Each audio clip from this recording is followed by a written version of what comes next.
The Little Lady of the Big House. Jack London. Chapter 1. He awoke in the dark. His awakening was simple, easy, without movement save for the eyes that opened and made him aware of darkness. Unlike most who must feel and grope and listen to, and contact with, the world about them, he knew himself on the moment of awakening, instantly identifying himself in time and place and personality. After the lapsed hours of sleep he took up, without effort, the interrupted tale of his days. He knew himself to be Dick Forrest, the master of broad acres, who had fallen asleep hours before after drowsily putting a match between the pages of Road Town and pressing off the electric reading lamp. Near at hand there was the ripple and gurgle of some sleepy fountain. From far off, so faint and far that only a keen ear could catch, he heard a sound that made him smile with pleasure. He knew it for the distant, throaty bawl of King Polo, his champion short-horn bull, thrice grand champion also of all bulls at Sacramento at the California State Fairs. The smile was slow in easing from Dick Forrest's face, for he dwelt a moment on the new triumphs he had destined that year for King Polo on the eastern livestock circuits. He would show them that a bull, California-born and finished, could compete with the cream of bulls corn-fed in Iowa or imported overseas from the immemorial home of Shorthorns. Not until the smile faded, which was a matter of seconds, did he reach out in the dark and press the first of a row of buttons. There were 3 rows of such buttons. The concealed lighting that spilled from the huge bowl under the ceiling revealed a sleeping porch, 3 sides of which were fine-meshed copper screen. The 4th side was the house wall, solid concrete, through which French windows gave access. He pressed the second button in the row and the bright light concentrated at a particular place on the concrete wall, illuminating, in a row, a clock, a barometer and centigrade and Fahrenheit thermometers. Almost in a sweep of glance he read the messages of the dials. Time 4:30, air pressure 29:80, which was normal at that altitude and season, and temperature, Fahrenheit, 36 degrees. With another press, the gauges of time and heat and air were sent back into the darkness. A 3rd button turned on his reading lamp, so arranged that the light fell from above and behind without shining into his eyes. The 1st button turned off the concealed lighting overhead. He reached a mass of proof sheets from the reading stand, and, pencil in hand, lighting a cigarette, he began to correct. The place was clearly the sleeping quarters of a man who worked. Efficiency was its key note, though comfort, not altogether Spartan, was also manifest. The bed was of gray enameled iron to tone with the concrete wall. Across the foot of the bed, an extra coverlet, hung a gray robe of wolfskins with every tail a dangle. On the floor, where rested a pair of slippers, was spread a thick-coated skin of mountain goat. Heaped orderly with books, magazines, and scribble pads, there was room on the big reading stand for matches, cigarettes, an ashtray, and a thermos bottle. A phonograph, for purposes of dictation, stood on a hinged and swinging bracket. On the wall, under the barometer and thermometers, from a round wooden frame laughed the face of a girl. On the wall, between the rows of buttons and a switchboard, from an open holster, loosely projected the butt of a .44 Colt's automatic. At 6 o'clock, sharp, after gray light had begun to filter through the wire netting, Dick Forrest, without raising his eyes from the proof sheets, reached out his right hand and pressed a button in the 2nd row. 5 minutes later, a soft-slippered Chinese emerged on the sleeping porch. In his hands he bore a small tray of burnished copper on which rested a cup and saucer, a tiny coffee pot of silver, and a correspondingly tiny silver cream pitcher. "Good morning, oh my," was Dick Forrest's greeting, and his eyes smiled and his lips smiled as he uttered it. "Good morning, master," oh my returned, as he busied himself with making room on the reading stand for the tray and with pouring the coffee and cream. This done, without waiting further orders, noting that his master was already sipping coffee with one hand while he made a correction on the proof with the other, oh my picked up a rosy, filmy, lacy boudoir cap from the floor and departed. His exit was noiseless. He ebbed away like a shadow through the open French windows. At 6:30, sharp to the minute, he was back with a larger tray. Dick Forrest put away the proofs, reached for a book entitled Commercial Breeding of Frogs, and prepared to eat. The breakfast was simple yet fairly substantial: more coffee, a half grapefruit, 2 soft-boiled eggs made ready in a glass with a dab of butter and piping hot, and a sliver of bacon, not overcooked, that he knew was of his own raising and curing. By this time the sunshine was pouring in through the screening and across the bed. On the outside of the wire screen clung a number of houseflies, early hatched for the season and numb with the night's cold. As Forrest ate, he watched the hunting of the meat-eating yellow jackets. Sturdy, more frost-resistant than bees, they were already on the wing and preying on the benumbed flies. Despite the rowdy noise of their flight, these yellow hunters of the air, with rarely ever a miss, pounced on their helpless victims and sailed away with them. The last fly was gone ere Forrest had sipped his last sip of coffee, marked commercial breeding of frogs with a match, and taken up his proof sheets. After a time, the liquid mellow cry of the meadowlark, first vocal for the day, caused him to desist. He looked at the clock. It marked 7.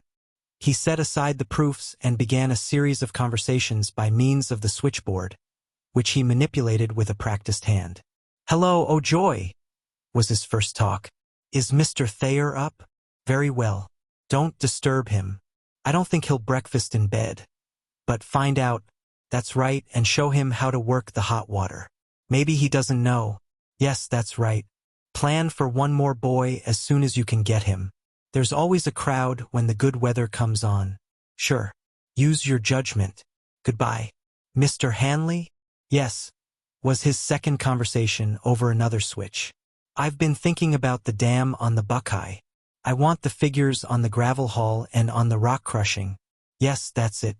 I imagine that the gravel haul will cost anywhere between 6 and 10 cents a yard more than the crushed rock. That last pitch of hill is what eats up the gravel teams. Work out the figures." "No, we won't be able to start for a fortnight." Yes.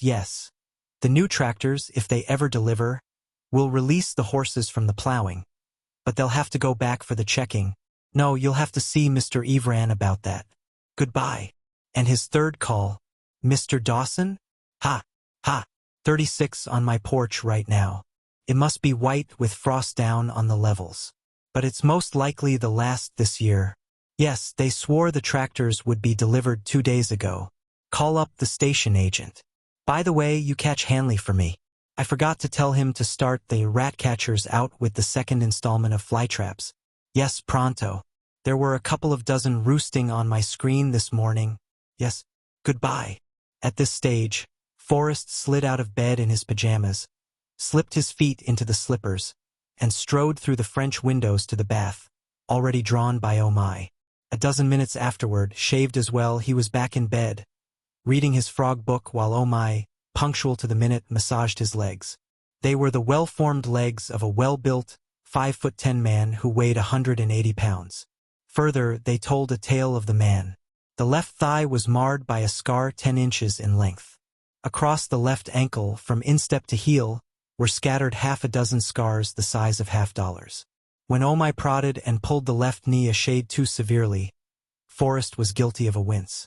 The right shin was colored with several dark scars, while a big scar, just under the knee, was a positive dent in the bone. Midway between knee and groin was the mark of an ancient 3-inch gash, curiously dotted with the minute scars of stitches. A sudden, joyous nicker from without put the match between the pages of the frog book, and, while Oh My proceeded partly to dress his master in bed, including socks and shoes, the master, twisting partly on his side, stared out in the direction of the nicker. Down the road, through the swaying purple of the early lilacs, ridden by a picturesque cowboy, paced a great horse, glinting ruddy in the morning sun gold, flinging free the snowy foam of his mighty fetlocks, his noble crest tossing, his eyes roving afield, the trumpet of his love call echoing through the springing land. Dick Forrest was smitten at the same instant with joy and anxiety. Joy in the glorious beast pacing down between the lilac hedges. Anxiety in that the stallion might have awakened the girl who laughed from the round wooden frame on his wall. He glanced quickly across the 200-foot court to the long, shadowy jut of her wing of the house. The shades of her sleeping porch were down. They did not stir. Again the stallion nickered, and all that moved was a flock of wild canaries, upspringing from the flowers and shrubs of the court, rising like a green-gold spray of light flung from the sunrise.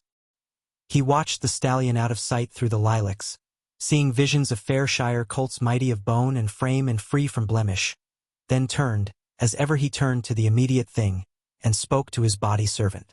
"How's that last boy? Oh my, showing up." "Him pretty good boy, I think," was the answer.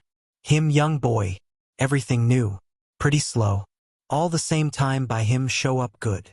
"Why, what makes you think so?" "I call him 3, for morning now. Him sleep like baby.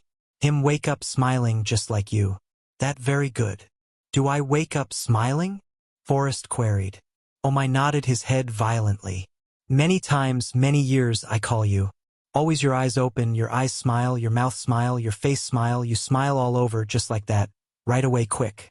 "That very good. A man wake up that way got plenty good sense." "I know. This new boy like that. By, pretty soon he make fine boy. You see. His name Chow Gam. What name you call him this place?" Dick Forrest meditated. "What names have we already?" he asked. "Oh joy, me and me. I am oh my," the Chinese rattled off. "Oh joy him say call new boy." He hesitated and stared at his master with a challenging glint of eye. Forrest nodded. "Oh joy him say call new boy oh hell. Oh ho!" Forrest laughed in appreciation. "Oh joy is a josher. A good name, but it won't do. There is the missus. We've got to think another name." "Oh ho, that very good name." Forrest's exclamation was still ringing in his consciousness so that he recognized the source of Omai's inspiration. "Very well. The boy's name is Oh Ho."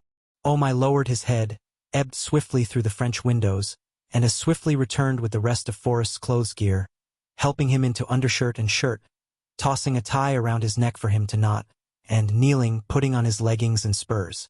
A Baden-Powell hat and a quirt completed his appareling, the quirt, Indian braided of rawhide, with 10 ounces of lead braided into the butt that hung from his wrist on a loop of leather.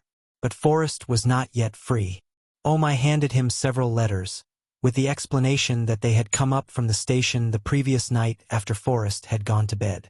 He tore the right-hand ends across and glanced at the contents of all but one with speed.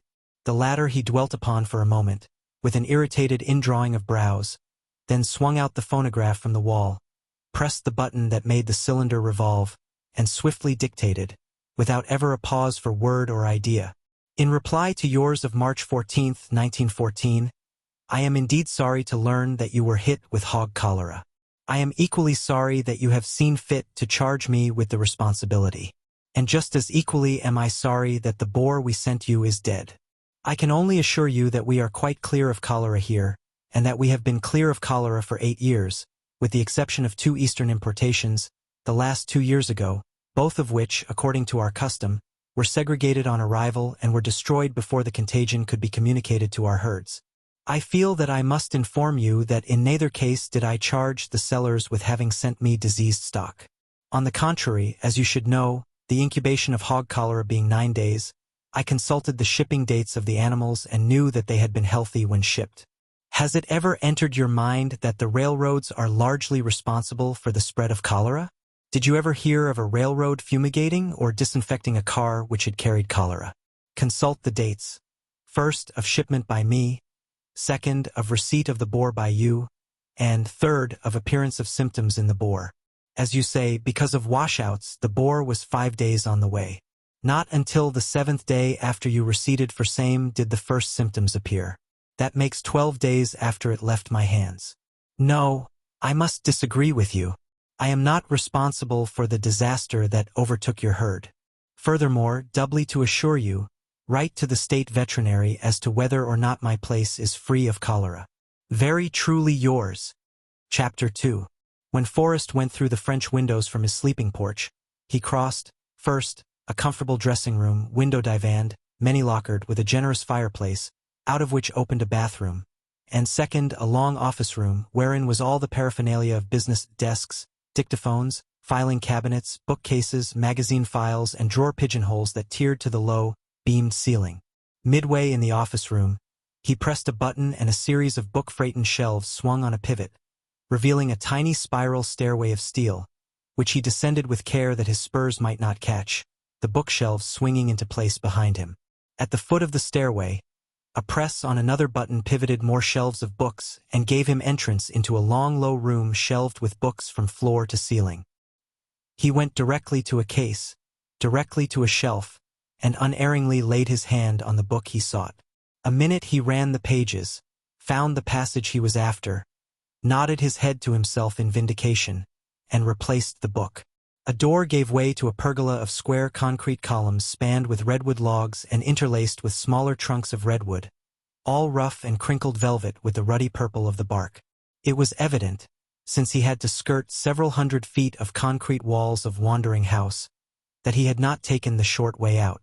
Under wide-spreading ancient oaks, where the long hitching rails, bark-chewed, and the hoof-beaten gravel showed the stamping place of many horses, he found a pale golden, almost tan-golden, sorrel mare. Her well-groomed spring coat was alive and flaming in the morning sun that slanted straight under the edge of the roof of trees.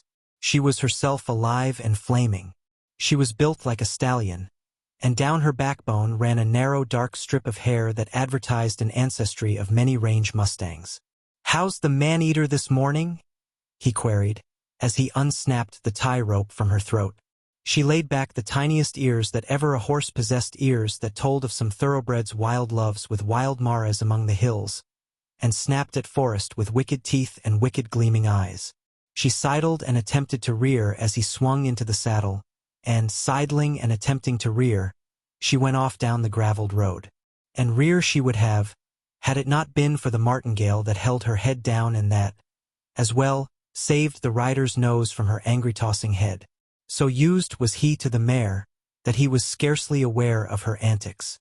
Automatically, with slightest touch of rein against arched neck, or with tickle of spur or press of knee, he kept the mare to the way he willed. Once, as she whirled and danced, he caught a glimpse of the big house. Big it was in all seeming, and yet, such was the vagrant nature of it, it was not so big as it seemed.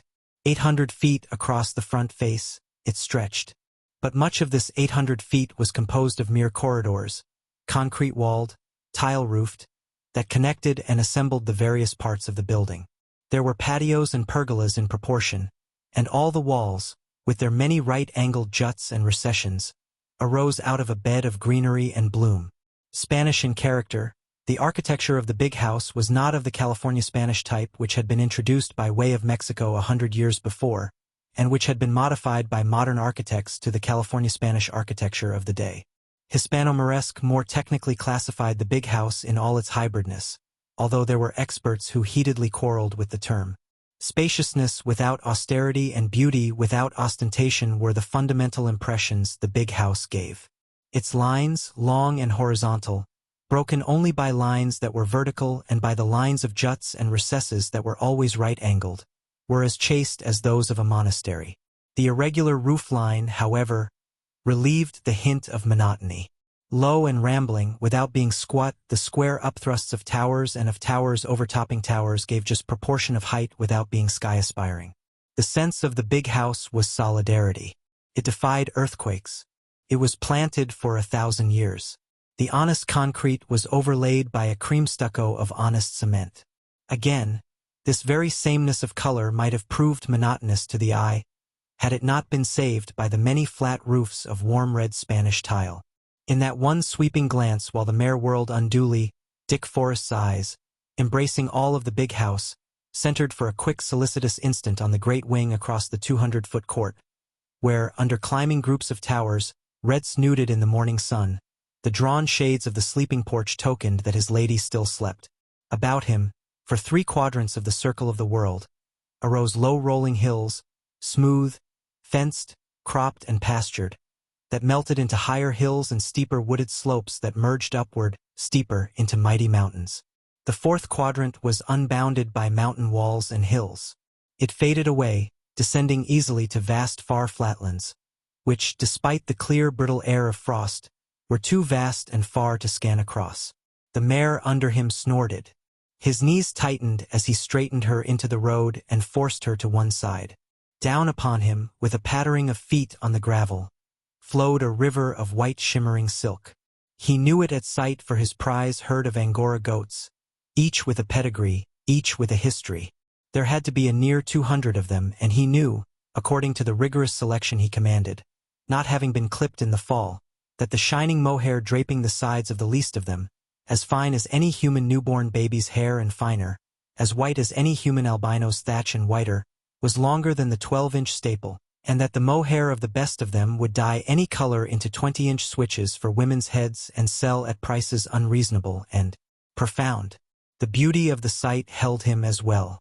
The roadway had become a flowing ribbon of silk, gemmed with yellow cat-like eyes that floated past wary and curious in their regard for him and his nervous horse. 2 Basque herders brought up the rear.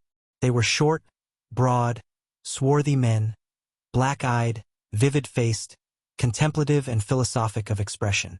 They pulled off their hats and ducked their heads to him.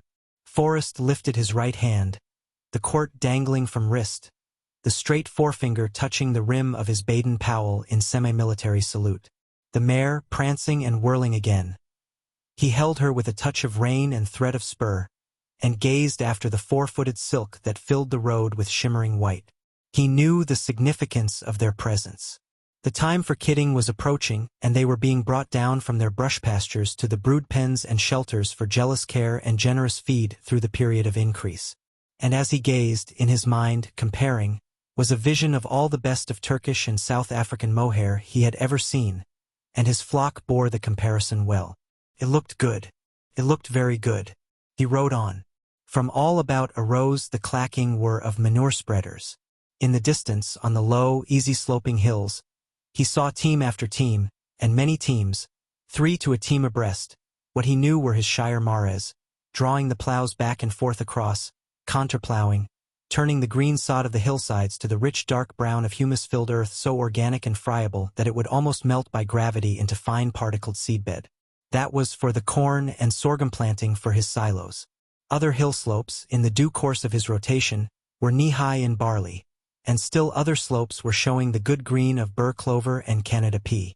Everywhere about him, large fields and small were arranged in a system of accessibility and workability that would have warmed the heart of the most meticulous efficiency expert. Every fence was hog-tight and bull-proof, and no weeds grew in the shelters of the fences. Many of the level fields were in alfalfa. Others, following the rotations, bore crops planted the previous fall, or were in preparation for the spring planting. Still others, close to the brood barns and pens, were being grazed by rotund Shropshire and French Merino ewes, or were being hogged off by white gargantuan brood sows that brought a flash of pleasure in his eyes as he rode past and gazed. He rode through what was almost a village, save that there were neither shops nor hotels. The houses were bungalows, substantial, pleasing to the eye, each set in the midst of gardens where stouter blooms, including roses, were out and smiling at the threat of late frost. Children were already astir, laughing and playing among the flowers or being called in to breakfast by their mothers.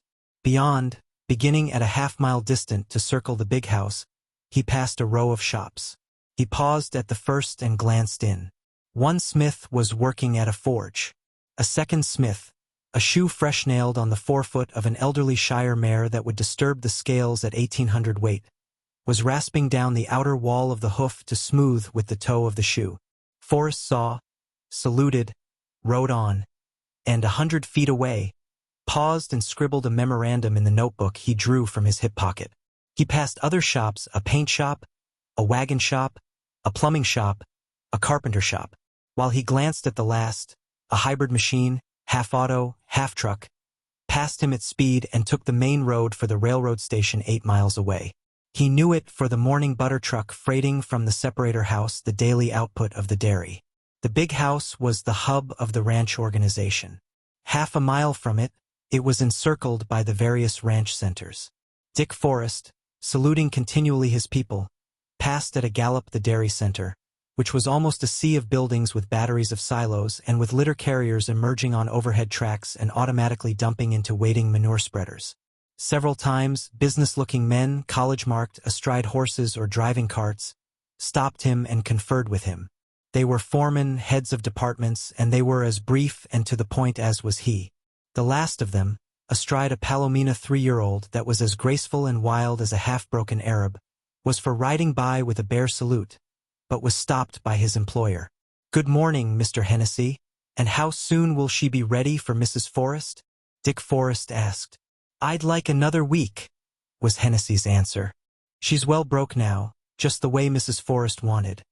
But she's overstrung and sensitive, and I'd like the week more to set her in her ways. Forrest nodded concurrence, and Hennessy, who was the veterinary, went on. There are 2 drivers in the alfalfa gang I'd like to send down the hill. What's the matter with them? 1. A new man, Hopkins, is an ex-soldier. He may know government mules, but he doesn't know shires. Forrest nodded. The other has worked for us 2 years. But he's drinking now, and he takes his hangovers out on his horses.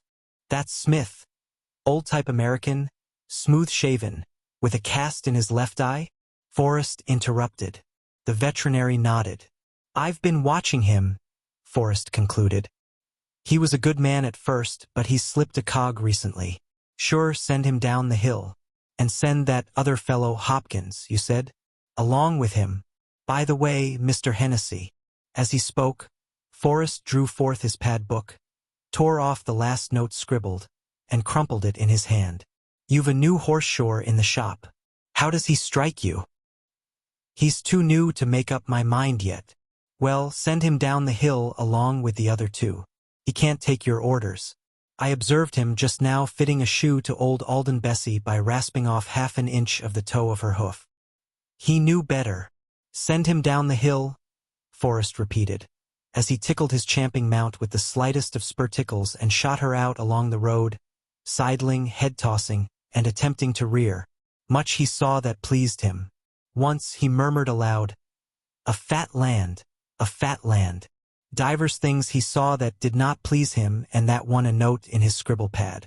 Completing the circle about the big house and riding beyond the circle half a mile to an isolated group of sheds and corrals, he reached the objective of the ride, the hospital.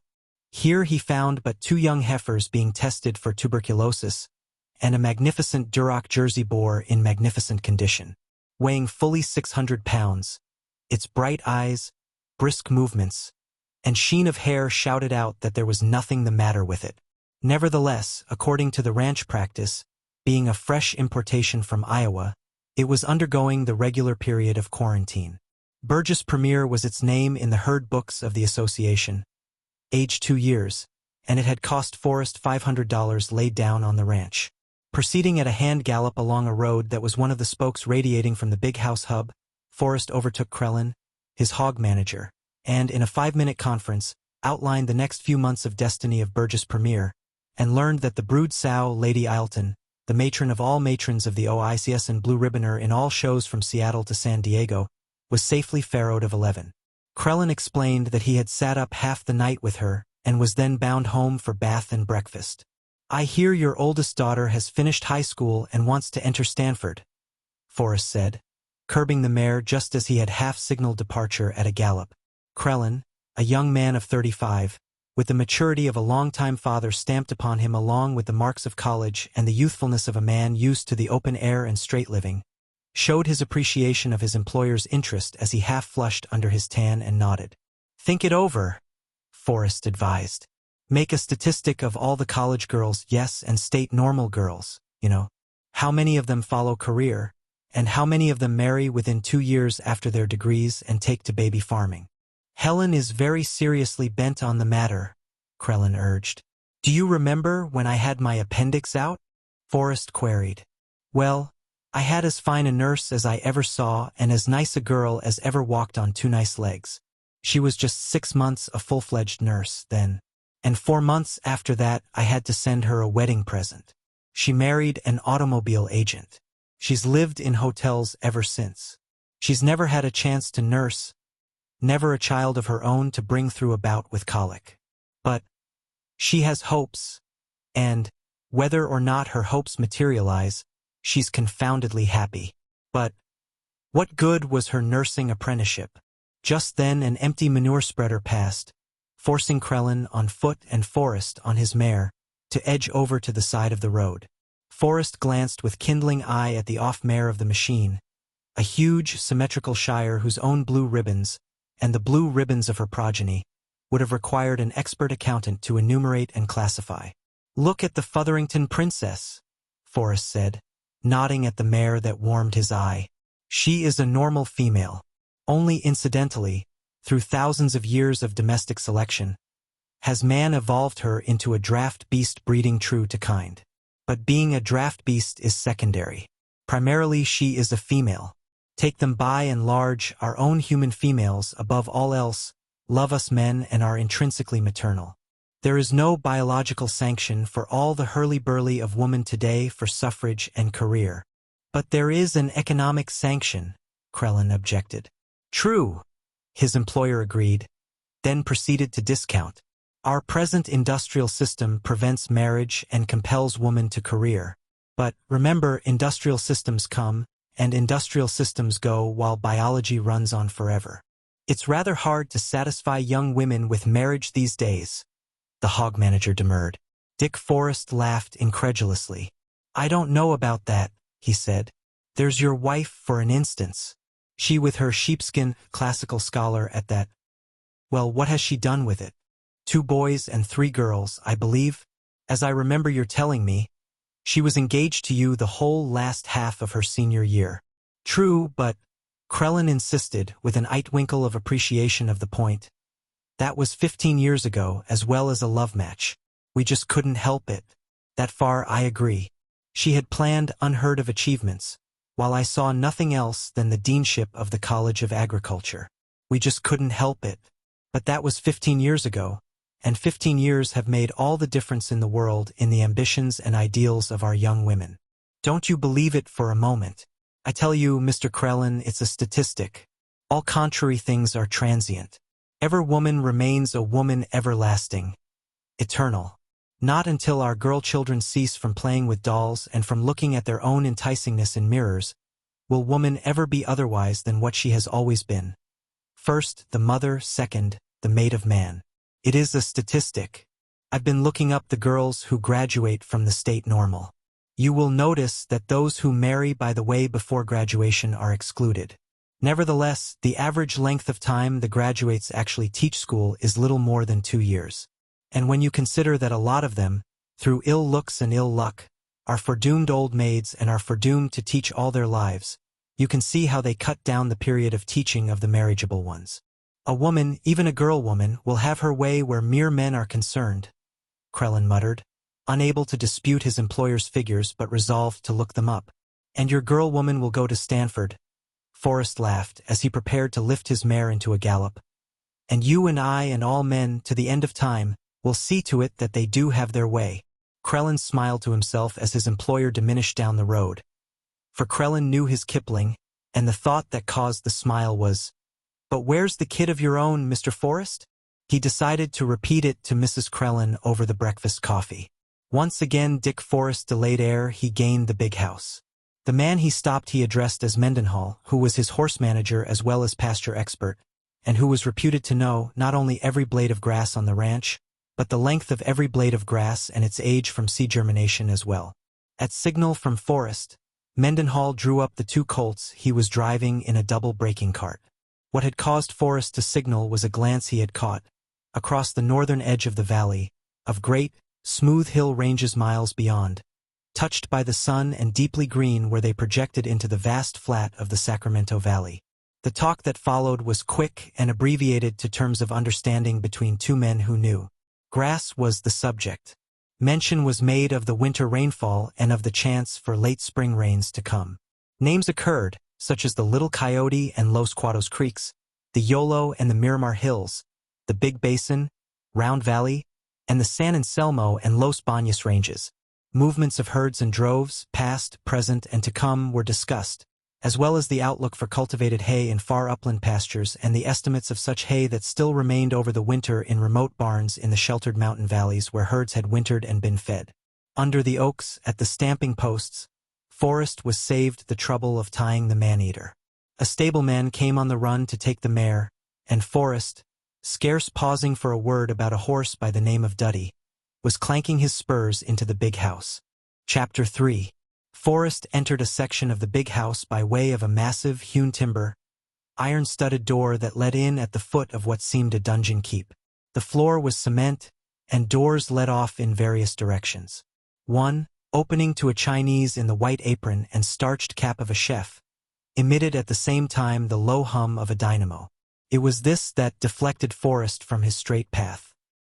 He paused, holding the door ajar, and peered into a cool, electric-lighted cement room where stood a long, glass-fronted, glass-shelved refrigerator flanked by an ice machine and a dynamo. On the floor, in greasy overalls, squatted a greasy little man to whom his employer nodded. "Anything wrong, Thompson?" he asked. There was the answer, positive and complete. Forrest closed the door and went on along a passage that was like a tunnel. Narrow, iron-barred openings, like the slits for archers in medieval castles, dimly lighted the way. Another door gave access to a long, low room, beam-ceilinged, with a fireplace in which an ox could have been roasted. A huge stump, resting on a bed of coals, blazed brightly. 2 billiard tables, several card tables, lounging corners, and a miniature bar constituted the major furnishing. 2 young men chalked their cues and returned Forrest's greeting. "Good morning, Mr. Naismith," he bantered. "More material for the Breeders' Gazette?" Naismith, a youngish man of 30, with glasses, smiled sheepishly and cocked his head at his companion. "Wainwright challenged me," he explained, "which means that Lute and Ernestine must still be beauty sleeping." Forrest laughed.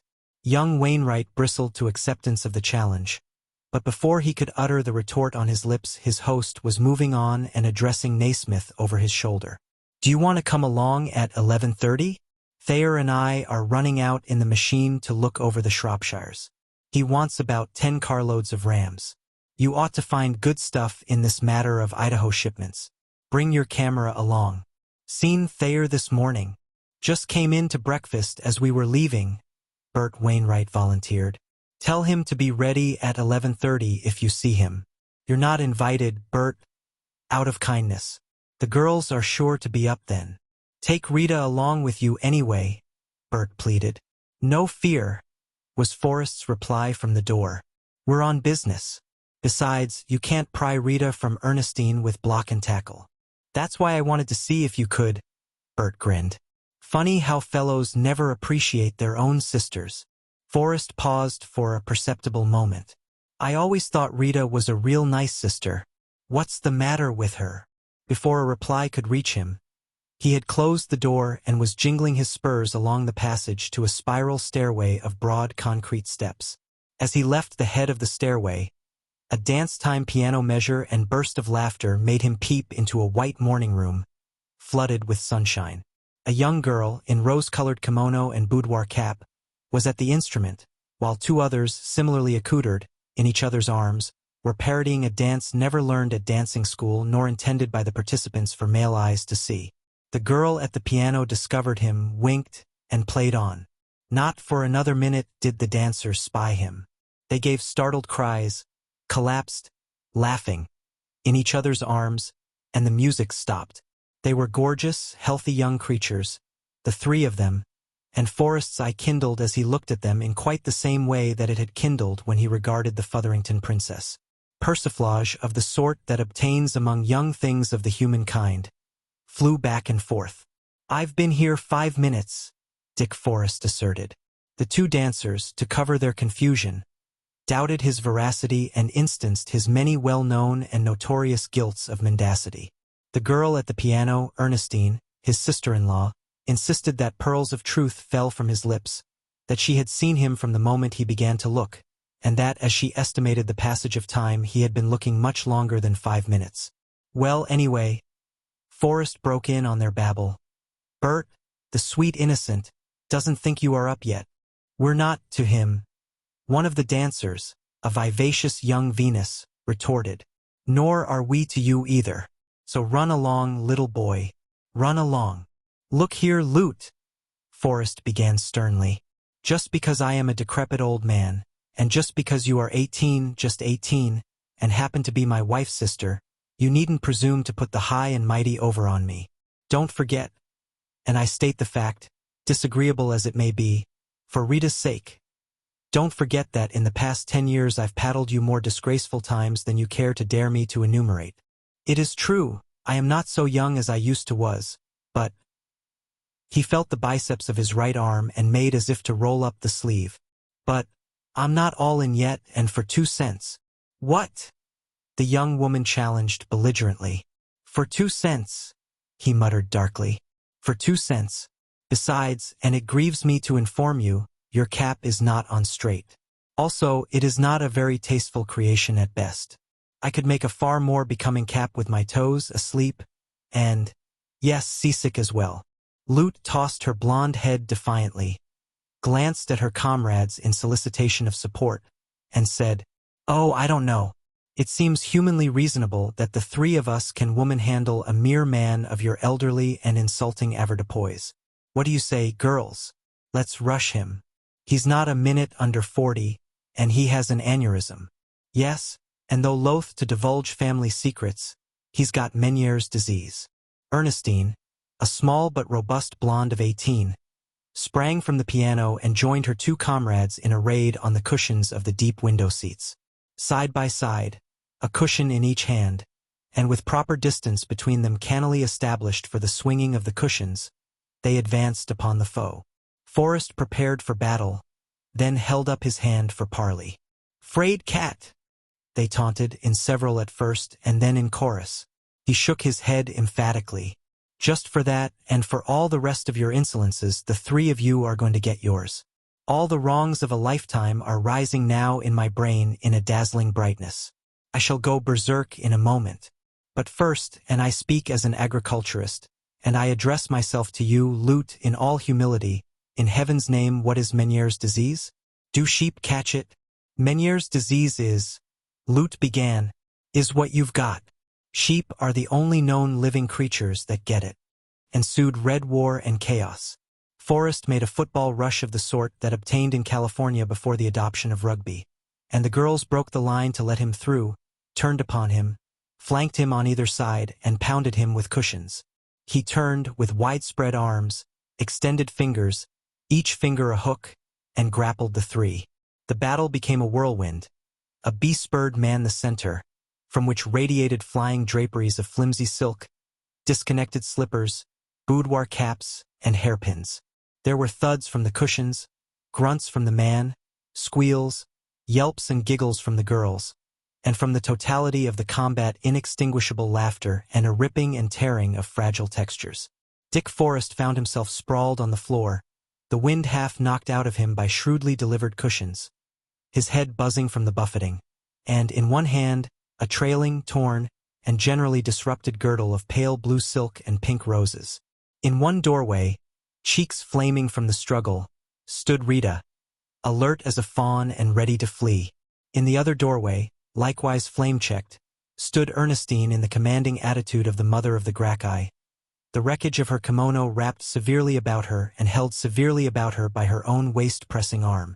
Lute, cornered behind the piano, attempted to run but was driven back by the menace of Forrest, who, on hands and knees, stamped loudly with the palms of his hands on the hardwood floor, rolled his head savagely, and emitted bull-like roars. "And they still believe that old prehistoric myth," Ernestine proclaimed from safety, "that once he, that wretched semblance of a man-thing prone in the dirt, captained Berkeley to victory over Stanford." Her breasts heaved from the exertion, and he marked the pulsating of the shimmering cherry-colored silk with delight as he flung his glance around to the other two girls similarly breathing. The piano was a miniature grand, a dainty thing of rich white and gold to match the morning room. It stood out from the wall so that there was possibility for Lute to escape around either way of it. Forrest gained his feet and faced her across the broad, flat top of the instrument. As he threatened to vault it, Lute cried out in horror, "But your spurs, Dick, your spurs. Give me time to take them off," he offered. As he stooped to unbuckle them, Lute darted to escape, but was herded back to the shelter of the piano. "All right," he growled. "On your head be it. If the piano's scratched, I'll tell Paula. I've got witnesses," she panted, indicating with her blue joyous eyes the young things in the doorways. "Very well, my dear." Forrest drew back his body and spread his resting palms. "I'm coming over to you." Action and speech were simultaneous. His body, posited sidewise from his hands, was vaulted across, the perilous spurs a full foot above the glossy white surface. And simultaneously Lute ducked and went under the piano on hands and knees. Her mischance lay in that she bumped her head, and, before she could recover way, Forrest had circled the piano and cornered her under it. "Come out," he commanded. "Come out and take your medicine." "A truce," she pleaded. "A truce, Sir Knight, for dear love's sake and all damsels in distress." "I ain't no knight," Forrest announced in his deepest bass. "I'm an ogre, a filthy, debased, and altogether unregenerate ogre. I was born in the Tule swamps. My father was an ogre and my mother was more so. I was lulled to slumber on the squalls of infants dead, foreordained, and predamned. I was nourished solely on the blood of maidens educated in Mills Seminary. My favorite chophouse has ever been a hardwood floor, a loaf of Mills Seminary maiden, and a roof of flat piano. My father, as well as an ogre, was a California horse thief. I am more reprehensible than my father. I have more teeth. My mother, as well as an ogress, was a Nevada book canvasser. Let all her shame be told. She even solicited subscriptions for ladies' magazines. I am more terrible than my mother. I have peddled safety razors. Cannot soothe and charm your savage breast? Lute pleaded in soulful tones while she studied her chances for escape. One thing only, miserable female. One thing only, on the earth, over the earth, and under its ruining waters. A squawk of recognized plagiarism interrupted him from Ernestine. See Ernest Dowson, page 79, a thin book of thin verse ladled out with porridge to young women detentioned at Mills Seminary. Forrest went on.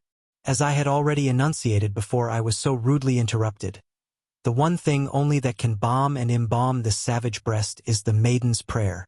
Listen, with all your ears ere I chew them off in multitude and gross. Listen, silly, unbeautiful, squat, short-legged and ugly female under the piano. Can you recite the maiden's prayer?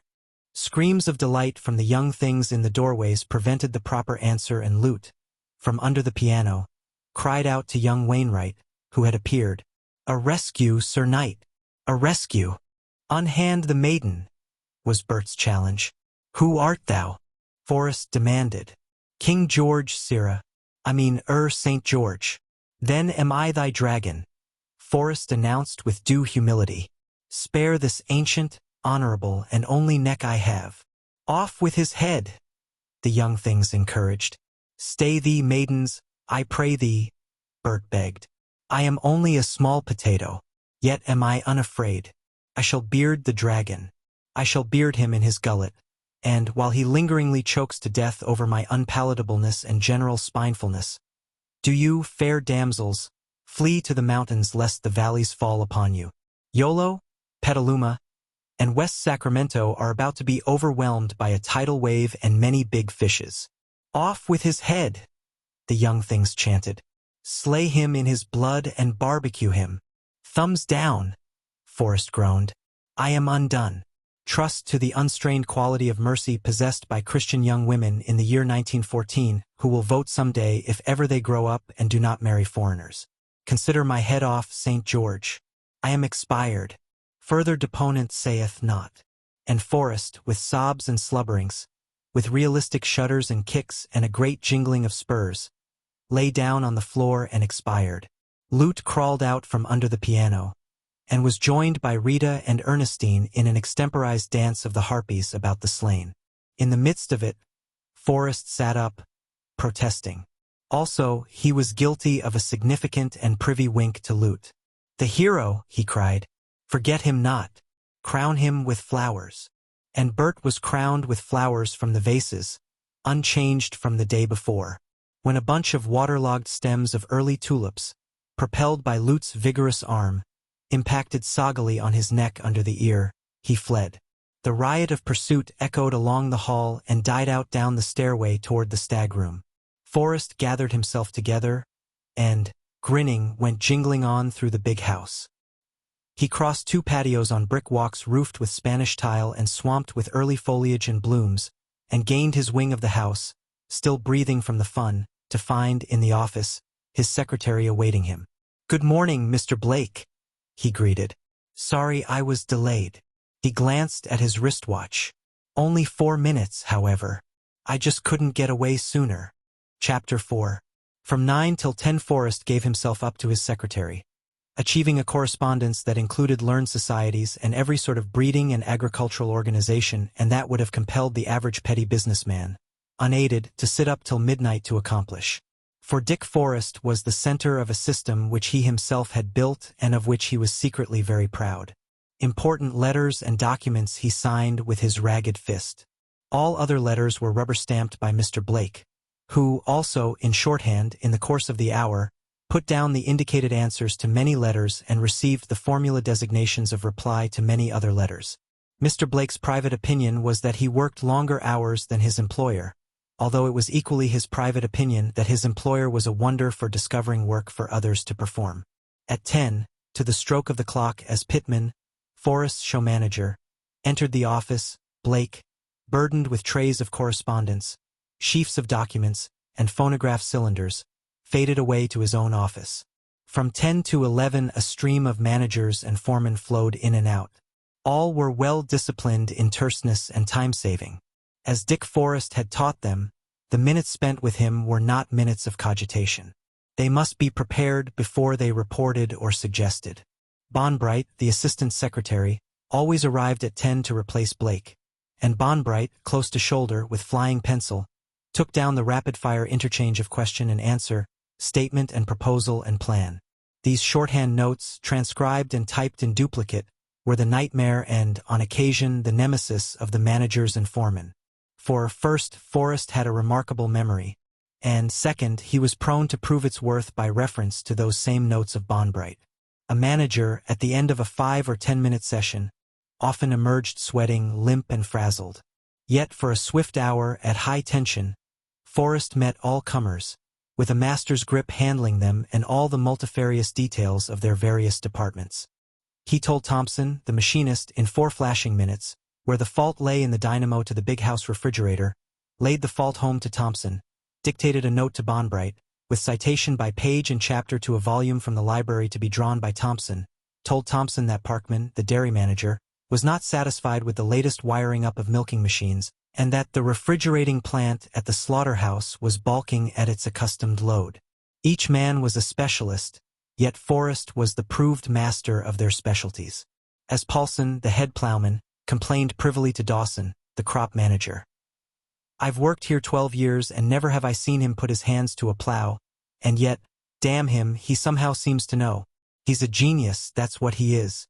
Why, d'ye know, I've seen him tear by a piece of work, his hands full with that man-eater of his a threatenin' sudden funeral, and next morning, had mentioned casually to a half-inch how deep it was plowed and what plows done the plowin'.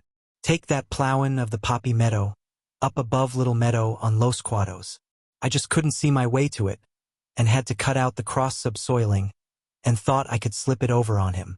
After it was all finished, he kind of happened up that way.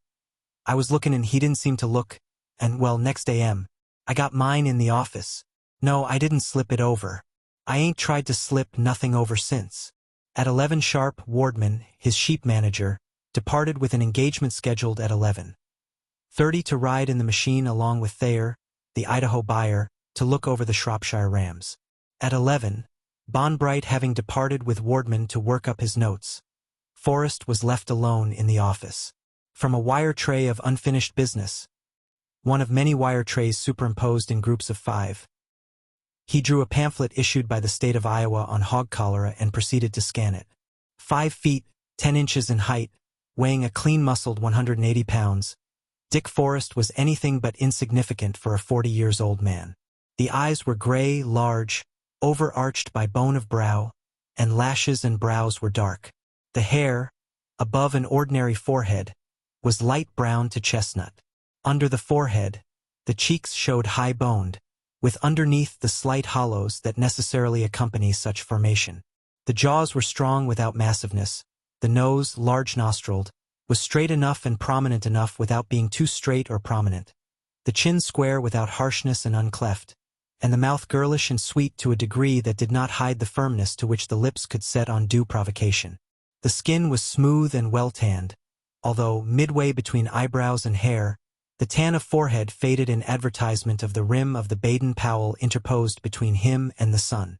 Laughter lurked in the mouth corners and eye corners, and there were cheek lines about the mouth that would seem to have been formed by laughter.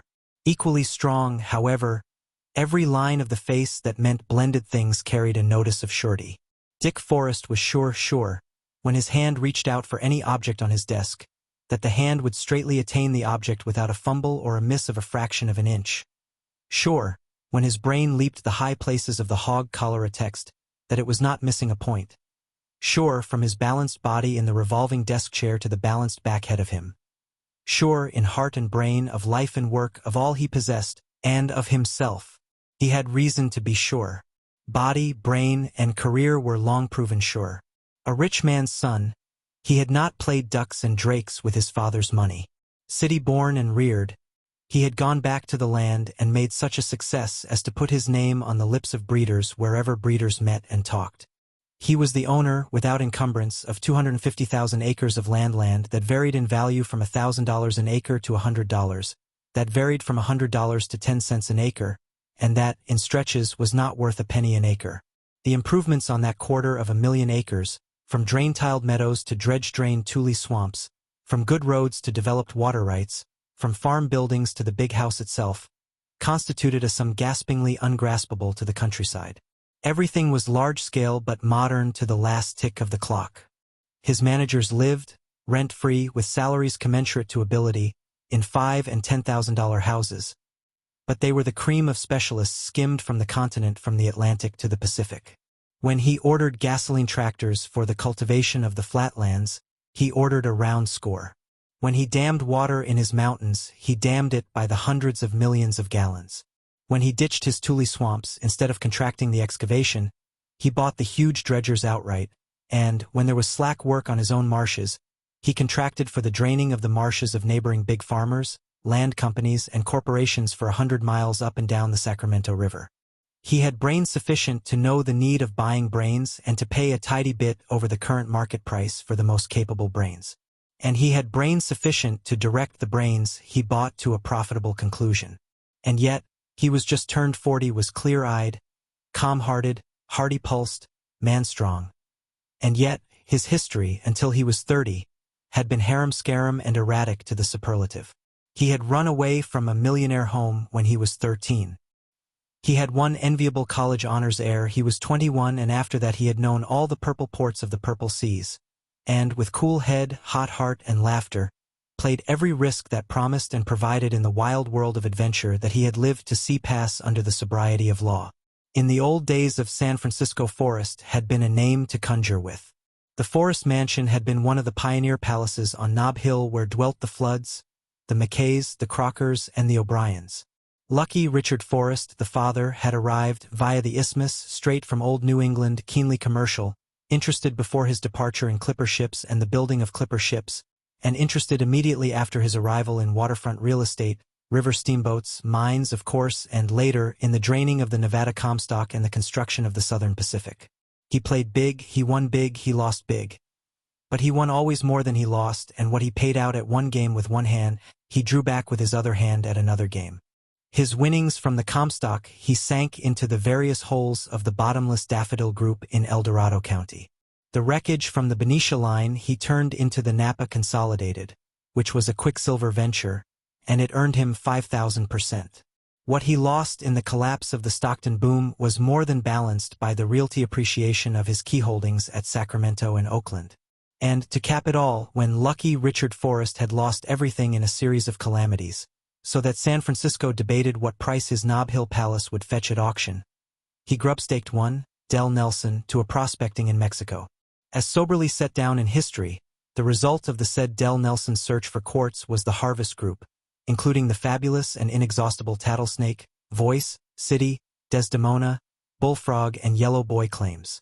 Dell Nelson, astounded by his achievement, within the year drowned himself in an enormous quantity of cheap whiskey, and, the will being incontestable through lack of kith and kin, left his half to lucky Richard Forrest. Dick Forrest was the son of his father. Lucky Richard, a man of boundless energy and enterprise, though twice married and twice widowed, had not been blessed with children. His third marriage occurred in 1872, when he was 58, and in 1874, although he lost the mother, a 12-pound boy, stout-barreled and husky-lunged, remained to be brought up by a regiment of nurses in the palace on Nob Hill. Young Dick was precocious. Lucky Richard was a Democrat. Result: young Dick learned in a year from a private teacher what would have required 3 years in the grammar school, and used all of the saved years in playing in the open air. Also, result of precocity of son and democracy of father, young Dick was sent to grammar school for the last year in order to learn shoulder-rubbing democracy with the sons and daughters of workmen, tradesmen, saloon-keepers, and politicians.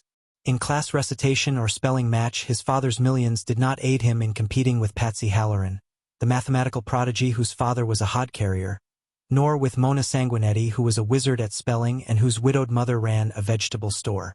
Nor were his father's millions and the Nob Hill Palace of the slightest assistance to young Dick when he peeled his jacket and, bare-knuckled, without rounds, licking or being licked, milled it to a finish with Jimmy Botts, Gene Choyinski, and the rest of the lads that went out over the world to glory and cash a few years later, a generation of prizefighters that only San Francisco, raw and virile and yeasty and young, could have produced. The wisest thing Lucky Richard did for his boy was to give him this democratic tutelage. In his secret heart, young Dick never forgot that he lived in a palace of many servants and that his father was a man of power and honor. On the other hand, young Dick learned two-legged, two-fisted democracy. He learned it when Mona Sanguinetti spelled him down in class. He learned it when Bernie Miller outdodged and outran him when running across in Black Man. And when Tim Hagen, with straight left for the 100th time to bleeding nose and mangled mouth, and with ever-reiterant right hook to stomach, had him dazed and reeling, the breath whistling and sobbing through his lacerated lips, was no time for succor from palaces and bank accounts. On his 2 legs, with his 2 fists, it was either he or Tim. And it was right there, in sweat and blood and iron of soul, that young Dick learned how not to lose a losing fight. It had been uphill from the first blow, but he stuck it out until in the end it was agreed that neither could best the other, although this agreement was not reached until they had first lain on the ground in nausea and exhaustion, and with streaming eyes wept their rage and defiance at each other. After that, they became chums and between them ruled the schoolyard. Lucky Richard died the same month young Dick emerged from grammar school. Young Dick was 13 years old, with $20 million, and without a relative in the world to trouble him. He was the master of a palace of servants, a steam yacht, stables, and, as well, of a summer palace down the peninsula in the Nabob colony at Menlo. One thing only was he burdened with guardians.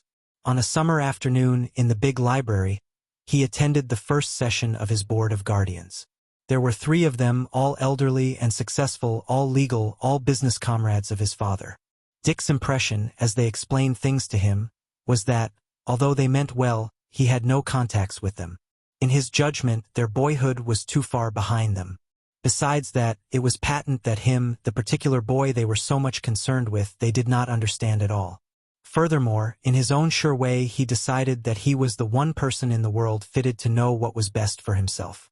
Mr. Crockett made a long speech, to which Dick listened with alert and becoming attention, nodding his head whenever he was directly addressed or appealed to. Messrs. Davidson and Slocum also had their say and were treated with equal consideration. Among other things, Dick learned what a sterling, upright man his father had been, and the program already decided upon by the 3 gentlemen which would make him into a sterling and upright man. When they were quite done, Dick took it upon himself to say a few things. "I have thought it over," he announced, "and first of all I shall go traveling." "That will come afterward, my boy," Mr. Slocum explained soothingly. When you are ready to enter the university. At that time a year abroad would be a very good thing. A very good thing indeed." "Of course," Mr. Davidson volunteered quickly, having noted the annoyed light in the lad's eyes and the unconscious firm drawing and setting of the lips. "Of course, in the meantime you could do some traveling, a limited amount of traveling, during your school vacations.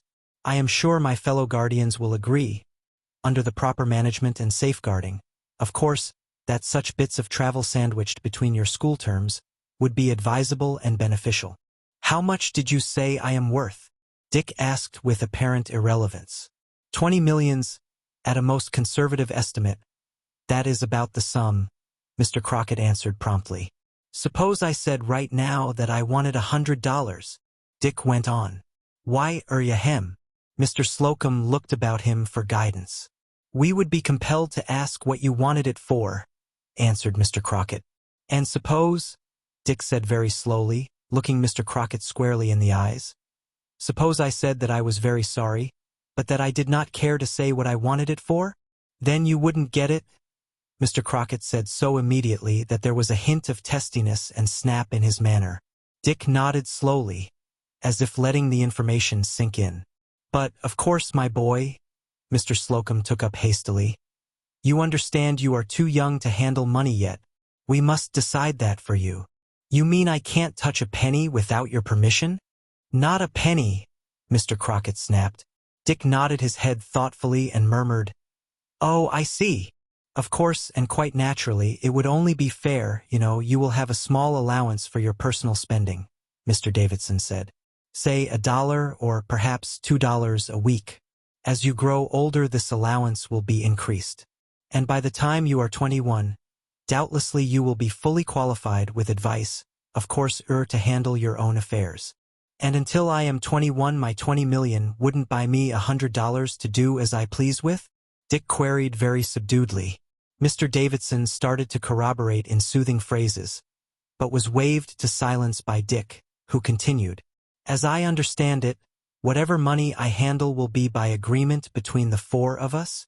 The Board of Guardians nodded. "That is, whatever we agree goes?"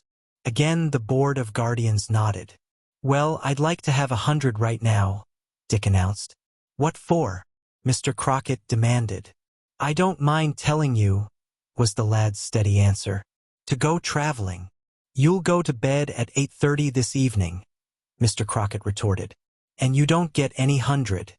The lady we spoke to you about will be here before 6. She is to have, as we explained, daily and hourly charge of you. At 6:30, as usual, you will dine, and she will dine with you and see you to bed. As we told you, she will have to serve the place of a mother to you. See that your ears are clean, your neck washed, and that I get my Saturday night bath." Dick amplified meekly for him. "Precisely. How much am I, paying the lady for her services?" Dick questioned in the disconcerting, tangential way that was already habitual to him, as his school companions and teachers had learned to their cost. Mr. Crockett for the first time cleared his throat for pause. "I'm paying her, ain't I?" Dick prodded. "Out of the 20 million, "The spit of his father," said Mr. Slocum in an aside. "Mrs. Summerstone, the lady as you elect to call her, receives 150 a month, 1,800 a year in round sum," said Mr. Crockett. "It's a waste of perfectly good money," Dick sighed. "And board and lodging thrown in." He stood up, not the born aristocrat of the generations, but the reared aristocrat of 13 years in the Nob Hill Palace. He stood up with such a manner that his Board of Guardians left their leather chairs to stand up with him. But he stood up as no Lord Fauntleroy ever stood up, for he was a mixer. He had knowledge that human life was many-faced and many-placed. Not for nothing had he been spelled down by Mona Sanguinetti. Not for nothing had he fought Tim Hagen to a standstill and, co-equal, ruled the schoolyard roost with him. He was birthed of the wild gold adventure of '49. He was a reared aristocrat and a grammar school-trained Democrat. He knew, in his precocious immature way, the differentiations between caste and mass, and, behind it all, he was possessed of a will of his own and of a quiet surety of self that was incomprehensible to the 3 elderly gentlemen who had been given charge of his and his destiny, and who had pledged themselves to increase his 20 millions and make a man of him in their own composite image. "Thank you for your kindness," young Dick said generally to the 3. "I guess we'll get along all right. Of course, that 20 millions is mine, and of course you've got to take care of it for me, seeing I know nothing of business. And we'll increase it for you, my boy, we'll increase it for you in safe, conservative ways," Mr. Slocum assured him. "No speculation," young Dick warned. "Dad's just been lucky. I've heard him say that times have changed and a fellow can't take the chances everybody used to take. From which, and from much which has already passed, it might erroneously be inferred that young Dick was a mean and money-grubbing soul. On the contrary, He was at that instant entertaining secret thoughts and plans so utterly regardless and disdainful of his 20 millions as to place him on a par with a drunken sailor sowing the beach with a 3 years' payday. "I am only a boy," young Dick went on. "But you don't know me very well yet. We'll get better acquainted by and by, and, again thanking you—" He paused, bowed briefly and grandly as lords in Nob Hill palaces early learned to bow, and, by the quality of the pause, signified that the audience was over. Nor did the impact of dismissal miss his guardians. They, who had been co-lords with his father, withdrew confused and perplexed. Messrs. Davidson and Slocum were on the point of resolving their perplexity into wrath, as they went down the great stone stairway to the waiting carriage, but Mr. Crockett, the testy and snappish, muttered ecstatically, "The son of a gun! The little son of a gun!" The carriage carried them down to the old Pacific Union Club, where, for another hour, they gravely discussed the future of young Dick Forrest and pledged themselves anew to the faith reposed in them by lucky Richard Forrest. And down the hill, on foot, where grass grew on the paved streets too steep for horse traffic, young Dick hurried. As the height of land was left behind, almost immediately the palaces and spacious grounds of the nabobs gave way to the mean streets and wooden warrens of the working people. The San Francisco of 1887 as incontinently intermingled its slums and mansions as did the old cities of Europe. Nob Hill arose, like any medieval castle, from the mess and ruck of common life that denayed and laired at its base. Young Dick came to pause alongside a corner grocery, the second story of which was rented to Timothy Hagan Sr., who, by virtue of being a policeman with a wage of $100 a month, rented this high place to dwell above his fellows who supported families on no more than $40 and $50 a month. In vain young Dick whistled up through the unscreened, open windows. Tim Hagan Jr. was not at home, but young Dick wasted little wind in the whistling. He was debating on possible adjacent places where Tim Hagan might be, when Tim himself appeared around the corner, bearing a lidless lardcan that foamed with steam beer. He grunted greeting, and young Dick grunted with equal roughness, just as if, a brief space before, he had not, in most lordly fashion, terminated an audience with 3 of the richest merchant kings of an imperial city. Nor did his possession of 20 increasing millions hint the slightest betrayal in his voice or mitigate in the slightest the gruffness of his grunt. "Ain't seen ye since your old man died," Tim Hagan commented. "Well, you're seein' me now, ain't you?" was young Dick's retort. "Say, Tim, I come to see you on business." "Wait till I rush the beer to the old man," said Tim, inspecting the state of the foam in the lard can with an experienced eye. "He'll roar his head off if it comes in flat." "Oh, you can shake it up," young Dick assured him. "Only want to see you a minute. I'm hitting the road tonight.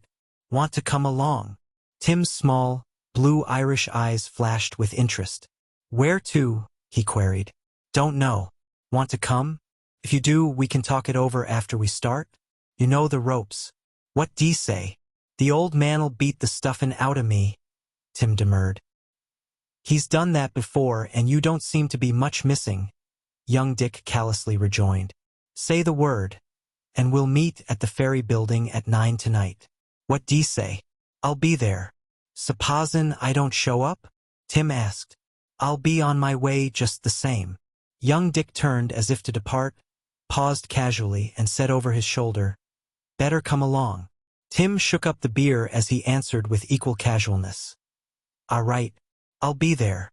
After parting from Tim Hagan, young Dick spent a busy hour or so looking up one, Markovich, a Slavonian schoolmate whose father ran a chop house in which was reputed to be served the finest 20-cent meal in the city. Young Markovich owed young Dick $2, and young Dick accepted the payment of $1.40 as full quittance of the debt. Also, with shyness and perturbation, young Dick wandered down Montgomery Street and vacillated among the many pawnshops that graced that thoroughfare. At last, diving desperately into one, he managed to exchange for $8 and a ticket his gold watch that he knew was worth $50 at the very least. Dinner in the Nob Hill Palace was served at 6:30. He arrived at 6:45 and encountered Mrs. Summerstone. She was a stout, elderly, decayed gentlewoman, a daughter of the great Porter Rickington family that had shaken the entire Pacific coast with its financial crash in the middle 70s. Despite her stoutness, She suffered from what she called shattered nerves. "This will never do, Richard," she censured. "Here is dinner waiting 15 minutes already, and you have not yet washed your face and hands." "I am sorry, Mrs. Summerstone," young Dick apologized. "I won't keep you waiting ever again, and I won't bother you much ever." At dinner, in state, the two of them alone in the great dining room, young Dick strove to make things easy for the lady, whom, despite his knowledge that she was on his payroll, he felt toward as a host must feel toward a guest. "You'll be very comfortable here," he promised, "once you are settled down. It's a good old house, and most of the servants have been here for years." "But, Richard," she smiled seriously to him, "it is not the servants who will determine my happiness here. It is you." "I'll do my best," he said graciously. "Better than that. I'm sorry I came in late for dinner. In years and years you'll never see me late again. I won't bother you at all. You'll see.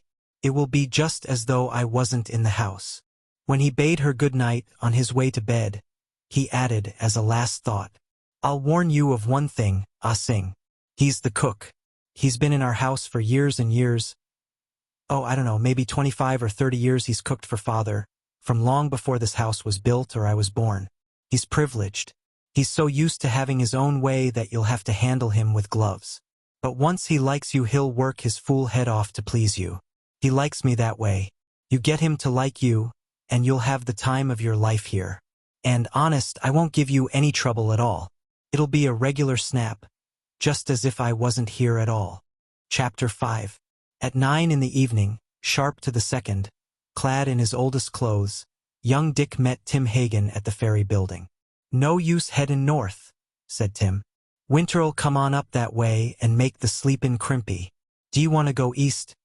That means Nevada and the deserts." "Any other way?" queried young Dick. "What's the matter with south? We can head for Los Angeles and Arizona and New Mexico, oh, and Texas." "How much money you got?" Tim demanded. "What for?" young Dick countered. "We gotta get out quick, and payin' our way at the start is quickest. Me, I'm all hunky-dory, but you ain't. The folks that's lookin' after you'll raise a roar. They'll have more detectives out than you can shake at stick at. We gotta dodge 'em, that's what." "Then we will dodge," said young Dick.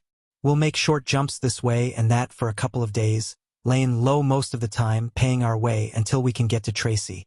Then we'll quit payin' and beat her south." All of which program was carefully carried out. They eventually went through Tracy as pay passengers, 6 hours after the local deputy sheriff had given up his task of searching the trains. With an excess of precaution, young Dick paid beyond Tracy and as far as Modesto. After that, under the teaching of Tim, he traveled without paying, riding blind baggage, boxcars, and cowcatchers.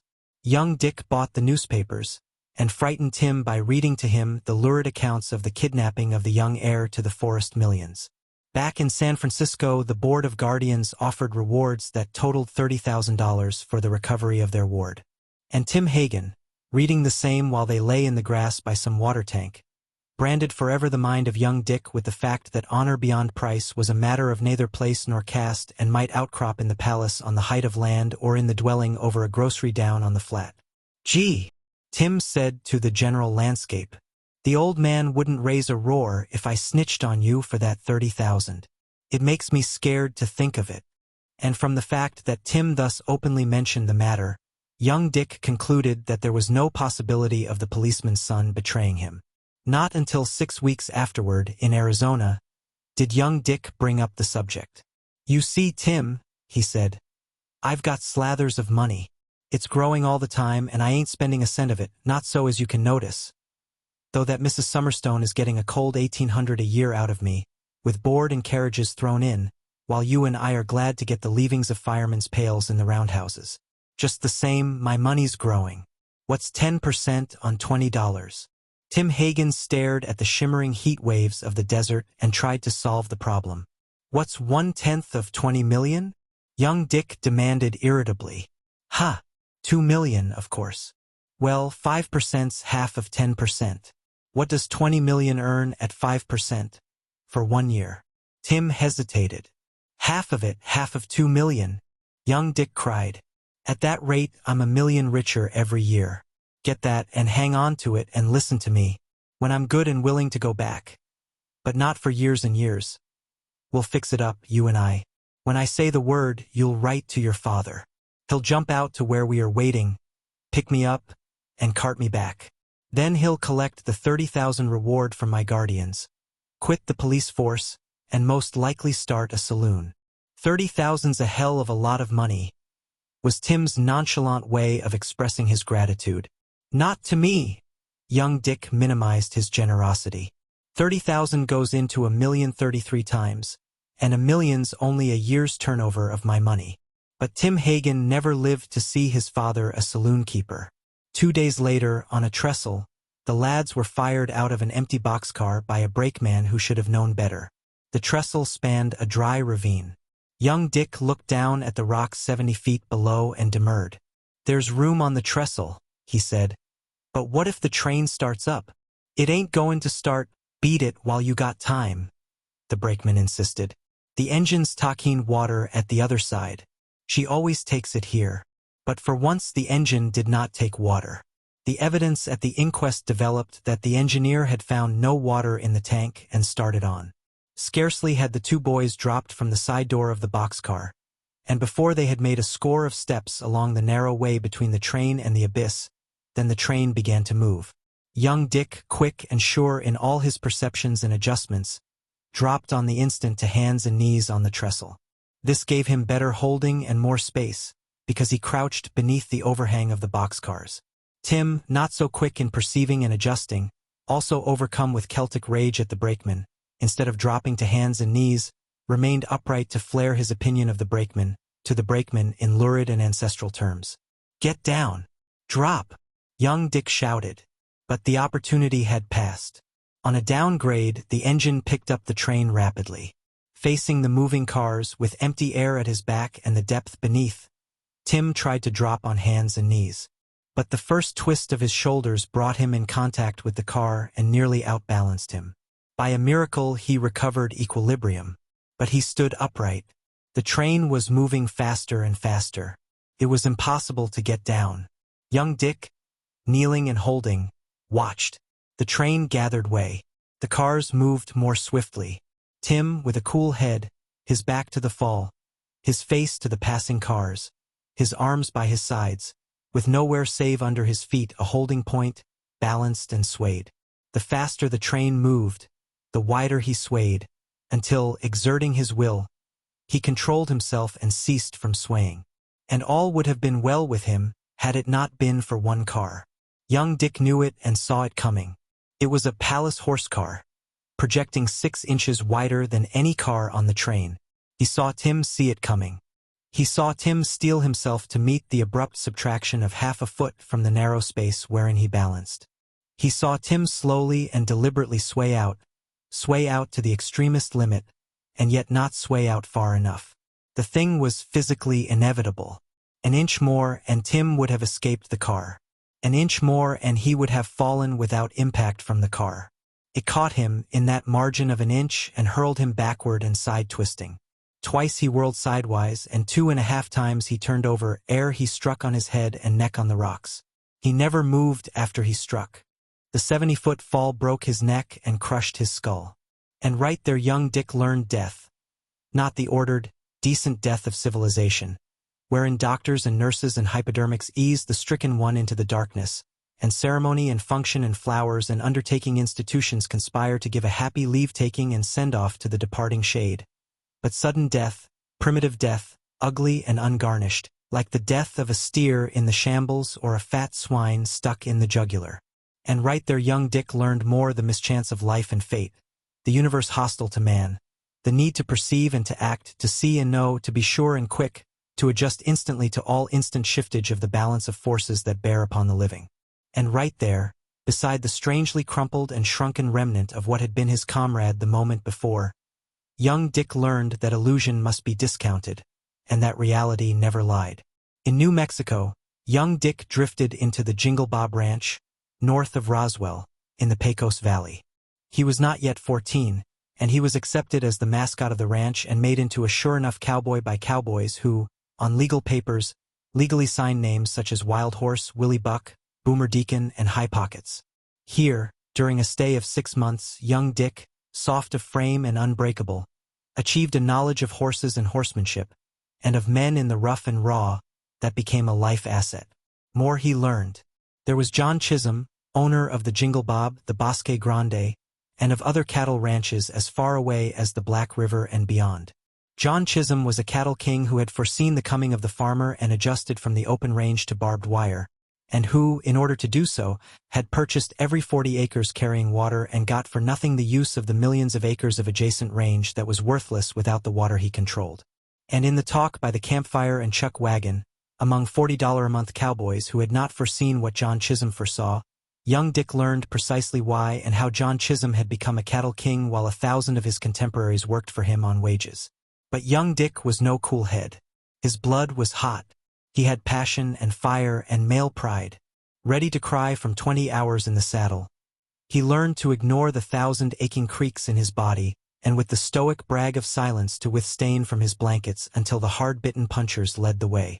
By the same token, he straddled the horse that was apportioned him, insisted on riding night herd, and knew no hint of uncertainty when it came to him to turn the flank of a stampede with a flying slicker. He could take a chance. It was his joy to take a chance. But at such times he never failed of due respect for reality. He was well aware that men were soft-shelled and cracked easily on hard rocks or under pounding hoofs. And when he rejected a mount that tangled its legs in quick action and stumbled, it was not because he feared to be cracked, but because, when he took a chance on being cracked, he wanted, as he told John Chisholm himself, an even break for his money. It was while at the Jingle Bob, but mailed by a cattleman from Chicago, that young Dick wrote a letter to his guardians. Even then, so careful was he, that the envelope was addressed to Ah Sing. Though unburdened by his 20 millions, young Dick never forgot them, and, fearing his estate might be distributed among remote relatives who might possibly inhabit New England, he warned his guardians that he was still alive and that he would return home in several years. Also, he ordered them to keep Mrs. Summerstone on at her regular salary. But young Dick's feet itched. Half a year, he felt, was really more than he should have spent at the Jingle Bob. As a boy hobo or road kid, he drifted on across the United States, getting acquainted with its peace officers, police judges, vagrancy laws, and jails.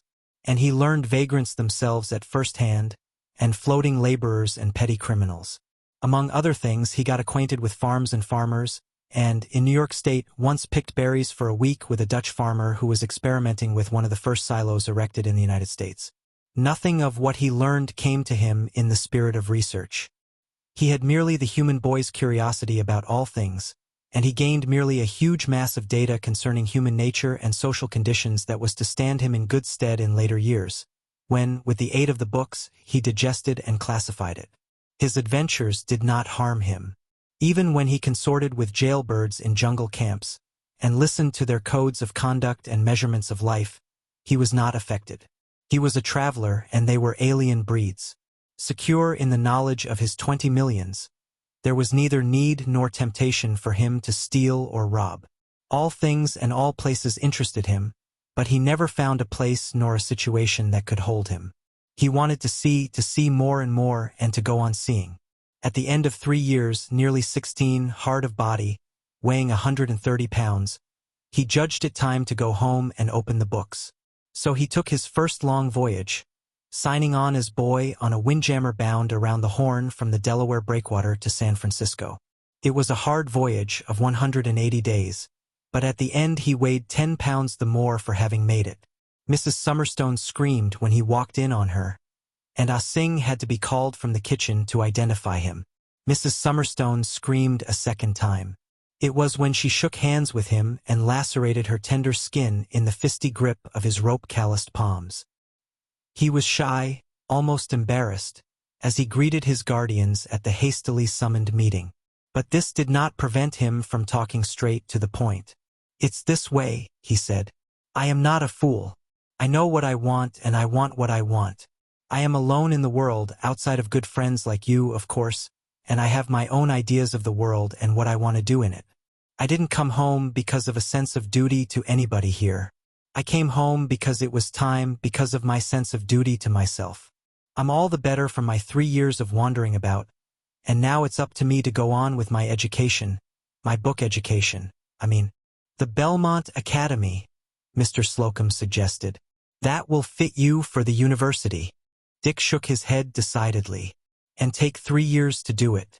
So would a high school. I intend to be in the University of California inside 1 year. That means work. But my mind's like acid. It'll bite into the books. I shall hire a coach or half a dozen of them and go to it. And I'll hire my coaches myself, hire and fire them. And that means money to handle. $100 a month, Mr. Crockett suggested. Dick shook his head. I've taken care of myself for 3 years without any of my money. I guess I can take care of myself along with some of my money here in San Francisco. I don't care to handle my business affairs yet, but I do want a bank account, a respectable-sized one.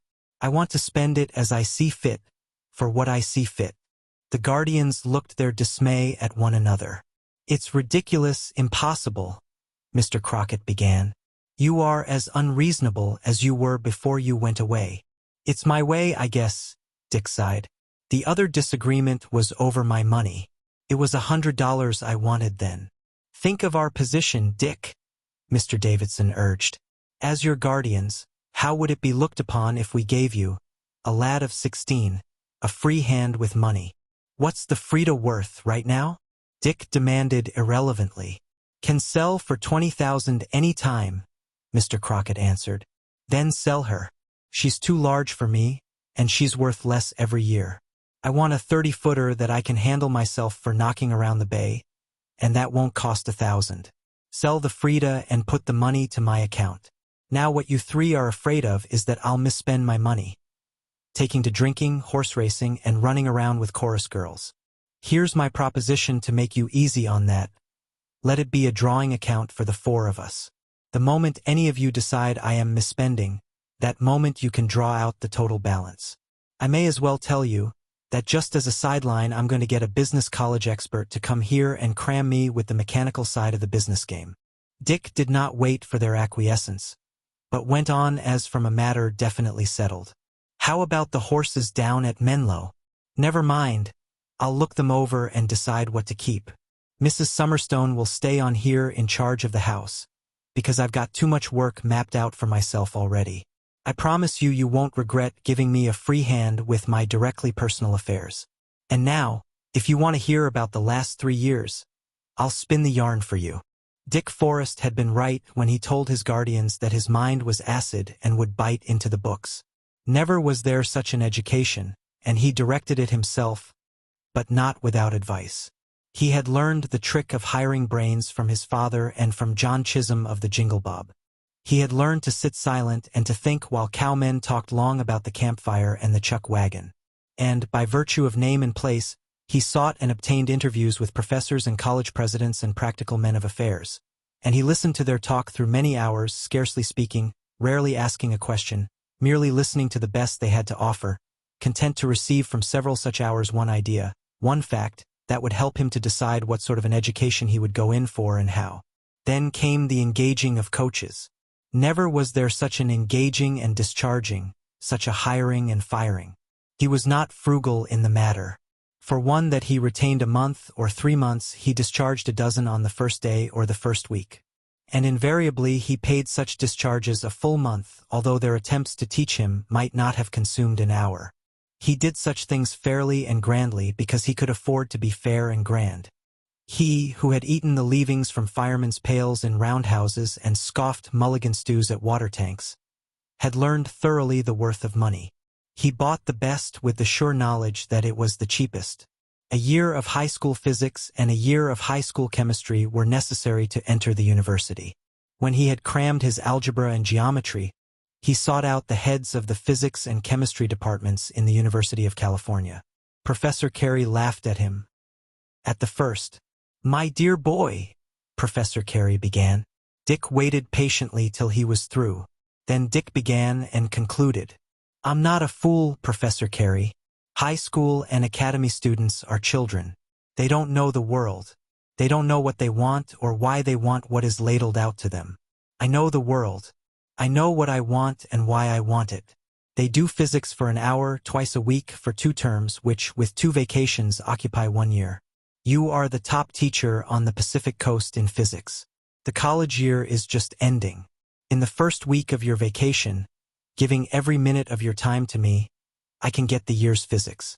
What is that week worth to you? You couldn't buy it for $1,000, Professor Carey rejoined, thinking he had settled the matter. I know what your salary is, Dick began. What is it? Professor Carey demanded sharply. It's not $1,000 a week, Dick retorted as sharply. It's not $500 a week, nor $250 a week. He held up his hand to stall off interruption. You've just told me I couldn't buy a week of your time for $1,000. I'm not going to, but I am going to buy that week for $2,000. Heavens, I've only got so many years to live. And you can buy years? Professor Carey queried slyly. Sure, that's why I'm here. I buy 3 years in one, and the week from you is part of the deal. But I have not accepted, Professor Carey laughed. If the sum is not sufficient, Dick said stiffly, why name the sum you consider fair? And Professor Carey surrendered. So did Professor Barsdale, head of the Department of Chemistry. Already had Dick taken his coaches in mathematics duck hunting for weeks in the sloughs of the Sacramento and the San Joaquin. After his bout with physics and chemistry, he took his 2 coaches in literature and history into the Curry County hunting region of southwestern Oregon. He had learned the trick from his father, and he worked and played, lived in the open air, and did 3 conventional years of adolescent education in 1 year without straining himself. He fished, hunted, swam, exercised, and equipped himself for the university at the same time. And he made no mistake. He knew that he did it because his father's 20 millions had invested him with mastery. Money was a tool. He did not overrate it, nor underrate it. He used it to buy what he wanted. The weirdest form of dissipation I ever heard, said Mr. Crockett, holding up Dick's account for the year. $16,000 for education, all itemized, including railroad fares, porter's tips, and shotgun cartridges for his teachers. He passed the examinations just the same, quoth Mr. Slocum. And in a year, growled Mr. Davidson. My daughter's boy entered Belmont at the same time, and, if he's lucky, it will be 2 years yet before he enters the university. Well, all I've got to say, proclaimed Mr. Crockett, is that from now on what that boy says in the matter of spending his money goes. And now I'll have a snap, Dick told his guardians. Here I am, neck and neck again, and years ahead of them in knowledge of the world. Why, I know things, good and bad, big and little, about men and women and life that sometimes I almost doubt myself that they're true. But I know them. From now on, I'm not going to rush. I've caught up, and I'm going through regular. All I have to do is to keep the speed of the classes, and I'll be graduated when I'm 21. From now on I'll need less money for education. No more coaches, you know? And more money for a good time. Mr. Davidson was suspicious. What do you mean by a good time? Oh, I'm going in for the frats, for football, hold my own, you know. And I'm interested in gasoline engines. I'm going to build the first ocean-going gasoline yacht in the world. You'll blow yourself up, Mr. Crockett demurred. It's a fool notion all these cranks are rushing into over gasoline. I'll make myself safe, Dick answered. And that means experimenting, and it means money, so keep me a good drawing account. Same old way. All 4 of us can draw. Chapter 6. Dick Forrest proved himself no prodigy at the university, save that he cut more lectures the first year than any other student. The reason for this was that he did not need the lectures he cut, and he knew it. His coaches, while preparing him for the entrance examinations, had carried him nearly through the first college year. Incidentally, he made the freshman team a very scrub team that was beaten by every high school and academy it played against. But Dick did put in work that nobody saw. His collateral reading was wide and deep, and when he went on his first summer cruise in the ocean-going gasoline yacht, he had built no gay young crowd accompanied him. Instead, his guests, with their families, were professors of literature, history, jurisprudence, and philosophy. It was long remembered in the university as the highbrow cruise. The professors, on their return, reported a most enjoyable time. Dick returned with a greater comprehension of the general fields of the particular professors than he could have gained in years at their class lectures. And time thus gained enabled him to continue to cut lectures and to devote more time to laboratory work. Nor did he miss having his good college time. College widows made love to him, and college girls loved him, and he was indefatigable in his dancing. He never cut a smoker, a beer bust, or a rush, and he toured the Pacific coast with the banjo and mandolin club. And yet he was no prodigy. He was brilliant at nothing. Half a dozen of his fellows could out-banjo and out-mandolin him. A dozen fellows were adjudged better dancers than he. In football, and he gained the varsity in his sophomore year, he was considered a solid and dependable player, and that was all. It seemed never his luck to take the ball and go down the length of the field while the blue and gold host tore itself and the grandstand to pieces. But it was at the end of heartbreaking, grueling slog in mud and rain, the score tied, the second half imminent to its close, Stanford on the 5-yard line, Berkeley's ball with 2 downs and 3 yards to gain. It was then that the blue and gold arose and chanted its demand for Forrest to hit the center and hit it hard. He never achieved super excellence at anything. Big Charlie Everson drank him down at the beer busts. Harrison Jackson, at hammer throwing, always exceeded his best by 20 feet. Carruthers outpointed him at boxing. Anson Burge could always put his shoulders to the mat, 2 out of 3, but always only by the hardest work. In English composition, a fifth of his class excelled him. Edlin, the Russian Jew, outdebated him on the contention that property was robbery.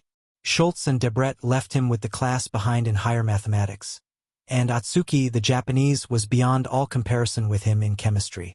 But if Dick Forrest did not excel at anything, he failed in nothing. He displayed no superlative strength, he betrayed no weakness nor deficiency. As he told his guardians, who, by his unrelenting good conduct, had been led into dreaming some great career for him, as he told them when they asked what he wanted to become, nothing, just all around. You see, I don't have to be a specialist. My father arranged that for me when he left me his money. Besides, I couldn't be a specialist if I wanted to. It isn't me. And thus so well keyed was he that he expressed clearly his key. He had no flair for anything. He was that rare individual, normal, average, balanced, all around. When Mr. Davidson, in the presence of his fellow guardians, stated his pleasure in that Dick had shown no wildness since he had settled down, Dick replied, "Oh, I can hold myself when I want to."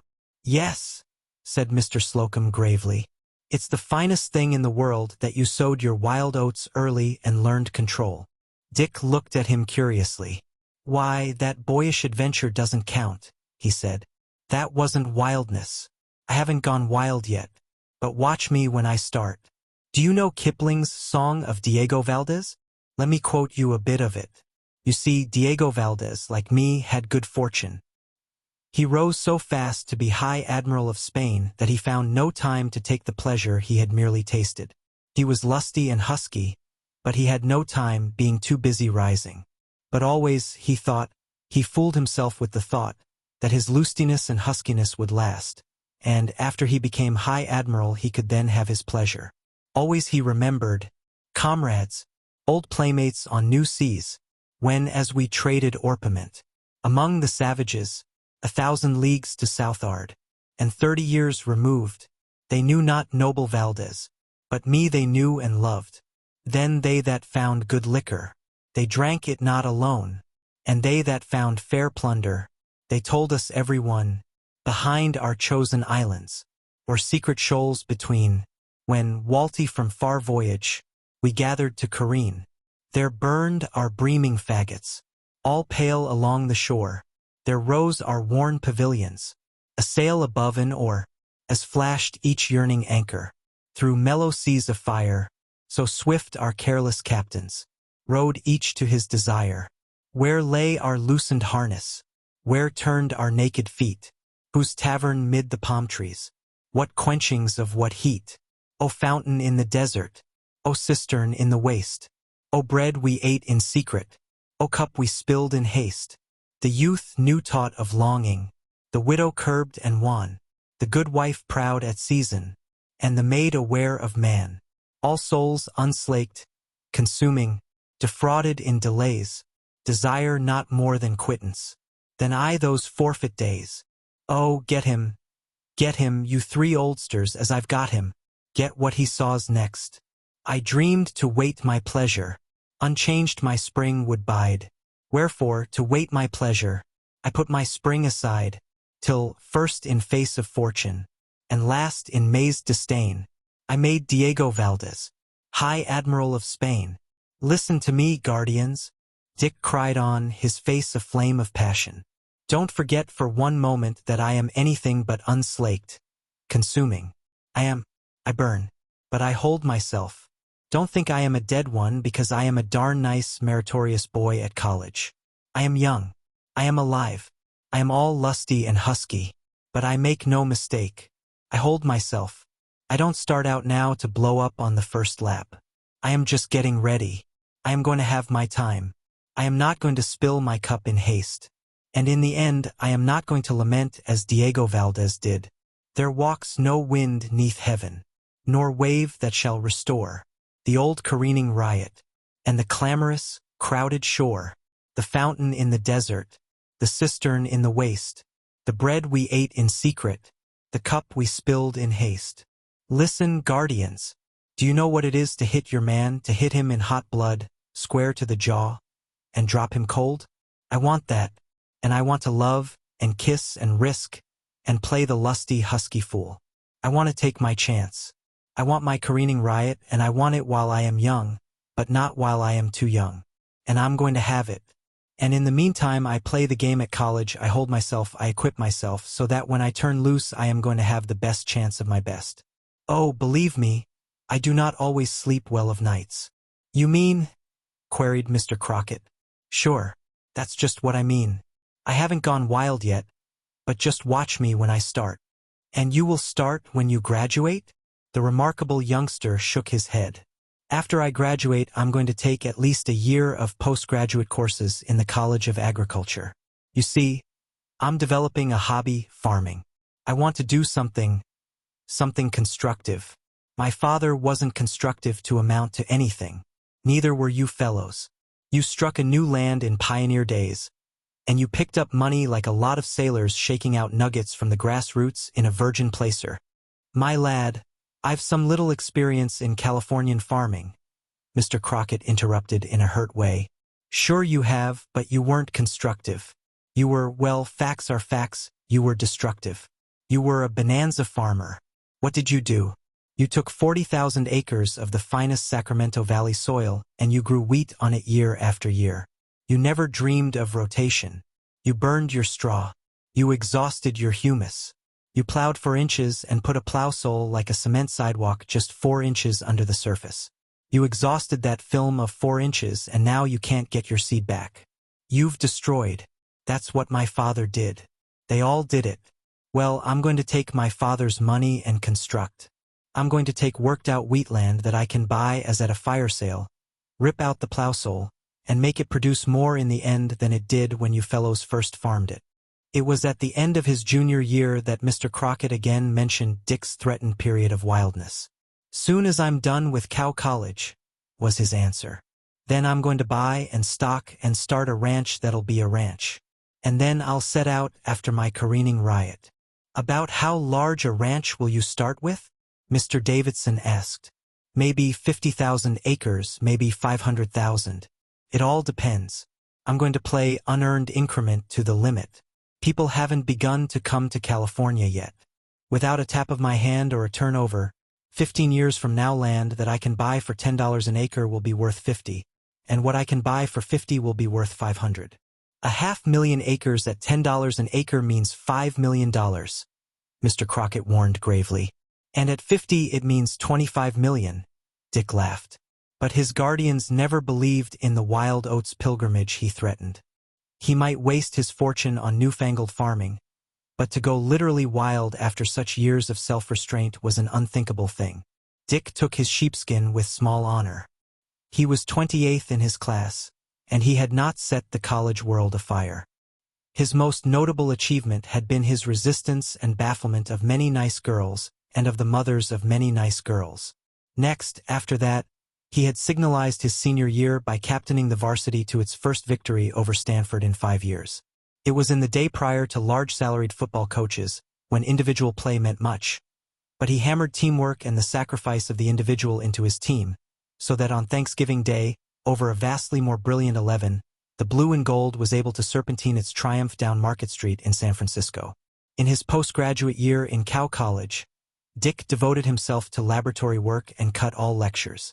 In fact, he hired his own lecturers and spent a sizable fortune on them in mere traveling expenses over California.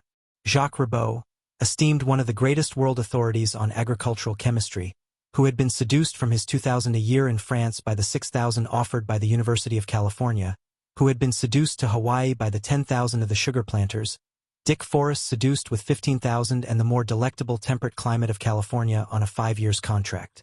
Messrs. Crockett, Slocum, and Davidson threw up their hands in horror and knew that this was the wild career Dick Forrest had forecast. But this was only one of Dick Forrest's similar dissipations. He stole from the federal government at a prodigal increase of salary, its star specialist in livestock breeding, and by similar misconduct he robbed the University of Nebraska of its greatest milch cow professor, and broke the heart of the dean of the College of Agriculture of the University of California by appropriating Professor Nerdenhammer, the wizard of farm management. Cheap at the price, Dick explained to his guardians. Wouldn't you rather see me spend my money in buying professors than in buying race horses and actresses? Besides, the trouble with you fellows is that you don't know the game of buying brains. I do. That's my specialty. I'm going to make money out of them, and, better than that, I'm going to make a dozen blades of grass grow where you fellows didn't leave room for half a blade in the soil you gutted. So it can be understood how his guardians could not believe in his promise of wild career, of kissing and risking, and hitting men hot on the jaw. 1 year more, he warned, while he delved in agricultural chemistry, soil analysis, farm management, and traveled California with his corps of high-salaried experts. And his guardians could only apprehend a swift and wide dispersal of the Forrest millions when Dick attained his majority, took charge of the totality of his fortune, and actually embarked on his agricultural folly. The day he was 21, the purchase of his principality, that extended west from the Sacramento River to the mountain tops, was consummated. An incredible price, said Mr. Crockett. Incredibly cheap, said Dick. You ought to see my soil reports. You ought to see my water reports. And you ought to hear me sing. Listen, guardians, to a song that is a true song. I am the singer and the song. Whereupon, in the queer quavering falsetto that is the sense of song to the North American Indian, the Eskimo, and the Mongol, Dick sang, Hu Tim Yo Kim Koyo Di. Wai Hai Yen Ning Koyo Di. Lo Whi Yen Ning Koyo Di. Yo Ho Nyanai. Haludam Yo Nai. Yo Ho Nai Nim. The music is my own, he murmured apologetically. The way I think it ought to have sounded. You see, no man lives who ever heard it sung. The Nishinam got it from the Maidu who got it from the Kankaw who made it. But the Nishinam and the Maidu and the Kankaw are gone. Their last rancheria is not. You plowed it under, Mr. Crockett, with you bonanza gang plowing, plow-soling farming. And I got the song from a certain ethnological report, Volume 3, of the United States Pacific Coast Geographical and Geological Survey. Red Cloud, who was formed out of the sky, first sang this song to the stars and the mountain flowers in the morning of the world. I shall now sing it for you in English, and again in Indian falsetto, ringing with triumph, vernal and bursting. Slapping his thighs and stamping his feet to the accent, Dick sang, The acorns come down from heaven. I plant the short acorns in the valley. I plant the long acorns in the valley. I sprout, I, the black oak acorn, sprout, I sprout. Dick Forrest's name began to appear in the newspapers with appalling frequency. He leaped to instant fame by being the first man in California who paid $10,000 for a single bull. His livestock specialist, whom he had filched from the federal government, in England outbid the Rothschild's Shire farm for Hillcrest Chieftain, quickly to be known as Forrest's Folly, paying for that kingly animal no less than 5,000 guineas. Let them laugh, Dick told his ex-guardians. I am importing 40 Shire mares. I'll write off half his price the first 12 months. He will be the sire and grandsire of many sons and grandsons, for which the Californians will fall over themselves to buy of me at from $3,000 to $5,000 a clatter. Dick Forrest was guilty of many similar follies in those first months of his majority. But the most unthinkable folly of all was, after he had sunk millions into his original folly, that he turned it over to his experts personally to develop along the general broad lines laid down by him, placed checks upon them that they might not go catastrophically wrong, bought a ticket in a passenger brig to Tahiti, and went away to run wild. Occasionally his guardians heard from him. At one time he was owner and master of a four-masted steel sailing ship that carried the English flag and coals from Newcastle. They knew that much because they had been called upon for the purchase price, because they read Dick's name in the papers as master when his ship rescued the passengers of the ill-fated Orion, and because they collected the insurance when Dick's ship was lost with most of all hands in the Great Fiji Hurricane. In 1896 he was in the Klondike, in 1897 he was in Kamchatka and scurvy-stricken, and next he erupted with the American flag into the Philippines. Once, although they could never learn how nor why, he was owner and master of a crazy tramp steamer, long since rejected by Lloyd's, which sailed under the aegis of Siam. From time to time business correspondence compelled them to hear from him from various purple ports of the Purple Seas. Once, they had to bring the entire political pressure of the Pacific coast to bear upon Washington in order to get him out of a scrape in Russia, of which affair not one line appeared in the daily press, but which affair was secretly provocative of ticklish joy and delight in all the chancelleries of Europe.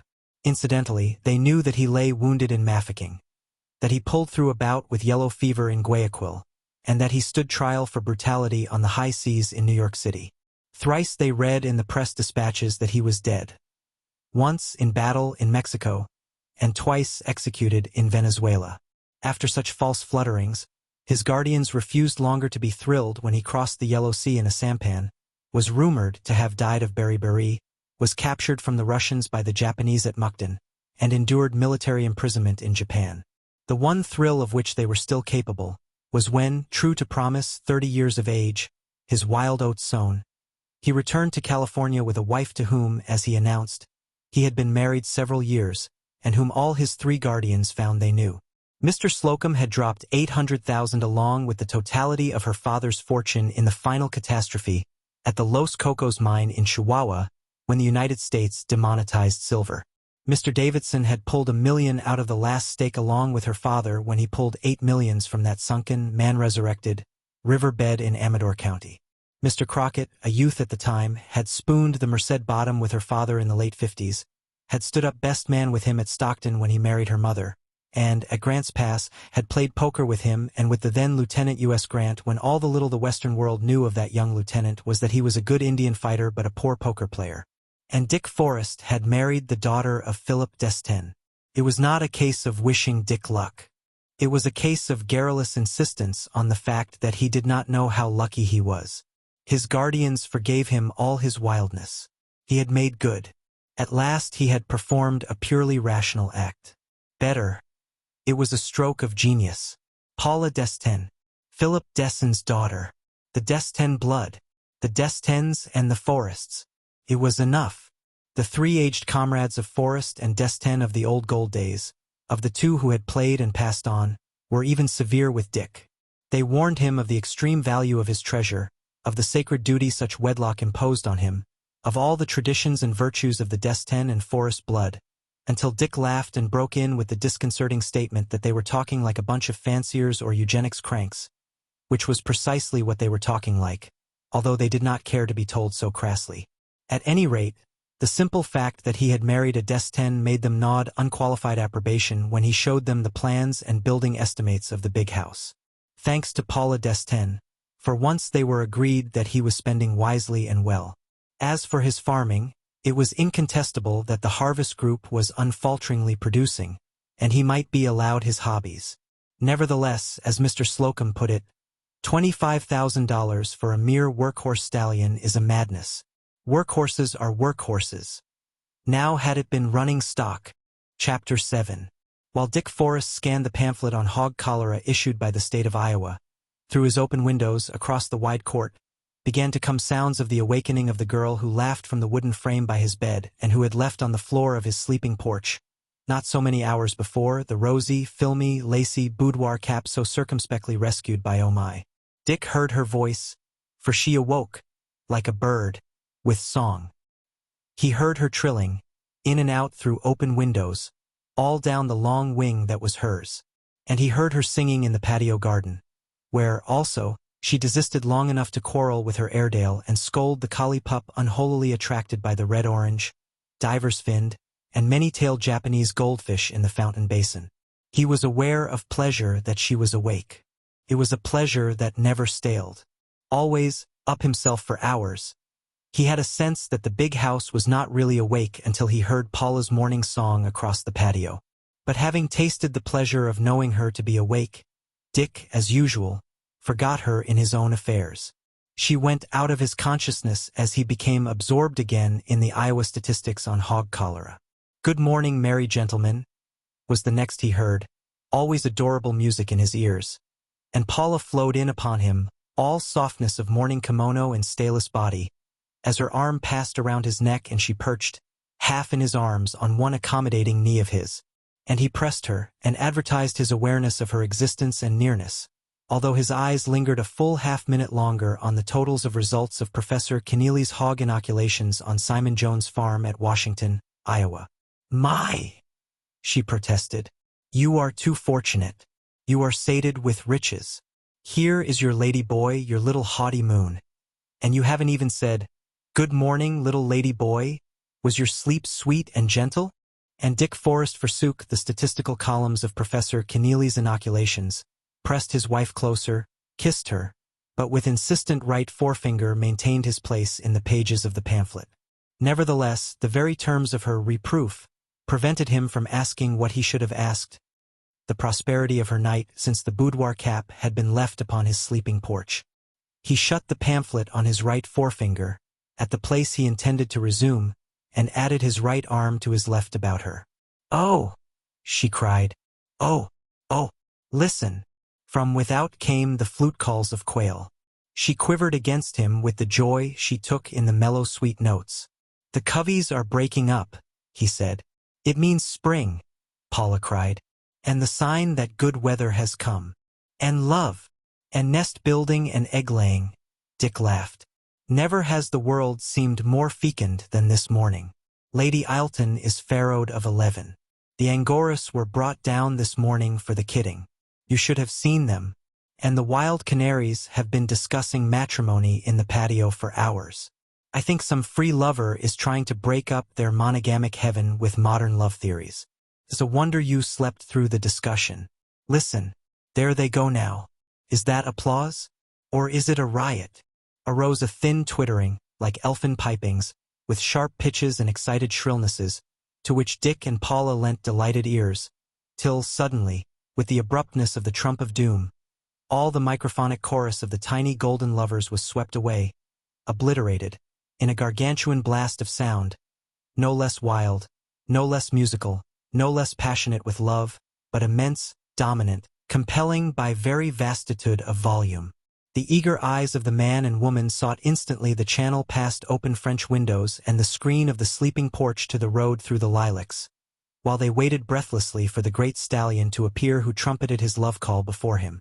Again, unseen, he trumpeted, and Dick said, "I will sing you a song, my haughty moon. It is not my song. It is the mountain lad's. It is what he knickers. Listen." He sings it again. This is what he says: "Hear me. I am Eros. I stamp upon the hills. I fill the wide valleys. The Maras hear me, and startle, in quiet pastures. For they know me. The grass grows rich and richer. The land is filled with fatness, and the sap is in the trees. It is the spring. The spring is mine. I am monarch of my kingdom of the spring. The Maras remember my voice. They know me aforetime through their mothers before them. Hear me. I am Eros. I stamp upon the hills, and the wide valleys are my heralds, echoing the sound of my approach." And Paula pressed closer to her husband, and was pressed, as her lips touched his forehead, and as the pair of them, gazing at the empty road among the lilacs, saw it filled with the eruptive vision of mountain lad, majestic and mighty, the gnat creature of a man upon his back absurdly small. his eyes wild and desirous, with the blue sheen that surfaces the eyes of stallions. His mouth, flecked with the froth and fret of high spirit, now brushed to burnished knees of impatience, now tossed skyward to utterance of that vast, compelling call that shook the air. Almost as an echo, from afar off, came a thin sweet answering whinny. "It is the Fotherington princess," Paula breathed softly. Again Mountain Lad trumpeted his call, and Dick chanted, "Hear me, I am Eros, I stamp upon the hills," and almost, for a flash of an instant, circled soft and close in his arms, Paula knew resentment of her husband's admiration for the splendid beast. And the next instant resentment vanished, and, in acknowledgement of due debt, she cried gaily, "And now, Red Cloud, the song of the acorn." Dick glanced half absently to her from the pamphlet folded on his finger, and then, with equal pitch of gaiety, sang, "The acorns come down from heaven. I plant the short acorns in the valley. I plant the long acorns in the valley. I sprout, I, the black oak acorn, sprout, I sprout." She had impressed herself very close against him during his moment of chanting. But in the first moments that succeeded she felt the restless movement of the hand that held the finger-marked hog pamphlet and caught the swift though involuntary flash of his eye to the clock on his desk that marked 11:25. Again she tried to hold him, although, with equal involuntariness, her attempt was made in mild terms of resentment. "You are a strange and wonderful red cloud," she said slowly. "Sometimes almost am I convinced that you are utterly red cloud, planting your acorns and singing your savage joy of the planting. And sometimes almost you are to me the ultramodern man, the last word of the two-legged male human that finds Trojan adventures in sieges of statistics, and, armed with test tubes and hypodermics, engages in gladiatorial contests with weird microorganisms. Almost, at times, it seems you should wear glasses and be bald-headed. Almost, it seems, that I have no right of vigor to possess an armful of girl," he completed for her, drawing her still closer. "That I am a silly scientific brute who doesn't merit his vain little breath of sweet rose-colored dust. Well, listen, I have a plan. In a few days." But his plan died in birth, for, at their backs, came a discreet cough of warning, and, both heads turning as one, they saw Bonbright, the assistant secretary, with a sheaf of notes on yellow sheets in his hand. "For telegrams," he murmured apologetically. "Mr. Blake is confident that 2 of them are very important. One of them concerns that chilly shipment of bulls." And Paula, slowly drawing away from her husband and rising to her feet, could feel him slipping from her toward his tables of statistics, bills of lading and secretaries, foremen and managers. "Oh, Paula," Dick called as she was fading through the doorway. "I've christened the last boy. He's to be known as Oho. How do you like it?" Her reply began with a hint of forlornness that vanished with her smile, as she warned, "You will play ducks and drakes with the houseboys' names. I never do it with pedigreed stock," he assured her with a solemnity belied by the challenging twinkle in his eyes. "I didn't mean that," was her retort. "I meant that you were exhausting the possibilities of the language. Before long you'll have to be calling them Oh Bell, Oh Hell, and Oh Go to Hell. Your O was a mistake. You should have started with red. Then you could have had Red Bull, Red Horse, Red Dog, Red Frog, Red Fern, and all the rest of the reds." She mingled her laughter with his as she vanished, and, the next moment the telegram before him, he was immersed in the details of the shipment, at $250 each F.O.B. of 300 registered yearling bulls to the beef ranges of Chile. Even so, vaguely, with vague pleasure, he heard Paula sing her way back across the patio to her long wing of house, though he was unaware that her voice was a trifle, just the merest trifle, subdued. Chapter 8. 5 minutes after Paula had left him, punctual to the second, the 4 telegrams disposed of, Dick was getting into a ranch motor car, along with Thayer, the Idaho buyer, and Naismith, the special correspondent for the Breeders' Gazette. Wardman, the sheep manager, joined them at the corrals where several thousand young Shropshire rams had been assembled for inspection. There was little need for conversation. Thayer was distinctly disappointed in this, for he felt that the purchase of 10 carloads of such expensive creatures was momentous enough to merit much conversation. "They speak for themselves," Dick had assured him, and turned aside to give data to Naismith for his impending article on Shropshires in California and the Northwest. "I wouldn't advise you to bother to select them," Dick told Thayer 10 minutes later. "The average is all top. You could spend a week picking your 10 carloads and have no higher grade than if you had taken the first to hand." This cool assumption that the sale was already consummated so perturbed Thayer that, along with the sure knowledge that he had never seen so high a quality of rams, he was nettled into changing his order to 20 carloads. As he told Naismith, after they had regained the big house and as they chalked their cues to finish the interrupted game, "It's my first visit to Forrest's. He's a wizard. I've been buying in the East and importing. But those Shropshires won my judgment. You noticed I doubled my order. Those Idaho buyers will be wild for them. I only had buying orders straight for 6 carloads and contingent on my judgment for 2 carloads more. But if every buyer doesn't double his order, straight and contingent, when he sees them rams, and if there isn't a stampede for what's left, I don't know sheep. They're the goods. If they don't jump up the sheep game of Idaho, well, then Forrest's no breeder and I'm no buyer, that's all." As the warning gong for lunch rang out, a huge bronze gong from Korea that was never struck until it was first indubitably ascertained that Paula was awake, Dick joined the young people at the goldfish fountain in the big patio. Bert Wainwright, variously advised and commanded by his sister, Rita, and by Paula and her sisters, Lute and Ernestine, was striving with a dip net to catch a particularly gorgeous flower of a fish whose size and color and multiplicity of fins and tails had led Paula to decide to segregate him for the special breeding tank in the fountain of her own secret patio.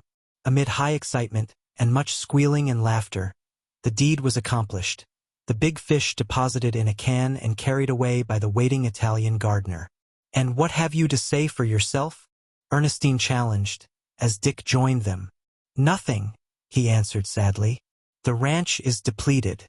300 beautiful young bulls depart tomorrow for South America, and Thayer, you met him last night, is taking 20 carloads of rams. All I can say is that my congratulations are extended to Idaho and Chile. Plant more acorns?" Paula laughed, her arms about her sisters, the 3 of them smilingly expectant of an inevitable antic. "Oh, Dick, sing your acorn song," Lute begged. He shook his head solemnly. "I've got a better one. It's purest orthodoxy. It's got Red Cloud and his acorn song skinned to death. Listen, this is the song of the little East Sider, on her first trip to the country under the auspices of her Sunday school. She's quite young. Pay particular attention to her lisp." And then Dick chanted, lisping, "The goldfish thwimmeth in the bowl. The robin thiths upon the tree. What mocketh them thit so eathily? Who stuckth the fur upon their breasts? God, God, he done it." "Cribbed," was Ernestine's judgment, as the laughter died away. "Sure," Dick agreed. "I got it from the rancher and stockman, that got it from the swine breeder's journal, that got it from the Western Advocate, that got it from public opinion, that got it, undoubtedly, from the little girl herself, or, rather, from her Sunday school teacher. For that matter, I am convinced it was first printed in our Dumb Animals."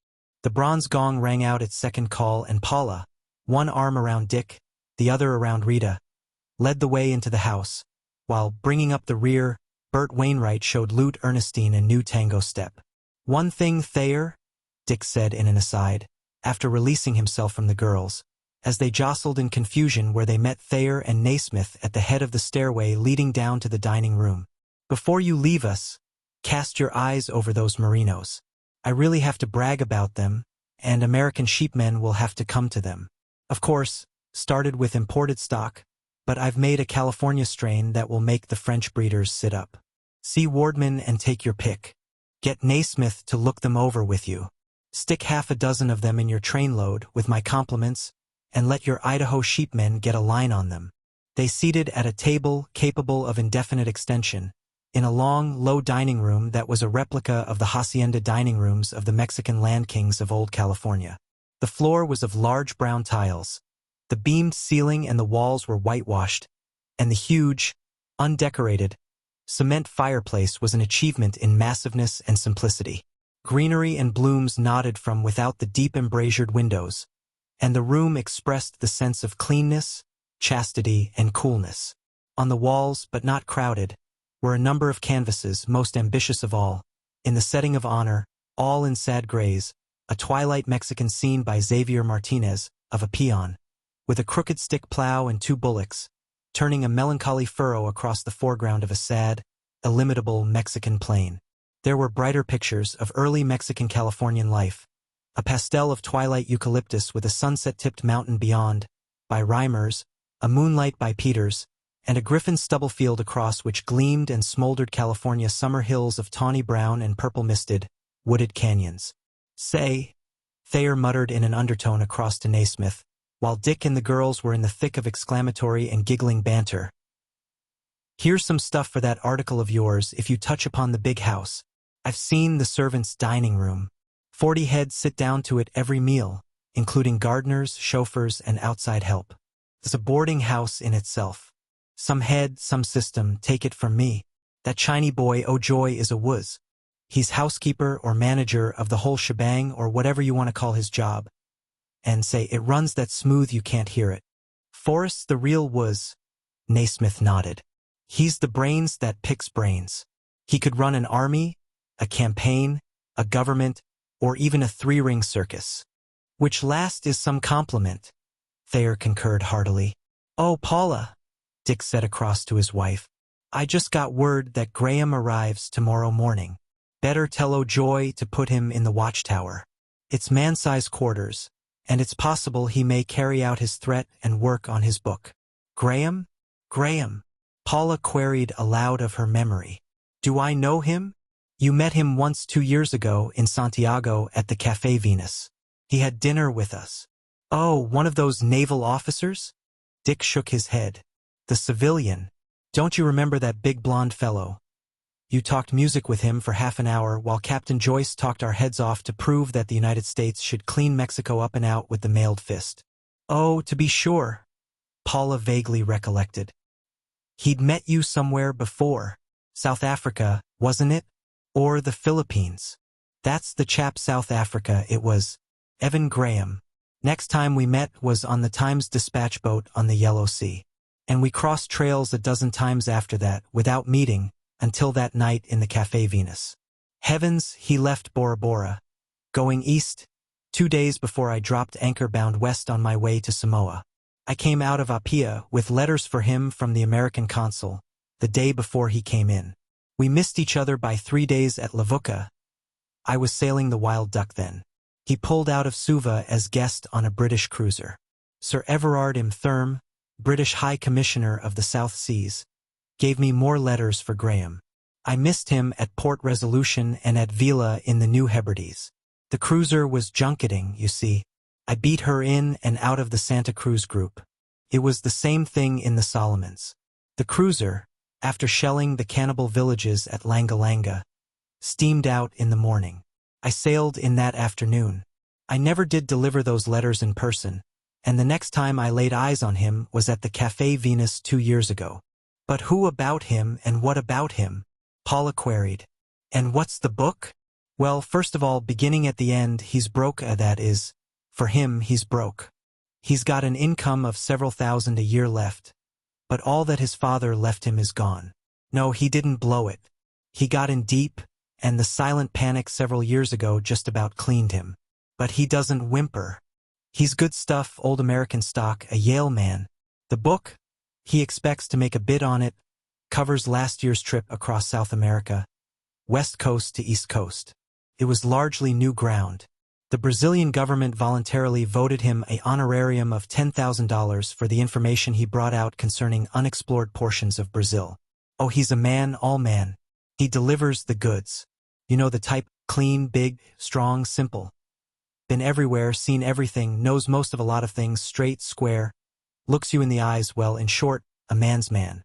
Ernestine clapped her hands, flung a tantalizing, man-challenging, man-conquering glance at Bert Wainwright, and exclaimed, "And he comes tomorrow!"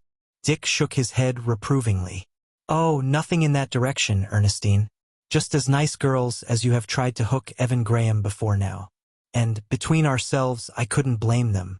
But he's had good wind and fast legs, and they've always failed to run him down or get him into a corner, where, dazed and breathless, he's mechanically muttered yes to certain interrogatories and come out of the trance to find himself roped, thrown, branded, and married. Forget him, Ernestine. Stick by golden youth and let it drop its golden apples. Pick them up and golden youth with them, making a noise like stupid failure all the time you are snaring swift-legged youth. But Graham's out of the running. He's old like me, just about the same age. And, like me, he's run a lot of those queer races. He knows how to make a getaway. He's been cut by barbed wire, nose twitched, neck burnt, cinched to a fare-you-well, and he remains subdued but uncatchable. He doesn't care for young things. In fact, you may charge him with being wobbly, but I plead guilty, by proxy, that he is merely old, hard-bitten, and very wise. Chapter 9. Where's my boy in breeches? Dick shouted, stamping with jingling spurs through the big house in quest of its little lady. He came to the door that gave entrance to her long wing. It was a door without a knob, a huge panel of wood in a wood-paneled wall. But Dick shared the secret of the hidden spring with his wife, pressed the spring, and the door swung wide. "Where's my boy in breeches?" he called and stamped down the length of her quarters. A glance into the bathroom, with its sunken Roman bath and descending marble steps, was fruitless, as were the glances he sent into Paula's wardrobe room and dressing room. He passed the short, broad stairway that led to her empty window-seat divan in what she called her Juliet Tower, and thrilled at sight of an orderly disarray of filmy, pretty, lacy woman's things that he knew she had spread out for her own sensuous delight of contemplation. He fetched up for a moment at a drawing easel, his reiterant cry checked on his lips, and threw a laugh of recognition and appreciation at the sketch, just outlined, of an awkward, big-boned, knobby, weanling colt caught in the act of madly whinnying for its mother. "Where's my boy in breeches?" he shouted before him, out to the sleeping porch, and found only a demure, brow-troubled Chinese woman of 30, who smiled self-effacing embarrassment into his eyes. This was Paula's maid, "Oh dear," so named by Dick many years before, because of a certain solicitous contraction of her delicate brows that made her appear as if ever on the verge of saying, "Oh dear." In fact, Dick had taken her, as a child almost, for Paula's service, from a fishing village on the Yellow Sea where her widow mother earned as much as $4 in a prosperous year at making nets for the fishermen. Oh dear's first service for Paula had been aboard the three-topmast schooner, All Away, at the same time that Oh Joy, cabin boy, had begun to demonstrate the efficiency that enabled him, through the years, to rise to the majordomoship of the big house. "Where is your mistress, oh dear?" Dick asked. Oh dear shrank away in an agony of bashfulness. Dick waited. "She may be with 'em young ladies." "I don't know," oh dear stammered, and Dick, in very mercy, swung away on his heel. "Where's my boy in breeches?" he shouted, as he stamped out under the porte-cochere just as a ranch limousine swung around the curve among the lilacs.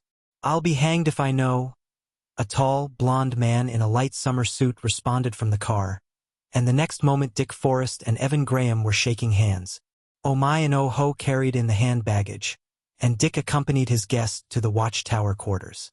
"You'll have to get used to us, old man," Dick was explaining. "We run the ranch like clockwork, and the servants are wonders. But we allow ourselves all sorts of loosenesses. If you'd arrived 2 minutes later, there'd have been no one to welcome you but the Chinese boys. I was just going for a ride. And Paula, Mrs. Forrest, has disappeared." The two men were almost of a size, Graham topping his host by perhaps an inch, but losing that inch in the comparative breadth of shoulders and depth of chest. Graham was, if anything, a clearer blonde than Forrest, although both were equally gray of eye, equally clear in the whites of the eyes, and equally and precisely similarly bronzed by sun and weather-beat. Graham's features were in a slightly larger mold. His eyes were a trifle longer, although this was lost again by a heavier droop of lids. His nose hinted that it was a shade straighter as well as larger than Dick's, and his lips were a shade thicker, a shade redder, a shade more bowed with fulsomeness. Forrest's hair was light brown to chestnut, while Graham's carried a whispering advertisement that it would have been almost golden in its silk had it not been burned almost to sandiness by the sun. The cheeks of both were high-boned, although the hollows under Forrest's cheekbones were more pronounced. Both noses were large-nostriled and sensitive, and both mouths, while generously proportioned, carried the impression of girlish sweetness and chastity along with the muscles that could draw the lips to the firmness and harshness that would not give the lie to the square, uncleft chins beneath.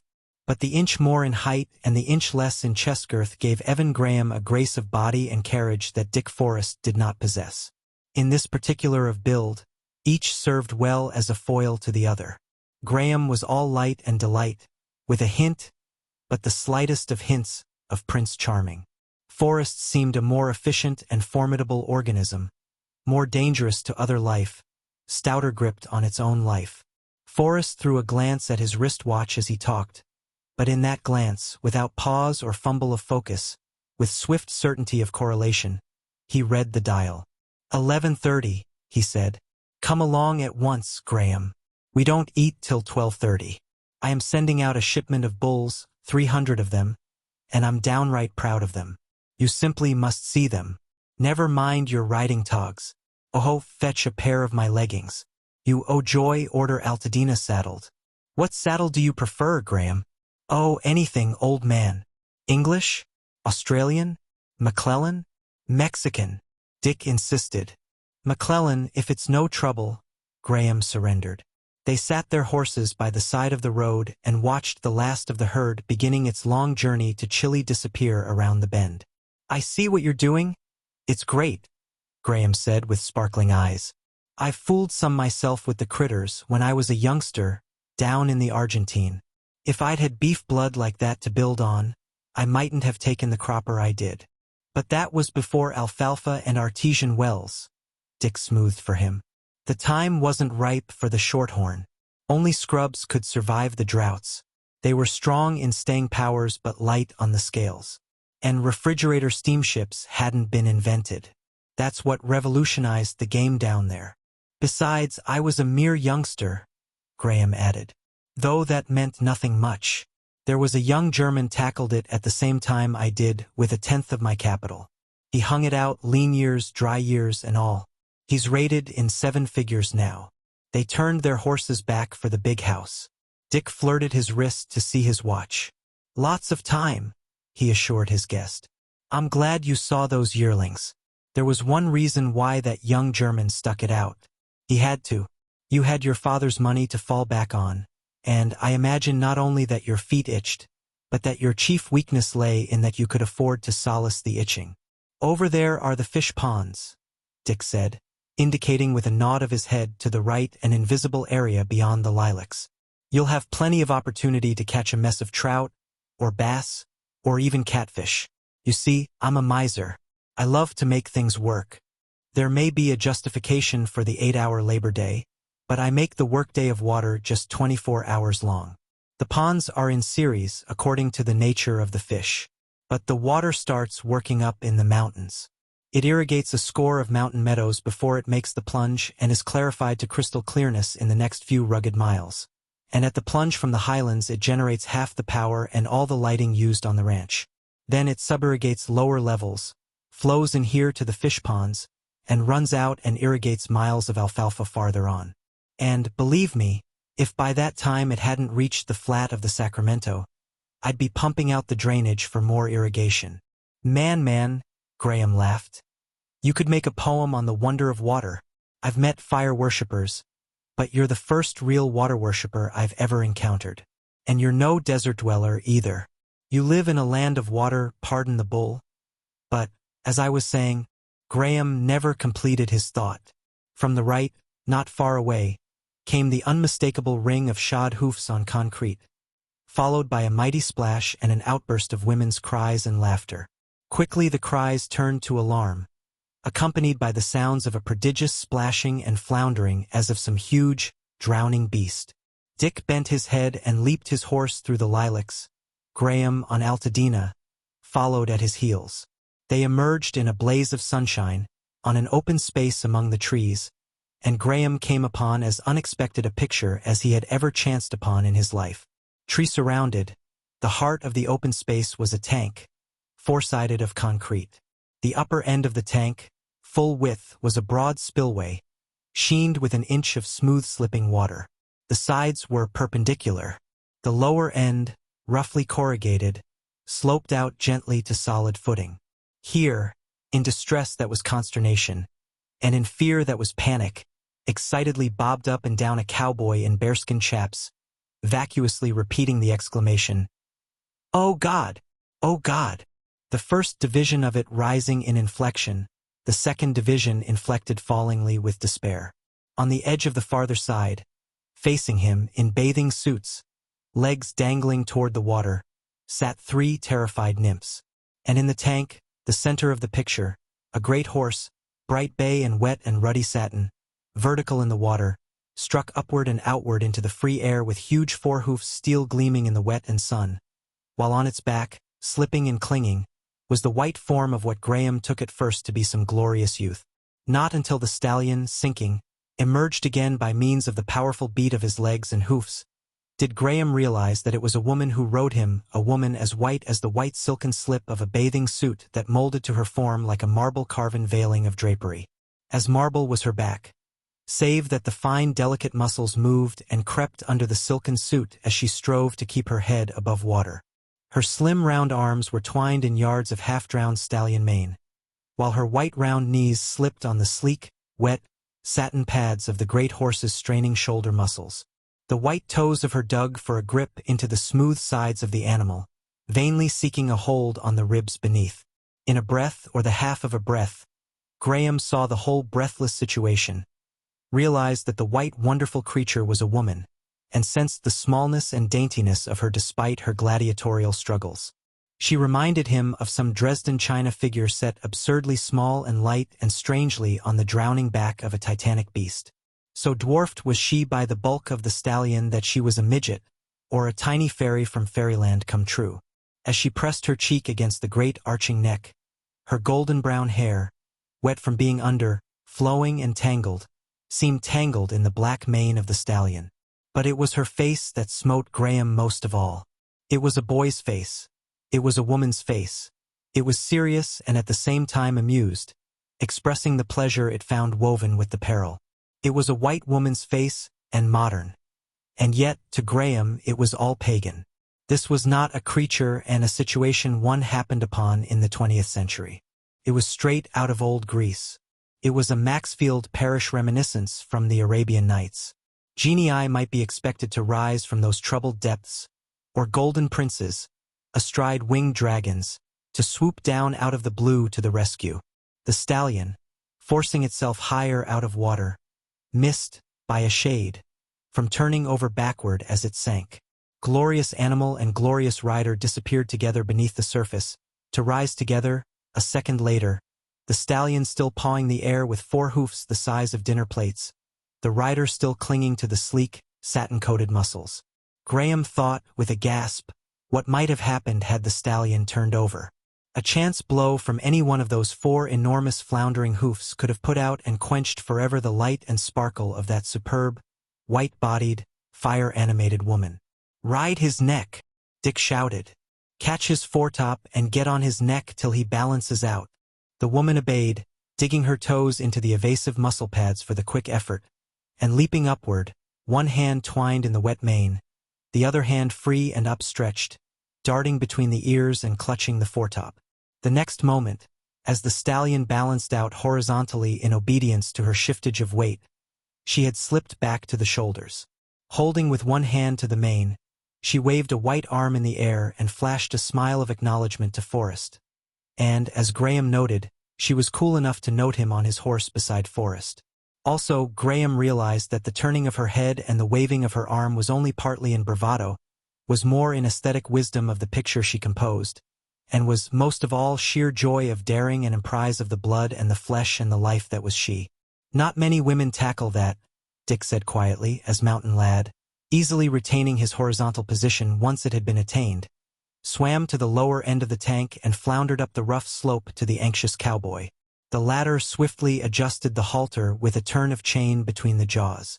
But Paula, still astride, leaned forward, imperiously took the lead part from the cowboy, whirled Mountain Lad around to face Forrest, and saluted. "Now you will have to go away," she called. "This is our hen party, and the stag public is not admitted." Dick laughed, saluted acknowledgement, and led the way back through the lilacs to the road. Who was it?" Graham queried.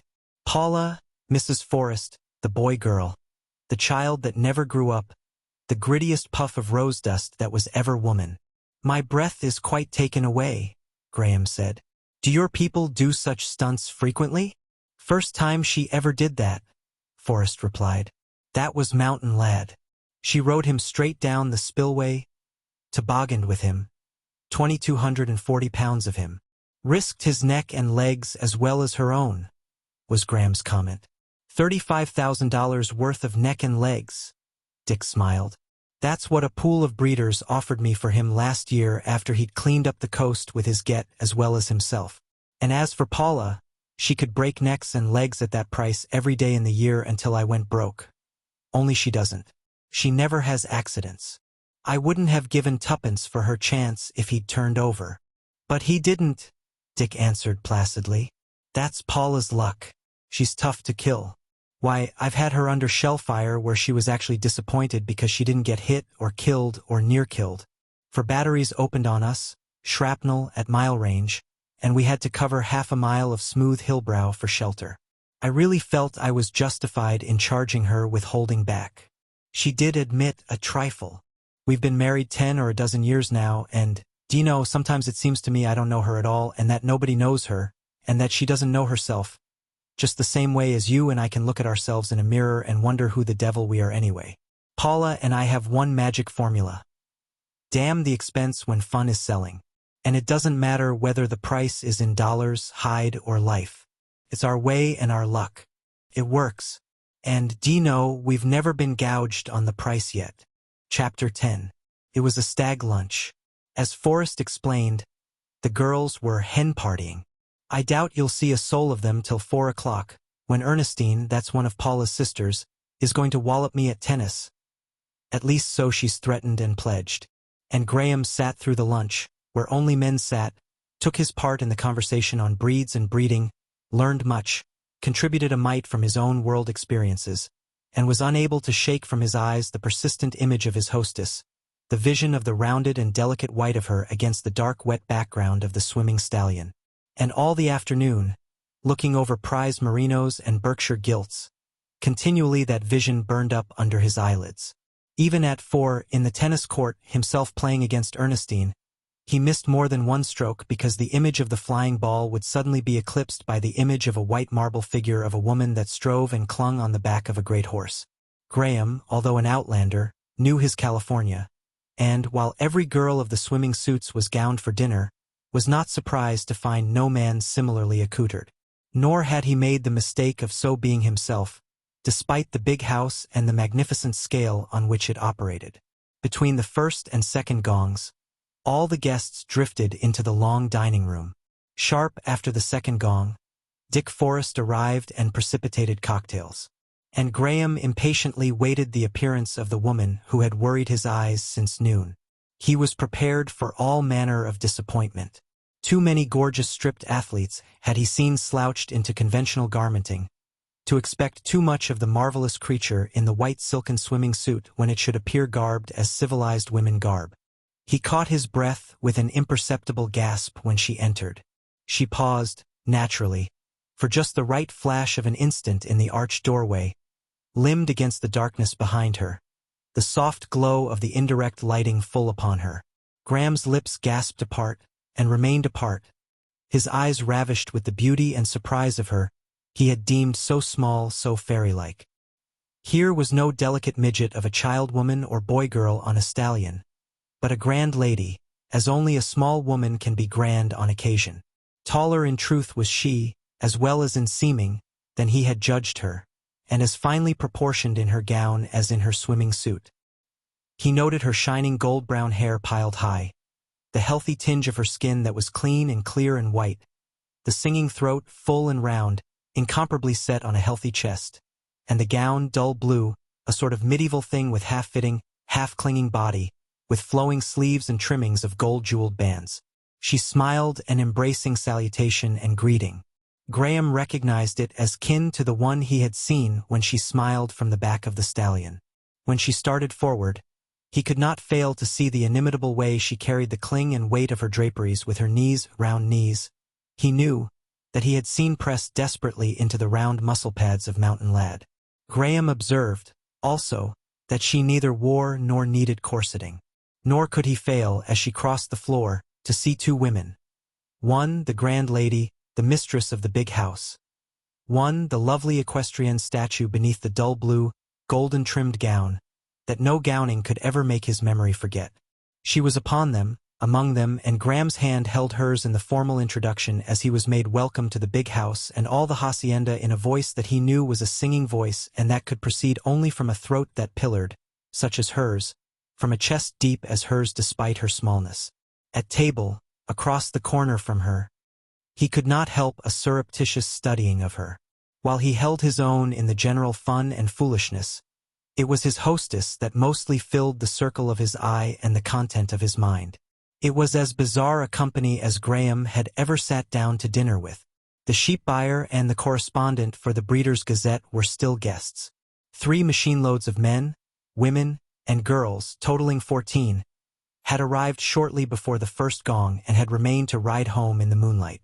Graham could not remember their names, but he made out that they came from some valley town 30 miles away called Wickenburg, and that they were of the small-town banking, professional, and wealthy farmer class.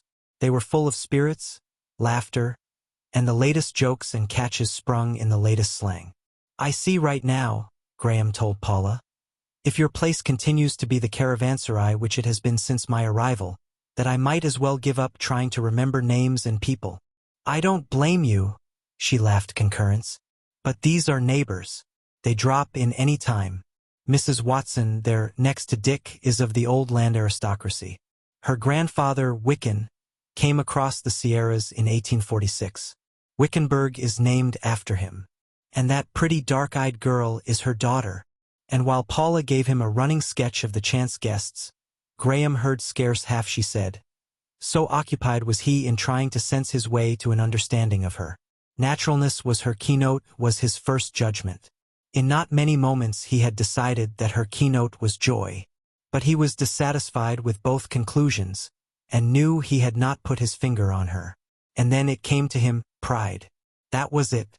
It was in her eye, in the poise of her head, in the curling tendrils of her hair, in her sensitive nostrils, in the mobile lips, in the very pitch and angle of the rounded chin, in her hands small, muscular, and veined, that he knew at sight to be the hard-worked hands of one who had spent long hours at the piano. Pride it was, in every muscle, nerve, and quiver of her conscious, sentient, stinging pride. She might be joyous and natural, boy and woman, fun and frolic, but always the pride was there, vibrant, tense, intrinsic, the basic stuff of which she was builded.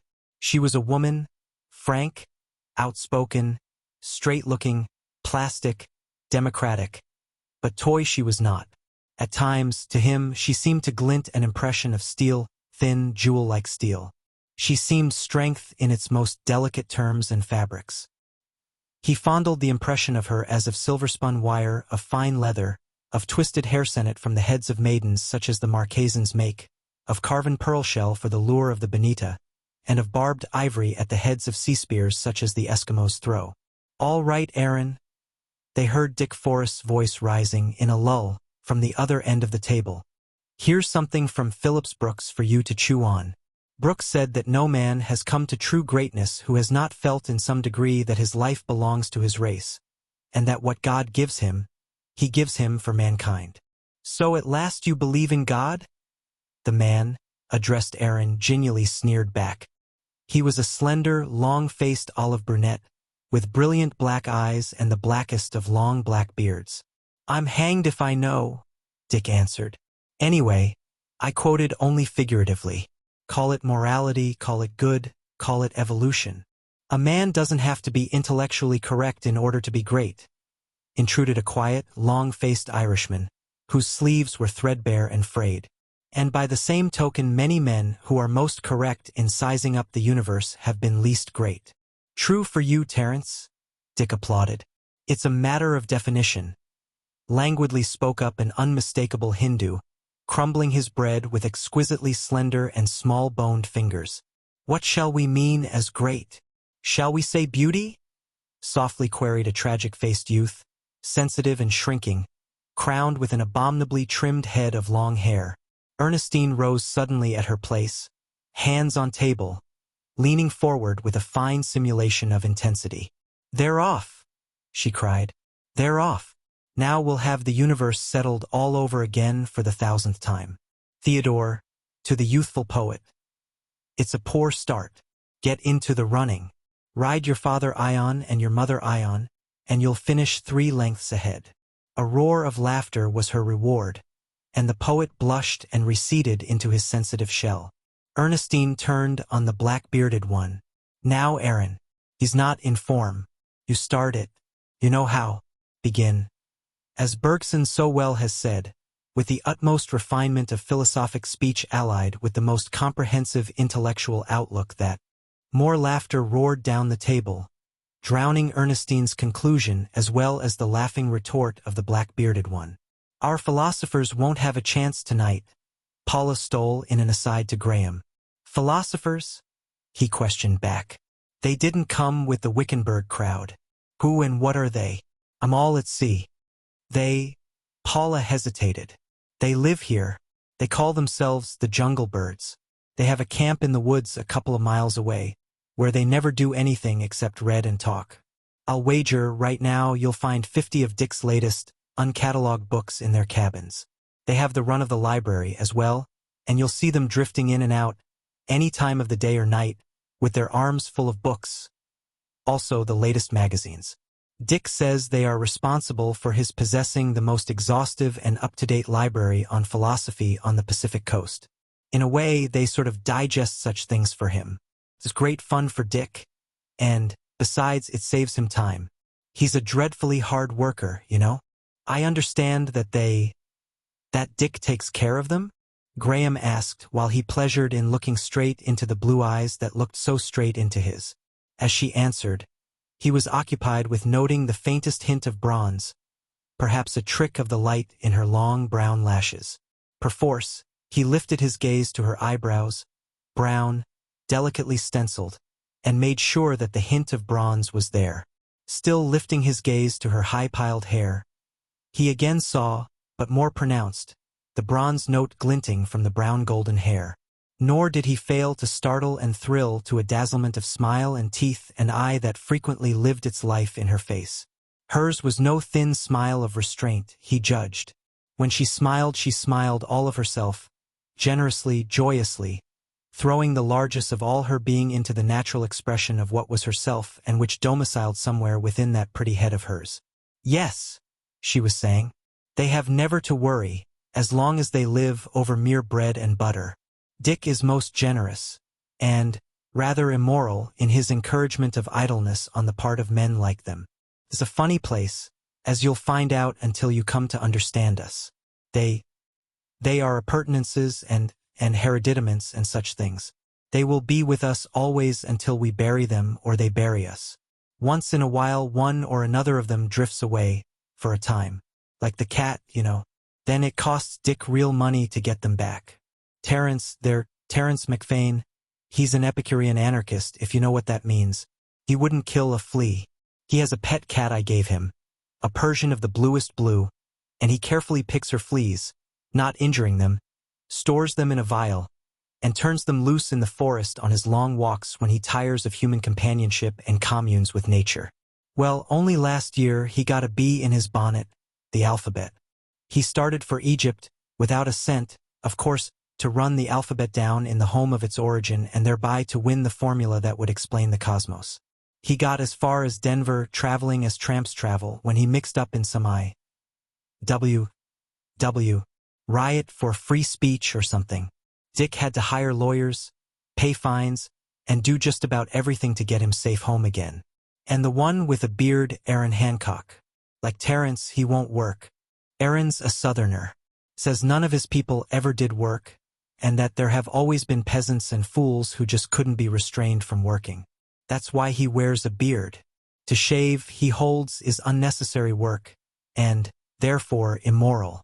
I remember, at Melbourne, when he broke in upon Dick and me, a sunburnt wild man from out the Australian bush. It seems he'd been making original researches in anthropology or folklorology or something like that. Dick had known him years before in Paris, and Dick assured him, if he ever drifted back to America, of food and shelter. So here he is. And the poet? Graham asked, glad that she must still talk for a while, enabling him to study the quick dazzlement of smile that played upon her face. Oh, Theodore Malkin, though we call him Leo. He won't work either. His people are old Californian stock and dreadfully wealthy. But they disowned him and he disowned them when he was 15. They say he is lunatic and he says they are merely maddening. He really writes some remarkable verse, when he does write. But he prefers to dream and live in the jungle with Terence and Aaron. He was tutoring immigrant Jews in San Francisco when Terence and Aaron rescued him, or captured him, I don't know which. He's been with us 2 years now, and he's actually filling out, despite the facts that Dick is absurdly generous in furnishing supplies and that they'd rather talk and read and dream than cook. The only good meals they get is when they descend upon us, like tonight. And the Hindu, who's he? That's Dar Heil. He's their guest. The 3 of them invited him up just as Aaron first invited Terence, and as Aaron and Terence invited Leo. Dick says, in time, 3 more are bound to appear, and then he'll have his 7 sages of the Madrono Grove. Their jungle camp is in a Madrono Grove, you know. It's the most beautiful spot with living springs, a canyon. But I was telling you about Dar Heil. He's a revolutionist of sorts. He's dabbled in our universities, studied in France, Italy, Switzerland, is a political refugee from India, and he's hitched his wagon to 2 stars. One, a new synthetic system of philosophy, the other, rebellion against the tyranny of British rule in India. He advocates individual terrorism and direct mass action. That's why his paper, Catter or Badar or something like that, was suppressed here in California, and why he narrowly escaped being deported. And that's why he's up here just now, devoting himself to formulating his philosophy. He and Aaron quarrel tremendously, that is, on philosophical matters. And now, Paula sighed and erased the sigh with her smile. And now I'm done. Consider yourself acquainted. And oh, if you encounter our sages more intimately, a word of warning, especially if the encounter be in the stag room. Dar Heil is a total abstainer. Theodore Malkin can get poetically drunk and usually does on 1 cocktail. Aaron Hancock is an expert wine-bibber. And Terence McFain, knowing little of one drink from another and caring less, can put 99 men out of 100 under the table and go right on lucidly expounding Epicurean anarchy. One thing Graham noted as the dinner proceeded. The sages called Dick Forrest by his first name, but they always addressed Paula as Mrs. Forrest, although she called them by their first names. There was nothing affected about it. Quite unconsciously did they, who respected few things under the sun, and among such few things not even work, quite unconsciously, and invariably, did they recognize the certain definite aloofness in Dick Forrest's wife so that her given name was alien to their lips. By such tokens Evan Graham was not slow in learning that Dick Forrest's wife had a way with her, compounded of sheerest democracy and equally sheer royalty. It was the same thing after dinner in the big living room. She dared as she pleased, but nobody assumed. Before the company settled down, Paula seemed everywhere, bubbling over with more outrageous spirits than any of them. From this group or that, from one corner or another, her laugh rang out. And her laugh fascinated Graham. There was a fibrous thrill in it, most sweet to the ear, that differentiated it from any laugh he had ever heard. It caused Graham to lose the thread of young Mr. Wombold's contention that what California needed was not a Japanese exclusion law, but at least 200,000 Japanese coolies to do the farm labor of California and knock in the head the threatened 8-hour day for agricultural laborers. Young Mr. Wombold, Graham gleaned, was an hereditary large landowner in the vicinity of Wickenburg who prided himself on not yielding to the trend of the times by becoming an absentee landlord. From the piano, where Eddie Mason was the center of a group of girls, came much noise of ragtime music and slangtime song. Terence McFain and Aaron Hancock fell into a heated argument over the music of futurism. And Graham was saved from the Japanese situation with Mr. Wombold by Dar Heil, who proceeded to proclaim Asia for the Asiatics and California for the Californians. Paula, catching up her skirts for speed, fled down the room in some romp, pursued by Dick, who captured her as she strove to dodge around the Wombold group. "Wicked woman," Dick reproved her in mock wrath, and, the next moment, joined her in persuading Dar Heil to dance. And Dar Heil succumbed, flinging Asia and the Asiatics to the winds, along with his arms and legs, as he weirdly parroted the tango in what he declared to be the blastic culmination of modern dancing. "And now, Red Cloud, sing Mr. Graham your acorn song," Paula commanded Dick. Forrest, his arm still about her, detaining her for the threatened punishment not yet inflicted, shook his head somberly. "The acorn song," Ernestine called from the piano, and the cry was taken up by Eddie Mason and the girls. "Oh, do, Dick," Paula pleaded. "Mr. Graham is the only one who hasn't heard it." Dick shook his head. "Then sing him your goldfish song." "I'll sing him Mountain Lad's song," Dick bullied, a whimsical sparkle in his eyes. He stamped his feet, pranced, nickered a not bad imitation of Mountain Lad, tossed an imaginary mane, and cried, "Hear me! I am Eros. I stamp upon the hills." "The acorn song," Paula interrupted quickly and quietly, with just the hint of steel in her voice. Dick obediently ceased his chant of Mountain Lad, but shook his head like a stubborn colt. "I have a new song," he said solemnly. "It is about you and me, Paula. I got it from the Nishnam." The Nishnam are the extinct aborigines of this part of California. Paula shot in a swift aside of explanation to Graham. Dick danced half a dozen steps, stiff-legged, as Indians dance, slapped his thighs with his palms, and began a new chant, still retaining his hold on his wife. "Me, I am Aikut, the first man of the Nishnam. Aikut is the short for Adam, and my father and my mother were the coyote and the moon. And this is Yotutawai, my wife. She is the first woman of the Nishnam. Her father and her mother were the grasshopper and the ring-tailed cat. They were the best father and mother left after my father and mother. The coyote is very wise, the moon is very old. But who ever heard much of anything of credit to the grasshopper and the ring-tailed cat? The Nishnam are always right. The mother of all women had to be a cat, a little wizened, sad-faced, shrewd ring-tailed cat. Whereupon the song of the first man and woman was interrupted by protests from the women and acclamations from the men. "This is Yotutawai, which is the short for Eve," Dick chanted on, drawing Paula brusquely closer to his side with a semblance of savage roughness. "Yotutawai is not much to look at, but be not hard upon her. The fault is with the grasshopper and the ring-tailed cat. Me, I am Aikut, the first man, but question not my taste. I was the first man, and this I saw was the first woman.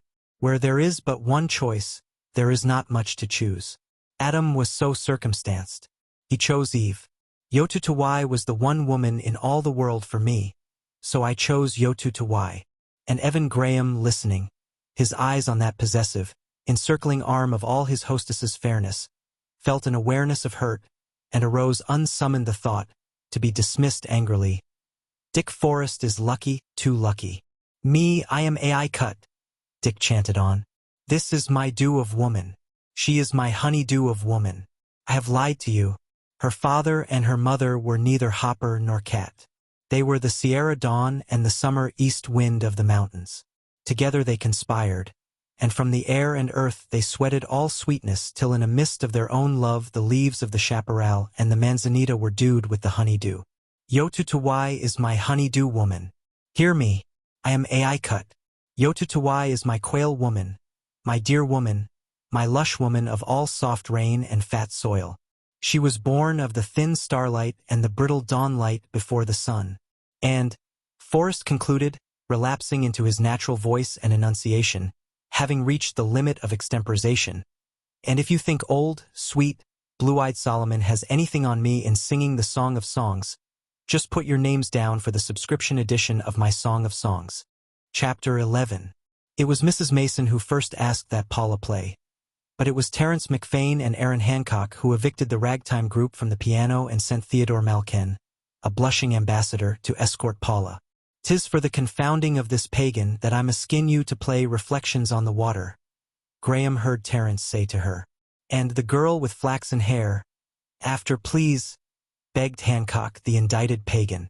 "It will aptly prove my disputation. This wild Celt has a bog theory of music that predates the caveman, and he has the unadulterated stupidity to call himself ultramodern." "Oh, Debussy," Paula laughed. "Still wrangling over him, eh? I'll try and get around to him. but I don't know with what I'll begin.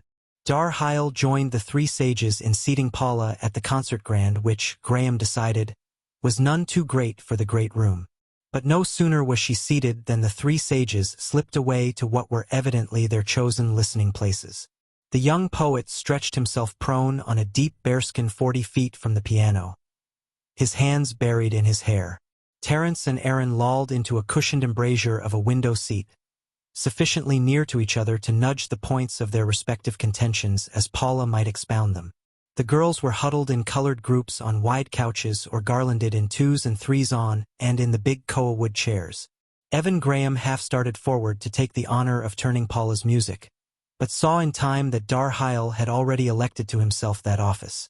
Graham glimpsed the scene with quiet, curious glances. The grand piano, under a low arch at the far end of the room, was cunningly raised and placed as on and in a sounding board. All jollity and banter had ceased. Evidently, he thought, the little lady had a way with her and was accepted as a player of parts. And from this he was perversely prepared for disappointment. Ernestine leaned across from a chair to whisper to him, "She can do anything she wants to do, and she doesn't war much. She studied under Lescatisky and Madame Carreno, and she abides by their methods. She doesn't play like a woman, either. Listen to that." Graham knew that he expected disappointment from her confident hands, even as she rippled them over the keys in little chords and runs with which he could not quarrel but which he had heard too often before from technically brilliant but musically mediocre performers. But whatever he might have fancied she would play, he was all unprepared for Rachmaninoff's sheerly masculine prelude, which he had heard only men play when decently played. She took hold of the piano with the first 2 ringing bars, masterfully like a man. She seemed to lift it and its sounding wires with her 2 hands, with the strength and certitude of maleness. And then, as only he had heard men do it, she sank or leaped, he could scarcely say which, to the sureness and pureness and ineffable softness of the andante following. She played on, with the calm and power of anything but the little, almost girlish woman he glimpsed through half-closed lids across the ebony board of the enormous piano, which she commanded, as she commanded herself, as she commanded the composer. Her touch was definite, authoritative, was his judgment, as the prelude faded away in dying chords hauntingly reminiscent of its full vigor that seemed still to linger in the air. While Aaron and Terence debated in excited whispers in the window seat, and while Darheil sought other music at Paula's direction, she glanced at Dick, who turned off bowl after bowl of mellow light till Paula sat in an oasis of soft glow that brought out the dull gold lights in her dress and hair. Graham watched the lofty room grow loftier in the increasing shadows. 80 feet in length, rising 2 stories and a half from masonry walls to tree-trunked roof, flung across with a flying gallery from the rail of which hung skins of wild animals, hand-woven blankets of Oaxaca and Ecuador, and tapas, woman-pounded and vegetable-dyed, from the islands of the South Pacific. Graham knew it for what it was, a feast hall of some medieval castle, and almost he felt a poignant sense of lack of the long spread table, with pewter below the salt and silver above the salt, and with huge hound dogs scuffling beneath for bones. Later, when Paula had played sufficient Debussy to equip Terence and Aaron for fresh war, Graham talked with her about music for a few vivid moments. So well did she prove herself aware of the philosophy of music, that ere he knew it, he was seduced into voicing his own pet theory. And so, he concluded, the true psychic factor of music took nearly 3,000 years to impress itself on the Western mind. Debussy more nearly attains the idea engendering and suggestive serenity, say of the time of Pythagoras, than any of his forerunners. Here, Paula put a pause in his summary by beckoning over Terence and Aaron from their battlefield in the window seat. Yes, and what of it? Terence was demanding, as they came up side by side. I defy you, Aaron, I defy you, to get one thought out of Bergson on music that is more lucid than any thought he ever uttered in his philosophy of laughter, which is not lucid at all. Oh, listen, Paula cried with sparkling eyes. We have a new prophet. Here, Mr. Graham. He's worthy of your steel, of both your steel. He agrees with you that music is the refuge from blood and iron and the pounding of the table, that weak souls, and sensitive souls, and high-pitched souls flee from the crassness and the rawness of the world to the drug dreams of the overworld of rhythm and vibration. Atavistic, Aaron Hancock snorted. The cavemen, the monkey folk, and the ancestral bogmen of Terence did that sort of thing. But wait, Paula urged. It's his conclusions and methods and processes. Also, there he disagrees with you, Aaron, fundamentally. He quoted Pater's, that all art aspires toward music. Pure prehuman and microorganic chemistry, Aaron broke in. The reactions of cell elements to the doggerel punch of the wavelengths of sunlight, the foundation of all folk songs and ragtimes. Terence completes his circle right there and stultifies all his windiness. Now listen to me, and I will present. But wait, Paula pleaded.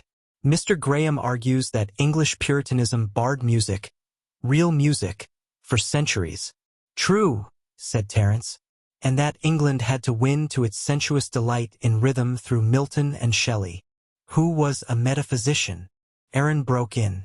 A lyrical metaphysician, Terence defined instantly.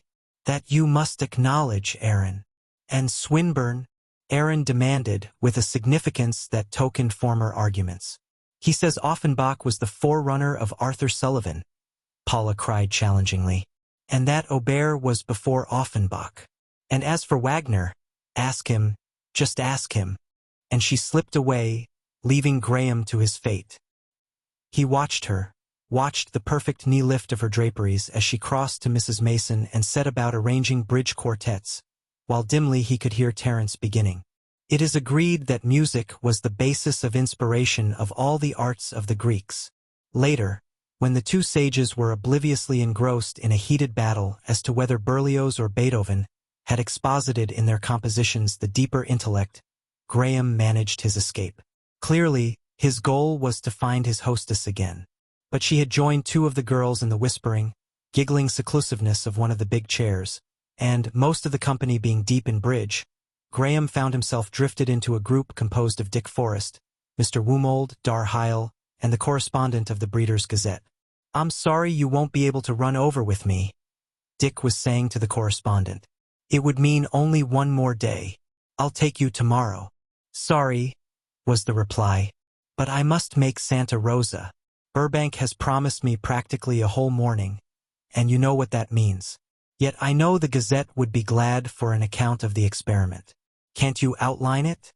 Briefly, just briefly? Here's Mr. Graham. It will interest him, I am sure. More waterworks? Graham queried. No, an asinine attempt to make good farmers out of hopelessly poor ones, Mr. Wumold answered. I contend that any farmer today who has no land of his own proves by his lack of it that he is an inefficient farmer. On the contrary, spoke up Dar Heil, weaving his slender Asiatic fingers in the air to emphasize his remarks. Quite on the contrary, times have changed. Efficiency no longer implies the possession of capital. It is a splendid experiment, an heroic experiment, and it will succeed. What is it, Dick? Graham urged. Tell us. Oh, nothing, just a white chip on the table, Forrest answered lightly. Most likely it will never come to anything, although just the same I have my hopes. A white chip, Wumold broke in. 5,000 acres of prime valley land. All for a lot of failures to batten on, to farm, if you please, on salary with food thrown in. The food that is grown on the land only, Dick corrected. Now I will have to put it straight. I've set aside 5,000 acres midway between here and the Sacramento River. Think of the alfalfa it grew and that you need. Wumold again interrupted. My dredgers redeemed twice that acreage from the marshes in the past year, Dick replied. The thing is, I believe the West and the world must come to intensive farming. I want to do my share toward blazing the way. I've divided the 5,000 acres into 20-acre holdings. I believe each 20 acres should support, comfortably, not only a family, but pay at least 6%. When it is all allotted, it will mean 250 families, the Gazette man calculated. And say 5 to the family, it will mean 1,250 souls. Not quite, Dick corrected. The last holding is occupied, and we have only a little over 1,100 on the land. He smiled whimsically. But they promise. Several fat years, and they'll average 6 to the family. Who is we? Graham inquired. Oh, I have a committee of farm experts on it. My own men, with the exception of Professor Leap, whom the federal government has loaned me. The thing is, they must farm with individual responsibility, according to the scientific methods embodied in our instructions. The land is uniform. Every holding is like a pea in the pod to every other holding. The results of each holding will speak in no uncertain terms. The failure of any farmer, through laziness or stupidity, measured by the average result of the entire 250 farmers, will not be tolerated. Out the failures must go, convicted by the average of their fellows. It's a fair deal. No farmer risks anything. With the food he may grow and he and his family may consume, plus a cash salary of $1,000 a year, he is certain good seasons and bad, stupid or intelligent, of at least $100 a month. The stupid and the inefficient will be bound to be eliminated by the intelligent and the efficient. That's all. It will demonstrate intensive farming with a vengeance. And there is more than the certain salary guarantee. After the salary is paid, the adventure must yield 6% to me. If more than this is achieved, then the entire 100% of the additional achievement goes to the farmer. Which means that each farmer with go in him will work nights to make good. I see, said the Gazette man. And why not? $100 jobs aren't picked up for the asking. The average farmer in the United States doesn't net $50 a month on his own land, especially when his wages of superintendence and of direct personal labor are subtracted. Of course, able men will work their heads off to hold to such a proposition, and they'll see to it that every member of the family does the same. 'Tis the one objection I have to this place, Terence McFain, who had just joined the group, announced. Ever one hears but the one thing, work. 'Tis repulsive, the thought of the work, each on his 20 acres, toilin' and moilin', daylight till dark, and after dark, on for what? A bit of meat, a bit of bread, and maybe a bit of jam on the bread. And to what end? Is meat and bread and jam the end of it all, the meaning of life, the goal of existence?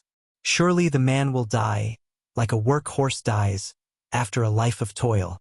And what end has been accomplished? Bread and meat and jam? Is that it?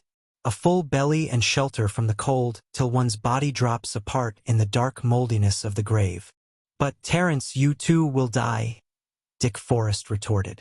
But, oh, my glorious life of loafing, came the instant answer.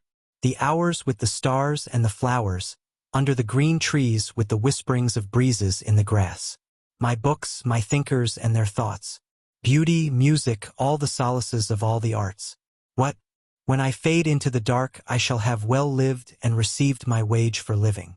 But these 20-acre work animals of 2-legged men of yours, daylight till dark, toil and moil, sweat on the shirts on the backs of them that dries only to crust, meat and bread in their bellies, roofs that don't leak, a brood of youngsters to live after them, to live the same beast lives of toil, to fill their bellies with the same meat and bread, to scratch their backs with the same sweaty shirts, and to go into the dark knowing only meat and bread, and mayhap a bit of jam. But somebody must do the work that enables you to loaf. Mr. Woomold spoke up indignantly. 'Tis true, 'tis sad, 'tis true, Terence replied lugubriously. Then his face beamed. And I thank the good Lord for it, for the work beasties that drag and drive the plows up and down the fields, for the bad-eyed minor beasties that dig the coal and gold, for all the stupid peasant beasties that keep my hands soft, and give power to fine fellows like Dick there, who smiles on me and shares the loot with me, and buys the latest books for me, and gives me a place at his board that is plenished by the 2-legged work beasties, and a place at his fire that is builded by the same beasties, and a shack and a bed in the jungle under the madrono trees where never work intrudes its monstrous head. Evan Graham was slow in getting ready for bed that night.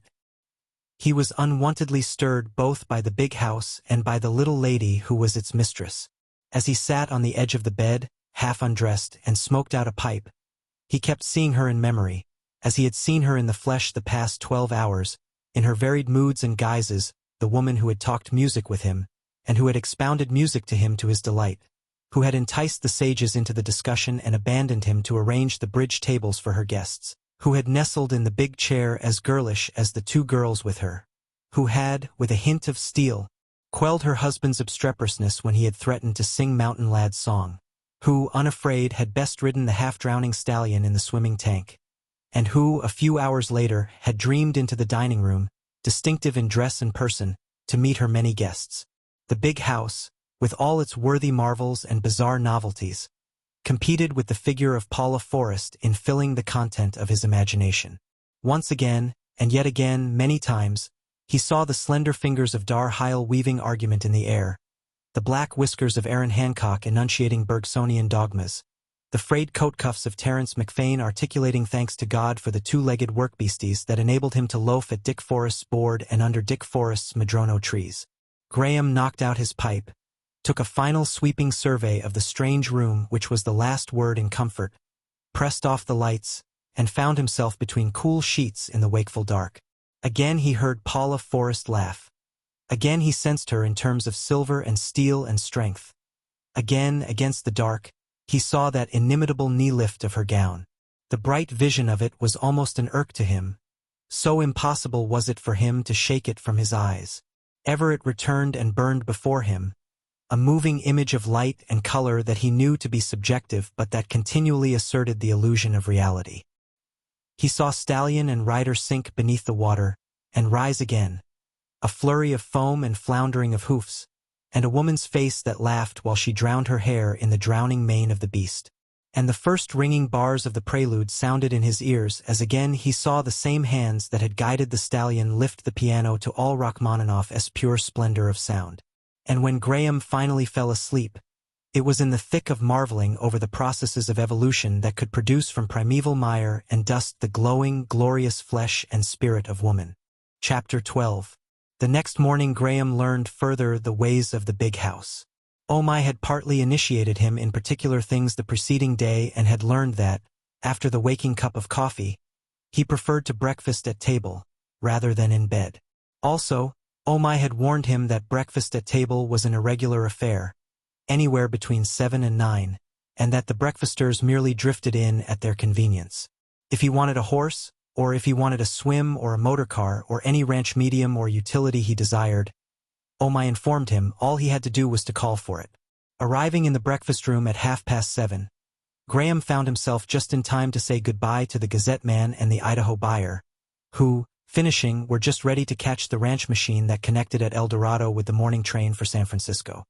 He sat alone, being perfectly invited by a perfect Chinese servant to order as he pleased, and found himself served with his first desire, an ice-cold, sherried grapefruit, which, the table boy proudly informed him, was grown on the ranch. Declining variously suggested breakfast foods, mushes, and porridges, Graham had just ordered his soft-boiled eggs and bacon, when Bert Wainwright drifted in with a casualness that Graham recognized as histrionic, when, 5 minutes later, in boudoir cap and delectable negligee, Ernestine Destin drifted in and expressed surprise at finding such a multitude of early risers. Later, as the three of them were rising from table, they greeted Lute Destin and Rita Wainwright arriving. Over the billiard table with Bert, Graham learned that Dick Forrest never appeared for breakfast, that he worked in bed from terribly wee small hours, had coffee at 6, and only on unusual occasions appeared to his guests before the 12:30 lunch. As for Paula Forrest, Bert explained, she was a poor sleeper, a late riser, lived behind a door without a knob in a spacious wing with a rare and secret patio that even he had seen but once, and only on infrequent occasion was she known to appear before 12:30, and often not then. You see, she's healthy and strong and all that, he explained. But she was born with insomnia. She never could sleep. She couldn't sleep as a little baby even. But it's never hurt her any, because she's got a will, and won't let it get on her nerves. She's just about as tense as they make them, yet instead of going wild when she can't sleep, she just wills to relax, and she does relax. She calls them her white nights, when she gets them. Maybe she'll fall asleep at daybreak or at 9 or 10 in the morning, and then she'll sleep the rest of the clock around and get down to dinner as chipper as you please. It's constitutional, I fancy, Graham suggested. Bert nodded.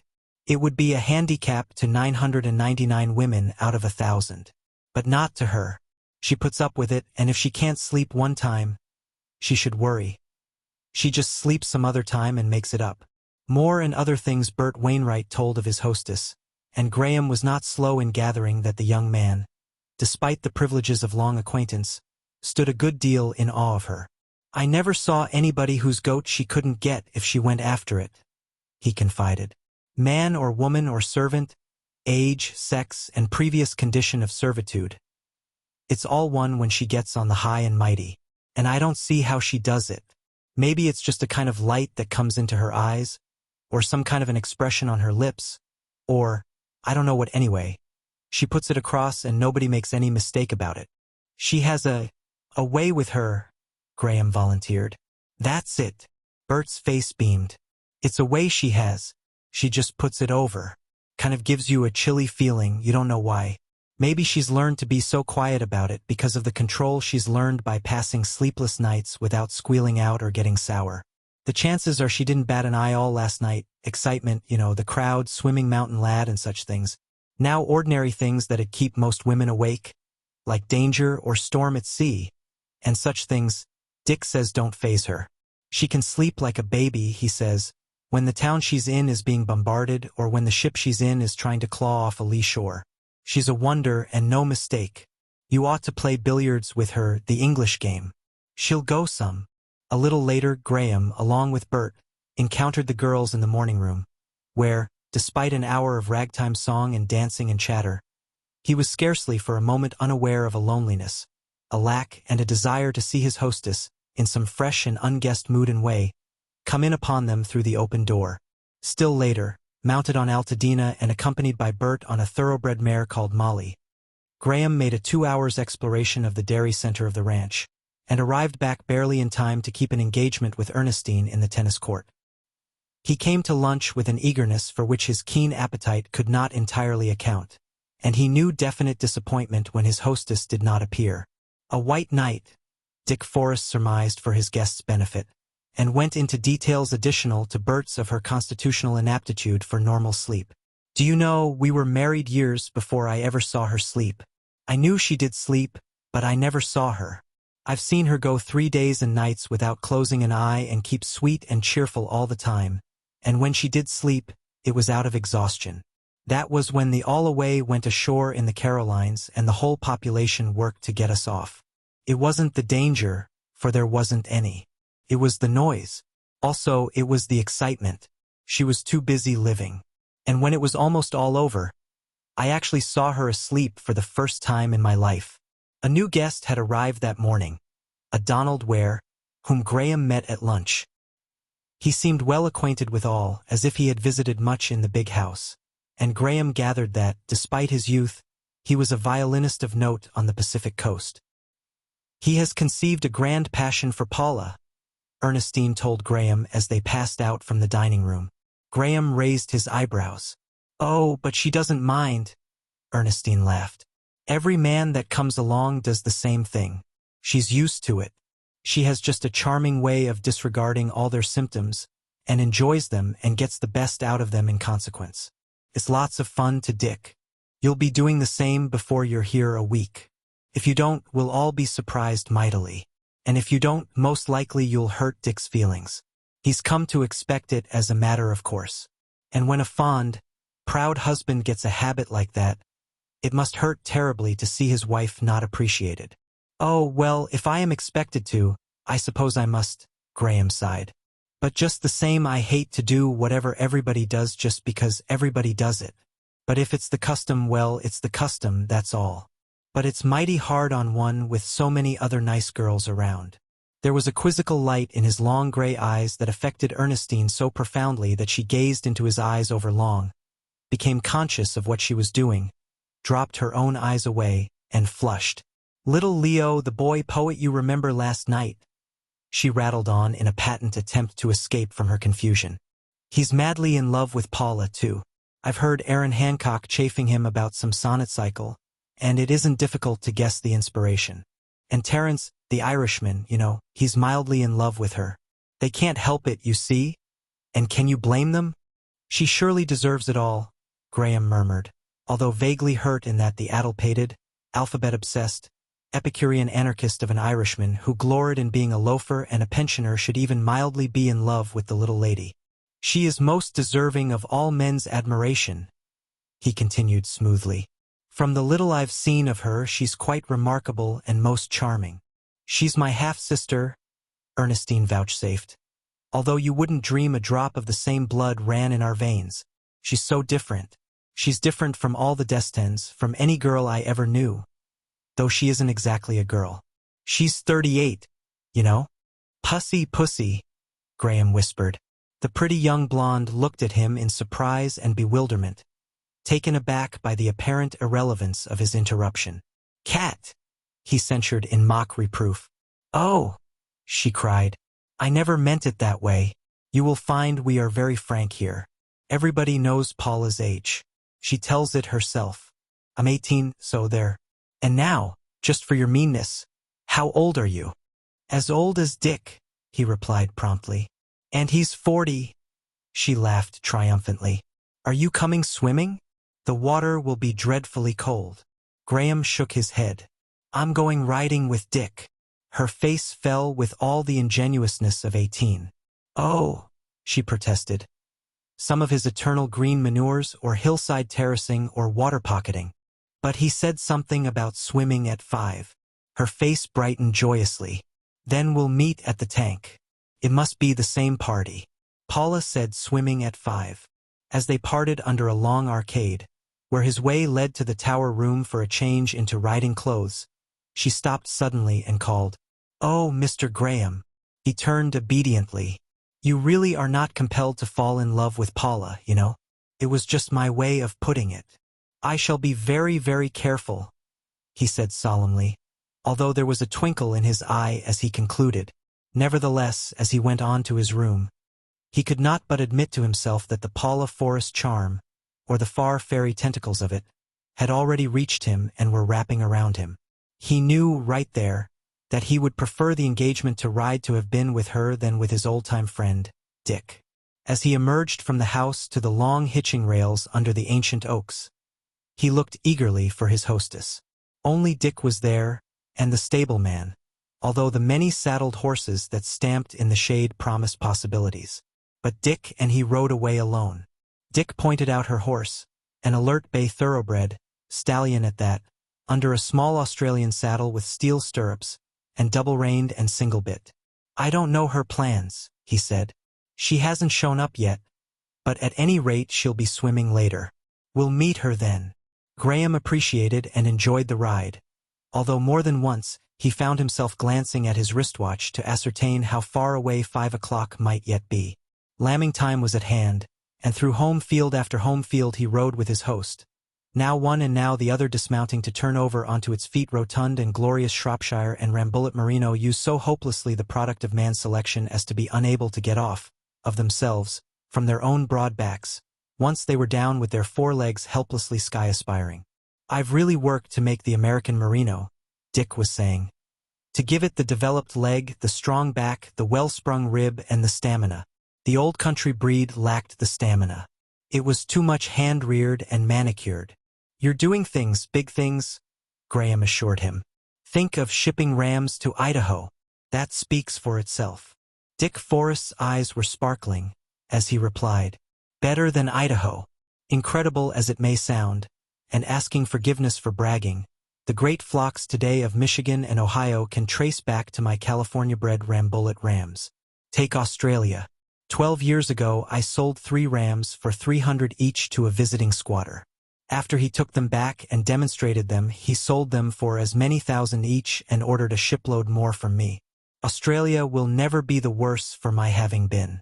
Down there they say that Lucerne, artesian wells, refrigerator ships, and Forrest's rams have tripled the wool and mutton production. Quite by chance, on the way back, meeting Mendenhall, the horse manager, they were deflected by him to a wide pasture, broken by wooded canyons and studded with oaks, to look over a herd of yearling shires that was to be dispatched next morning to the upland pastures and feeding sheds of the Miramar Hills. There were nearly 200 of them, rough-coated, beginning to shed, large-boned and large for their age. We don't exactly crowd them, Dick Forrest explained, but Mr. Mendenhall sees to it that they never lack full nutrition from the time they are foaled. Up there in the hills where they are going, they'll balance their grass with grain. This makes them assemble every night at the feeding places and enables the feeders to keep track of them with a minimum of effort. I've shipped 50 stallions, 2-year-olds, every year for the past 5 years, to Oregon alone. They're sort of standardized, you know. The people up there know what they're getting. They know my standards so well that they'll buy unsight and unseen. You must cull a lot, then, Graham ventured. And you'll see the culls draying on the streets of San Francisco, Dick answered. Yes, and on the streets of Denver, Mr. Mendenhall amplified. And of Los Angeles, and why 2 years ago, in the horse famine, we shipped 20 carloads of 4-year geldings to Chicago, that averaged 1,700 each. The lightest were 16, and there were matched pairs up to 1,900. Lord, that was a year for horse prices, blue sky, and then some.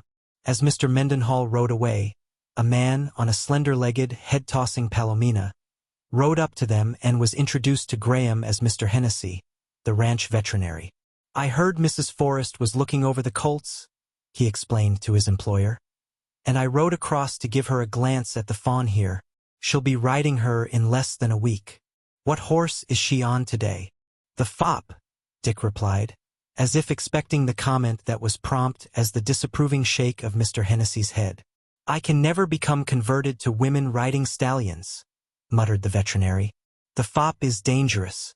Worse, though I take my hat off to his record, he's malicious and vicious. Mrs. Forrest ought to ride him with a muzzle. But he's a striker as well, and I don't see how she can put cushions on his hoofs. Oh, well, Dick placated. She has a bit that is a bit in his mouth, and she's not afraid to use it. If he doesn't fall over on her some day, Mr. Hennessy grumbled. Anyway, I'll breathe easier when she takes to the fawn here. Now she's a lady's mount. All the spirit in the world, but nothing vicious. She's a sweet mare, and she'll steady down from her friskiness. But she'll always be a gay handful. No riding academy proposition. Let's ride over, Dick suggested. Mrs. Forrest'll have a gay handful in the fop if she's ridden him into that bunch of younglings. It's her territory, you know, he elucidated to Graham. All the house horses and lighter stock is her affair, and she gets grand results. I can't understand it myself. It's like a little girl straying into an experimental laboratory of high explosives and mixing the stuff around any old way and getting more powerful combinations than the graybeard chemists. The 3 men took a cross-ranch road for half a mile, turned up a wooded canyon where ran a spring trickle of stream, and emerged on a wide rolling terrace rich in pasture. Graham's first glimpse was of a background of many curious yearling and 2-year-old colts, against which, in the middle ground, he saw his hostess, on the back of the bright bay thoroughbred, the fop, who, on hind legs, was striking his forefeet in the air and squealing shrilly. They reined in their mounts and watched. He'll get her yet, the veterinary muttered morosely. That fop isn't safe. But at that moment Paula Forrest, unaware of her audience, with a sharp cry of command and a cavalier thrust of sharp spurs into the fop's silken sides, checked him down to four-footedness on the ground and a restless, champing quietness. Taking chances? Dick mildly reproached her, as the 3 rode up. Oh, I can manage him, she breathed between tight teeth, as, with ears back and vicious gleaming eyes, the fop bared his teeth in a bite that would have been perilously near to Graham's leg had she not reined the brute abruptly away across the neck and driven both spurs solidly into his sides. The fop quivered, squealed, and for the moment stood still. It's the old game, the white man's game, Dick laughed. She's not afraid of him, and he knows it. She outgames him, out-savages him, teaches him what savagery is in its intimate mood and tense. 3 times while they looked on, ready to whirl their own steeds away if he got out of hand, the fop attempted to burst into rampage, and 3 times, solidly, with careful, delicate hand on the bitter bit, Paula Forrest dealt him double spurs in the ribs, till he stood, sweating, frothing, fretting, beaten, and in hand. It's the way the white man has always done, Dick moralized, while Graham suffered a fluttery, shivery sensation of admiration of the beast conquering little lady. He's out-savaged the world around, Dick went on. He's out-endured him, out-filthed him, out-scalped him, out-tortured him, out-eaten him, yes, out-eaten him. It's a fair wager that the white man, in extremis, has eaten more of the genus Homo than the savage, in extremis, has eaten. Good afternoon, Paula greeted her guest, the ranch veterinary, and her husband. I think I've got him now. Let's look over the colts. Just keep an eye, Mr. Graham, on his mouth. He's a dreadful snapper. Ride free from him, and you'll save your leg for old age. Now that the fops demonstration was over, the colts, startled into flight by some impish spirit amongst them, galloped and frisked away over the green turf, until, curious again, they circled back, halted at gaze, and then, led by one particularly saucy chestnut filly, drew up in half a circle before the riders, with alert pricking ears. Graham scarcely saw the colts at first. He was seeing his protean hostess in a new role. Would her proteanness never end? He wondered, as he glanced over the magnificent, sweating, mastered creature she best rode. Mountain Lad, despite his hugeness, was a mild-mannered pet beside this squealing, biting, striking fop who advertised all the spirited viciousness of the most spirited vicious thoroughbred. "Look at her," Paula whispered to Dick, in order not to alarm the saucy chestnut filly. "Isn't she wonderful? That's what I've been working for." Paula turned to Evan. "Always they have some fault, some miss, at the best an approximation rather than an achievement. But she's an achievement. Look at her. She's as near right as I shall probably ever get. Her sire is Big Chief, if you know our racing register. He sold for 60,000 when he was a cripple. We borrowed the use of him. She was his only get of the season. But look at her. She's got his chest and lungs. I had my choices. Mara's eligible for the register. Her dam wasn't eligible, but I chose her.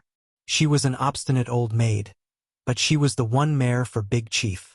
This is her first foal, and she was 18 years old when she bred. But I knew it was there. All I had to do was to look at Big Chief and her, and it just had to be there. The dam was only half thoroughbred," Dick explained, "but with a lot of Morgan on the other side," Paula added instantly, "and a streak along the back of Mustang. This shall be called Nymph, even if she has no place in the books. She'll be my first unimpeachable perfect saddle horse. I know it, the kind I like, my dream come true at last. A hoss has 4 legs, one on each corner," Mr. Hennessy uttered profoundly. "And from 5 to 7 gates," Graham took up lightly. "And yet I don't care for those many-gated Kentuckians," Paula said quickly. "Except for park work. But for California, rough roads, mountain trails, and all the rest, give me the fast walk, the foxtrot, the long trot that covers the ground, and the not-too-long ground-covering gallop. Of course, the close-coupled, easy canter. But I scarcely call that a gait. It's no more than the long lope reduced to the adjustment of wind or rough ground. She's a beauty," Dick admired, his eyes warm in contemplation of the saucy chestnut filly, who was daringly close and alertly snifing of the subdued fop's tremulous and nostril-dilated muzzle. "I prefer my own horses to be near thoroughbred rather than all thoroughbred," Paula proclaimed. "The running horse has its place on the track, but it's too specialized for mere human use." "Nicely coupled," Mr. Hennessy said, indicating the nymph. "Short enough for good running and long enough for the long trot. I'll admit I didn't have any faith in the combination. But you've got a grand animal out of it just the same." "I didn't have horses when I was a young girl," Paula said to Graham. "And the fact that I can now not only have them but breed them and mold them to my heart's desire is always too good to be true. Sometimes I can't believe it myself, and have to ride out and look them over to make sure." She turned her head and raised her eyes gratefully to Forrest, and Graham watched them look into each other's eyes for a long half-minute. Forrest's pleasure in his wife's pleasure, in her young enthusiasm and joy of life, was clear to Graham's observation. Lucky devil, was Graham's thought, not because of his host's vast ranch and the success and achievement of it, but because of the possession of a Wonder Woman who could look unabashed and appreciative into his eyes as the little lady had looked. Graham was meditating, with skepticism, Ernestine's information that Paula Forrest was 38, when she turned to the colts and pointed her riding whip at a black yearling nibbling at the spring green. "Look at that level rump, Dick," she said. "And those trotting feet and pasterns. And, to Graham, rather different from Nymph's long wrists, aren't they? But they're just what I was after." She laughed a little, with just a shade of annoyance. "The dam was a bright sorrel, almost like a fresh-minted $20 piece, and I did so want a pair out of her, of the same color, for my own trap. Well, I can't say that I exactly got them, although I bred her to a splendid, sorrel-trotting horse. And this is my reward, this black. And wait till we get to the brood maras and you'll see the other, a full brother and mahogany brown. I'm so disappointed. She singled out a pair of dark bays, feeding together. Those are two of Guy Dillon's get brother, to Lou Dillon. They're out of different maras, not quite the same bay. But aren't they splendidly matched? And they both have Guy Dillon's coat. She moved her subdued steed on, skirting the flank of the herd quietly in order not to alarm it. But a number of colts took flight. Look at them, she cried. 5 there are hackneys. Look at the lift of their forelegs as they run. I'll be terribly disappointed if you don't get a prize-winning 4-in-hand out of them. Dick praised, and brought again the flash of grateful eyes that hurt Graham as he noted it. 2 are out of heavier maras, see that one in the middle and the one on the far left. And there's the other 3 to pick from for the leaders. Same sire, 5 different dams, and a matched and balanced 4. Out of 5 choices, all in the same season, is a stroke of luck, isn't it? She turned quickly to Mr. Hennessy. I can begin to see the ones that will have to sell for polo ponies among the 2-year-olds. You can pick them. If Mr. Mendenhall doesn't sell that strawberry roan for a clean 1,500, it'll be because polo has gone out of fashion. The veterinary approved, with waxing enthusiasm. I've had my eye on them. That pale sorrel there. You remember his setback. Give him an extra year and he'll... Look at his coupling. Watch him turn. A cowskin? He'll turn on a silver dollar. Give him a year to make up, and he'll stand a show for the International. Listen to me. I've had my faith in him from the beginning. Cut out that Burlingame crowd. When he's ripe, ship him straight east. Paula nodded and listened to Mr. Hennessy's judgment, her eyes kindling with his in the warmth of the sight of the abounding young life for which she was responsible. It always hurts, though, she confessed to Graham. Selling such beauties to have them knocked out on the field so quickly. Her sheer absorption in the animals robbed her speech of any hint of affectation or show, so much so that Dick was impelled to praise her judgment to Evan. I can dig through a whole library of horse practice and muddle and mull over the Mendelian law until I'm dizzy, like the clod that I am, but she is the genius. She doesn't have to study law. She just knows it in some witch-like, intuitional way. All she has to do is size up a bunch of maras with her eyes, and feel them over a little with her hands, and hunt around till she finds the right sires, and get pretty nearly what she wants in the result. Except color, Paul? He teased. She showed her laughing teeth in the laugh at her expense, in which Mr. Hennessy joined, and Dick continued. Look at that filly there. We all knew Paula was wrong. But look at it. She bred a rickety old thoroughbred that we wanted to put out of her old age to a standard stallion. Got a filly. Bred it back with a thoroughbred. Bred its filly foal with the same standard again. Knocked all our prognostications into a cocked hat, and, well, look at it, a world-beater polo pony. There is one thing we have to take off our hats to her for. She doesn't let any woman's sentimentality interfere with her culling. Oh, she's cold-blooded enough. She's as remorseless as any man when it comes to throwing out the undesirables and selecting for what she wants. But she hasn't mastered color yet. There's where her genius falls down. Paul? You'll have to put up with Duddy and Fuddy for a while longer for your trap. By the way, how is Duddy? He's come around, she answered. Thanks to Mr. Hennessy. Nothing serious, the veterinarian added. He was just off his feed a trifle. It was more a scare of the stableman than anything else. Chapter 13. From the colt pasture to the swimming tank, Graham talked with his hostess and rode as nearly beside her as the fop's wickedness permitted, while Dick and Hennessy, on ahead, were deep in ranch business. Insomnia has been a handicap all my life, she said, while she tickled the fop with a spur in order to check a threatened belligerence. But I early learned to keep the irritation of it off my nerves and the weight of it off my mind. In fact, I early came to make a function of it and actually to derive enjoyment from it. It was the only way to master a thing I knew would persist as long as I persisted. Have you, of course you have, learned to win through an undertow? Yes, by never fighting it, Graham answered, his eyes on the spray of color in her cheeks and the tiny beads of sweat that arose from her continuous struggle with the high-strung creature she rode. 38. He wondered if Ernestine had lied. Paula Forrest did not look 28. Her skin was the skin of a girl, with all the delicate, fine-pored and thin transparency of the skin of a girl. Exactly, she went on. By not fighting the undertow, by yielding to its downdrag and outdrag, and working with it to reach air again. Dick taught me that trick. So with my insomnia, if it is excitement from immediate events that holds me back from the city of sleep, I yield to it and come quicker to unconsciousness from out the entangling currents. I invite my soul to live over again, from the same and different angles, the things that keep me from unconsciousness. Take the swimming of Mountain Lad yesterday. I lived it over last night as I had lived it in reality. Then I lived it as a spectator, as the girls saw it, as you saw it, as the cowboy saw it, and most of all as my husband saw it. Then I made up a picture of it, many pictures of it, from all angles and painted them and framed them and hung them, and then, a spectator, looked at them as if for the first time. And I made myself many kinds of spectators, from crabbed old maids and lean pantaloons to girls in boarding school and Greek boys of thousands of years ago. After that I put it to music. I played it on the piano, and guessed the playing of it on full orchestras and blaring bands. I chanted it, I sang it epic, lyric, comic, and after a weary long while of course I slept in the midst of it, and knew not that I slept until I awoke at 12 today. The last time I had heard the clock strike was 6. 6 unbroken hours is a capital prize for me in the sleep lottery.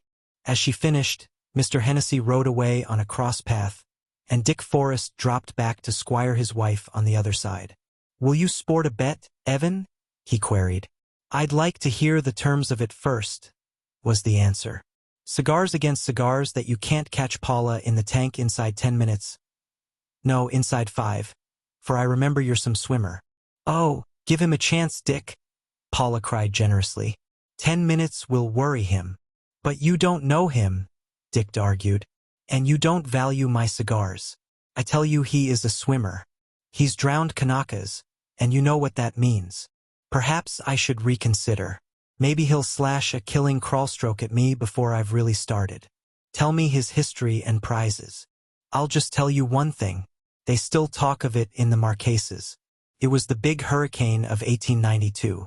He did 40 miles in 45 hours, and only he and one other landed on the land. And they were all Kanakas. He was the only white man. Yet he out-endured and drowned the last Kanaka of them." "I thought you said there was one other?" Paula interrupted. "She was a woman," Dick answered. "He drowned the last Kanaka. And the woman was then a white woman?" Paula insisted. Graham looked quickly at her, and although she had asked the question of her husband, her head turned to the turn of his head, so that he found her eyes meeting his straightly and squarely in interrogation. Graham held her gaze with equal straightness as he answered, "She was a Kanaka. A queen, if you please." Dick took up. "A queen out of the ancient chief stock. She was queen of Whahoa. Was it the chief stock that enabled her to out-endure the native men?" Paula asked. "Or did you help her?"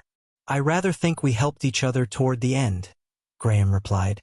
"We were both out of our heads for short spells and long spells. Sometimes it was one, sometimes the other, that was all in. We made the land at sunset, that is, a wall of iron coast with the surf bursting sky-high. She took hold of me and clawed me in the water to get some sense in me. You see, I wanted to go in, which would have meant finish. She got me to understand that she knew where she was, that the current set westerly along shore and in 2 hours would drift us abreast of a spot where we could land. I swear I either slept or was unconscious most of those 2 hours.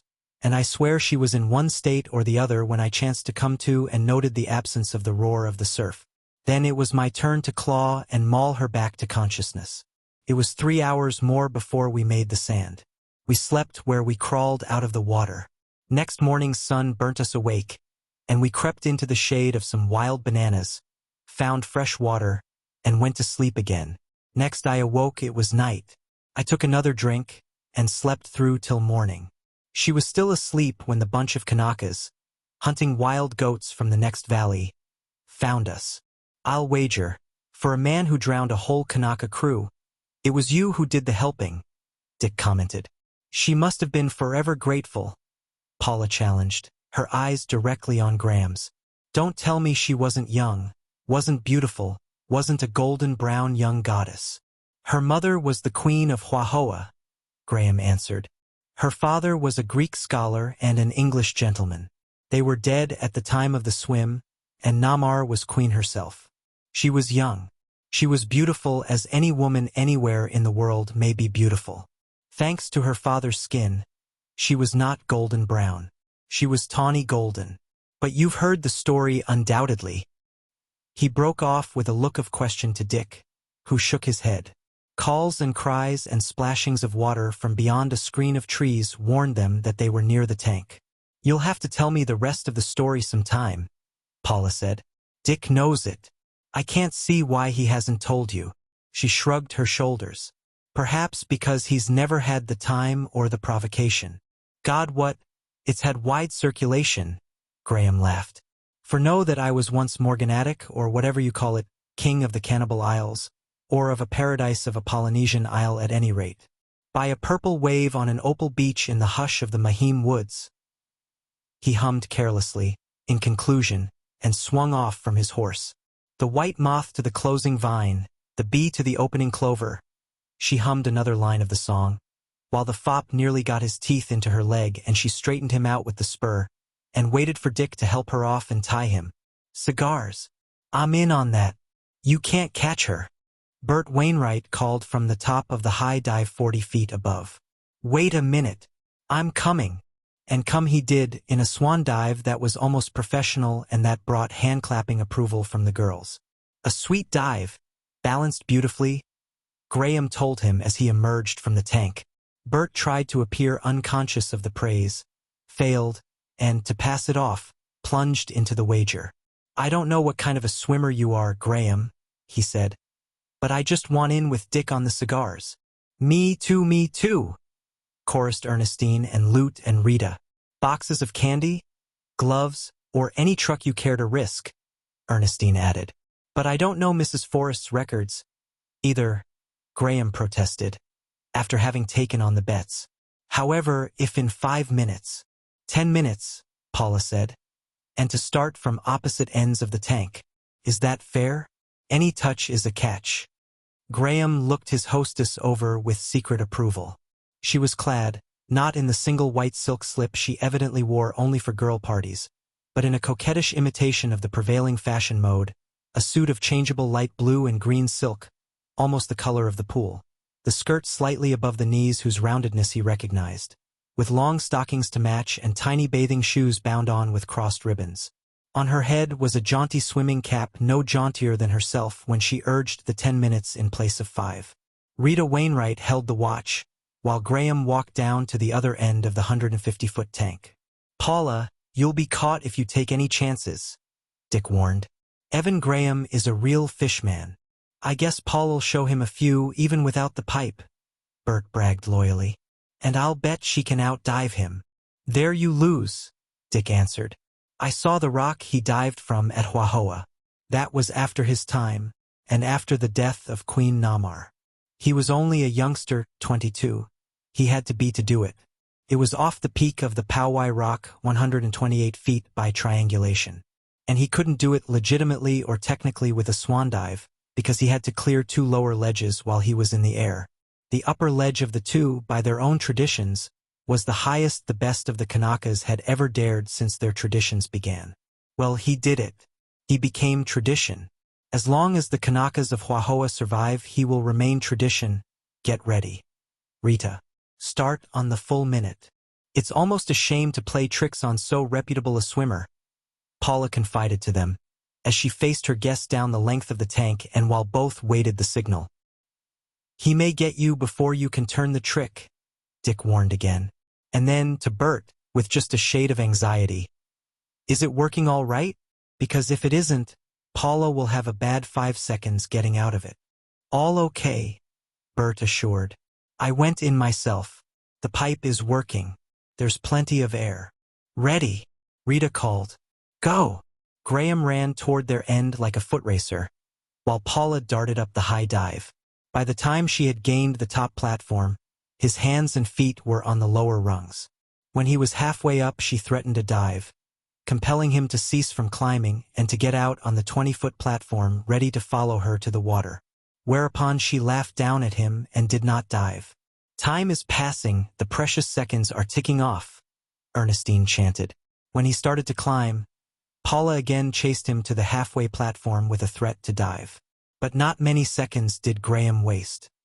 His next start was determined, and Paula, poised for her dive, could not send him scuttling back. He raced upward to gain the 30-foot platform before she should dive, and she was too wise to linger. Out into space she launched, head back, arms bent, hands close to chest, legs straight and close together. Her body balanced horizontally on the air as it fell outward and downward. "Oh, you Annette Kellerman!" Bert Wainwright's admiring cry floated up. Graham ceased pursuit to watch the completion of the dive, and saw his hostess, a few feet above the water, bend her head forward, straighten out her arms and lock the hands to form the arch before her head, and, so shifting the balance of her body, change it from the horizontal to the perfect, water-cleaving angle. The moment she entered the water, he swung out on the 30-foot platform and waited.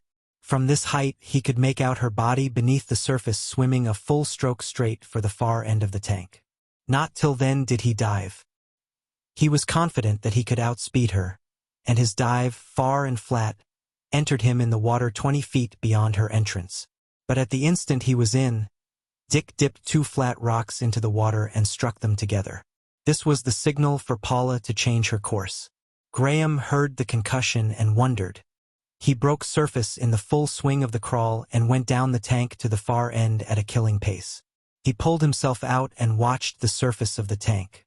A burst of hand-clapping from the girls drew his eyes to the little lady drawing herself out of the tank at the other end. Again he ran down the side of the tank, and again she climbed the scaffold. But this time his wind and endurance enabled him to cut down her lead, so that she was driven to the 20-foot platform.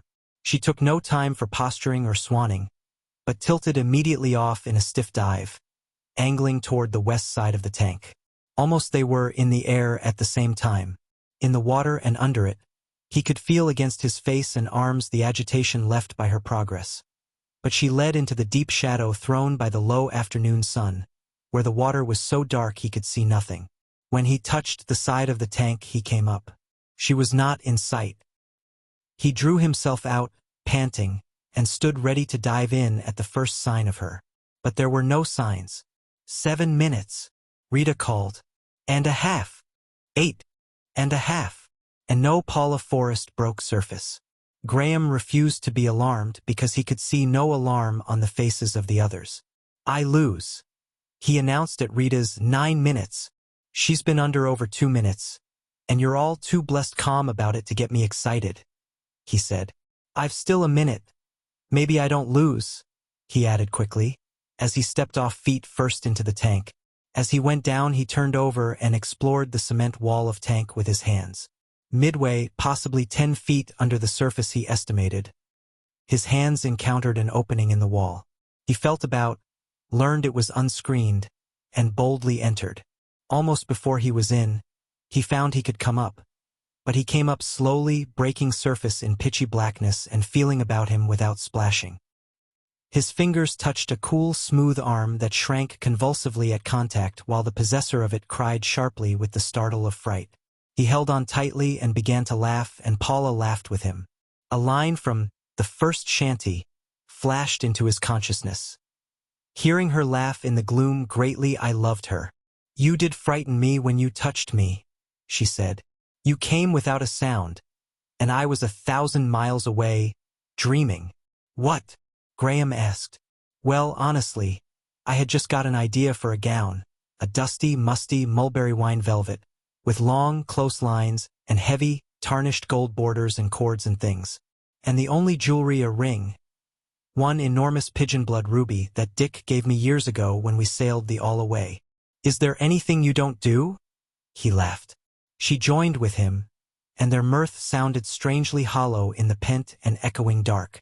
"Who told you?" she next asked. "No one. After you had been under 2 minutes I knew it had to be something like this, and I came exploring. It was Dick's idea. He had it built into the tank afterward. You will find him full of whimsies." He delighted in scaring old ladies into fits by stepping off into the tank with their sons or grandsons and hiding away in here. But after one or two nearly died of shock old ladies, he put me up, as today, to fooling hardier persons like yourself. Oh, he had another accident. There was a Miss Coghlan, friend of Ernestine, a little seminary girl. They artfully stood her right beside the pipe that leads out, and Dick went off the high dive and swam in here to the inside end of the pipe. After several minutes, by the time she was in collapse over his drowning, he spoke up the pipe to her in most horrible, sepulchral tones. And right there Miss Coghlan fainted dead away.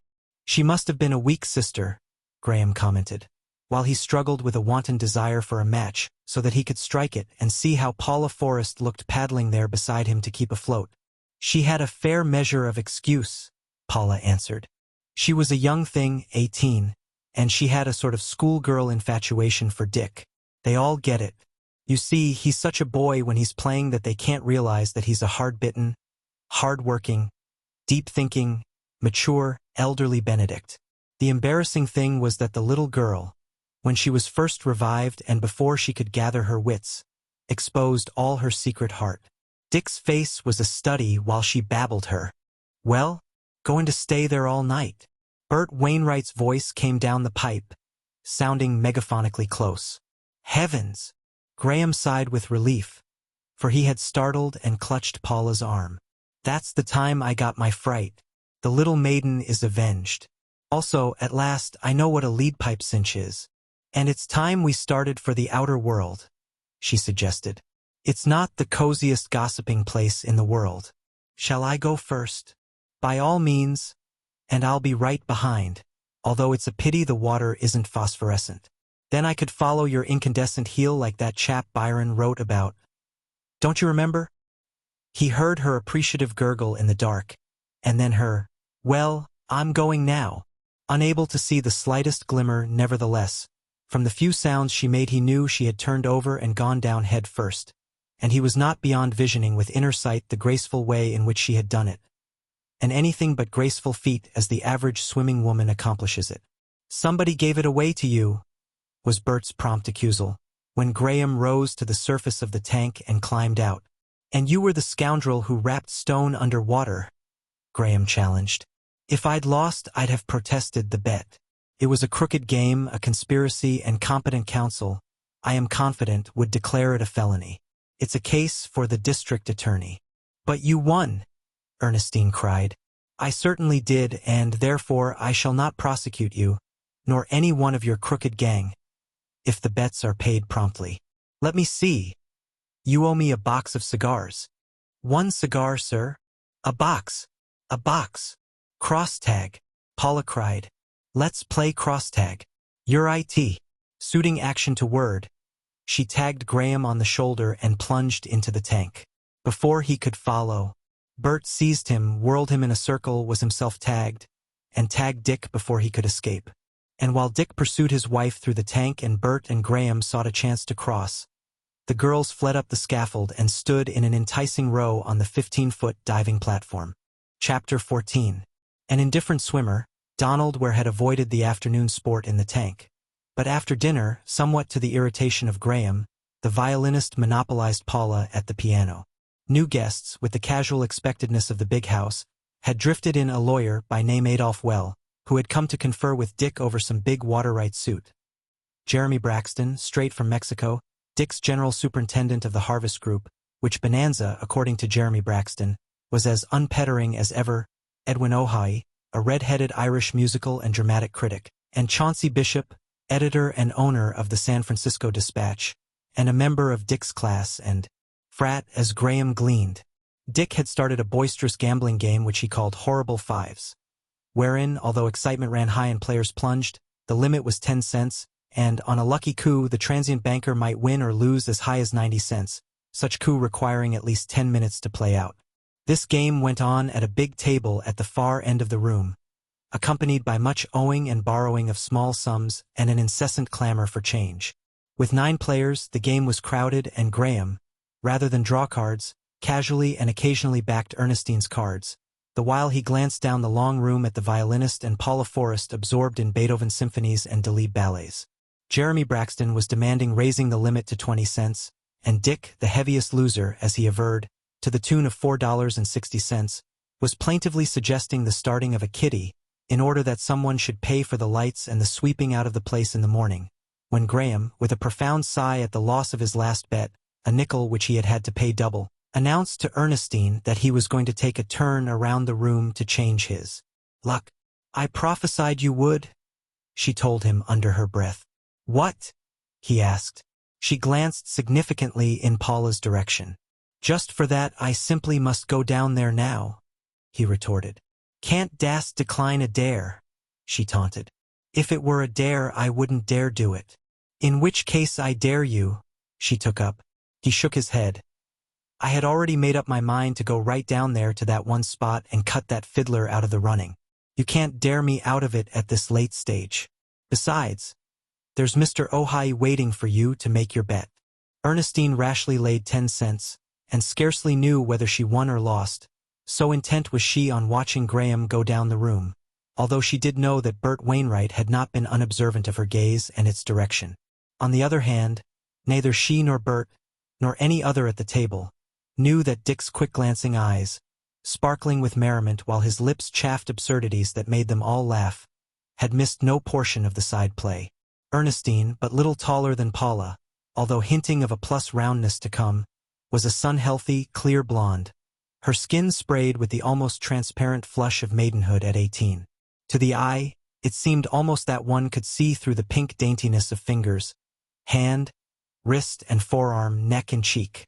And to this delicious transparency of rose and pink was added a warmth of tone that did not escape Dick's eyes as he glimpsed her watch Evan Graham move down the length of room.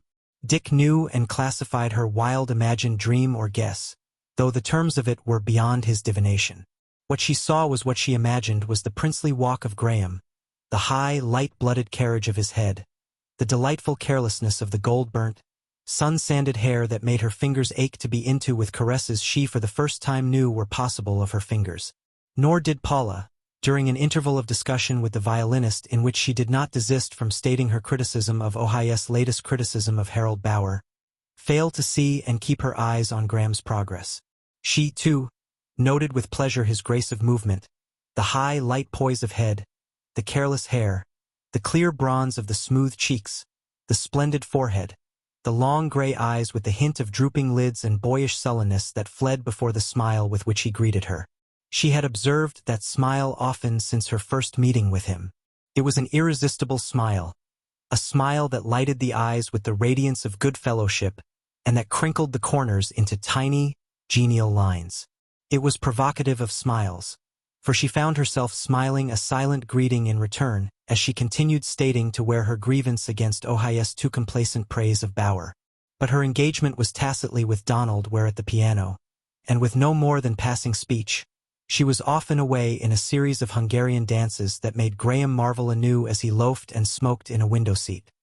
He marveled at the proteanness of her, at visions of those nimble fingers guiding and checking the fop, swimming and paddling in submarine crypts, and, falling in swan-like flight through 40 feet of air, locking just above the water to make the diver's head-protecting arch of arm. In decency, he lingered but few minutes, returned to the gamblers, and put the entire table in a roar with a well-acted Yiddisher chagrin and passion at losing entire nickels every few minutes to the fortunate and chesty mine superintendent from Mexico. Later, when the game of horrible fives broke up, Bert and Lute Destin spoiled the adagio from Beethoven's Sonata Pathétique by exaggeratedly ragging to it in what Dick immediately named the loving slow drag, till Paula broke down in a gale of laughter and ceased from playing. New groupings occurred. A bridge table formed with Weil, Rita, Bishop, and Dick. Donald where was driven from his monopoly of Paula by the young people under the leadership of Jeremy Braxton, while Graham and Ojai paired off in a window seat and Ojai talked shop. After a time, in which all at the piano had sung Hawaiian hulas, Paula sang alone to her own accompaniment. She sang several German love songs in succession, although it was merely for the group about her and not for the room, and Evan Graham, almost to his delight, decided that at last he had found a weakness in her. She might be a magnificent pianist, horsewoman, diver, and swimmer, but it was patent, despite her singing throat, that she was not a magnificent singer. This conclusion he was quickly compelled to modify. A singer she was, a consummate singer. Weakness was only comparative after all. She lacked the magnificent voice. It was a sweet voice, a rich voice, with the same warm-fibered thrill of her laugh. But the volume so essential to the great voice was not there. Ear and voice seemed effortlessly true, and in her singing were feeling, artistry, training, intelligence. But volume, it was scarcely a fair average, was his judgment. But quality, there he halted. It was a woman's voice. It was haunted with richness of sex. In it resided all the temperament in the world, with all the restraint of discipline, was the next step of his analysis. He had to admire the way she refused to exceed the limitations of her voice. In this she achieved triumphs. And, while he nodded absently to Ojai's lecturette on the state of the opera, Graham fell to wondering if Paula Forrest, thus so completely the mistress of her temperament, might not be equally mistress of her temperament in the deeper, passional ways. There was a challenge there, based on curiosity, he conceded, but only partly so based. And, over and beyond, and deeper and far beneath, a challenge to a man made in the immemorial image of man. It was a challenge that bade him pause, and even look up and down the great room and to the tree-trunked roof far above, and to the flying gallery hung with the spoils of the world, and to Dick Forrest, master of all this material achievement and husband of the woman, playing bridge, just as he worked, with all his heart, his laughter ringing loud as he caught Rita in Reneg. For Graham had the courage not to shun the ultimate connotations. Behind the challenge in his speculations lurked the woman. Paula Forrest was splendidly, deliciously woman, all woman, unusually woman. From the blow between the eyes of his first striking sight of her, swimming the great stallion in the pool, she had continued to witch-ride his man's imagination. He was anything but unused to women, and his general attitude was that of being tired of the mediocre sameness of them. To chance upon the unusual woman was like finding the great pearl in a lagoon fished out by a generation of divers. "Glad to see you're still alive," Paula laughed to him a little later. She was prepared to depart with Lute for bed. A second bridge quartet had been arranged: Ernestine, Bert, Jeremy Braxton, and Graham, while Ojai and Bishop were already deep in a bout of two-handed pinochle. "He's really a charming Irishman when he keeps off his one string," Paula went on. "Which, I think I am fair, is music," Graham said. "And on music he is insufferable," Lute observed. "It's the only thing he doesn't know the least thing about. He drives one frantic." "Never mind," Paula soothed in gurgling tones.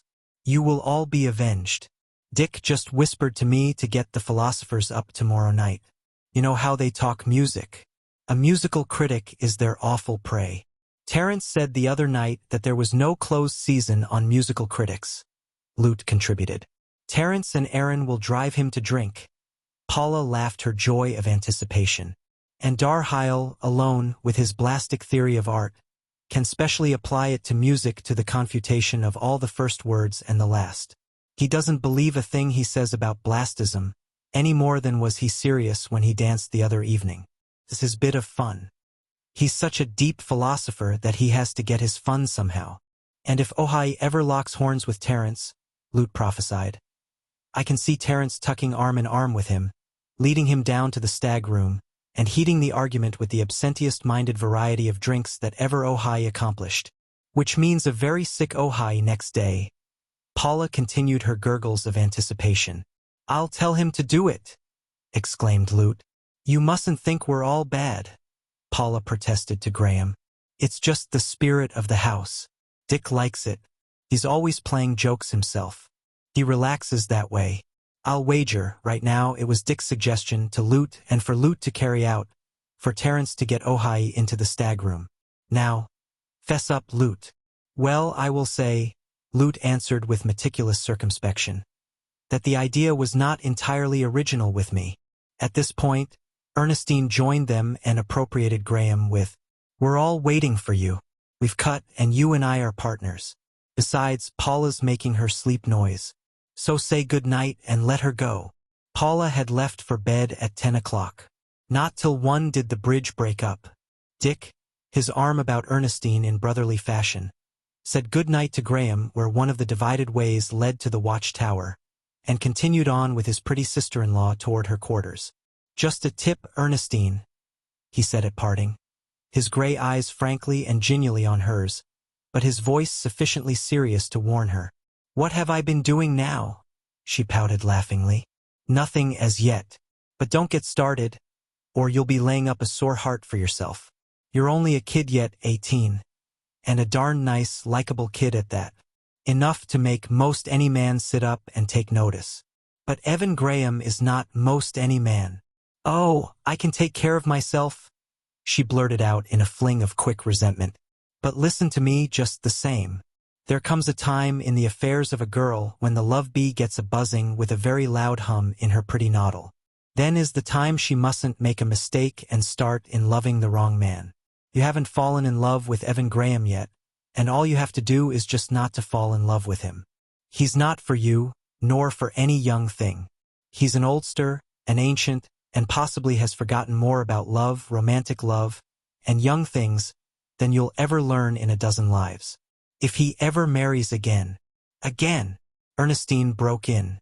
"Why, he's been a widower, my dear, for over 15 years. "Then what of it?" she demanded defiantly. "Just this," Dick continued quietly.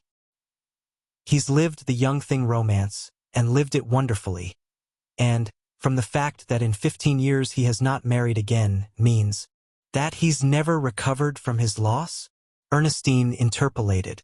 "But that's no proof. Means that he's got over his apprenticeship to wild young romance."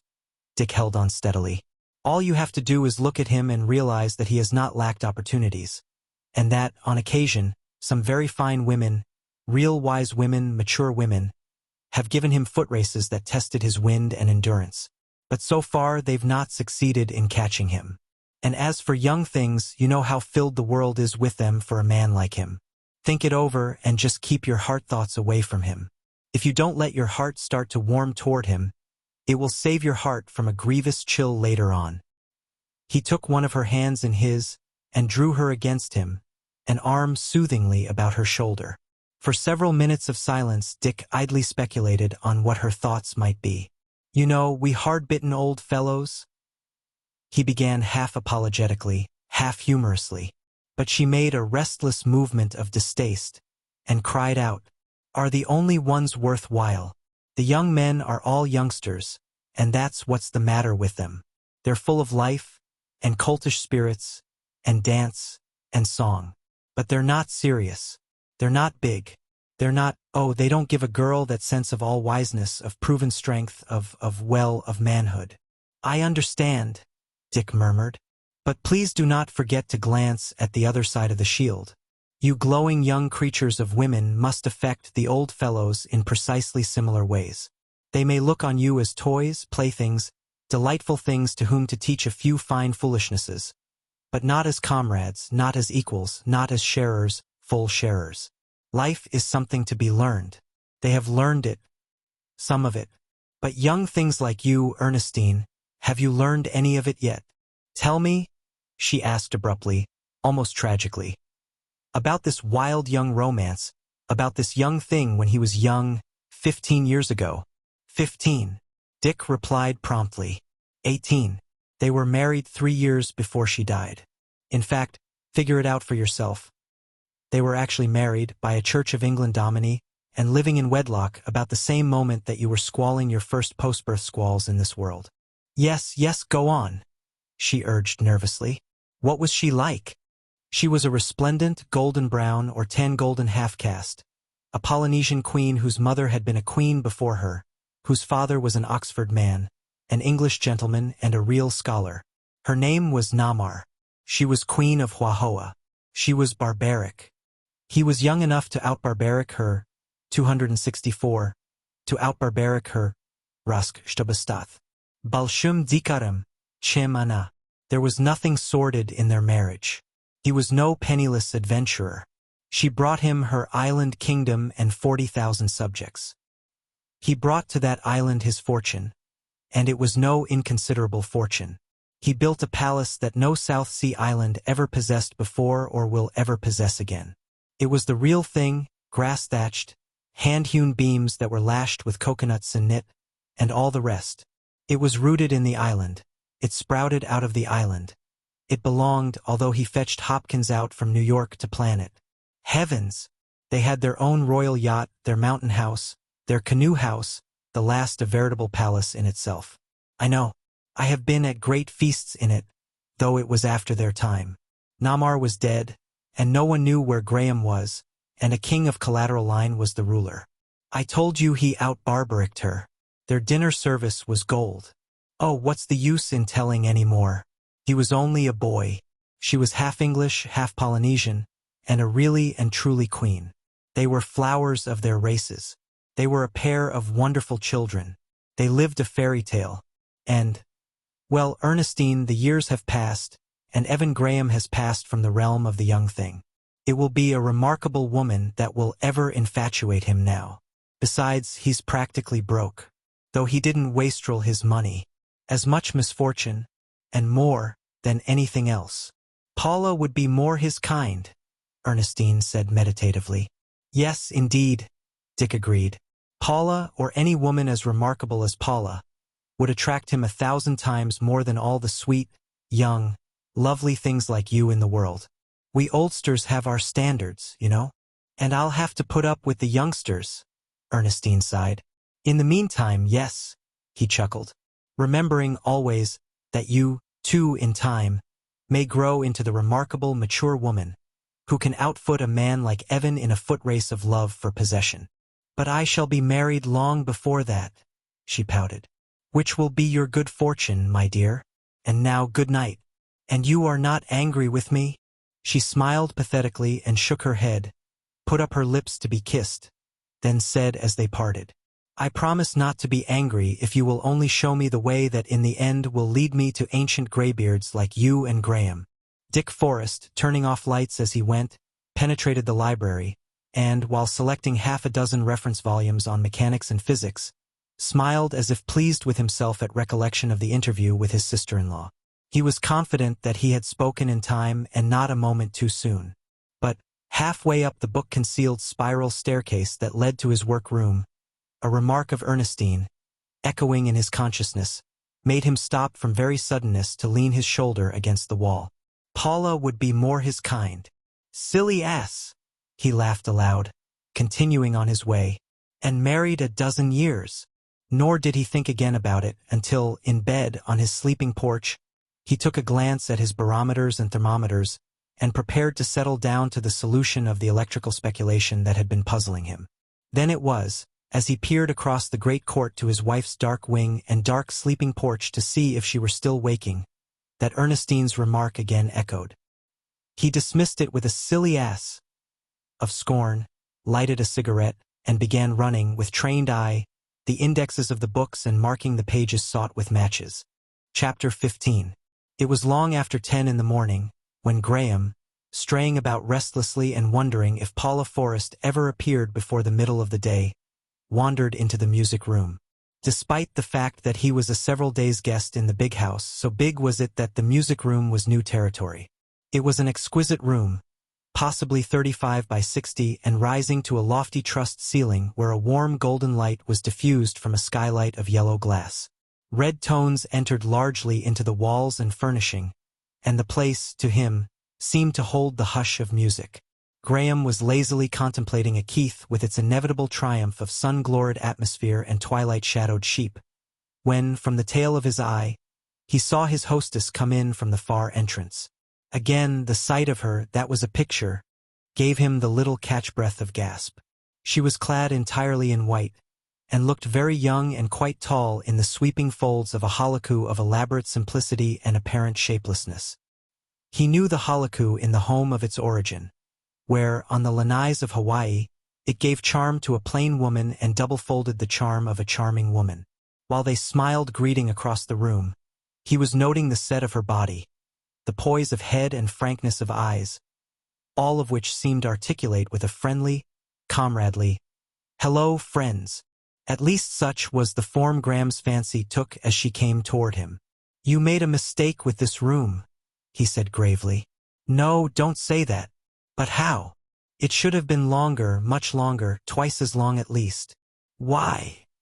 she demanded, with a disapproving shake of head, while he delighted in the girlish color in her cheeks that gave the lie to her 38 years. Because then, he answered, you should have had to walk twice as far this morning and my pleasure of watching you would have been correspondingly increased. I've always insisted that the halaku is the most charming garment ever invented for women. Then it was my halaku and not I, she retorted. I see you are like Dick, always with a string on your compliments, and lo, when we poor sillies start to nibble, back goes the compliment dragging at the end of the string. Now I want to show you the room, she hurried on, closing his disclaimer. Dick gave me a free hand with it. It's all mine, you see, even to its proportions. And the pictures? I selected them, she nodded. Every one of them, and loved them onto the walls myself, although Dick did quarrel with me over that Verescagen. He agreed on the 2 millets and the Corot over there, and on that Isabe, and even conceded that some Verescagens might do in a music room, but not that particular Vershagen. He's jealous for our local artists, you see. He wanted more of them, wanted to show his appreciation of home talent. I don't know your Pacific Coast men's work very well, Graham said. Tell me about them. Show me that, of course, that's a Keith there. But whose is that next one? It's beautiful. A McComas? She was answering, and Graham, with a pleasant satisfaction, was settling himself to a half-hour's talk on pictures, when Donald Ware entered with questing eyes that lighted up at sight of the little lady. His violin was under his arm, and he crossed to the piano in a brisk, businesslike way and proceeded to lay out music. We're going to work till lunch, Paula explained to Graham. He swears I'm getting abominably rusty, and I think he's half right. We'll see you at lunch. You can stay if you care, of course. But I warn you it's really going to be work. And we're going swimming this afternoon. 4 o'clock at the tank, Dick says. Also, he says he's got a new song he's going to sing then. What time is it, Mr. Ware? 10 minutes to 11. The musician answered briefly, with a touch of sharpness. You're ahead of time. The engagement was for 11. Until 11 you'll have to wait, sir. I must run and see Dick first. I haven't said good morning to him yet. Well, Paula knew her husband's hours. Scribbled secretly in the back of the notebook that lay always on the reading stand by her couch were hieroglyphic notes that reminded her that he had coffee at 6:30. Might possibly be caught in bed with proof sheets or books till 8:45, if not out riding. Was inaccessible between 9 and 10, dictating correspondence to Blake. Was inaccessible between 10 and 11, conferring with managers and foremen, while Bonbright, the assistant secretary, took down, like any court reporter, every word uttered by all parties in the rapid-fire interviews. At 11, unless there were unexpected telegrams or business, she could usually count on finding Dick alone for a space, although invariably busy. Passing the secretary's room, the click of a typewriter informed her that one obstacle was removed. In the library, the sight of Mr. Bonbright hunting a book for Mr. Manson, the Shorthorn manager, told her that Dick's hour with his headmen was over. She pressed the button that swung aside a section of filled bookshelves and revealed the tiny spiral of steel steps that led up to Dick's workroom. At the top, a similar pivoting section of shelves swung obediently to her press of button and let her noiselessly into his room. A shade of vexation passed across her face as she recognized Jeremy Braxton's voice. She paused in indecision, neither seeing nor being seen. If we flood, we flood, the mine superintendent was saying. It will cost a mint, yes, half a dozen mints, to pump out again. And it's a damned shame to drown the old harvest that way. But for this last year, the books show that we've worked at a positive loss. Paula heard Dick take up. Every petty bandit from Huerta down to the last peon who's stolen a horse has gouged us. It's getting too stiff. Taxes extraordinary. Bandits, revolutionists, and federals. We could survive it if only the end were in sight. But we have no guarantee that this disorder may not last a dozen or 20 years. Just the same, the old harvest, think of flooding her, the superintendent protested. And think of Villa, Dick replied, with a sharp laugh the bitterness of which did not escape Paula. If he wins, he says he's going to divide all the land among the peons. The next logical step will be the mines. How much do you think we've coughed up to the constitutionalists in the past 12 months? Over 120,000, Braxton answered promptly, not counting that 50,000 cold bullion to Torinas before he retreated. He jumped his army at Guaymas and headed for Europe with it. I wrote you all that. If we keep the workings afloat, Jeremy, they'll go on gouge without end. Amen. I think we'd better flood. If we can make wealth more efficiently than those rapscallions, let us show them that we can destroy wealth with the same facility. That's what I tell them. And they smile and repeat that such and such a free will offering under exigent circumstances would be very acceptable to the revolutionary chiefs, meaning themselves. The big chiefs never finger 1 peso in 10 of it. Good Lord! I show them what we've done. Steady work for 5,000 peons. Wages raised from 10 centavos a day to 110. I show them peons, 10 centavo men when we took them, and 5 peso men when I showed them. And the same old smile and the same old itching palm, and the same old acceptability of a free will offering from us to the sacred cause of the revolution. By God! Old Diaz was a robber, but he was a decent robber. I said to Aranzo, if we shut down, here's 5,000 Mexicans out of a job. What'll you do with them? And Aranzo smiled and answered me pat. Do with them? He said. Why? Put guns in their hands and march 'em down to take Mexico City. In imagination Paula could see Dick's disgusted shrug of shoulders as she heard him say, the curse of it is that the stuff is there, and that we're the only fellows that can get it out. The Mexicans can't do it. They haven't the brains. All they've got is the guns, and they're making us shell out more than we make. There's only one thing for us, Jeremy. We'll forget profits for a year or so, lay off the men and just keep the engineer force on and the pumping going. I threw that into Aranzo, Jeremy Braxton's voice boomed. And what was his comeback? That if we laid off the peons, he'd see to it that the engineers laid off too, and the mine could flood and be damned to us. No, he didn't say that last. He just smiled, but the smile meant the same thing. For 2 cents I'd 'a wrung his yellow neck, except that there'd have been another patriot in his boots and in my office next day proposing a stiffer gouge. So Aranzo got his bit, and on top of it, before he went across to join the main bunch around Juarez, he let his men run off 300 of our mules. $30,000 worth of mule flesh right there, after I'd sweetened him too. The yellow skunk. Who is revolutionary chief in our diggings right now? Paula heard her husband ask with one of his abrupt shifts that she knew of old time tokened his drawing together the many threads of a situation and proceeding to action. Raul Bena. What's his rank? Colonel? He's got about 70 ragamuffins. What did he do before he quit work? Sheep herder. Very well. Dick's utterance was quick and sharp. You've got to play act. Become a patriot. Hike back as fast as God will let you. Sweeten this Raul Bena. He'll see through your play or he's no Mexican. Sweeten him and tell him you'll make him a general, a second Villa. Lord, yes, but how? Jeremy Braxton demanded. By putting him at the head of an army of 5,000. Lay off the men. Make them volunteer. We're safe because Huerta is doomed. Tell him you're a real patriot. Give each man a rifle. We'll stand that for a last gouge, and it will prove you a patriot. Promise every man his job back when the war is over. Let them and Raul Bena depart with your blessing. Keep on the pumping force only.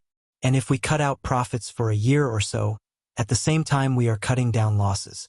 And perhaps we won't have to flood Old Harvest after all. Paula smiled to herself at Dick's solution as she stole back down the spiral on her way to the music room. She was depressed, but not by the Harvest Group situation. Ever since her marriage there had always been trouble in the working of the Mexican mines Dick had inherited. Her depression was due to her having missed her morning greeting to him. But this depression vanished at meeting Graham, who had lingered with Ware at the piano and who, at her coming, was evidencing signs of departure. Don't run away, she urged. Stay and witness a spectacle of industry that should nerve you up to starting on that book Dick has been telling me about. Chapter 16. On Dick's face at lunch, there was no sign of trouble over the Harvest Group. Nor could anybody have guessed that Jeremy Braxton's visit had boded anything less gratifying than a report of unfailing earnings. Although Adolphe had gone on the early morning train, which advertised that the business which had brought him had been transacted with Dick at some unheard-of hour, Graham discovered a greater company than ever at the table.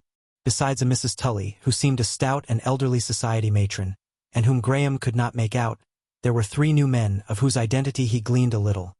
A Mr. Gulhus, state veterinary, a Mr. Deacon, a portrait painter of evident note on the coast, and a Captain Lester, then captain of a Pacific mail liner, who had sailed skipper for Dick nearly 20 years before and who had helped Dick to his navigation.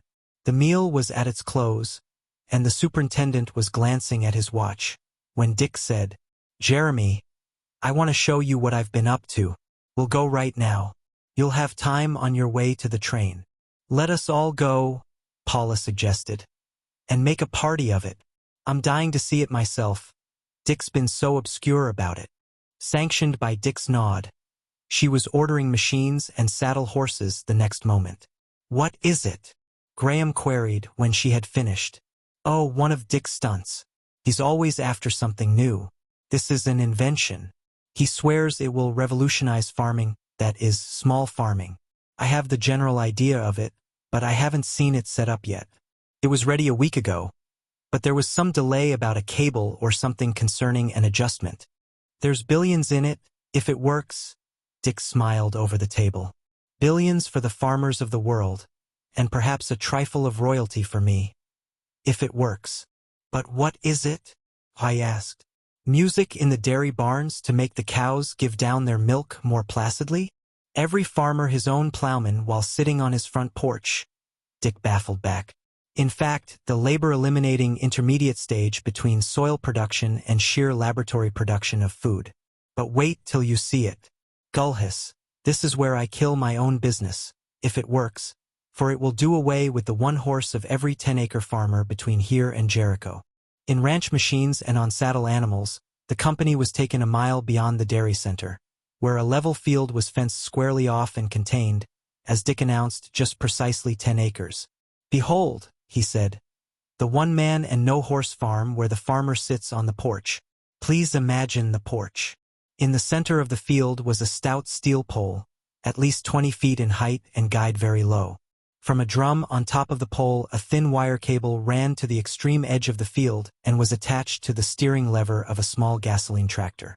About the tractor 2 mechanics fluttered. At command from Dick, they cranked the motor and started it on its way. "This is the porch," Dick said. "Just imagine we're all that future farmer sitting in the shade and reading the morning paper while the manless, horseless plowing goes on.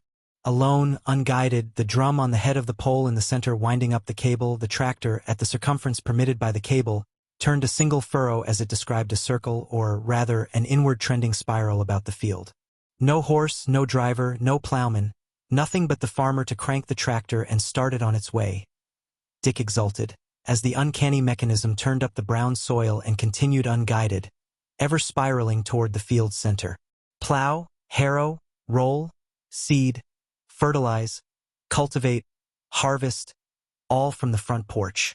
And where the farmer can buy juice from a power company, all he or his wife will have to do is press the button, and he to his newspaper and she to her pie crust. "All you need now, to make it absolutely perfect," Graham praised, "is to square the circle." "Yes," Mr. Gulhus agreed. "As it is, a circle in a square field loses some acreage."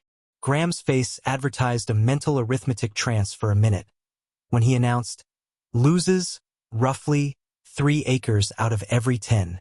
"Sure," Dick concurred.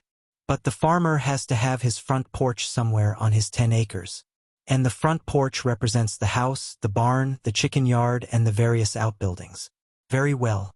Let him get tradition out of his mind, and, instead of building these things in the center of his 10 acres, let him build them on the 3 acres of fringe. And let him plant his fruit and shade trees and berry bushes on the fringe. When you come to consider it, the traditionary method of erecting the buildings in the center of a rectangular 10 acres compels him to plow around the center in broken rectangles." Gulhus nodded enthusiastically. "Sure. And there's always the roadway from the center out to the county road or right-of-way. That breaks the efficiency of his plowing.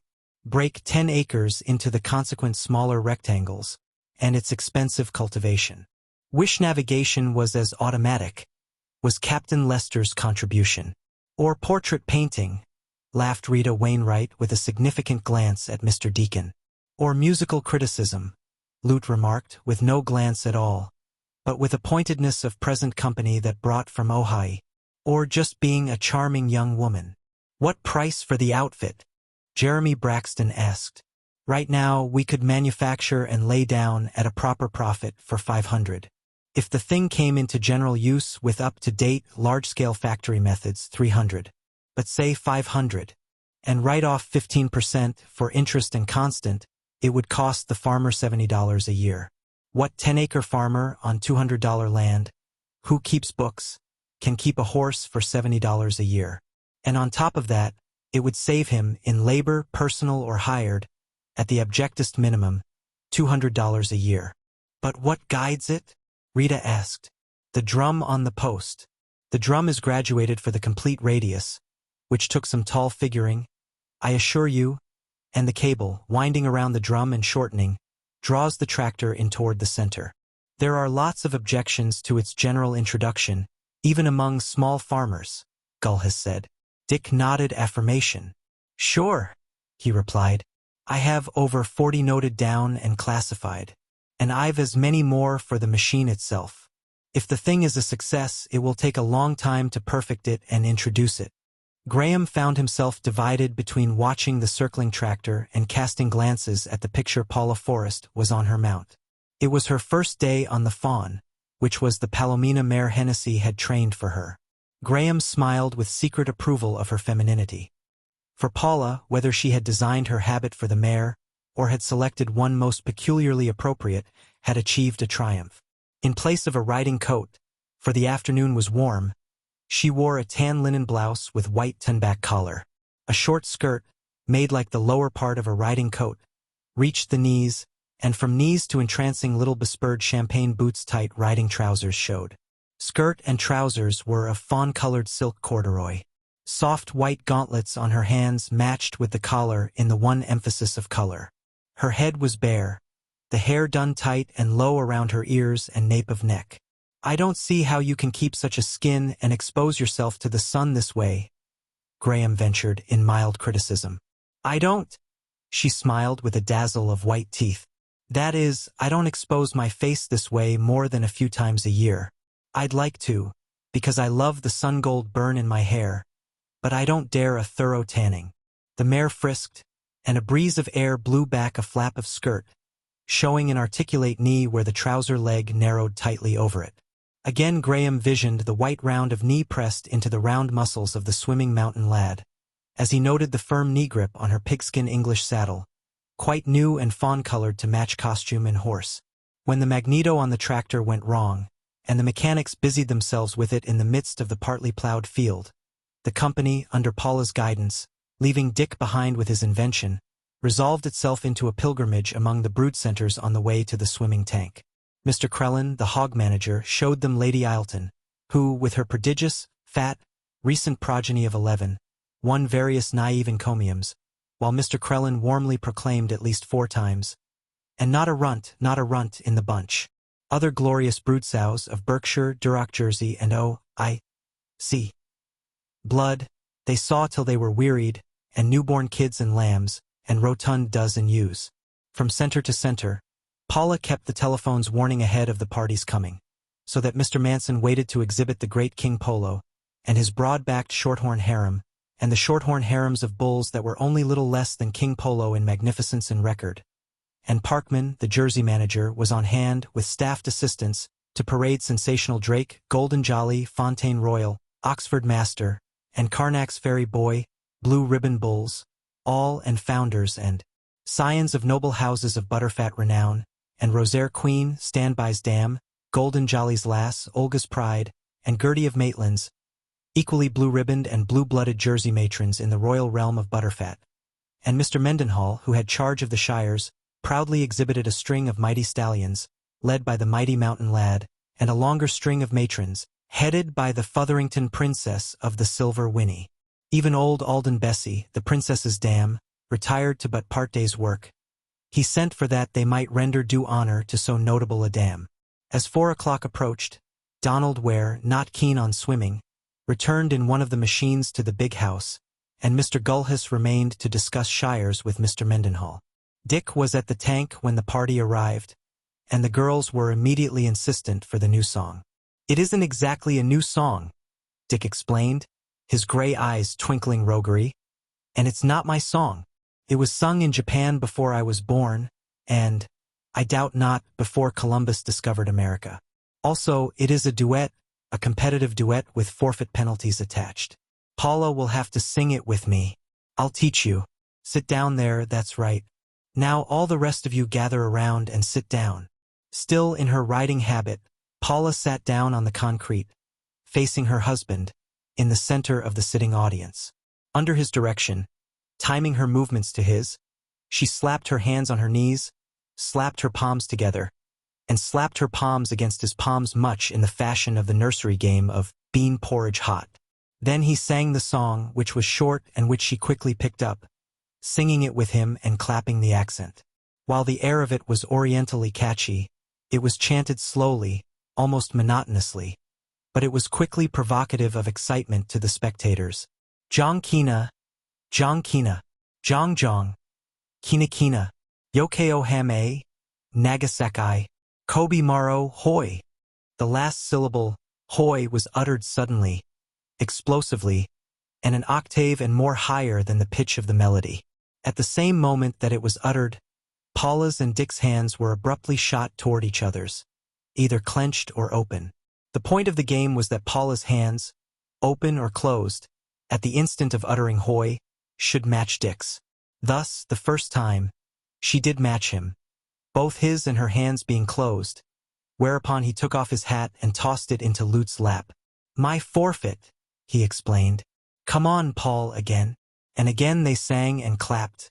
"Jong Kina, Jong Kina, Jong Jong, Kina Kina, Yokeo Hame, Nagasaki, Kobe Maro, Hoi." This time, with the hoi, her hands were closed and his were open. "Forfeit, forfeit," the girls cried. She looked her costume over with alarm, asking, "What can I give?" "A hairpin," Dick advised, and one of her turtle's hell hairpins joined his hat in Lute's lap.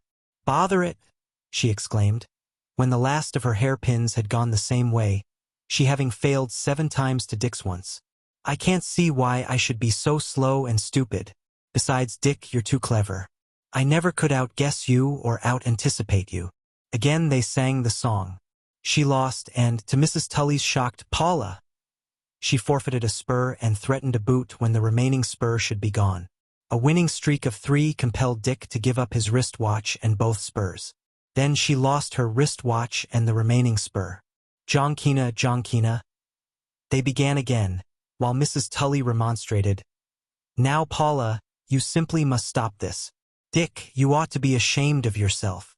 But Dick, emitting a triumphant hoi, won, and joined in the laughter as Paula took off one of her little champagne boots and added it to the heap in Lute's lap. "It's all right, Aunt Martha," Paula assured Mrs. Tully. "Mr. Ware's not here, and he's the only one who would be shocked. Come on, Dick. You can't win every time." "Jong Kina, Jong Kina," she chanted on with her husband. The repetition, at first slow, had accelerated steadily, so that now they fairly rippled through with it, while their slapping, striking palms made a continuous patter. The exercise and excitement had added to the sun's action on her skin, so that her laughing face was all a rosy glow. Evan Graham, a silent spectator, was aware of hurt and indignity. He knew the Jonkina of old time from the geishas of the tea-houses of Nippon, and, despite the unconventionality that ruled the forests and the big house, he experienced shock in that Paula should take part in such a game. It did not enter his head at the moment that he would have been merely curious to see how far the madness would go had the player been Lute, or Ernestine, or Rita. Not till afterward did he realize that his concern and sense of outrage were due to the fact that the player was Paula, and that, therefore, she was bulking bigger in his imagination than he was conscious of. What he was conscious of at the moment was that he was growing angry, and that he had deliberately to check himself from protesting. By this time Dick's cigarette case and matches and Paula's second boot, belt, skirt pin, and wedding ring had joined the mound of forfeits. Mrs. Tully, her face set in stoic resignation, was silent. Jonkina, Jonkina?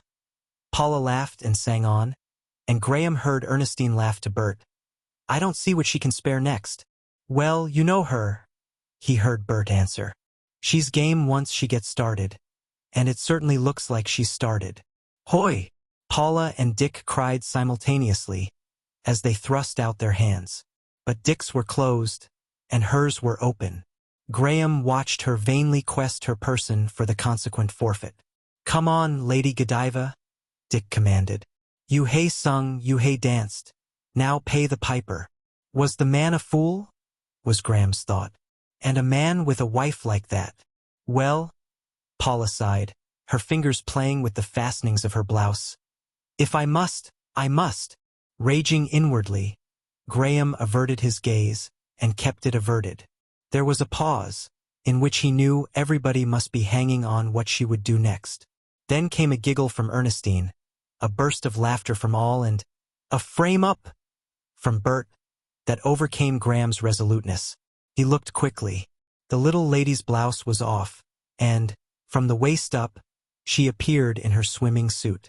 It was evident that she had dressed over it for the ride. Come on, Loot, you next, Dick was challenging. But Loot, not similarly prepared for Jonkina, blushingly led the retreat of the girls to the dressing rooms. Graham watched Paula poise at the 40-foot top of the diving scaffold and swan dive beautifully into the tank, heard Bert's admiring, "Oh, you Annette Kellerman," and, still chagrined by the trick that had threatened to outrage him, fell to wondering about the Wonder Woman, the little lady of the big house, and how she had happened so wonderfully to be. As he fetched down the length of tank under water, moving with leisurely strokes and with open eyes watching the shoaling bottom, it came to him that he did not know anything about her. She was Dick Forrest's wife. That was all he knew. How she had been born, how she had lived, how and where her past had been, of all this he knew nothing.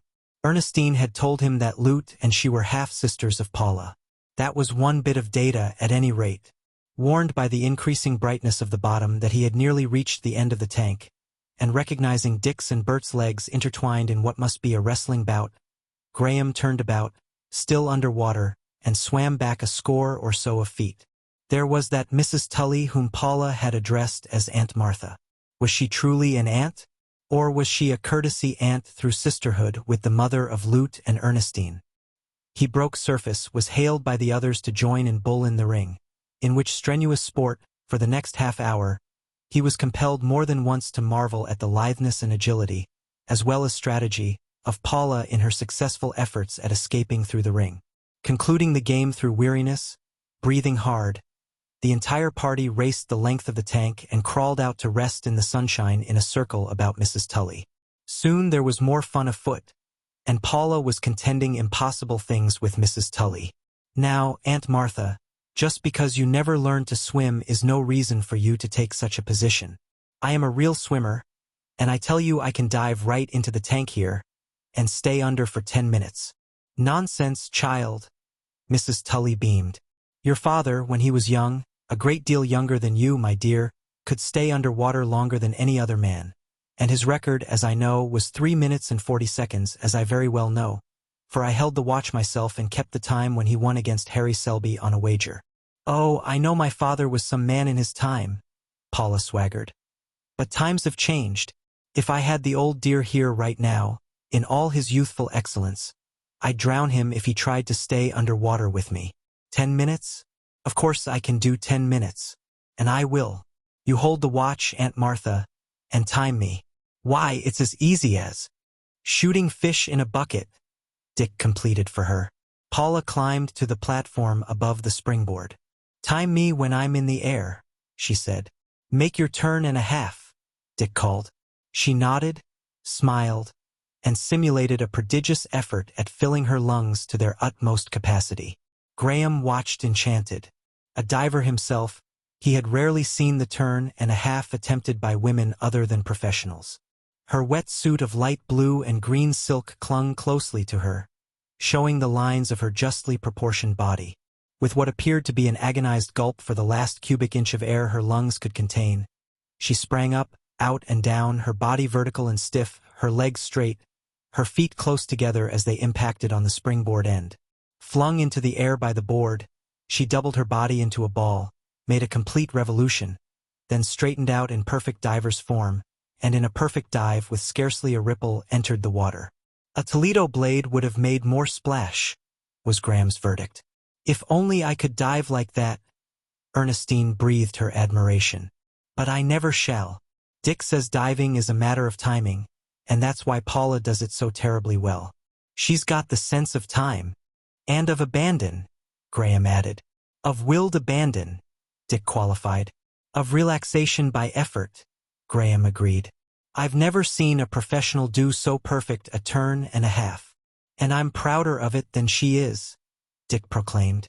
"You see, I taught her, though I confess it was an easy task. She coordinates almost effortlessly.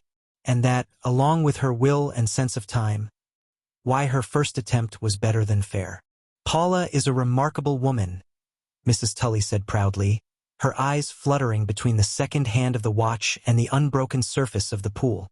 "Women never swim so well as men. But she does.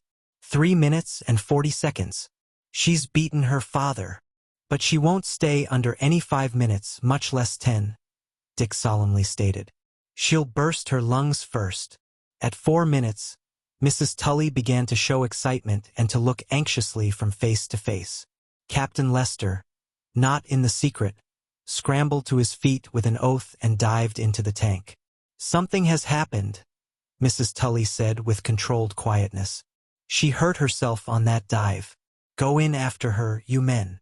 But Graham and Bert and Dick, meeting underwater, gleefully grinned and squeezed hands. Dick made signs for them to follow, and led the way through the dark-shadowed water into the crypt, where, treading water, they joined Paula in subdued whisperings and gigglings. "Just came to make sure you were all right," Dick explained. "And now we've got to beat it. You first, Bert. I'll follow Evan." And, one by one, they went down through the dark water and came up on the surface of the pool.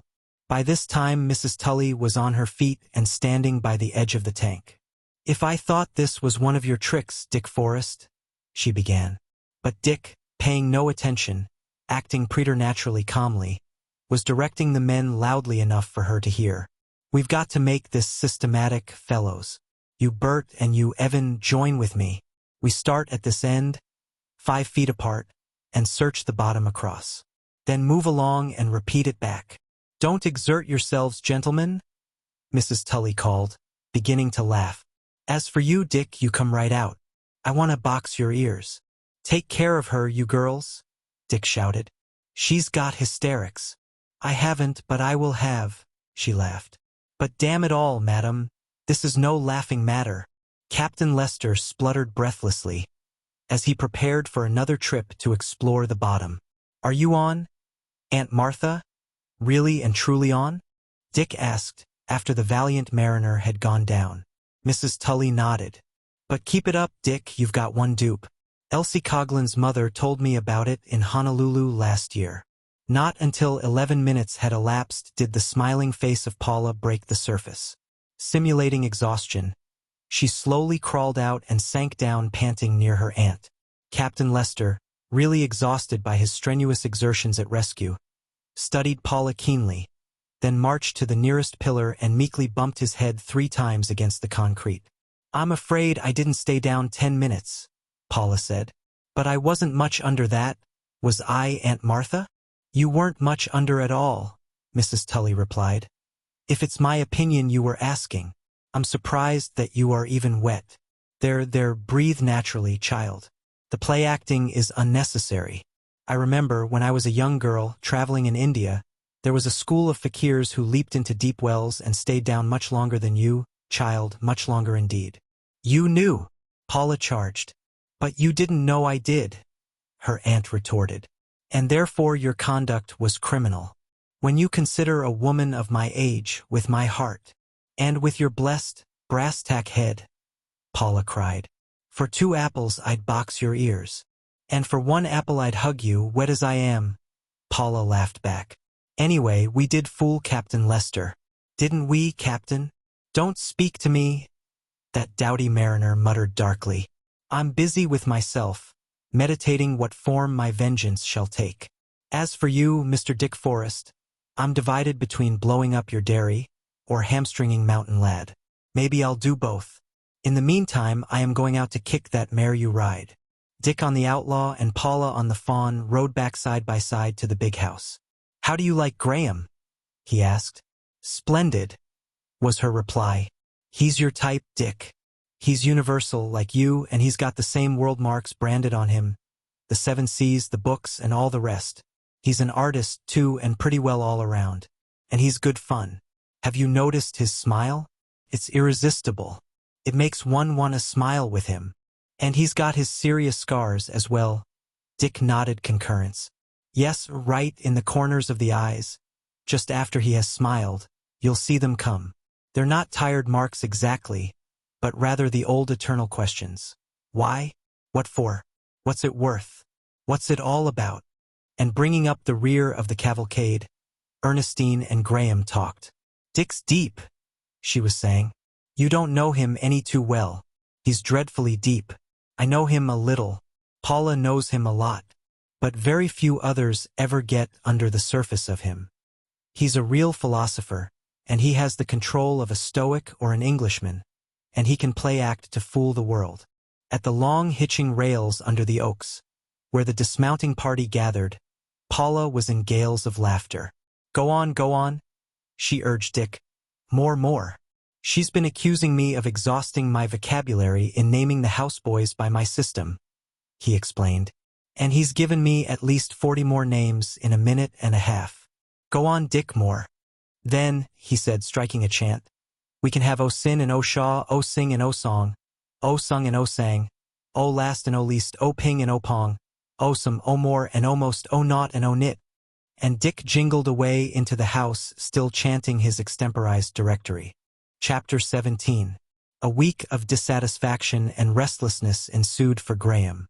Torn between belief that his business was to leave the big house on the first train, and desire to see more of Paula, to be with her, and to be more with her, he succeeded in neither leaving nor in seeing as much of her as during the first days of his visit. At first, and for the 5 days that he lingered, the young violinist monopolized nearly her entire time of visibility. Often Graham strayed into the music room, and, quite neglected by the pair, sat for moody half-hours listening to their work. They were oblivious of his presence, either flushed and absorbed with the passion of their music, or wiping their foreheads and chatting and laughing companionably in pauses to rest. That the young musician loved her with an ardency that was almost painful was patent to Graham. But what hurt him was the abandon of devotion with which she sometimes looked at Ware after he had done something exceptionally fine. In vain Graham tried to tell himself that all this was mental on her part, purely delighted appreciation of the other's artistry. Nevertheless, being man, it hurt and continued to hurt until he could no longer suffer himself to remain. Once, chancing into the room at the end of a Schumann song and just after Ware had departed, Graham found Paula still seated at the piano, an expression of rapt dreaming on her face. She regarded him almost unrecognizingly, gathered herself mechanically together, uttered an absent-minded commonplace or so, and left the room. Despite his vexation and hurt, Graham tried to think it mere artist dreaming on her part, a listening to the echo of the just-played music in her soul. But women were curious creatures, he could not help moralizing, and were prone to lose their hearts most strangely and inconsequentially. Might it not be that, by his very music, this youngster of a man was charming the woman of her? With the departure of Ware, Paula Forrest retired almost completely into her private wing behind the door without a knob. Nor did this seem unusual, Graham gleaned from the household. "Paula is a woman who finds herself very good company," Ernestine explained, "and she often goes in for periods of aloneness, when Dick is the only person who sees her, which is not flattering to the rest of the company," Graham smiled. "Which makes her such good company whenever she is in company," Ernestine retorted.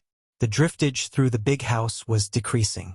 A few guests, on business or friendship, continued to come, but more departed. Under O'Joy and his Chinese staff, the big house ran so frictionlessly and so perfectly that entertainment of guests seemed little part of the host's duties. The guests largely entertained themselves and one another. Dick rarely appeared, even for a moment, until lunch, and Paula, now carrying out her seclusion program, never appeared before dinner. Rest cure? Dick laughed one noon, and challenged Graham to a tournament with boxing gloves, single sticks, and foils. And now's the time, he told Graham, as they breathed between bouts, for you to tackle your book. I'm only one of the many who are looking forward to reading it, and I'm looking forward hard. Got a letter from Havley yesterday. He mentioned it, and wondered how far along you were. So Graham, in his tower room, arranged his notes and photographs, schemed out the work, and plunged into the opening chapters. So immersed did he become that his nascent interest in Paula might have languished, had it not been for meeting her each evening at dinner. Then, too, until Ernestine and Lute left for Santa Barbara, there were afternoon swims and rides and motor trips to the pastures of the Miramar Hills and the upland ranges of the Anselmo Mountains. Other trips they made, sometimes accompanied by Dick, to his great dredgers working in the Sacramento Basin, or his dam building on the Little Coyote and Los Cuatos creeks, or to his 5,000-acre colony of 20-acre farmers, where he was trying to enable 250 heads of families, along with their families, to make good on the soil. That Paula sometimes went for long solitary rides, Graham knew, and once, he caught her dismounting from the fawn at the hitching rails. "Don't you think you are spoiling that mare for riding in company?" he twit. Paula laughed and shook her head. "Well, then," he asserted stoutly, "I'm spoiling for a ride with you. There's Lute and Ernestine and Bert and all the rest. This is new country," he contended, "and one learns country through the people who know it. I've seen it through the eyes of Lute and Ernestine and all the rest, but there is a lot I haven't seen and which I can see only through your eyes." "A pleasant theory," she evaded. A sort of landscape vampirism. "But without the ill effects of vampirism," he urged quickly. Her answer was slow in coming. Her look into his eyes was frank and straight, and he could guess her words were weighed and gauged. "I don't know about that," was all she said finally. But his fancy leaped at the several words, ranging and conjecturing their possible connotations. "But we have so much we might be saying to each other," he tried again. "So much we ought to be saying to each other." "So I apprehend," she answered quietly, and again that frank, straight look accompanied her speech.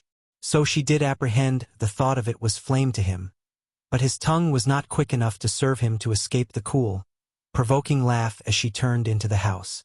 Still the company of the big house thinned. Paula's aunt, Mrs. Tully, much to Graham's disappointment, for he had expected to learn from her much that he wanted to know of Paula, had gone after only a several days' stay. There was vague talk of her return for a longer stay, but, just back from Europe, she declared herself burdened with a round of duty visits which must be performed before her pleasure visiting began. Ojai, the critic, had been compelled to linger several days in order to live down the disastrous culmination of the musical raid made upon him by the philosophers. The idea and the trick had been Dick's. Combat had joined early in the evening, when a seeming chance remark of Ernestine had enabled Aaron Hancock to fling the first bomb into the thick of Ojai's deepest convictions. Dar Heil, a willing and eager ally, had charged around the flank with his blastic theory of music and taken Ojai in reverse. And the battle had raged until the hot-headed Irishman, beside himself with the grueling the pair of skilled logomachus were giving him, accepted with huge relief the kindly invitation of Terence McFane to retire with him to the tranquility and repose of the stag room, where, over a soothing highball and far from the barbarians, the two of them could have a heart-to-heart talk on real music. At 2 a.m, wild-eyed and befuddled, Ojai had been led to bed by the upright walking and unshakably steady Terence. "Never mind," Ernestine had told Ojai later, with a twinkle in her eye that made him guess the plot. "It was only to be expected. Those rattle-brained philosophers would drive even a saint to drink." "I thought you were safe in Terence's hands," had been Dick's mock apology. "A pair of Irishmen, you know. I'd forgot Terence was case-hardened. Do you know, after he said good night to you, he came up to me for a yarn. And he was steady as a rock. He mentioned casually of having had several sips, so I never dreamed, that he had indisposed you." When Lute and Ernestine departed for Santa Barbara, Bert Wainwright and his sister remembered their long-neglected home in Sacramento. A pair of painters, protégés of Paula, arrived the same day. But they were little in evidence, spending long days in the hills with a trap and driver and smoking long pipes in the stag room. The free and easy life of the big house went on in its frictionless way. Dick worked. Graham worked. Paula maintained her seclusion. The sages from the Madrono Grove strayed in for wordy dinners and wordy evenings, except when Paula played for them. Automobile parties from Sacramento, Wickenburg, and other valley towns continued to drop in unexpectedly, but never to the confusion of O'Joy and the houseboys, whom Graham saw, on occasion, with 20 minutes' warning, seat a score of unexpected guests to a perfect dinner. And there were even nights, rare ones, when only Dick and Graham and Paula sat at dinner, and when, afterward, the two men yarned for an hour before an early bed, while she played soft things to herself or disappeared earlier than they. But one moonlight evening, when the Watsons and Masons and Woomolds arrived in force, Graham found himself out, when every bridge table was made up. Paula was at the piano. As he approached, he caught the quick expression of pleasure in her eyes at sight of him, which as quickly vanished. She made a slight movement as if to rise, which did not escape his notice any more than did her quiet mastery of the impulse that left her seated. She was immediately herself as he had always seen her, although it was little enough he had seen of her. He thought, as he talked whatever came into his head, and rummaged among her songs with her. Now one and now another song he tried with her, subduing his high baritone to her light soprano with such success as to win cries of more from the bridge players. "Yes, I am positively aching to be out again over the world with Dick," she told him in a pause. "If we could only start tomorrow. But Dick can't start yet. He's in too deep with too many experiments and adventures on the ranch here. Why, what do you think he's up to now? As if he did not have enough on his hands, he's going to revolutionize the sales end, or at least the California and Pacific Coast portion of it, by making the buyers come to the ranch." "But they do that," Graham said. "The first man I met here was a buyer from Idaho." "Oh, but Dick means as an institution, to make them come en masse at a stated time. Not simple auction sales either, though he says he will bait them with a bit of that to excite interest. It will be an annual fair to last 3 days, in which he will be the only exhibitor. He's spending half his mornings now in conference with Mr. Agar and Mr. Pitts. Mr. Agar is his sales manager, and Mr. Pitts his showman."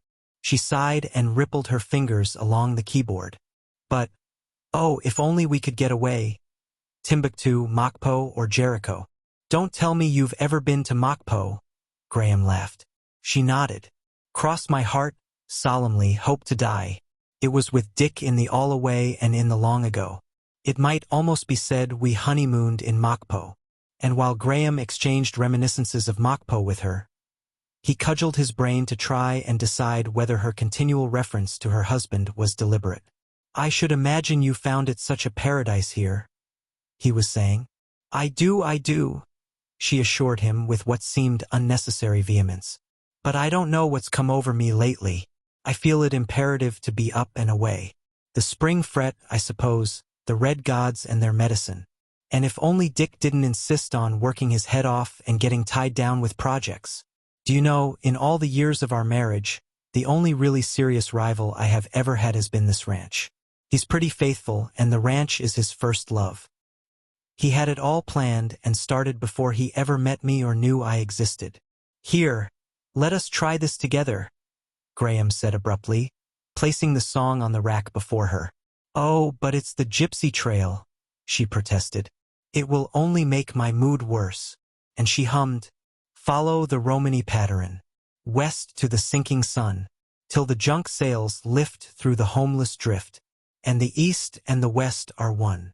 "What is the Romany pattern?" she broke off to ask. "I've always thought of it as patter or patois, the gypsy patois, and somehow it strikes me as absurd to follow a language over the world, a sort of philological excursion." "In a way the pattern is speech," he answered. "But it always says one thing, this way I have passed." 2 sprigs, crossed in certain ways and left upon the trail, compose the pattern. But they must always be of different trees or shrubs. Thus, on the ranch here, a pattern could be made of manzanita and madrono, of oak and spruce, of buckeye and alder, of redwood and laurel, of huckleberry and lilac. It is a sign of gypsy comrade to gypsy comrade, of gypsy lover to gypsy lover. And he hummed, back to the road again, out of a clear sea track. Follow the cross of the gypsy trail, over the world and back. She nodded comprehension, looked for a moment with troubled eyes down the long room to the card players, caught herself in her momentary absentness, and said quickly, Heaven knows there's a lot of gypsy in some of us. I have more than full share. In spite of his bucolic proclivities, Dick is a born gypsy. And from what he has told of you, you are hopelessly one.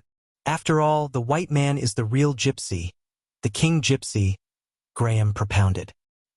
He has wandered wider, wilder, and with less equipment than any gypsy. The gypsy has followed in his trails, but never made trail for him. Come, let us try it. And as they sang the reckless words to their merry, careless lilt, he looked down at her and wondered at himself. This was no place for him by this woman's side, under her husband's roof tree. Yet here he was, and he should have gone days before. After the years, he was just getting acquainted with himself. This was enchantment, madness. He should tear himself away at once. He had known enchantments and madnesses before, and had torn himself away. Had he softened with the years? He questioned himself. Or was this a profounder madness than he had experienced? This meant the violation of dear things so dear, so jealously cherished and guarded in his secret life, that never yet had they suffered violation. And still he did not tear himself away. He stood there beside her, looking down on her brown crown of hair glinting gold and bronze and bewitchingly curling into tendrils above her ears, singing a song that was fire to him, that must be fire to her, she being what she was and feeling what she had already, in flashes, half unwittingly, hinted to him. She is a witch, and her voice is not the least of her witchery, he thought, as her voice, so richly a woman's voice, so essentially her voice in contradistinction to all women's voices in the world, sang and throbbed in his ear. And he knew, beyond shade of doubt, that she felt some touch of this madness that afflicted him, that she sensed, as he sensed, that the man and the woman were met. They thrilled together as they sang, and the thought and the sure knowledge of it added fuel to his own madness till his voice warmed unconsciously to the daring of the last lines. As, voices and thrills blending, they sang, the wild hawk to the wind-swept sky, the deer to the wholesome world, and the heart of a man to the heart of a maid. As it was in the days of old, the heart of a man to the heart of a maid. Light of my tents be fleet, morning waits at the end of the world, and the world is all at our feet.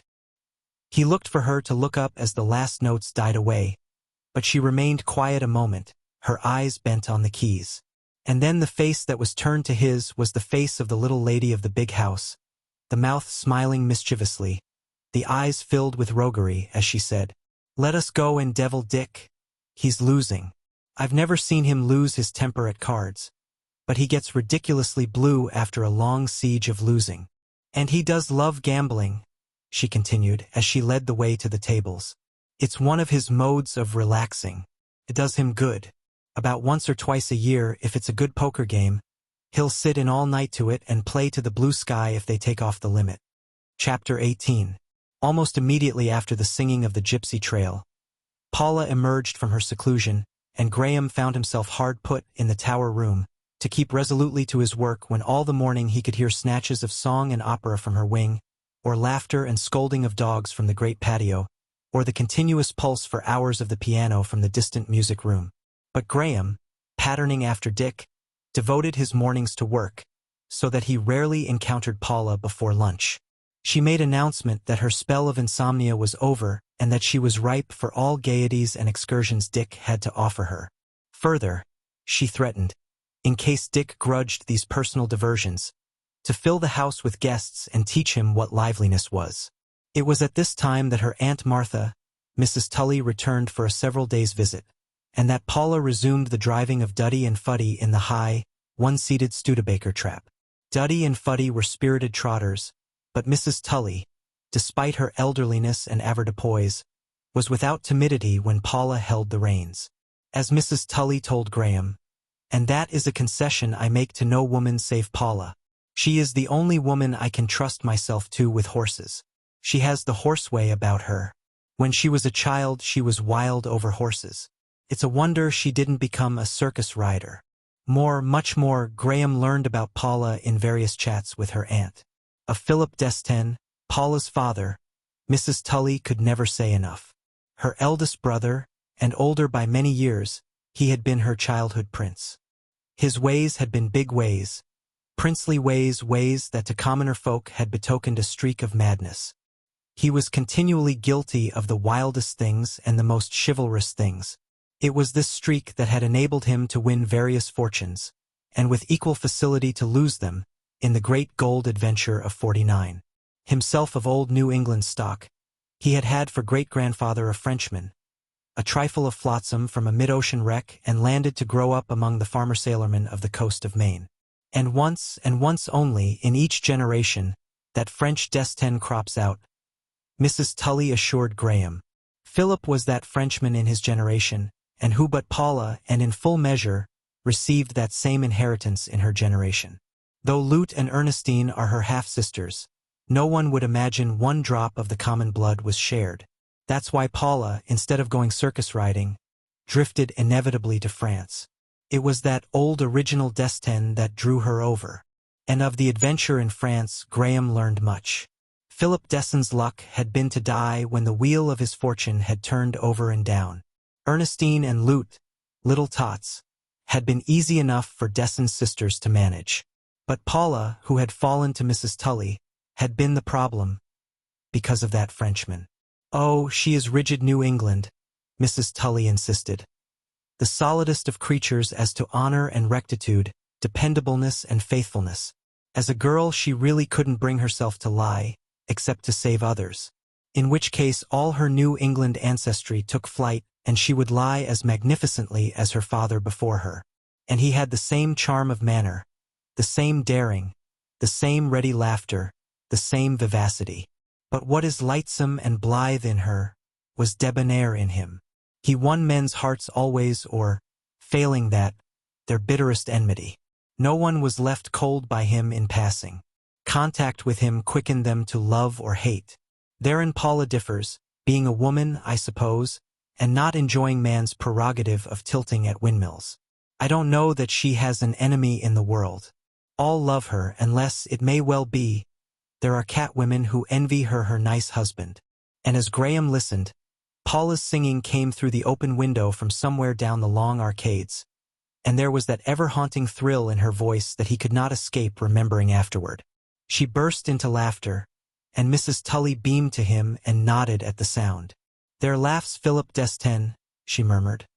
And all the Frenchwomen behind the original Frenchman who was brought into Penobscot, dressed in homespun and sent to meeting. Have you noticed how Paula's laugh invariably makes everybody look up and smile? Philip's laugh did the same thing. Paula had always been passionately fond of music, painting, drawing.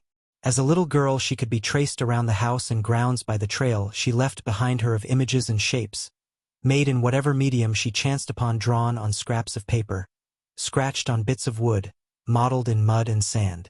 She loved everything, and everything loved her, said Mrs. Tully. She was never timid of animals, and yet she always stood in awe of them. But she was born sense-struck, and her awe was beauty-awe. Yes, she was an incorrigible hero-worshipper, whether the person was merely beautiful or did things. And she never will outgrow that beauty, awe of anything she loves. Whether it is a grand piano, a great painting, a beautiful mare, or a bit of landscape. And Paula had wanted to make beauty herself, but she was sorely puzzled whether she should devote herself to music or painting. In the full swing of work under the best masters in Boston, she could not refrain from straying back to her drawing. From her easel she was lured to modeling.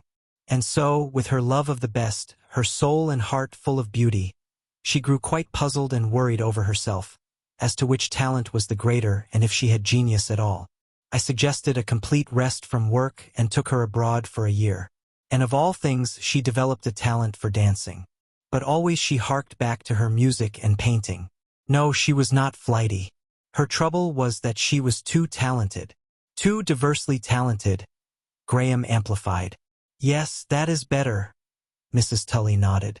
But from talent to genius is a far cry, and to save my life at this late day, I don't know whether the child ever had a trace of genius in her. She has certainly not done anything big in any of her chosen things. Except to be herself, Graham added. Which is the big thing, Mrs. Tully accepted with a smile of enthusiasm. She is a splendid, unusual woman, very unspoiled, very natural. And after all, what does doing things amount to?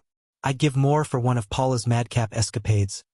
Oh, I heard all about swimming the big stallion. Then for all her pictures if everyone was a masterpiece. But she was hard for me to understand at first. Dick often calls her the girl that never grew up. But gracious, she can put on the grand air when she needs to. I call her the most mature child I have ever seen. Dick was the finest thing that ever happened to her. It was then that she really seemed for the first time to find herself. It was this way. And Mrs. Tully went on to sketch the year of travel in Europe, the resumption of Paula's painting in Paris, and the conviction she finally reached that success could be achieved only by struggle and that her aunt's money was a handicap. And she had her way, Mrs. Tully sighed. She dismissed me, sent me home.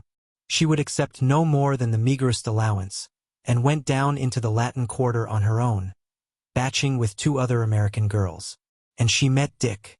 Dick was a rare one. You couldn't guess what he was doing then. Running a cabaret. Oh, not these modern cabarets, but a real student's cabaret of sorts. It was very select. They were a lot of madmen. You see, he was just back from some of his wild adventuring at the ends of the earth, and, as he stated it, he wanted to stop living life for a while and to talk about life instead. Paula took me there once. Oh, they were engaged the day before, and he had called on me and all that. I had known lucky Richard Forrest, and I knew all about his son. From a worldly standpoint, Paula couldn't have made a finer marriage. It was quite a romance. Paula had seen him captain the University of California 11 to victory over Stanford. And the next time she saw him was in the studio she shared with the 2 girls. She didn't know whether Dick was worth millions or whether he was running a cabaret because he was hard up, and she cared less. She always followed her heart. Fancy the situation. Dick the uncatchable, and Paula who never flirted. They must have sprung forthright into each other's arms, for inside the week it was all arranged, and Dick made his call on me, as if my decision meant anything one way or the other. But Dick's cabaret. It was the cabaret of the philosophers, a small pokey place, down in a cellar in the heart of the quarter, and it had only 1 table. Fancy that for a cabaret. But such a table. A big round one, of plain boards, without even an oilcloth. The wood stained with the countless drinks spilled by the table pounding of the philosophers, and it could seat 30. Women were not permitted. An exception was made for Paula and me. You've met Aaron Hancock here. He was one of the philosophers, and to this day he swaggers that he owed Dick a bigger bill that never was paid than any of his customers. And there they used to meet, all those wild young thinkers, and pound the table and talk philosophy in all the tongues of Europe. Dick always had a penchant for philosophers. But Paula spoiled that little adventure. No sooner were they married than Dick fitted out his schooner, the All Away, and away the blessed pair of them went, honeymooning from Bordeaux to Hong Kong. And the cabaret was closed, and the philosophers left homeless and discussionless, Graham remarked. Mrs. Tully laughed heartily and shook her head. He endowed it for them, she gasped, her hand to her side. Or partially endowed it or something. I don't know what the arrangement was. And within the month it was raided by the police for an anarchist club. After having learned the wide scope of her interests and talents, Graham was nevertheless surprised one day at finding Paula all by herself in a corner of a window seat, completely absorbed in her work on a piece of fine embroidery. I love it, she explained. All the costly needlework of the shops means nothing to me alongside of my own work on my own designs. Dick used to fret at my sewing. He's all for efficiency, elimination of waste energy and such things. He thought sewing was a wasting of time. Peasants could be hired for a song to do what I was doing. But I succeeded in making my viewpoint clear to him. It's like the music one makes oneself. Of course I can buy better music than I make. But to sit down at an instrument and evoke the music oneself, with one's own fingers and brain, is an entirely different and dearer satisfaction. Whether one tries to emulate another's performance, or infuses the performance with one's own personality and interpretation, it's all the same. It is soul joy and fulfillment. Take this little embroidered crust of lilies on the edge of this flounce. There is nothing like it in the world. Mine the idea, all mine, and mine the delight of giving form and being to the idea. There are better ideas and better workmanship in the shops. But this is different. It is mine. I visioned it and I made it. And who is to say that embroidery is not art? She ceased speaking and with her eyes laughed the insistence of her question. And who is to say, Graham agreed, that the adorning of beautiful womankind is not the worthiest of all the arts as well as the sweetest? I rather stand in awe of a good milliner or modiste. She nodded gravely. They really are artists and important ones, as Dick would phrase it, in the world's economy. Another time, seeking the library for Andean reference, Graham came upon Paula, sprawled gracefully over a sheet of paper on a big table and flanked by ponderous architectural portfolios, engaged in drawing plans of a log bungalow or camp for the sages of the Madrono Grove. It's a problem, she sighed. Dick says that if I build it, I must build it for 7. We've got 4 sages now, and his heart is set on 7. He says never mind showers and such things because what philosopher ever bathes? And he has suggested seriously 7 stoves and 7 kitchens, because it is just over such mundane things that philosophers always quarrel. Wasn't it Voltaire who quarreled with a king over candle ends? Graham queried, pleasuring in the sight of her graceful abandon. 38. It was impossible. She seemed almost a girl, petulant and flushed over some school task. Then he remembered Mrs. Tully's remark that Paula was the most mature child she had ever known. It made him wonder, was she the one who, under the oaks at the hitching rails, with 2 brief sentences had cut to the heart of an impending situation? So I apprehend, she had said. What had she apprehended? Had she used the phrase glibly, without meaning? Yet she it was who had thrilled and fluttered to him and with him when they had sung the gypsy trail. That he knew. But again, had he not seen her warm and glow to the playing of Donald Ware? But here Graham's ego had its will of him, for he told himself that with Donald Ware it was different. And he smiled to himself and at himself at the thought. What amuses you? Paula was asking. Heaven knows I am no architect. And I challenge you to house 7 philosophers according to all the absurd stipulations laid down by Dick. Back in his tower room with his Andean books unopened before him, Graham gnawed his lip and meditated. The woman was no woman. She was the veriest child. And he hesitated at the thought, was this naturalness that was overdone? Did she in truth apprehend? It must be. It had to be. She was of the world. She knew the world. She was very wise.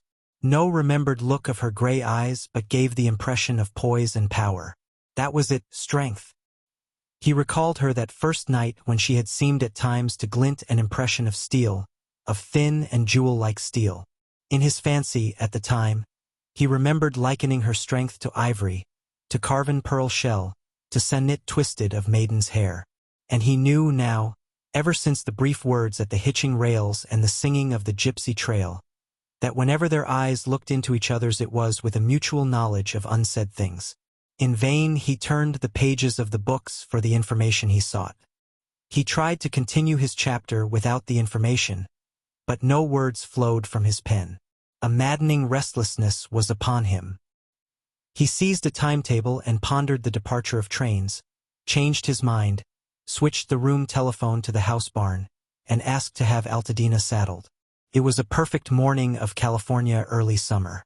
No breath of wind stirred over the drowsing fields, from which arose the calls of quail and the notes of meadowlarks.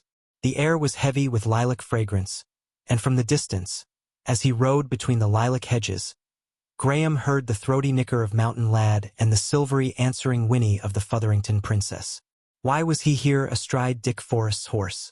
Graham asked himself. Why was he not even then on the way to the station to catch that first train he had noted on the timetable? This unaccustomed weakness of decision and action was a new role for him, he considered bitterly. And he was on fire with the thought of it. This was his one life, and this was the one woman in the world. He reined aside to let a herd of Angora goats go by. Each was a doe, and there were several hundred of them, and they were moved slowly by the Basque herdsman with frequent pauses, for each doe was accompanied by a young kid. In the paddock were many maras with newborn colts, and once, receiving warning in time, Graham raced into a crossroad to escape a drove of 30 yearling stallions being moved somewhere across the ranch. Their excitement was communicated to that entire portion of the ranch, so that the air was filled with shrill nickerings and squealings and answering whinnies, while Mountain Lad, beside himself at sight and sound of so many rivals, raged up and down his paddock, and again trumpeted his challenging conviction that he was the most amazing and mightiest thing that had ever occurred on earth in the way of horse flesh. Dick Forrest pranced and sidled into the cross road on the outlaw, his face beaming with delight at the little tempest among his many creatures. Fecundity! Fecundity!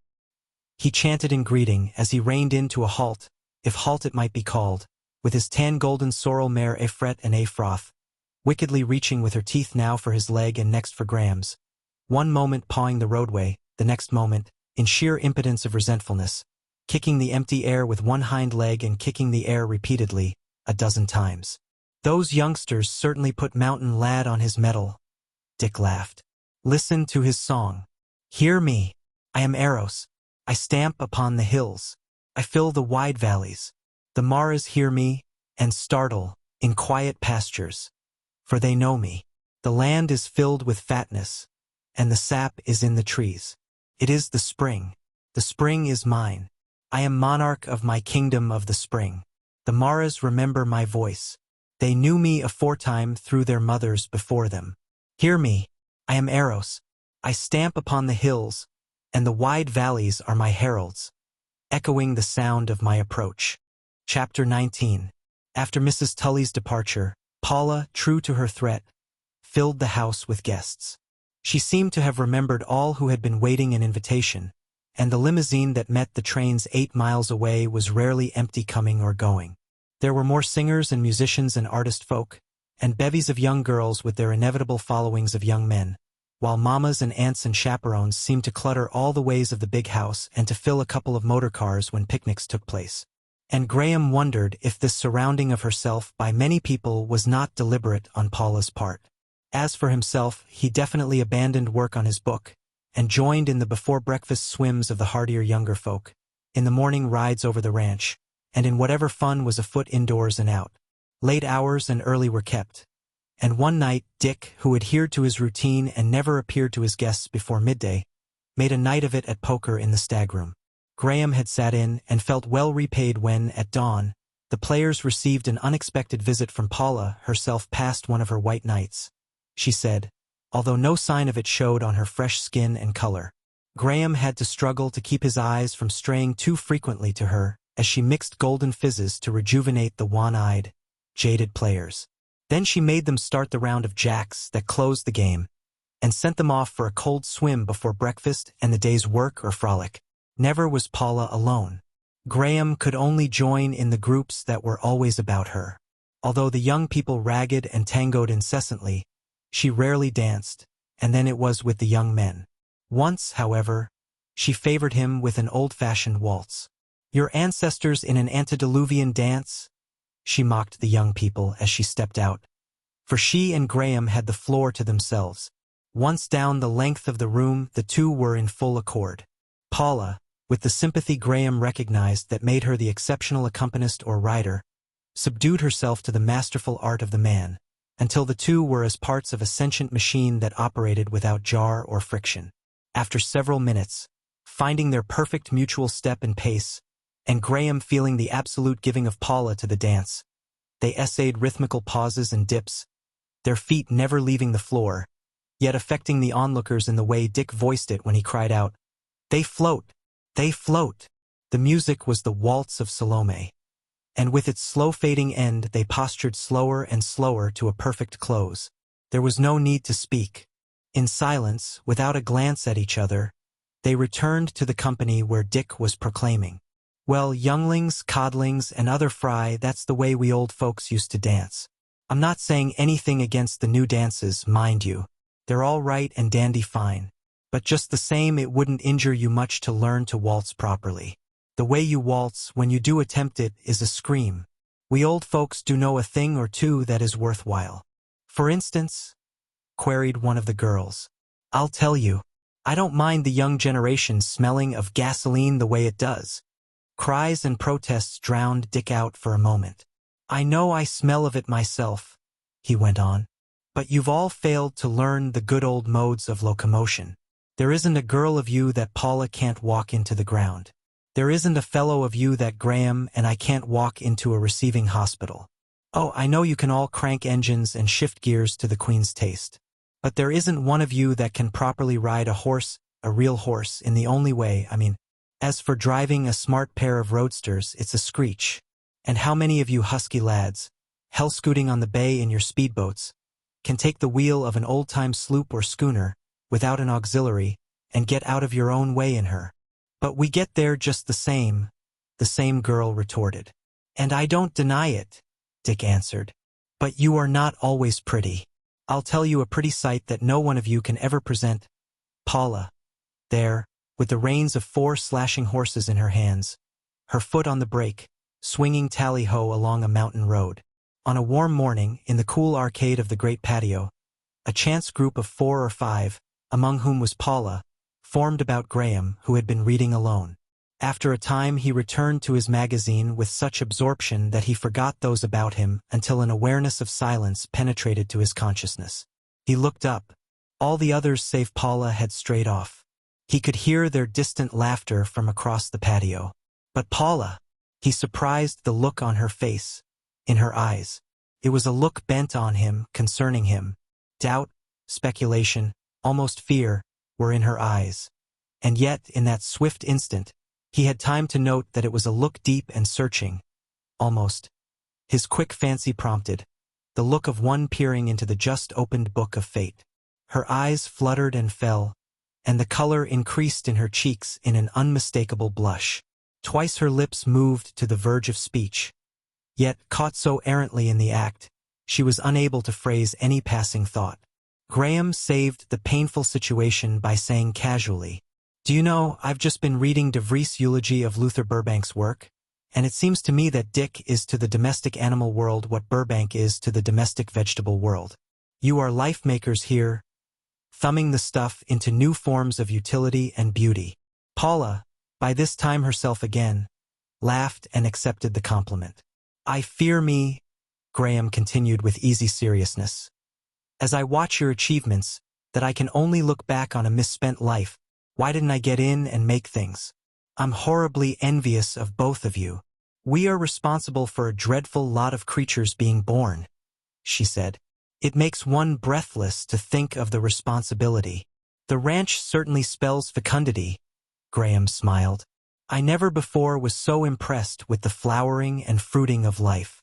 Everything here prospers and multiplies." "Oh!" Paula cried, breaking in with a sudden thought. "Someday I'll show you my goldfish. I breed them too, and commercially. I supply the San Francisco dealers with their rarest strains, and I even ship to New York. And, best of all, I actually make money, profits, Dick's books show it, and he is the most rigid of bookkeepers. There isn't a tack hammer on the place that isn't inventoried, nor a horseshoe nail unaccounted for. That's why he has such a staff of bookkeepers. Why, do you know, calculating every last least item of expense, including average loss of time for colic and lameness, out of fearfully endless columns of figures he has worked the cost of an hour's labor for a draft horse to the 3rd decimal place." "But your goldfish," Graham suggested, irritated by her constant dwelling on her husband. "Well, Dick makes his bookkeepers keep track of my goldfish in the same way. I'm charged every hour of any of the ranch or house labor I use on the fish, postage stamps, and stationery. Too, if you please. I have to pay interest on the plant. He even charges me for the water, just as if he were a city water company and I a householder. And still I net 10% and have netted as high as 30. But Dick laughs and says when I've deducted the wages of my superintendents, he means that I'll find I am poorly paid or else am operating at a loss. That with my net I couldn't hire so capable a superintendent. Just the same, that's why Dick succeeds in his undertakings.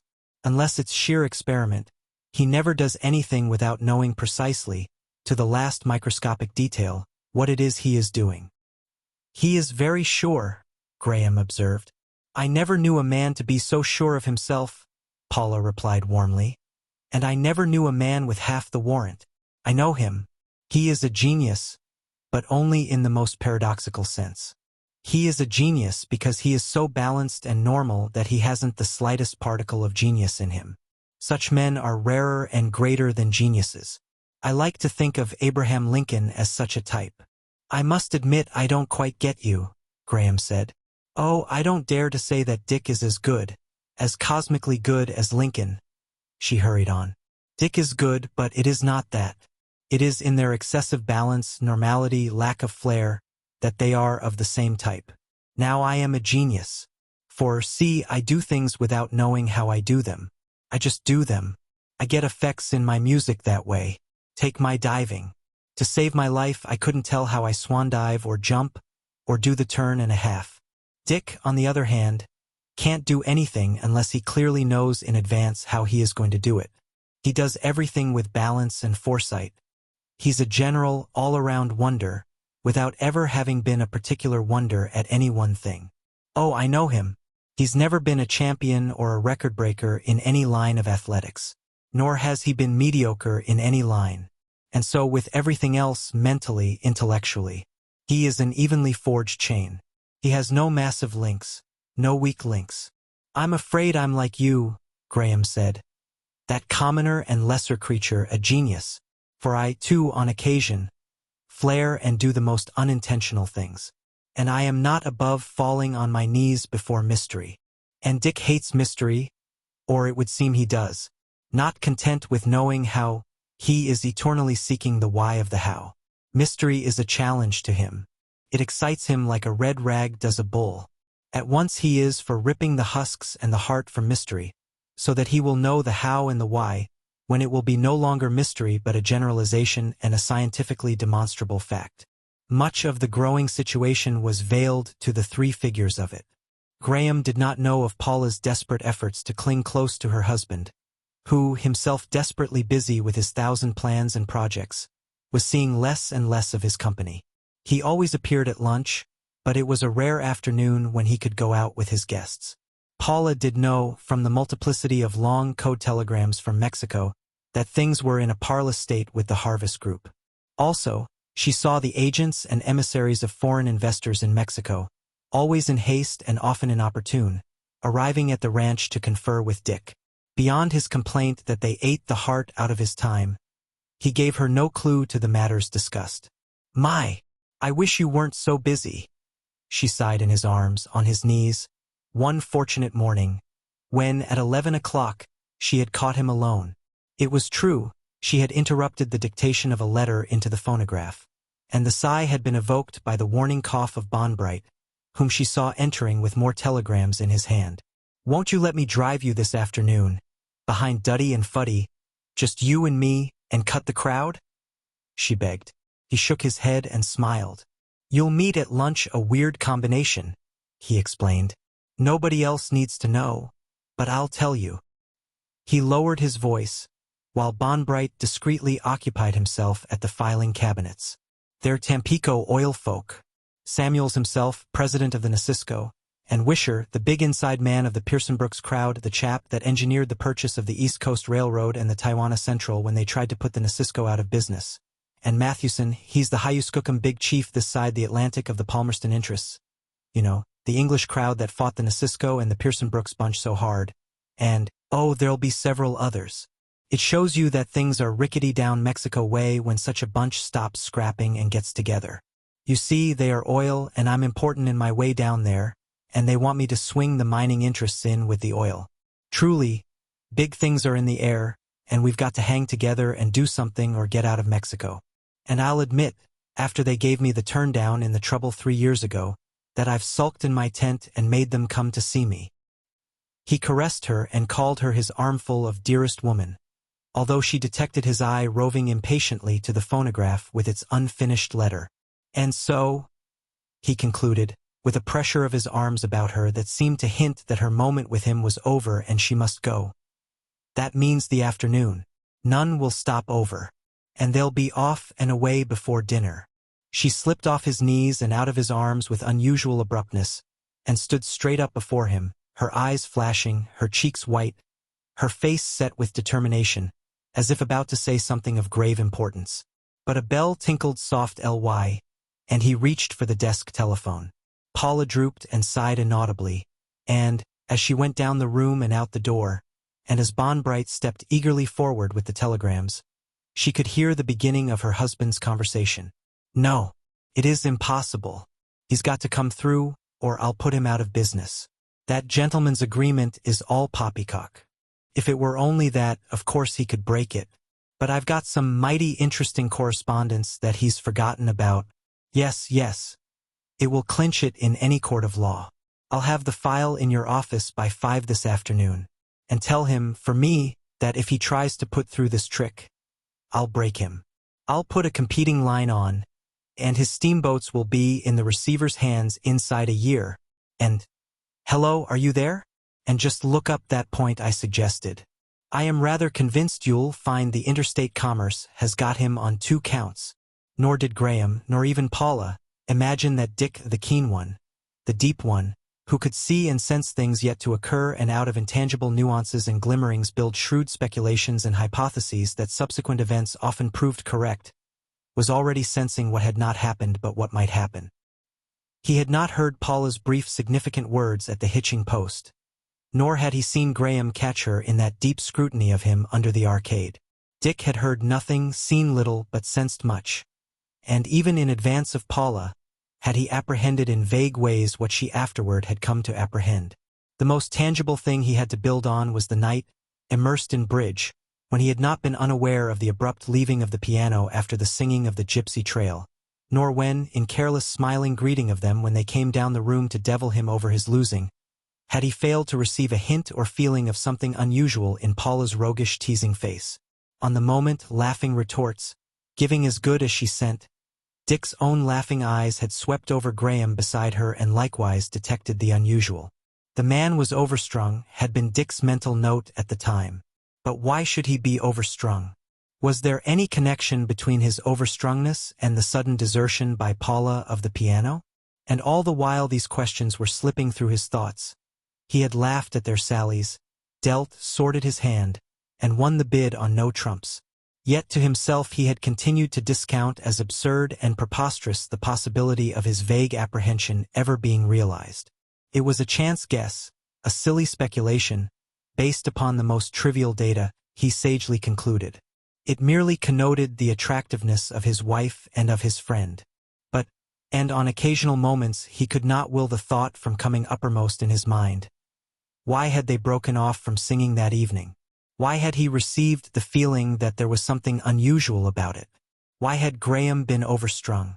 Nor did Bonbright, one morning, taking dictation of a telegram in the last hour before noon, know that Dick's casual sauntering to the window, still dictating, had been caused by the faint sound of hoofs on the driveway. It was not the first of recent mornings that Dick had so sauntered to the window, to glance out with apparent absentness at the rush of the morning riding party in the last dash home to the hitching rails. But he knew on this morning, before the first figures came in sight, whose those figures would be. "Braxton is safe," he went on with the dictation without change of tone, his eyes on the road where the riders must first come into view. "If things break, he can get out across the mountains into Arizona. See Connors immediately." Braxton left Connors complete instructions.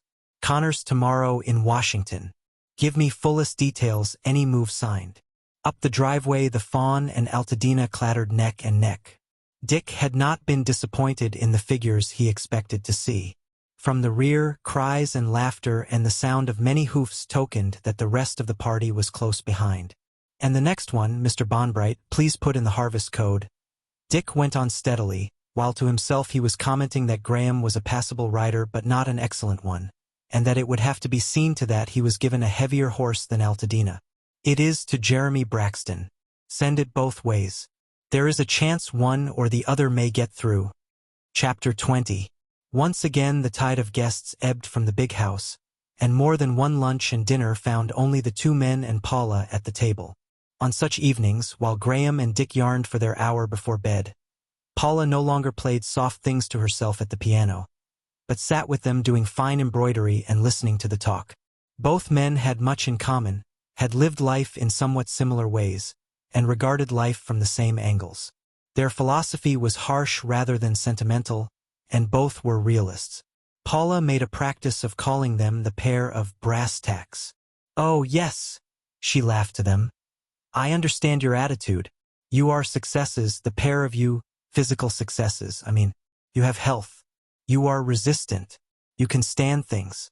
You have survived where men less resistant have gone down. You pull through African fevers and bury the other fellows. This poor chap gets pneumonia in Cripple Creek and cashes in before you can get him to sea level. Now, why didn't you get pneumonia? Because you were more deserving? Because you had lived more virtuously? Because you were more careful of risks and took more precautions?" She shook her head. "No, because you were luckier. By birth, by possession of constitution and stamina. Why, Dick buried his 3 mates and 2 engineers at Guayaquil. Yellow fever. Why didn't the yellow fever germ, or whatever it is, kill Dick? And the same with you, Mr. Broad-shouldered, deep-chested Graham. In this last trip of yours, why didn't you die in the swamps instead of your photographer? Come, confess. How heavy was he? How broad were his shoulders? How deep his chest? Wide his nostrils? Tough his resistance?" "He weighed 135, Graham admitted ruefully. "But he looked all right and fit at the start. I think I was more surprised than he when he turned up his toes." Graham shook his head. "It wasn't because he was a lightweight and small.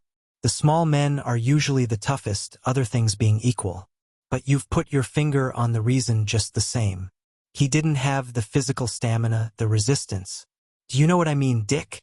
In a way, it's like the quality of muscle and heart that enables some prize-fighters to go the distance. 20, 30, 40 rounds, say." Dick concurred. "Right now, in San Francisco, there are several hundred youngsters dreaming of success in the ring. I've watched them trying out. All look good, fine-bodied, healthy, fit as fiddles and young. And their spirits are most willing. And not 1 in 10 of them can last 10 rounds. I don't mean they get knocked out. I mean they blow up. Their muscles and their hearts are not made out of first-grade fiber. They simply are not made to move at high speed and tension for 10 rounds. And some of them blow up in 4 or 5 rounds. And not 1 in 40 can go the 20-round route, give and take, hammer and tongs, 1 minute of rest to 3 of fight, for a full hour of fighting. And the lad who can last 40 rounds is 1 in 10,000 lads like Nelson, Gans, and Wolgast. You understand the point I am making?" Paula took up. "Here are the pair of you.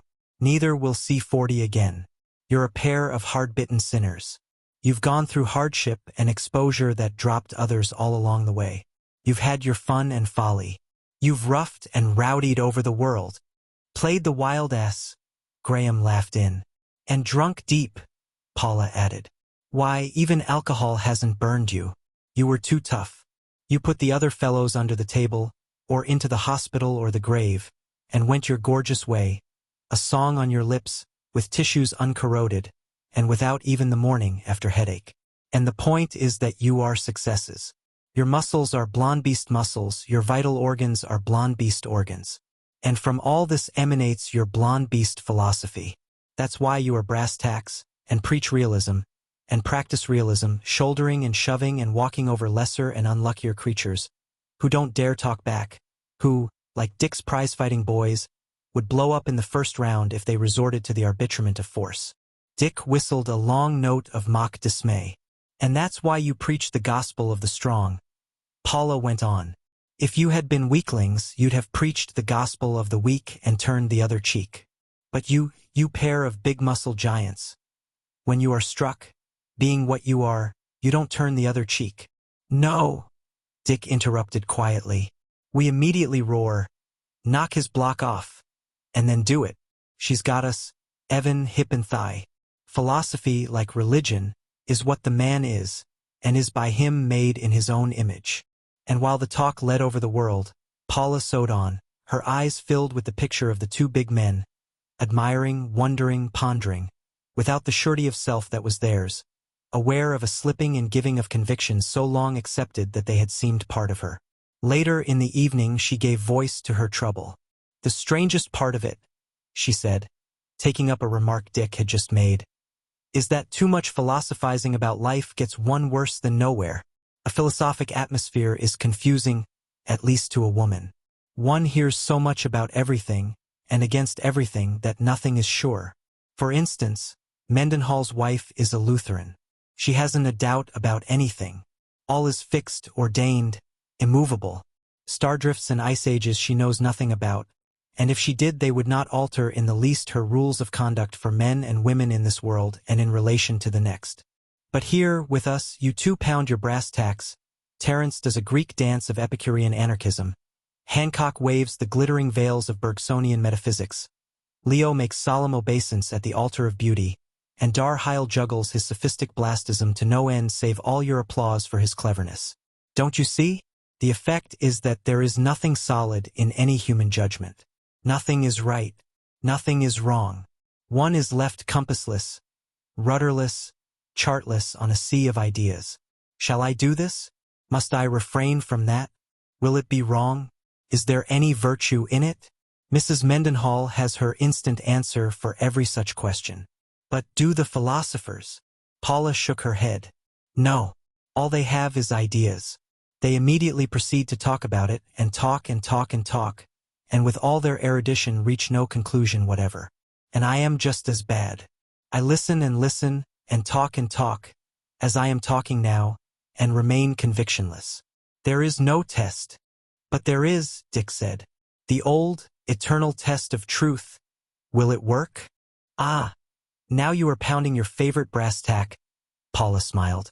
And Dar Heil, with a few arm wavings and word whirrings, will show that all brass tacks are illusions, and Terence that brass tacks are sordid, irrelevant, and non-essential things at best, and Hancock that the overhanging heaven of Bergson is paved with brass tacks, only that they are a much superior article to yours, and Leo that there is only one brass tack in the universe, and that it is beauty, and that it isn't brass at all but gold.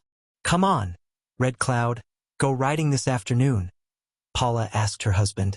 Get the cobwebs out of your brain, and let lawyers and mines and livestock go hang. I'd like to, Paul, he answered, but I can't. I've got to rush in a machine all the way to the Buckeye. Word came in just before lunch. They're in trouble at the dam. There must have been a fault in the understrata, and too heavy dynamiting has opened it. In short, what's the good of a good dam when the bottom of the reservoir won't hold water? 3 hours later, returning from the Buckeye, Dick noted that for the first time Paula and Graham had gone riding together alone. The Wainwrights and the Coglins, in 2 machines, out for a week's trip to the Russian River, rested over for a day at the big house, and were the cause of Paula's taking out the tally-ho for a picnic into the Los Baños hills. Starting in the morning, it was impossible for Dick to accompany them, although he left Blake in the thick of dictation to go out and see them off. He assured himself that no detail was amiss in the harnessing and hitching, and reseated the party, insisting on Graham coming forward into the box seat beside Paula. Just must have a reserve of man's strength alongside of Paula in case of need, Dick explained. I've known a brake rod to carry away on a downgrade somewhat to the inconvenience of the passengers. Some of them broke their necks. And now, to reassure you, with Paula at the helm, I'll sing you a song. What can little Paula do? Why, drive a Phaeton and 2. Can little Paula do no more? Yes, drive a tally-ho and 4. All were in laughter as Paula nodded to the grooms to release the horses' heads, took the feel of the 4 mouths on her hands, and shortened and slipped the reins to adjustment of 4 horses into the collars and taut on the traces. In the babble of parting jibes to Dick, none of the guests was aware of aught else than a bright morning, the promise of a happy day, and a genial host bidding them a merry going. But Paula, despite the keen exhilaration that should have arisen with the handling of 4 such horses, was oppressed by a vague sadness in which, somehow, Dick's being left behind figured. Through Graham's mind, Dick's merry face had flashed a regret of conscience that, instead of being seated there beside this one woman, he should be on train and steamer fleeing to the other side of the world. But the merriness died on Dick's face the moment he turned on his heel to enter the house. It was a few minutes later than 10 when he finished his dictation and Mr. Blake rose to go. He hesitated, then said a trifle apologetically, "You told me, Mr. Forrest, to remind you of the proofs of your shorthorn book. They wired their second hurry-up yesterday." "I won't be able to tackle it myself," Dick replied. "Will you please correct the typographical? Submit the proofs to Mr. Manson for correction of fact. Tell him be sure to verify that pedigree of King of Devon, and ship them off." Until 11 Dick received his managers and foremen. But not for a quarter of an hour after that did he get rid of his show manager, Mr. Pitts, with the tentative makeup of the catalog for the first annual stock sale on the ranch. By that time Mr. Bonbright was on hand with his sheaf of telegrams, and the lunch hour was at hand ere they were cleaned up. For the first time alone since he had seen the tally-ho off, Dick stepped out on his sleeping porch to the row of barometers and thermometers on the wall. But he had come to consult, not them, but the girl's face that laughed from the round wooden frame beneath them. Paula, he said aloud. "Are you surprising yourself and me after all these years? Are you turning madcap at sober middle age?" He put on leggings and spurs to be ready for riding after lunch, and what his thoughts had been while buckling on the gear he epitomized to the girl in the frame. "Play the game," he muttered, and then, after a pause as he turned to go, "A free field and no favor and no favor. Asterisk, asterisk, asterisk. Really, if I don't go soon, I'll have to become a pensioner and join the philosophers of the Madrono Grove," Graham said laughingly to Dick. It was the time of cocktail assembling, and Paula, in addition to Graham, was the only one of the driving party as yet to put in an appearance. "If all the philosophers together would just make one book," Dick demurred. "Good Lord, man, you've just got to complete your book here. I got you started, and I've got to see you through with it." Paula's encouragement to Graham to stay on mere stereotyped, uninterested phrases was music to Dick. His heart leapt. After all, might he not be entirely mistaken? For two such mature, wise, middle-aged individuals as Paula and Graham, any such foolishness was preposterous and unthinkable. They were not young things with their hearts on their sleeves. "To the book," he toasted. He turned to Paula. "A good cocktail," he praised. "Paul, you excel yourself, and you fail to teach O'Joy the art. His never quite touch yours." "Yes, another, please." Chapter 21. Graham, riding solitary through the redwood canyons among the hills that overlooked the ranch center, was getting acquainted with Selim, the 1,100-pound, coal-black gelding which Dick had furnished him in place of the lighter Altadena. As he rode along, learning the good nature, the roguishness, and the dependableness of the animal, Graham hummed the words of the gypsy trail and allowed them to lead his thoughts. Quite carelessly, foolishly, thinking of bucolic lovers carving their initials on forest trees, he broke a spray of laurel and another of redwood. He had to stand in the stirrups to pluck a long-stemmed, 5-fingered fern with which to bind the sprays into a cross. When the pattern was fashioned, he tossed it on the trail before him and noted that Selim passed over without treading upon it. Glancing back, Graham watched it to the next turn of the trail. A good omen was his thought that it had not been trampled. More 5-fingered ferns to be had for the reaching, more branches of redwood and laurel brushing his face as he rode, invited him to continue the manufacture of patterns, which he dropped as he fashioned them. An hour later, at the head of the canyon, where he knew the trail over the divide was difficult and stiff, he debated his course and turned back. Selim warned him by nickering. Came an answering nicker from close at hand. The trail was wide and easy, and Graham put his mount into a foxtrot, swung a wide bend, and overtook Paula on the fawn. "Hello!" he called. "Hello! Hello!" She reined in till he was alongside. "I was just turning back," she said. "Why did you turn back?" "I thought you were going over the divide to Little Grizzly." "You knew I was ahead of you?" he asked, admiring the frank, boyish way of her eyes straight gazing into his. "Why shouldn't I? I had no doubt at the second pattern." "Oh, I'd forgotten about them," he laughed guiltily. "Why did you turn back?" She waited until the fawn and Selim had stepped over a fallen alder across the trail, so that she could look into Graham's eyes when she answered. "Because I did not care to follow your trail." "To follow anybody's trail," she quickly amended. "I turned back at the second one." He failed of a ready answer, and an awkward silence was between them. Both were aware of this awkwardness, due to the known but unspoken things. "Do you make a practice of dropping patterns?" Paula asked. "The first I ever left," he replied, with a shake of the head. "But there was such a generous supply of materials it seemed a pity, and, besides, the song was haunting me. It was haunting me this morning when I woke up," she said, this time her face straight ahead, so that she might avoid a rope of wild grapevine that hung close to her side of the trail. And Graham, gazing at her face in profile, at her crown of gold-brown hair, at her singing throat, felt the old ache at the heart, the hunger and the yearning. The nearness of her was a provocation. The sight of her, in her fawn-colored silk corduroy, tormented him with a rush of visions of that form of hers.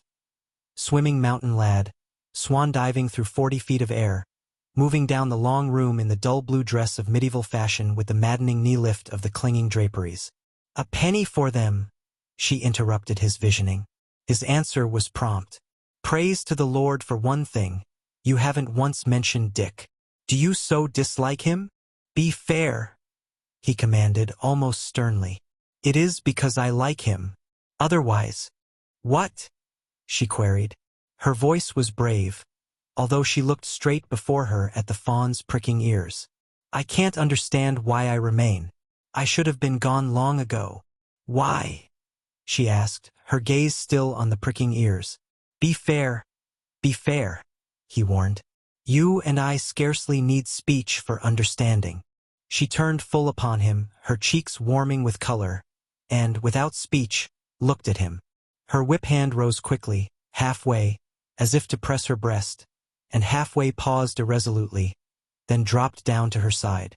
But her eyes, he saw, were glad and startled. There was no mistake. The startle lay in them, and also the gladness. And he, knowing as it is given some men to know, changed the bridle rein to his other hand, reined close to her, put his arm around her, drew her till the horses rocked, and knee to knee and lips on lips, kissed his desire to hers. There was no mistake, pressure to pressure, warmth to warmth, and with an elate thrill he felt her breathe against him. The next moment she had torn herself loose. The blood had left her face. Her eyes were blazing. Her riding whip rose as if to strike him, then fell on the startled fawn. Simultaneously she drove in both spurs with such suddenness and force as to fetch a groan and a leap from the mare. He listened to the soft thuds of hoofs die away along the forest path, himself dizzy in the saddle from the pounding of his blood. When the last hoofbeat had ceased, he half slipped, half sank from his saddle to the ground, and sat on a mossy boulder. He was hard hit, harder than he had deemed possible until that one great moment when he had held her in his arms. Well, the die was cast. He straightened up so abruptly as to alarm Selim, who sprang back the length of his bridle rein and snorted. What had just occurred had been unpremeditated. It was one of those inevitable things. It had to happen. He had not planned it, although he knew now that had he not procrastinated his going, had he not drifted, he could have foreseen it. And now, going could not mend matters. The madness of it, the hell of it, and the joy of it, was that no longer was there any doubt. Speech beyond speech. His lips still tingling with the memory of hers, she had told him. He dwelt over that kiss returned, his senses swimming deliciously in the sea of remembrance. He laid his hand caressingly on the knee that had touched hers, and was grateful with the humility of the true lover. Wonderful it was that so wonderful a woman should love him. This was no girl. This was a woman knowing her own will and wisdom, and she had breathed quickly in his arms, and her lips had been live to his. He had evoked what he had given, and he had not dreamed, after the years, that he had had so much to give. He stood up, made as if to mount Selim, who nozzled his shoulder, then paused to debate. It was no longer a question of going. That was definitely settled. Dick had certain rights, true, but Paula had her rights, and did he have the right to go after what had happened unless she went with him? To go now was to kiss and ride away.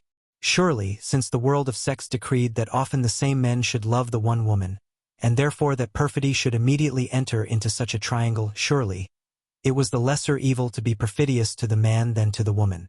It was a real world, he pondered as he rode slowly along.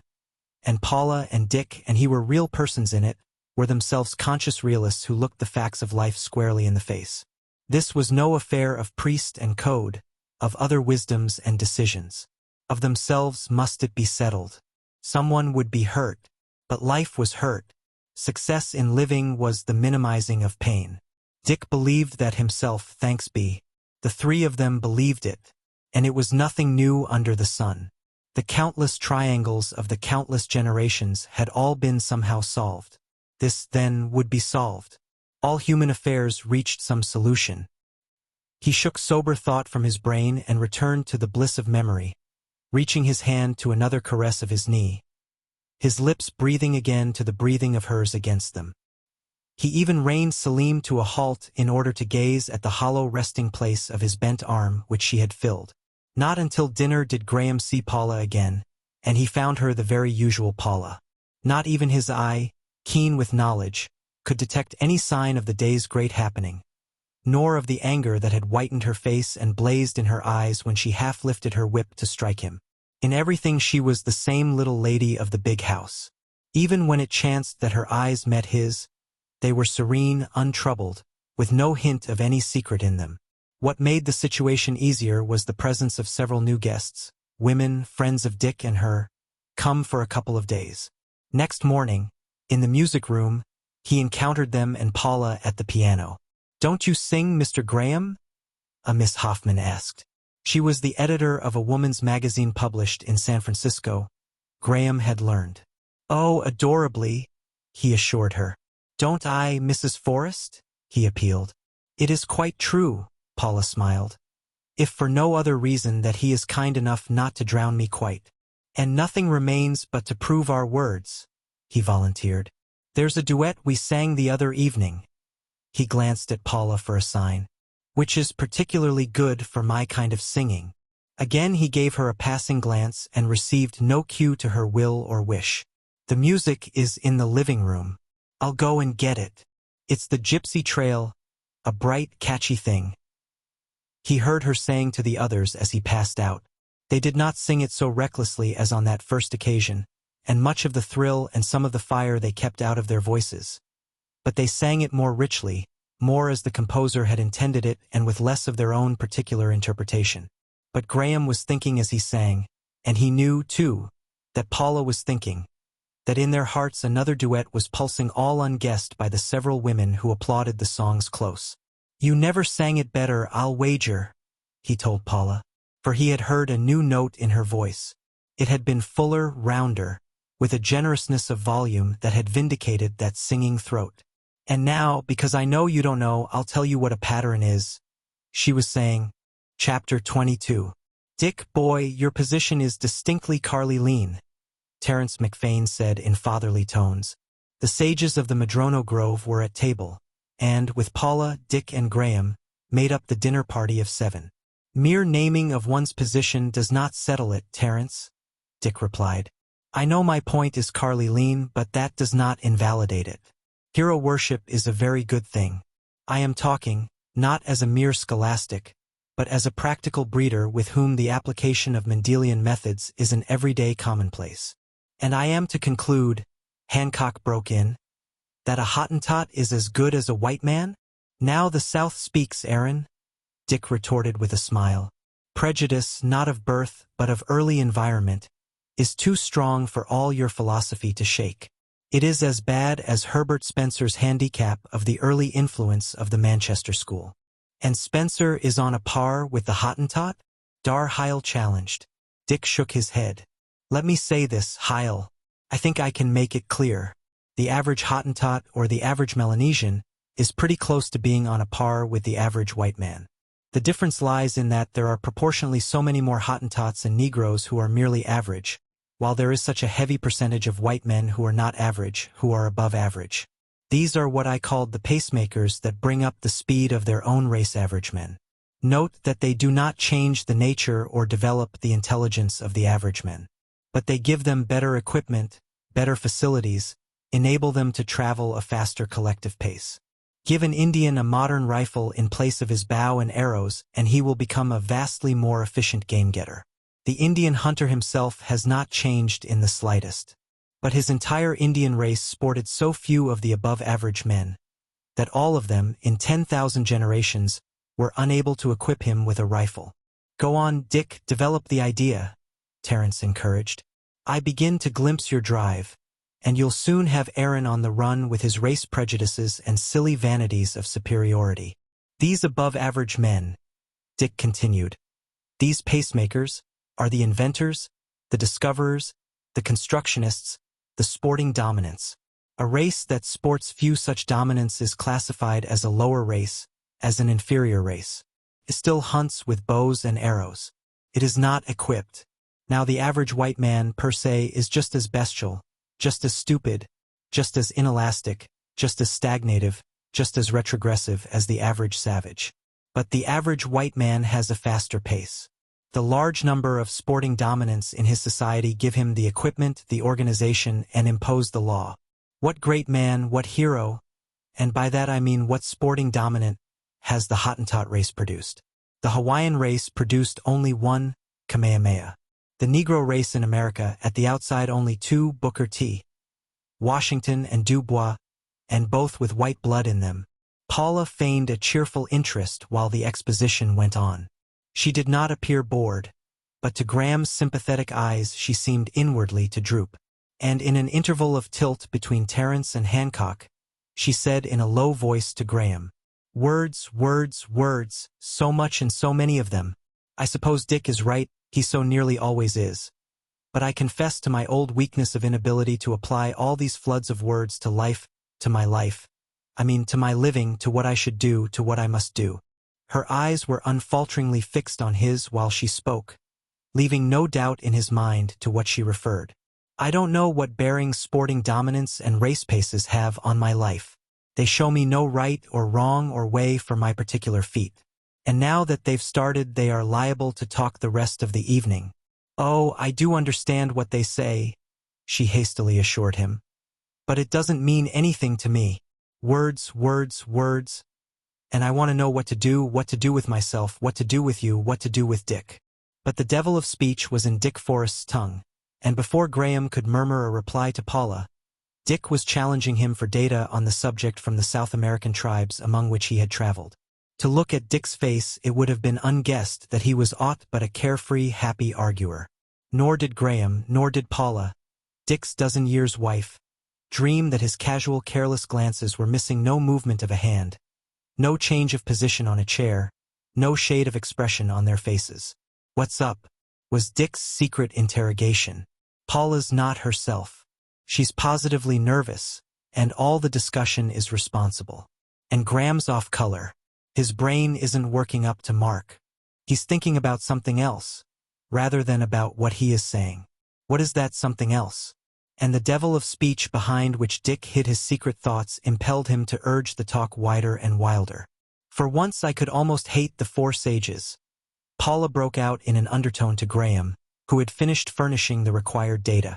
Dick, himself talking, in cool sentences amplifying his thesis, apparently engrossed in his subject, saw Paula make the aside, although no word of it reached his ears, saw her increasing nervousness, saw the silent sympathy of Graham, and wondered what had been the few words she uttered, while to the listening table he was saying, "Fisher and Spicer are both agreed on the paucity of unit characters that circulate in the heredity of the lesser races as compared with the immense variety of unit characters in, say, the French, or German, or English." No one at the table suspected that Dick deliberately dangled the bait of a new trend to the conversation, nor did Leo dream afterward that it was the mastercraft and deviltry of Dick rather than his own question that changed the subject when he demanded to know what part the female sporting dominance played in the race. "Females don't sport, Leo, my lad." Terence, with a wink to the others, answered him. "Females are conservative. They keep the type true. They fix it and hold it, and are the everlasting clog on the chariot of progress. If it wasn't for the females, every blessed mother's son of us would be a sporting dominant. I refer to our distinguished breeder and practical Mendelian, whom we have with us this evening to verify my random statements. Let us get down first of all to bedrock and find out what we are talking about." Dick was prompt on the uptake. "What is woman?" he demanded with an air of earnestness. The ancient Greeks said woman was nature's failure to make a man, Dar-Heil answered, the while the imp of mockery laughed in the corners of his mouth and curled his thin, cynical lips derisively. Leo was shocked. His face flushed. There was pain in his eyes and his lips were trembling as he looked wistful appeal to Dick. The half-sex, Hancock jibed, as if the hand of God had been withdrawn midway in the making, leaving her but a half-soul, a groping soul at best. No, I know, the boy cried out. You must not say such things. Dick, you know. Tell them. I wish I could, Dick replied. But this soul discussion is vague as souls themselves. We all know of ourselves that we often grope, are often lost, and are never so much lost as when we think we know where we are and all about ourselves. What is the personality of a lunatic but a personality a little less, or very much less, coherent than ours? What is the personality of a moron? Of an idiot? Of a feeble-minded child? Of a horse? A dog? A mosquito? A bullfrog? A woodtick? A garden snail? And, Leo, what is your own personality when you sleep and dream? When you are seasick? When you are in love? When you have colic? When you have a cramp in the leg? When you are smitten abruptly with the fear of death? When you are angry? When you are exalted with the sense of the beauty of the world and think you think all inexpressible, unutterable thoughts? I say think you think intentionally. Did you really think, then your sense of the beauty of the world would not be inexpressible, unutterable. It would be clear, sharp, definite. You could put it into words. Your personality would be clear, sharp, and definite as your thoughts and words. Ergo, Leo, when you deem, in exalted moods, that you are at the summit of existence, in truth you are thrilling, vibrating, dancing a mad orgy of the senses and not knowing a step of the dance or the meaning of the orgy. You don't know yourself. Your soul, your personality at that moment is a vague and groping thing. Possibly the bullfrog, inflating himself on the edge of a pond and uttering hoarse croaks through the darkness to a warty mate, possesses also, at that moment, a vague and groping personality. No, Leo, personality is too vague for any of our vague personalities to grasp. There are seeming men with the personalities of women. There are plural personalities. There are two-legged human creatures that are neither fish, flesh, nor fowl. We, as personalities, float like fog wisps through glooms and darknesses and light flashings. It is all fog and mist, and we are all foggy and misty in the thick of the mystery. Maybe it's mystification instead of mystery, man-made mystification, Paula said. There talks the true woman that Leo thinks is not a half-soul, Dick retorted. The point is, Leo, sex and soul are all interwoven and tangled together, and we know little of one and less of the other. But women are beautiful, the boy stammered. Oh ho! Hancock broke in, his black eyes gleaming wickedly. So, Leo, you identify woman with beauty? The young poet's lips moved, but he could only nod. Very well, then, let us take the testimony of painting, during the last 1,000 years, as a reflex of economic conditions and political institutions, and by it see how man has molded and daubed woman into the image of his desire, and how she has permitted him. You must stop baiting Leo, Paula interfered, and be truthful, all of you, and say what you do know or do believe. Woman is a very sacred subject, Dar-Heil enunciated solemnly. There is the Madonna, Graham suggested, stepping into the breach to Paula's aid. And the cerebrale, Terence added, winning a nod of approval from Dar-Heil. One at a time, Hancock said. Let us consider the Madonna worship, which was a particular woman worship in relation to the general woman worship of all women today and to which Leo subscribes. Man is a lazy, loafing savage. He dislikes to be pestered. He likes tranquility, repose, and he finds himself, ever since man began, saddled to a restless, nervous, irritable, hysterical traveling companion, and her name is woman. She has moods, tears, vanities, angers, and moral irresponsibilities. He couldn't destroy her. He had to have her, although she was always spoiling his peace. What was he to do? Trust him to find a way. The cunning rascal, Terence interjected. He made a heavenly image of her, Hancock kept on. He idealized her good qualities, and put her so far away that her bad qualities couldn't get on his nerves and prevent him from smoking his quiet, lazy pipe of peace and meditating upon the stars. And when the ordinary, everyday woman tried to pester, he brushed her aside from his thoughts and remembered his heaven woman, the perfect woman, the bearer of life and custodian of immortality. Then came the Reformation. Down went the worship of the mother, and there was man still saddled to his repose-destroyer. What did he do then? Ah, the rascal! Terence grinned. He said, "I will make of you a dream and an illusion." And he did. The Madonna was his heavenly woman, his highest conception of woman. He transferred all his idealized qualities of her to the earthly woman, to every woman, and he has fooled himself into believing in them and in her ever since, like Leo does. For an unmarried man you betray an amazing intimacy with the pestiferousness of woman, Dick commented. Or is it all purely theoretical? Terence began to laugh. Dick boy, it's Lorimar Home Aaron's been just reading. He can spout her chapter and verse. And with all this talk about woman we have not yet touched the hem of her garment, Graham said, winning a grateful look from Paula and Leo. There is love, Leo breathed. No one has said one word about love. And marriage laws and divorces and polygamy and monogamy and free love, Hancock rattled off. And why, Leo, Dar Heil queried, is woman, in the game of love, always the pursuer, the huntress? Oh, but she isn't, the boy answered quietly with an air of superior knowledge. That is just some of your Shaw nonsense. Bravo, Leo, Paula applauded. Then Wilde was wrong when he said woman attacks by sudden and strange surrenders? Dar Heil asked. But don't you see, protested Leo. All such talk makes woman a monster, a creature of prey. As he turned to Dick, he stole a side glance at Paula and love welled in his eyes. Is she a creature of prey, Dick? No, Dick answered slowly, with a shake of head, and gentleness was in his voice for sake of what he had just seen in the boy's eyes. I cannot say that woman is a creature of prey, nor can I say she is a creature preyed upon, nor will I say she is a creature of unfaltering joy to man. But I will say that she is a creature of much joy to man, and of much foolishness, Hancock added. Of much fine foolishness, Dick gravely amended. Let me ask Leo something, Dar Heil said. Leo, why is it that a woman loves the man who beats her, and doesn't love the man who doesn't beat her? Leo countered. Precisely. Well, Dar, you are partly right and mostly wrong. Oh, I have learned about definitions from you fellows. You've cunningly left them out of your two propositions. Now I'll put them in for you. A man who beats a woman he loves is a low-type man.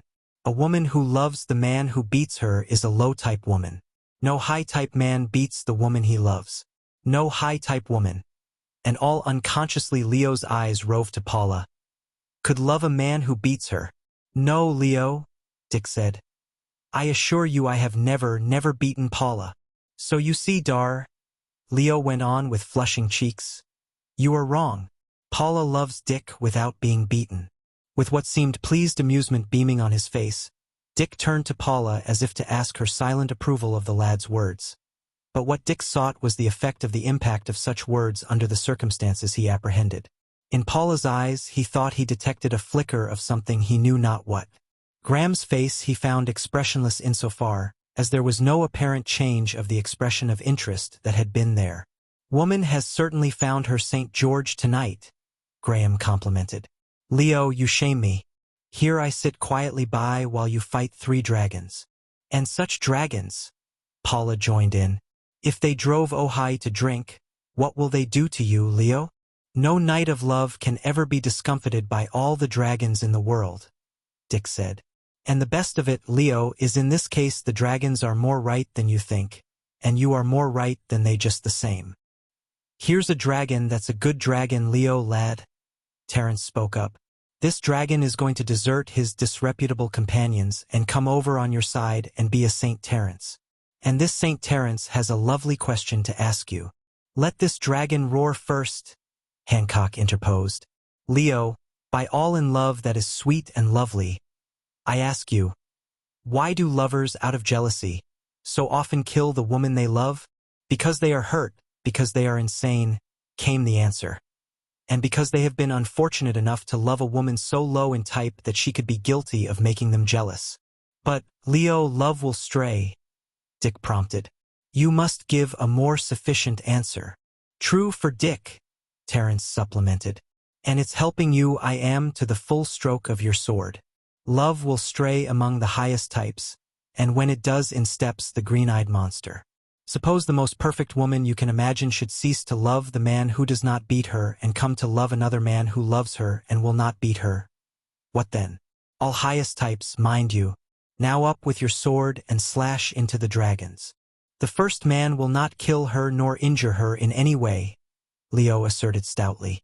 Because if he did, he would not be the man you describe. He would not be high type, but low type. You mean he would get out of the way? Dick asked, at the same time busying himself with a cigarette so that he might glance at no one's face. Leo nodded gravely. He would get out of the way, and he would make the way easy for her, and he would be very gentle with her. Let us bring the argument right home, Hancock said. We'll suppose you're in love with Mrs. Forrest, and Mrs. Forrest is in love with you, and you run away together in the big limousine. Oh, but I wouldn't, the boy blurted out, his cheeks burning. Leo, you are not complimentary, Paula encouraged. It's just supposing, Leo, Hancock urged. The boy's embarrassment was pitiful, and his voice quivered, but he turned bravely to Dick and said, That is for Dick to answer. And I'll answer, Dick said. I wouldn't kill Paula, nor would I kill you, Leo. That wouldn't be playing the game.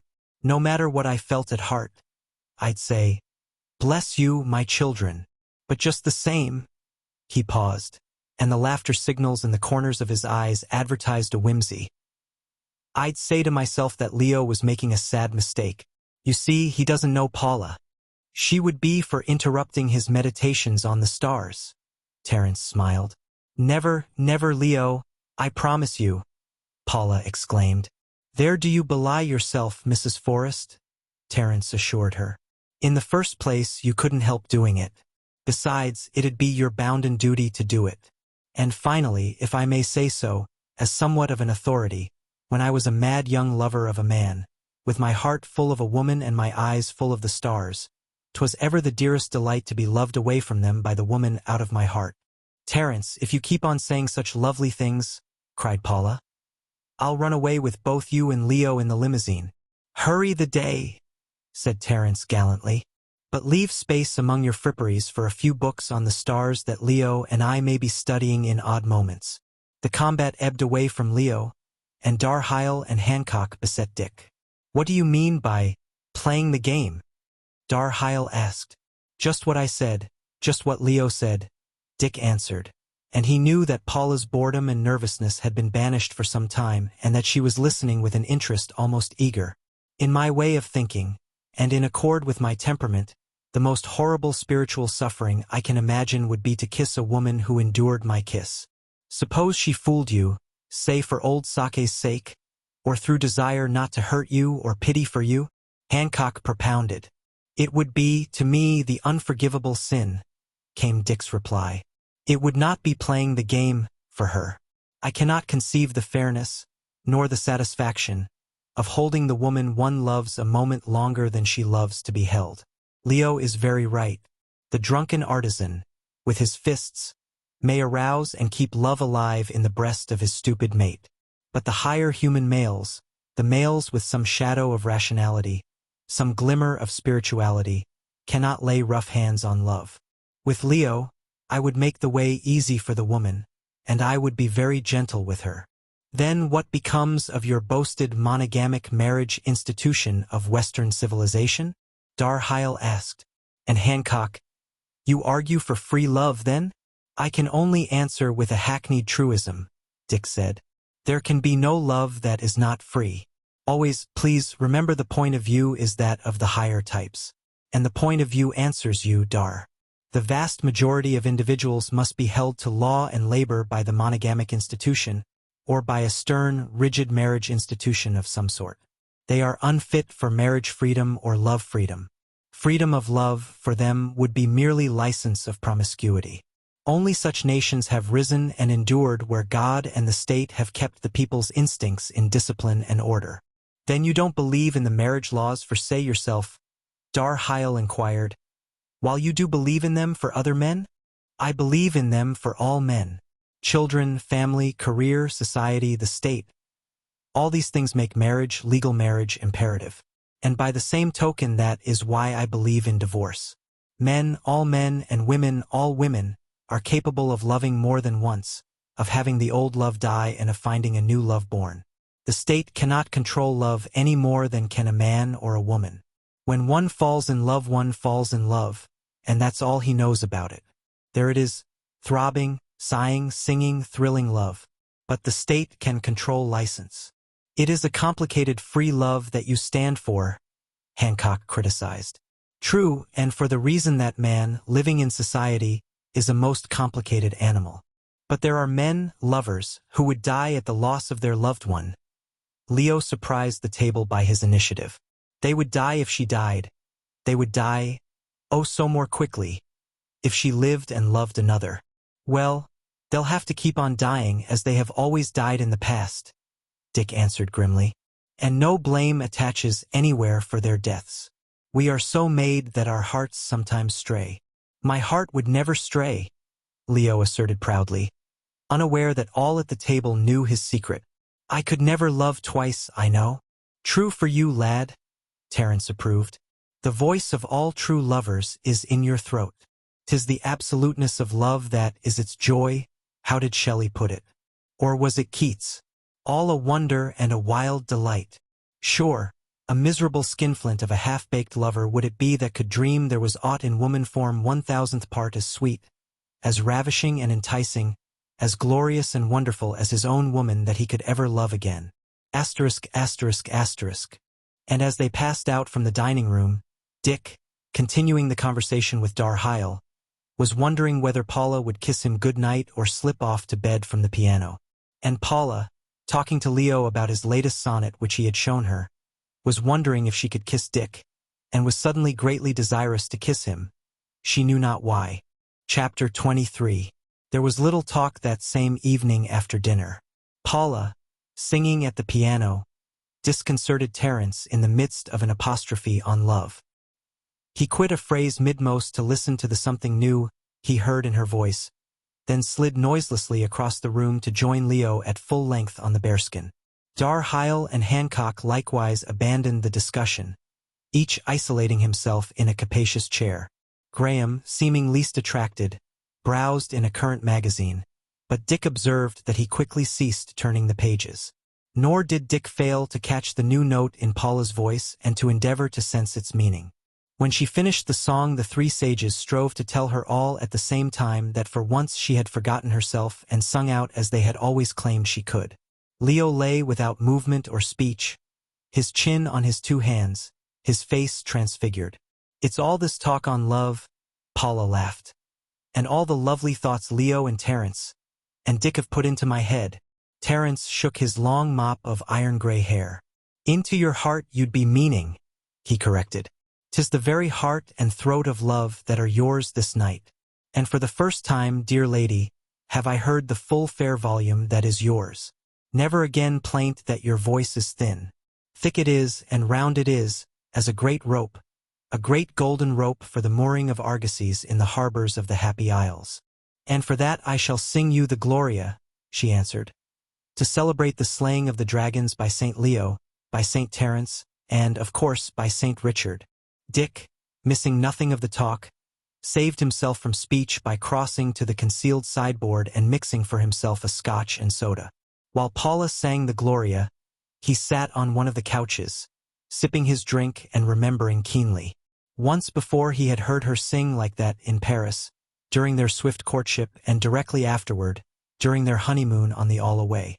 A little later, using his empty glass in silent invitation to Graham, he mixed highballs for both of them, and, when Graham had finished his, suggested to Paula that she and Graham sing the Gypsy Trail. She shook her head and began Das Kraut Vergessenheit. She was not a true woman. She was a terrible woman. The song's close wrung from Leo, and he was a true lover. She broke his heart, but still he loved her. He cannot love again because he cannot forget his love for her. And now, Red Cloud, the song of the acorn? Paula said, smiling over to her husband. Put down your glass, and be good, and plant the acorns. Dick lazily hauled himself off the couch and stood up, shaking his head mutinously, as if tossing a mane, and stamping ponderously with his feet in simulation of mountain lad. I'll have Leo know that he is not the only poet and love knight on the ranch. Listen to Mountain Lad's song. All wonder and wild delight, Terence and more. Mountain Lad doesn't moon about the loved one. He doesn't moon at all.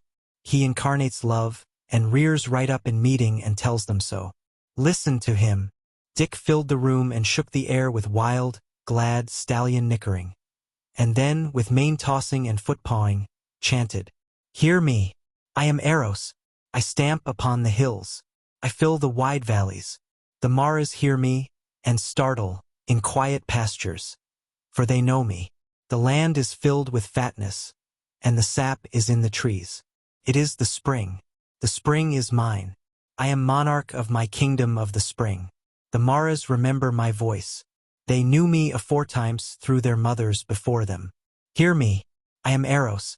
I stamp upon the hills, and the wide valleys are my heralds, echoing the sound of my approach.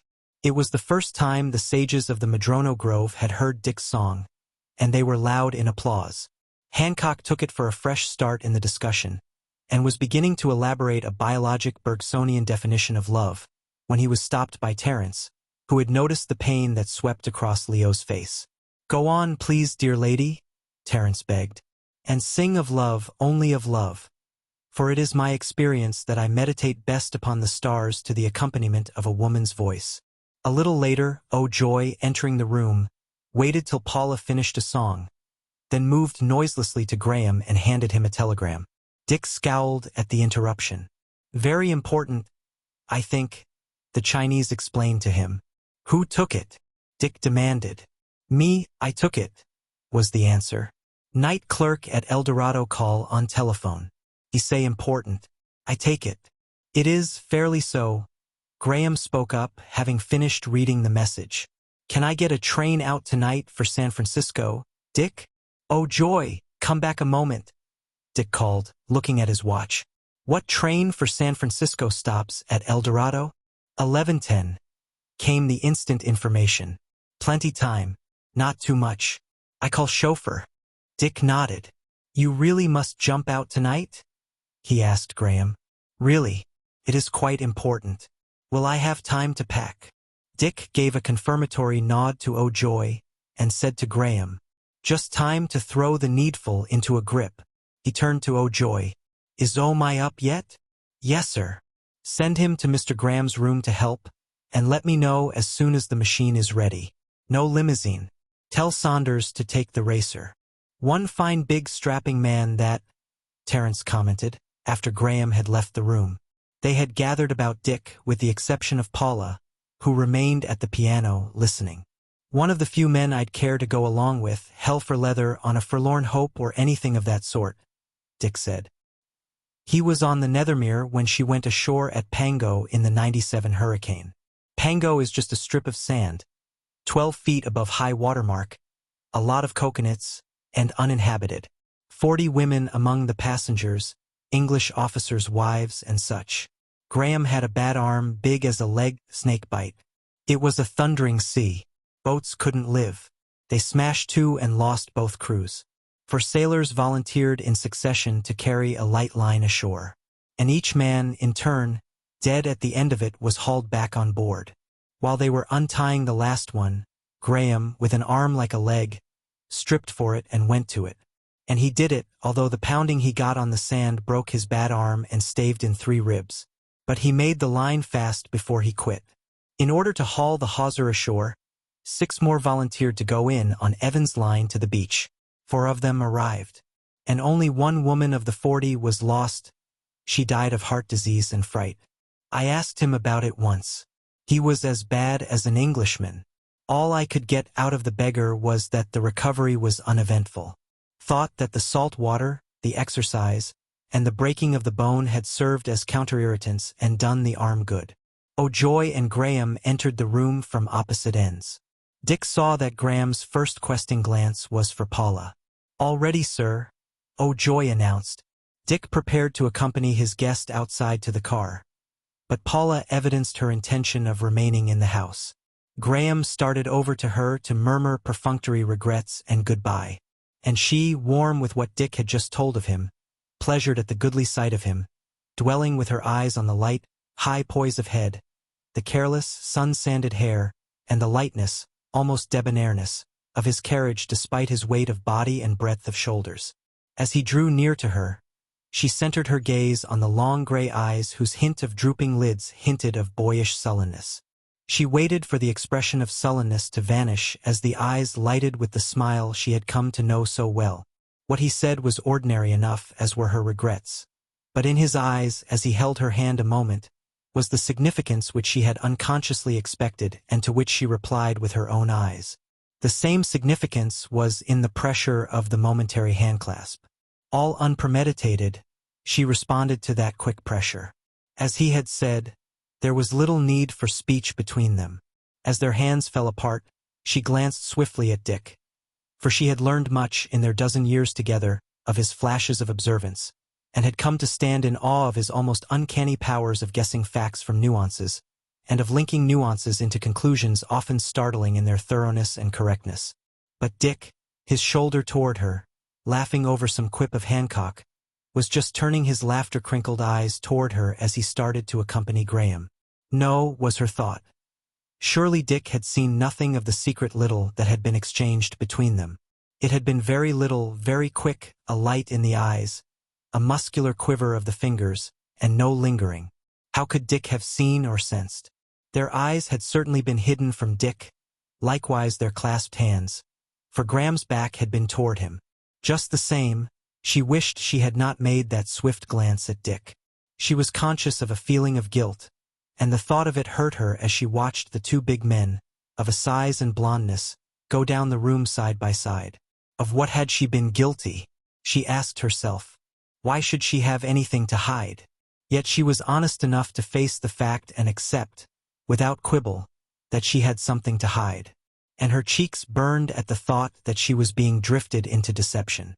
"I won't be but a couple of days," Graham was saying as he shook hands with Dick at the car.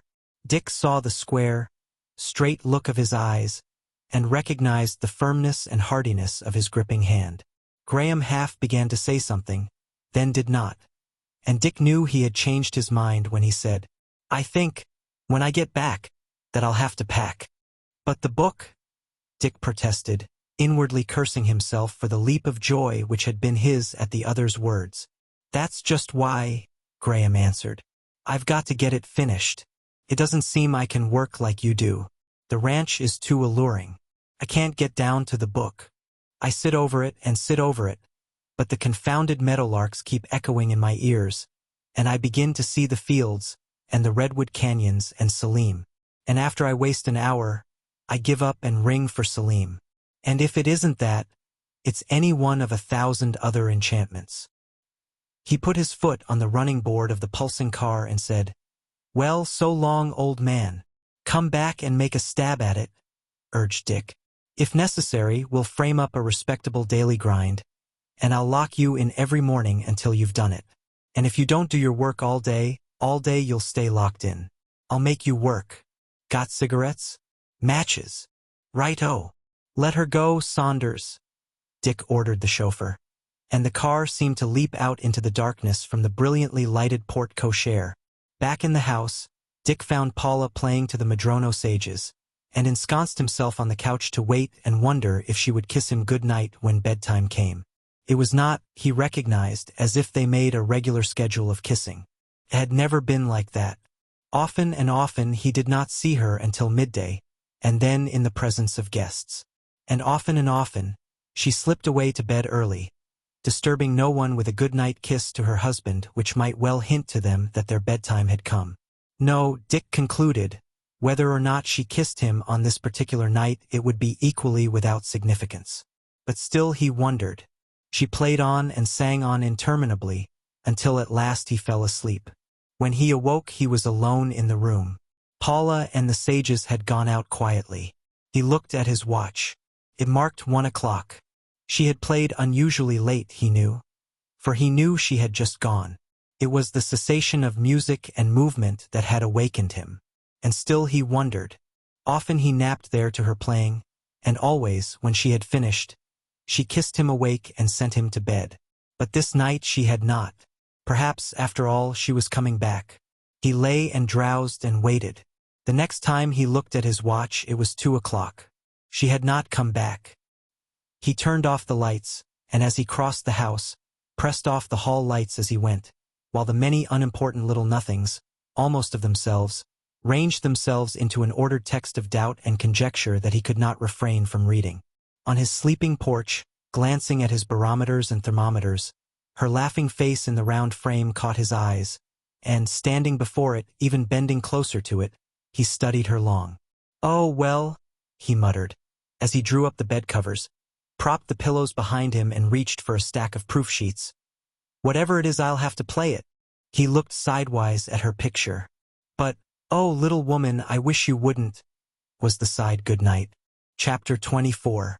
As luck would have it, beyond chance guests for lunch or dinner, the big house was empty. In vain, on the first and second days, did Dick lay out his work or defer it, so as to be ready for any suggestion from Paula to go for an afternoon swim or drive. He noted that she managed always to avoid the possibility of being kissed. From her sleeping porch, she called good night to him across the wide patio. In the morning, he prepared himself for her 11 o'clock greeting. Mr. Agar and Mr. Pitts, with important matters concerning the forthcoming ranch sale of stock still unsettled, Dick promptly cleared out at the stroke of 11. Up she was, he knew, for he had heard her singing.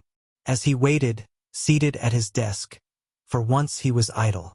A tray of letters before him continued to need his signature. He remembered this morning pilgrimage of hers had been originated by her, and by her, somewhat persistently, had been kept up. And an adorable thing it was. He decided that soft call of "Good morning, merry gentlemen," and the folding of her kimono-clad figure in his arms. He remembered, further, that he had often cut that little visit short, conveying the impression to her, even while he clasped her, of how busy he was. And he remembered, more than once, the certain little wistful shadow on her face as she slipped away. 11:15, and she had not come. He took down the receiver to telephone the dairy, and in the swift rush of women's conversation, ere he hung up, he caught Paula's voice. "Bother Mr. Wade. Bring all the little Wades and come, if only for a couple of days," which was very strange of Paula. She had invariably welcomed the intervals of no guests, when she and he were left alone with each other for a day or for several days. And now she was trying to persuade Mrs. Wade to come down from Sacramento. It would seem that Paula did not wish to be alone with him, and was seeking to protect herself with company. He smiled as he realized that that morning embrace, now that it was not tendered him, had become suddenly desirable. The thought came to him of taking her away with him on one of their travel jaunts. That would solve the problem, perhaps, and he would hold her very close to him and draw her closer. Why not an Alaskan hunting trip? She had always wanted to go. Or back to their old sailing grounds in the days of the all-away, the South Seas. Steamers ran direct between San Francisco and Tahiti. In 12 days they could be ashore in Papeete. He wondered if Laviina still ran her boarding house, and his quick vision caught a picture of Paula and himself at breakfast on Lavena's porch in the shade of the mango trees. He brought his fist down on the desk. No, by God, he was no coward to run away with his wife for fear of any man. And would it be fair to her to take her away possibly from where her desire lay? True, he did not know where her desire lay, nor how far it had gone between her and Graham. Might it not be a spring madness with her that would vanish with the spring? Unfortunately, he decided, in the dozen years of their marriage she had never evidenced any predisposition toward spring madness. She had never given his heart a moment's doubt. Herself tremendously attractive to men, seeing much of them, receiving their admiration and even court. She had remained always her equable and serene self, Dick Forrest's wife. "Good morning, merry gentlemen." She was peeping in on him, quite naturally from the hall, her eyes and lips smiling to him, blowing him a kiss from her fingertips. "And good morning, my little haughty moon," he called back, himself equally his natural self. And now she would come in, he thought, and he would fold her in his arms and put her to the test of the kiss. He opened his arms in invitation, but she did not enter. Instead, she startled, with one hand gathered her kimono at her breast, with the other picked up the trailing skirt as if for flight, at the same time looking apprehensively down the hall. Yet his keen ears had caught no sound. She smiled back at him, blew him another kiss, and was gone. 10 minutes later he had no ears for Bonbright, who, telegrams in hand, startled him as he sat motionless at his desk, as he had sat, without movement, for 10 minutes. And yet she was happy. Dick knew her too long in all the expressions of her moods not to realize the significance of her singing over the house, in the arcades, and out in the patio. He did not leave his workroom till the stroke of lunch, nor did she, as she sometimes did, come to gather him up on the way. At the lunch gong, from across the patio, he heard her trilling die away into the house in the direction of the dining room. A Colonel Harrison Stoddard, colonel from younger service in the National Guard, himself a retired merchant prince whose hobby was industrial relations and social unrest, held the table most of the meal upon the extension of the Employers' Liability Act so as to include agricultural laborers. But Paula found a space in which casually to give the news to Dick that she was running away for the afternoon on a jaunt up to Wickenburg to the Masons. "Of course I don't know when I'll be back. You know what the Masons are. And I don't dare ask you to come, though I'd like you along." Dick shook his head. "And so," she continued, "if you're not using Saunders." Dick nodded acquiescence. "I'm using Callahan this afternoon," he explained, on the instant planning his own time now that Paula was out of the question. "I never can make out, Paul, why you prefer Saunders. Callahan is the better driver, and of course the safest." "Perhaps that's why," she said with a smile. "Safety first means slowest most." "Just the same I'd back Callahan against Saunders on a speed track," Dick championed. "Where are you bound?" she asked. "Oh, to show Colonel Stoddard my one-man and no-horse farm. You know, the automatically cultivated 10-acre stunt I've been frivoling with. A lot of changes have been made that have been waiting a week for me to see tried out. I've been too busy.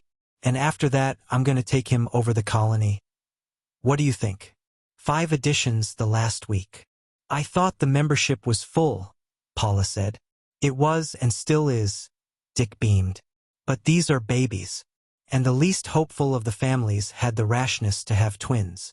A lot of wiseacres are shaking their heads over that experiment of yours, and I make free to say that I am merely holding my judgment. You've got to show me by bookkeeping," Colonel Stoddard was saying, immensely pleased at the invitation to be shown over in person. Dick scarcely heard him, such was the rush of other thoughts. Paula had not mentioned whether Mrs. Wade and the little Wades were coming, much less mentioned that she had invited them. Yet this Dick tried to consider no lapse on her part, for often and often, like himself, she had guests whose arrival was the first he knew of their coming. It was, however, evident that Mrs. Wade was not coming that day, else Paula would not be running away 30 miles up the valley. That was it, and there was no blinking it.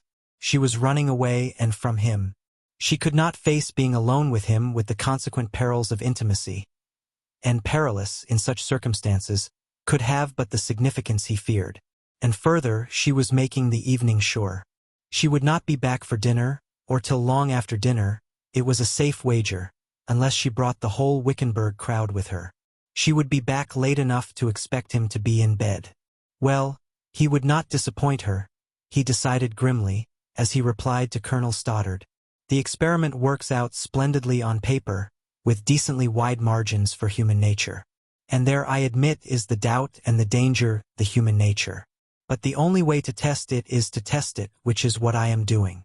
It won't be the first Dick has charged to profit and loss, Paula said. But 5,000 acres, all the working capital for 250 farmers, and a cash salary of $1,000 each a year, Colonel Stoddard protested. A few such failures, if it fails, would put a heavy drain on the harvest. That's what the harvest needs, Dick answered lightly. Colonel Stoddard looked blank. Precisely, Dick confirmed. Drainage, you know. The mines are flooded, the Mexican situation. It was during the morning of the second day, the day of Graham's expected return, that Dick, who, by being on horseback at 11, had avoided a repetition of the hurt of the previous day's good morning, merry gentleman across the distance of his workroom, encountered Aha in a hall with an armful of fresh-cut lilacs. The houseboy's way led toward the tower room, but Dick made sure. "Where are you taking them, Aha?" he asked. "Mr. Graham's room. He come today." Now whose thought was that? Dick pondered. Aha's? Oh, Joy's? Or Paula's? He remembered having heard Graham more than once express his fancy for their lilacs. He deflected his course from the library and strolled out through the flowers near the tower room. Through the open windows of it came Paula's happy humming. Dick pressed his lower lip with tight quickness between his teeth and strolled on. Some great, as well as many admirable, men and women had occupied that room, and for them Paula had never supervised the flower arrangement. Dick meditated. Oh, Joy, himself a master of flowers, usually attended to that, or had his house staff ably drilled to do it. Among the telegrams Bonbright handed him was one from Graham, which Dick read twice, although it was simple and unmomentous, being merely a postponement of his return. Contrary to custom, Dick did not wait for the second lunch gong. At the sound of the first he started, for he felt the desire for one of Oh Joy's cocktails, the need of a prod of courage, after the lilacs, to meet Paula. But she was ahead of him. He found her, who rarely drank, and never alone, just placing an empty cocktail glass back on the tray. So she, too, had needed courage for the meal, was his deduction, as he nodded to Oh Joy and held up one finger. "Caught you at it," he reproved gaily. "Secret tippling, the gravest of symptoms. Little I thought, the day I stood up with you, that the wife I was marrying was doomed to fill an alcoholic's grave." Before she could retort, a young man strolled in whom she and Dick greeted as Mr. Winters, and who also must have a cocktail.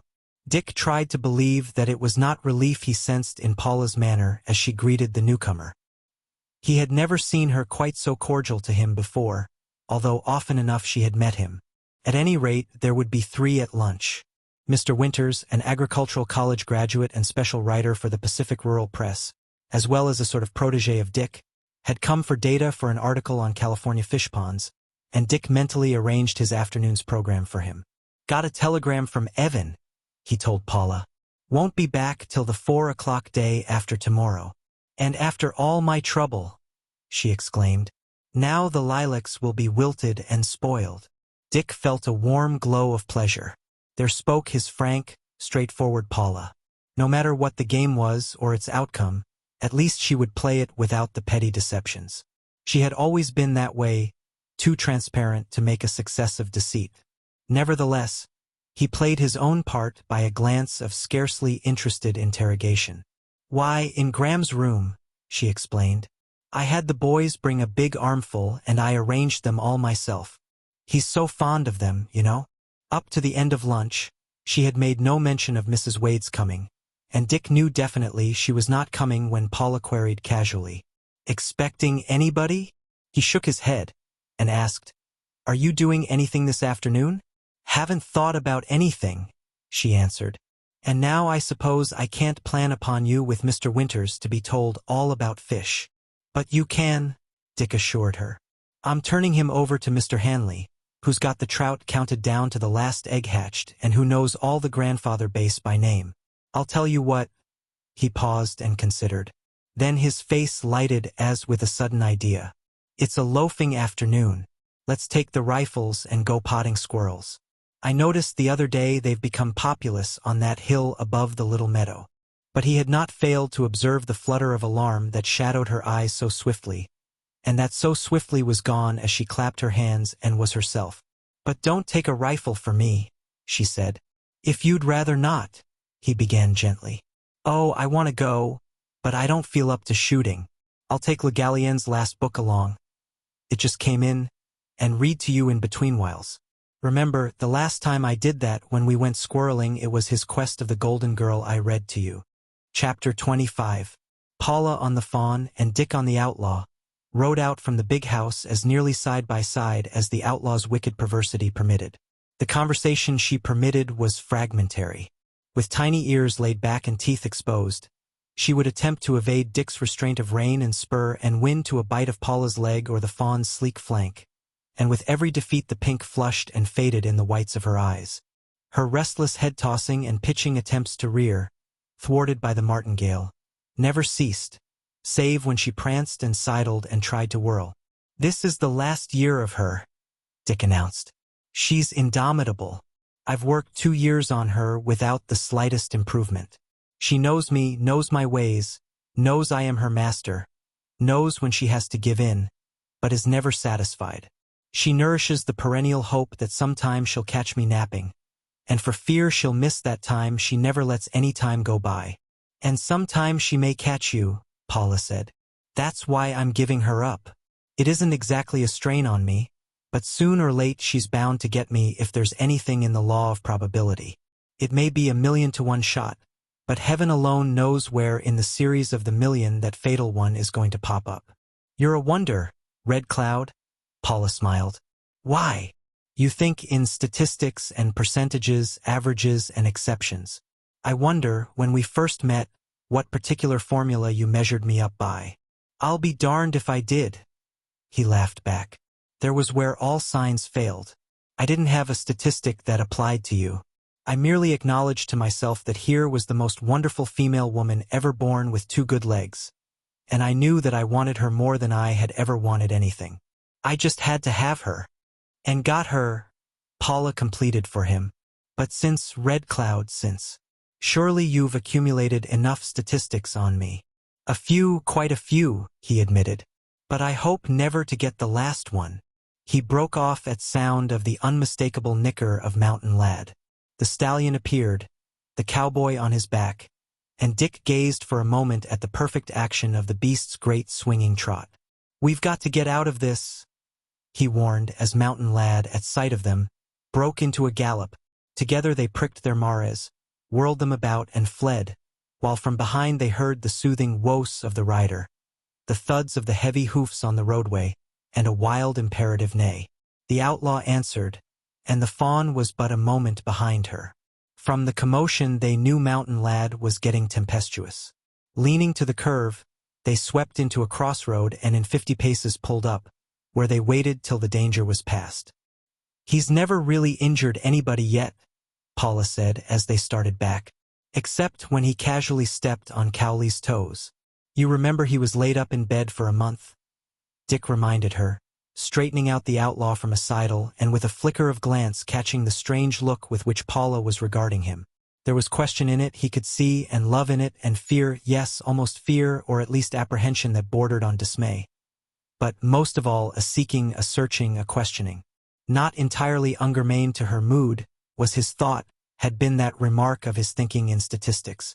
But he made that he had not seen, whipping out his pad, and, with an interested glance at a culvert they were passing, making a note. "They missed it," he said. "It should have been repaired a month ago."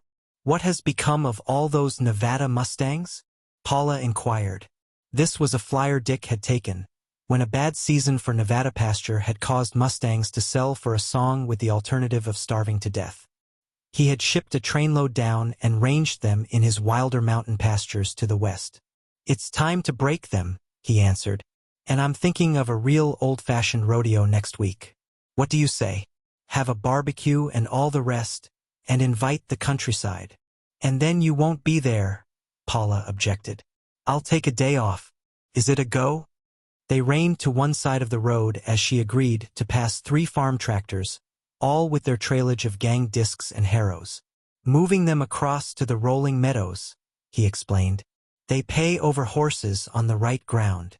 Rising from the home valley, passing through cultivated fields and wooded knolls, they took a road busy with many wagons hauling road dressing from the rock crusher they could hear growling and crunching higher up. "Needs more exercise than I've been giving her," Dick remarked, jerking the outlaw's bared teeth away from dangerous proximity to the fawn's flank. "And it's disgraceful the way I've neglected Duddy and Fuddy," Paula said. "I've kept their feed down like a miser, but they're a lively handful just the same." Dick heard her idly, but within 48 hours he was to remember with hurt what she had said.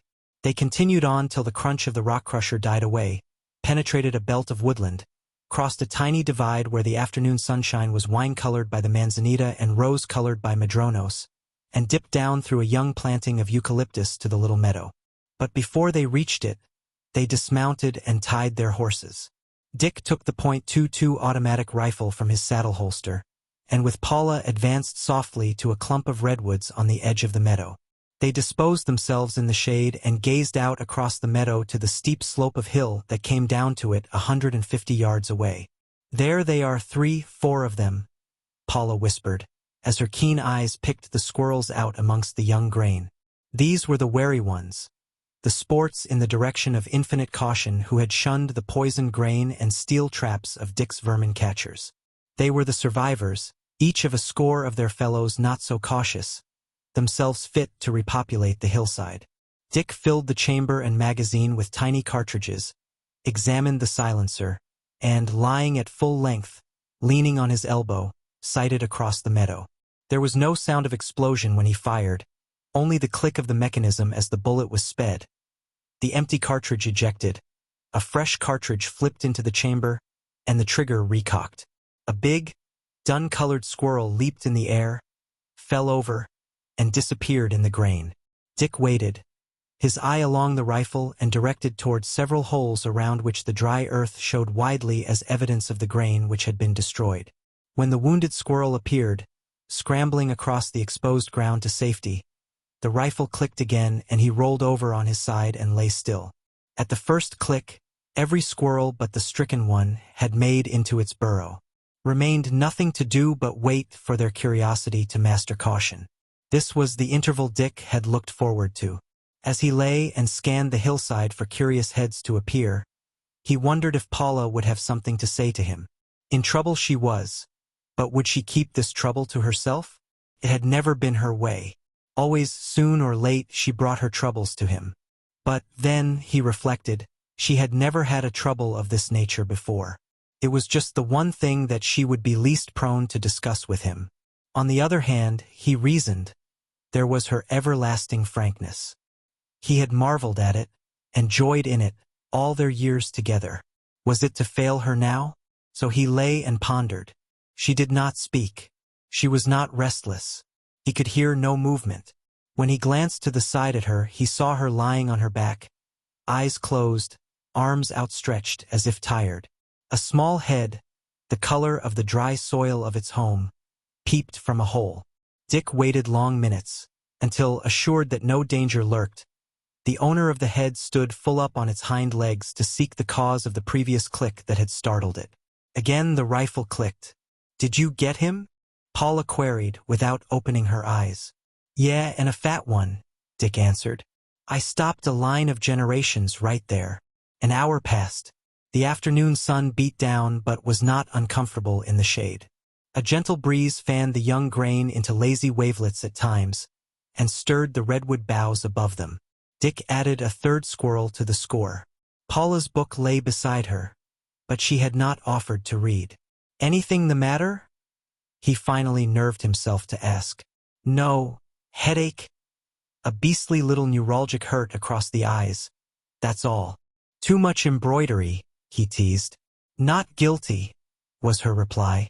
All was natural enough in all seeming. But Dick, as he permitted an unusually big squirrel to leave its burrow and crawl a score of feet across the bare earth toward the grain, thought to himself, "No, there will be no talk between us this day, nor will we nestle and kiss lying here in the grass." His victim was now at the edge of the grain.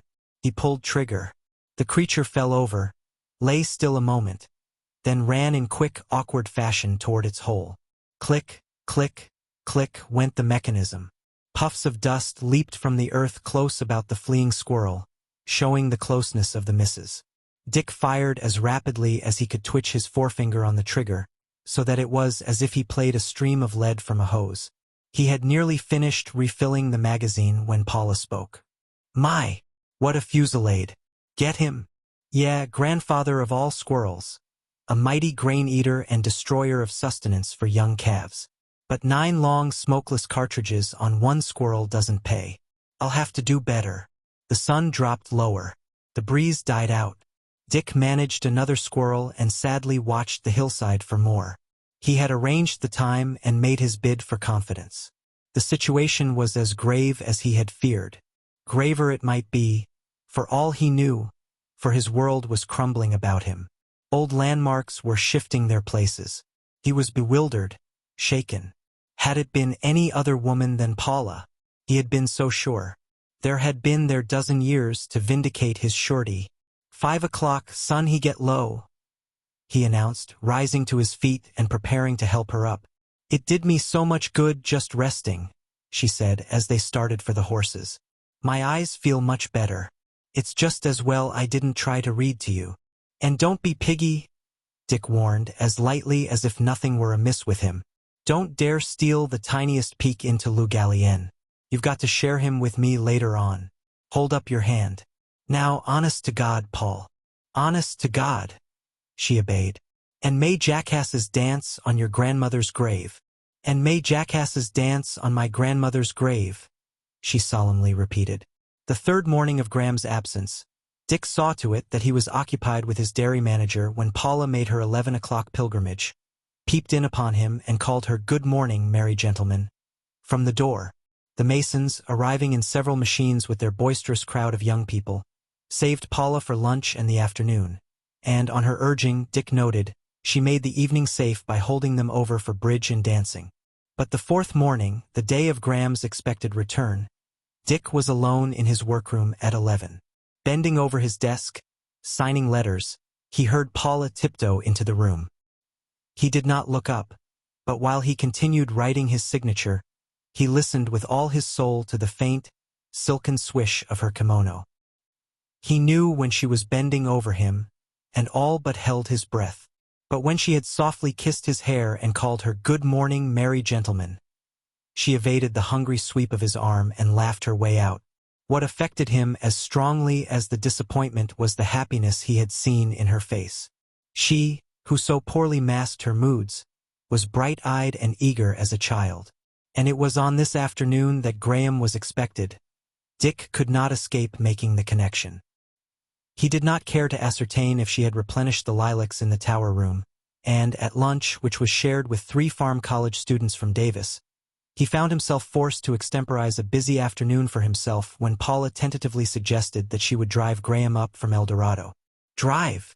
Dick asked. "Duddy and Fuddy," she explained. "They're all on edge, and I just feel like exercising them and myself. Of course, if you'll share the exercise, we'll drive anywhere you say, and let him come up in the machine." Dick strove not to think there was anxiety in her manner while she waited for him to accept or decline her invitation. Poor Duddy and Fuddy would be in the happy hunting grounds if they had to cover my ground this afternoon, he laughed, at the same time mapping his program. Between now and dinner, I've got to do 120 miles. I'm taking the racer, and it's going to be some dust and bump and only an occasional low place. I haven't the heart to ask you along. You go on and take it out of Duddy and Fuddy. Paula sighed, but so poor an actress was she that in the sigh, intended for him as a customary reluctant yielding of his company, he could not fail to detect the relief at his decision. "Whither away?" she asked brightly, and again he noticed the color in her face, the happiness, and the brilliance of her eyes. "Oh, I'm shooting away down the river to the dredging work. Carlson insists I must advise him. And then up into Sacramento, running over the Teal Slough land on the way to see Wing F.O. Wong." "And in heaven's name, who is this Wing F.O. Wong?" she laughingly queried. "That you must trot and see him? A very important personage, my dear. Worth all of 2 millions. Made in potatoes and asparagus down in the Delta country. I'm leasing 300 acres of the Teal Slough land to him." Dick addressed himself to the farm students.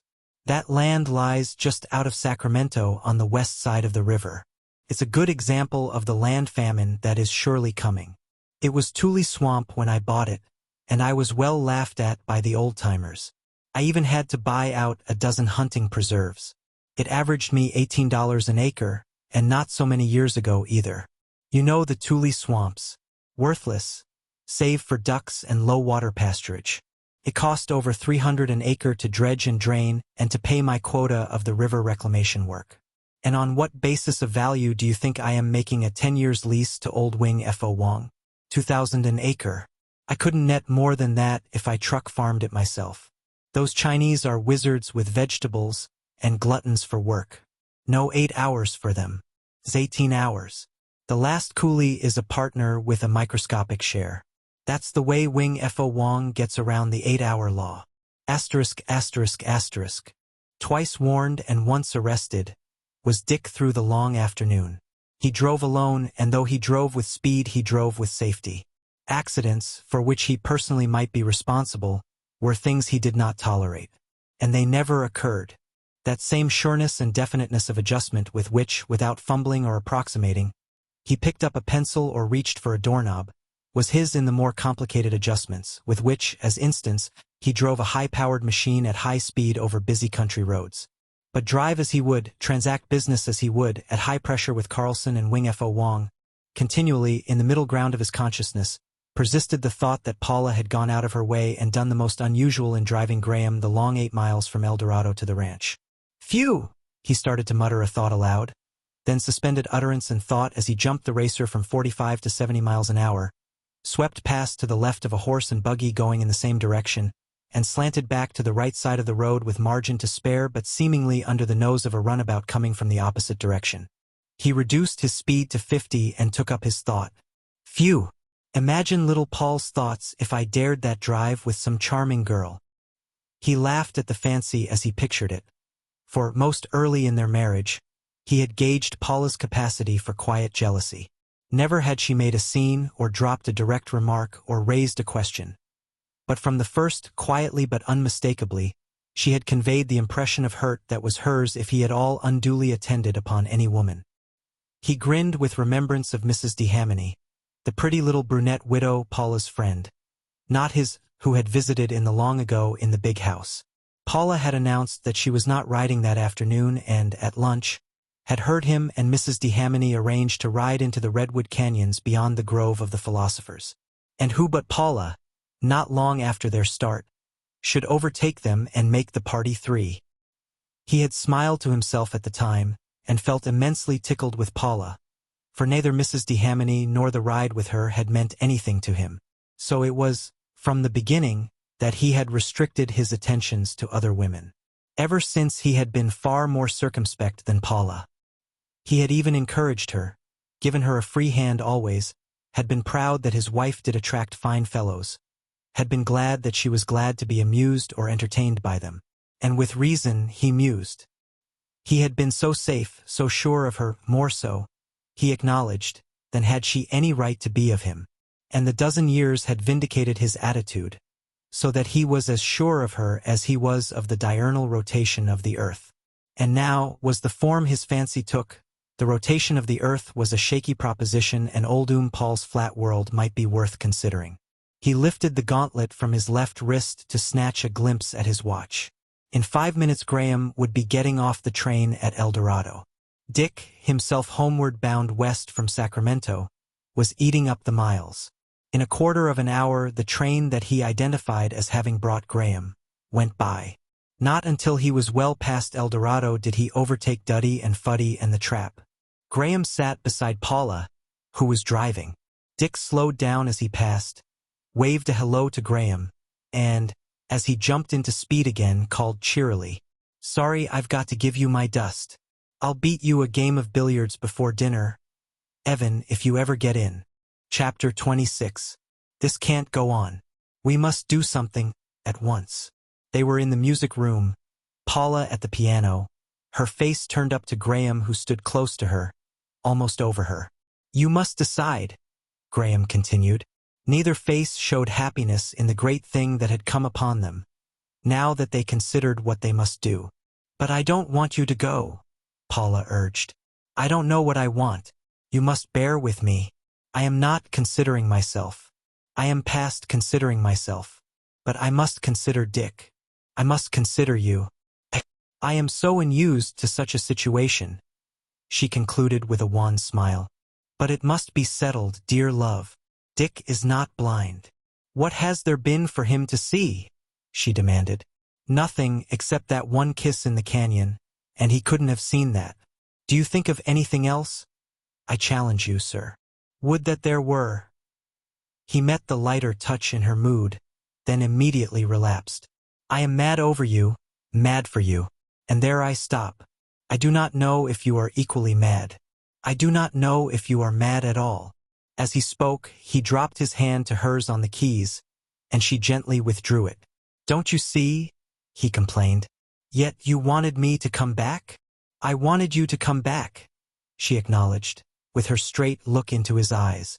I wanted you to come back, she repeated more softly as if musing. And I'm all at sea, he exclaimed impatiently. You do love me? I do love you, Evan, you know that. But, she paused and seemed to be weighing the matter judicially. But what? He commanded. Go on. But I love Dick too. Isn't it ridiculous? He did not respond to her smile, and her eyes delightedly warmed to the boyish sullenness that vexed his own eyes. A thought was hot on his tongue, but he restrained the utterance of it while she wondered what it was, disappointed not to have had it. It will work out, she assured him gravely. It will have to work out somehow. Dick says all things work out. All is change. What is static is dead, and we're not dead. Any of us, are we? I don't blame you for loving Dick. For continuing to love Dick, he answered impatiently. And for that matter, I don't see what you find in me compared with him. This is honest. He is a great man to me, and Greatheart is his name. She rewarded him with a smile and nod of approval. But if you continue to love Dick, how about me? But I love you too. It can't be, he cried, tearing himself from the piano to make a hasty march across the room and stand contemplating the Keith on the opposite wall as if he had never seen it before. She waited with a quiet smile, pleasuring in his unruly impetuousness. You can't love two men at once, he flung at her. Oh, but I do, Evan. That's what I am trying to work out. Only I don't know which I love more. Dick I have known a long time.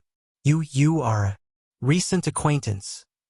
He broke in, returning to her with the same angry stride. Not that, no, not that, Evan. You have made a revelation to me of myself. I love you as much as Dick. I love you more. I don't know. She broke down and buried her face in her hands, permitting his hand to rest tenderly on her shoulder. You see, it is not easy for me, she went on. There is so much involved, so much that I cannot understand. You say you are all at sea. Then think of me all at sea and worse confounded. Why talk about it? You are a man with a man's experiences, with a man's nature. It is all very simple to you. She loves me not. But I am tangled, confused. I wasn't born yesterday. Have had no experience in loving variously. I have never had affairs. I loved only one man. And now you, and this love for you have broken into a perfect marriage. Evan. I know, he said. I don't know, she went on. I must have time, either to work it out myself or to let it work itself out. If it only weren't for Dick. Her voice trailed off pathetically. Unconsciously, Graham's hand went farther about her shoulder. No, not yet, she said softly, as softly she removed it, her own lingering caressingly on his a moment ere she released it. When you touch me, I can't think, she begged. I can't think. Then I must go, he threatened, without any sense of threatening. She made a gesture of protest. The present situation is impossible, unbearable. I feel like a cur, and all the time I know I am not a cur. I hate deception. Oh, I can lie with the Patan, to the Patan, but I can't deceive a man like Greatheart. I'd prefer going right up to him and saying, Dick, I love your wife. She loves me. What are you going to do about it? Do so, Paula said, fired for the moment. Graham straightened up with resolution. I will. And now. No, she cried in sudden panic. You must go away. Again her voice trailed off as she said, But I can't let you go. ****. If Dick had had any reason to doubt his suspicion of the state of Paula's heart, that reason vanished with the return of Graham. He need look nowhere for confirmation save to Paula. She was in a flushed awakening, burgeoning like the full spring all about them, a happier tone in her happy laugh, a richer song in her throat, a warmness of excitement and a continuous energy of action animating her. She was up early and to bed late. She did not conserve herself, but seemed to live on the champagne of her spirits, until Dick wondered if it was because she did not dare allow herself time to think. He watched her lose flesh, and acknowledged to himself that the one result was to make her look lovelier than ever, to take on an almost spiritual delicacy under her natural vividness of color and charm. And the big house ran on in its frictionless, happy, and remorseless way. Dick sometimes speculated how long it would continue so to run on, and recoiled from contemplation of a future in which it might not so run on. As yet, he was confident no one knew, no one guessed but himself. But how long could that continue? Not long, he was certain. Paula was not sufficiently the actress, and were she a master at concealment of trivial, sordid detail, yet the new note and flush of her would be beyond the power of any woman to hide. He knew his Asiatic servants were marvels of discernment and discretion. He had to add, but there were the women. Women were cats. To the best of them it would be great joy to catch the radiant, unimpeachable Paula as clay as any daughter of Eve. And any chance woman in the house, for a day or an evening, might glimpse the situation, Paula's situation at least, for he could not make out Graham's attitude yet. Trust a woman to catch a woman. But Paula, different in other ways, was different in this. He had never seen her display cattishness, never known her to be on the lookout for other women on the chance of catching them tripping, except in relation to him. And he grinned again at the deliciousness of the affair with Mrs. D'Hamony, which had been an affair only in Paula's apprehension.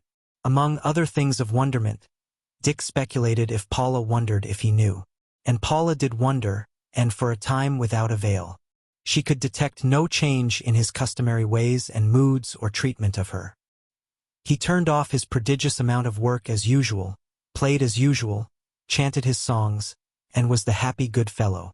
She tried to imagine an added sweetness toward her, but vexed herself with the fear that it was imagined. But it was not for long that she was in doubt.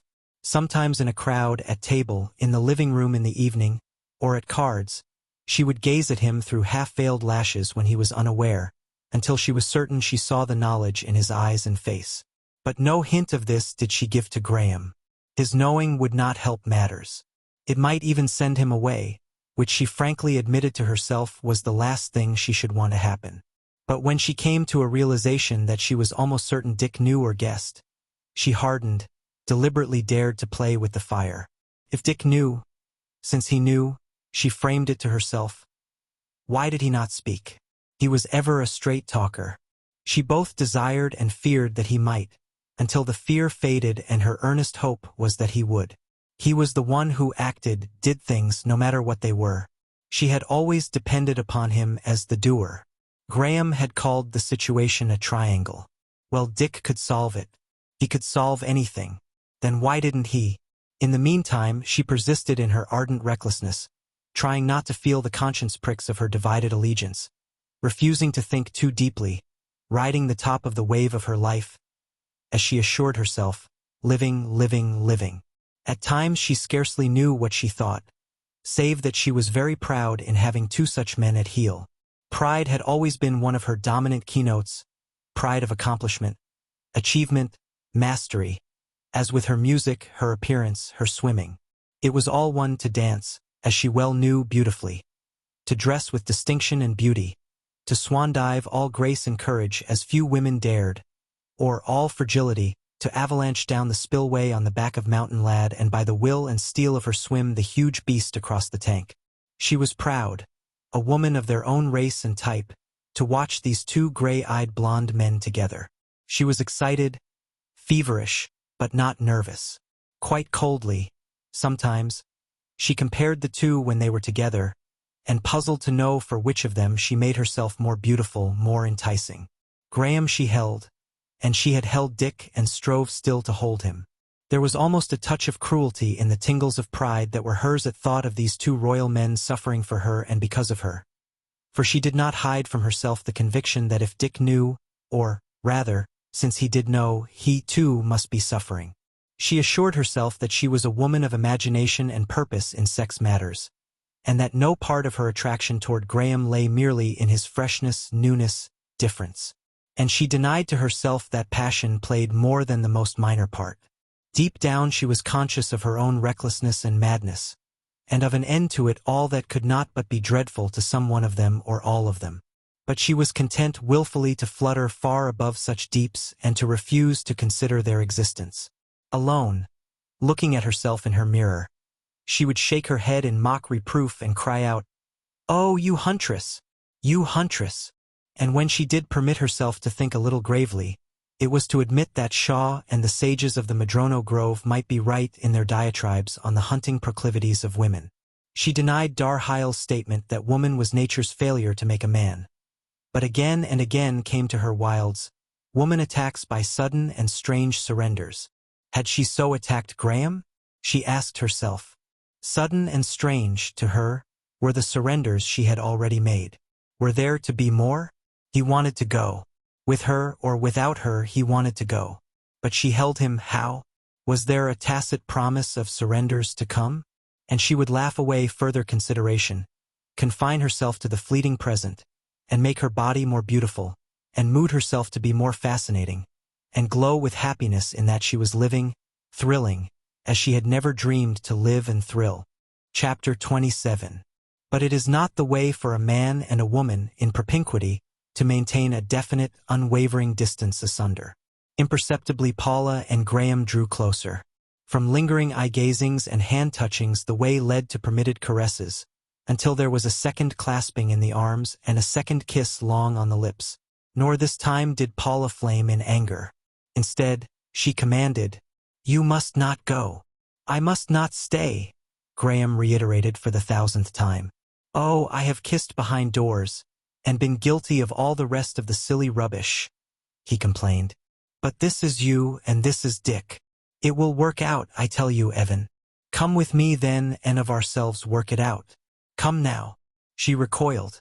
"Remember," Graham encouraged, "what Dick said at dinner the night Leo fought the dragons, that if it were you, Paula, his wife, who ran away, he would say, 'Bless you, my children.' And that is just why it is so hard. Evan, he is great heart. You named him well. Listen, you watch him now. He is as gentle as he said he would be that night, gentle toward me, and more.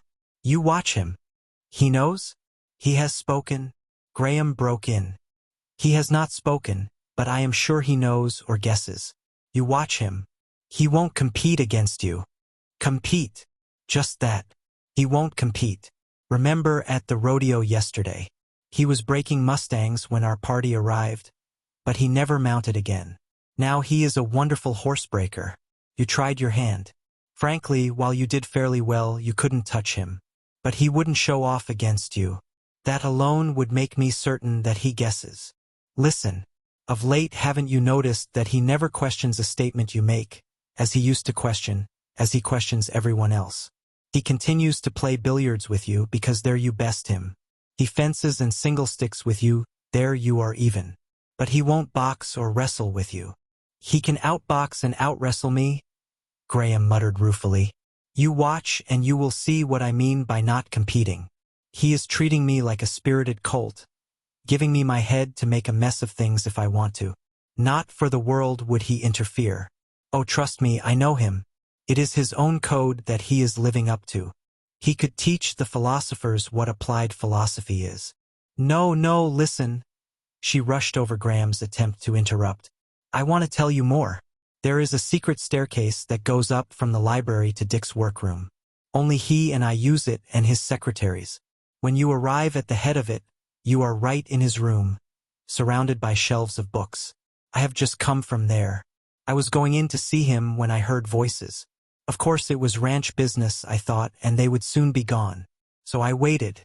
It was ranch business, but it was so interesting, so what Hancock would call illuminating, that I remained and eavesdropped. It was illuminating of Dick, It was the wife of one of the workmen Dick had on the carpet. Such things do arise on a large place like this. I wouldn't know the woman if I saw her, and I didn't recognize her name. She was whimpering out her trouble when Dick stopped her. "Never mind all that," he said. "What I want to know is, did you give Smith any encouragement?" "Smith isn't his name, but he is one of our foremen and has worked 8 years for Dick." "Oh no, sir," I could hear her answer. "He went out of his way from the first to bother me. I've tried to keep out of his way always. Besides, my husband's a violent-tempered man, and I did so want him to hold his job here. He's worked nearly a year for you now, and there aren't any complaints, are there? Before that it was irregular work for a long time, and we had real hard times. It wasn't his fault. He ain't a drinking man. He always—" "That's all right," Dick stopped her. "His work and habits have nothing to do with the matter. Now you are sure you have never encouraged Mr. Smith in any way?" And she was so sure that she talked for 10 minutes, detailing the foreman's persuasion of her.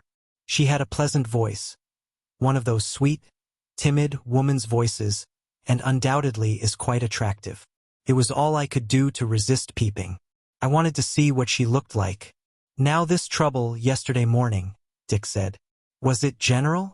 I mean, outside of your husband and Mr. Smith, was the scene such that those who live around you knew of it?"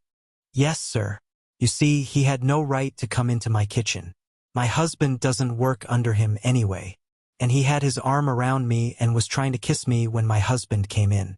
My husband has a temper, but he ain't overly strong. Mr. Smith would make 2 of him.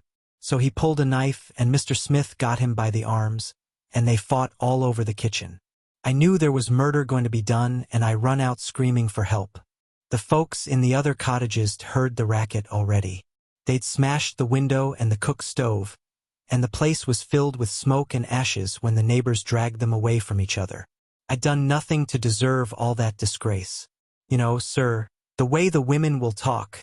And Dick hushed her up there, and took all of 5 minutes more in getting rid of her.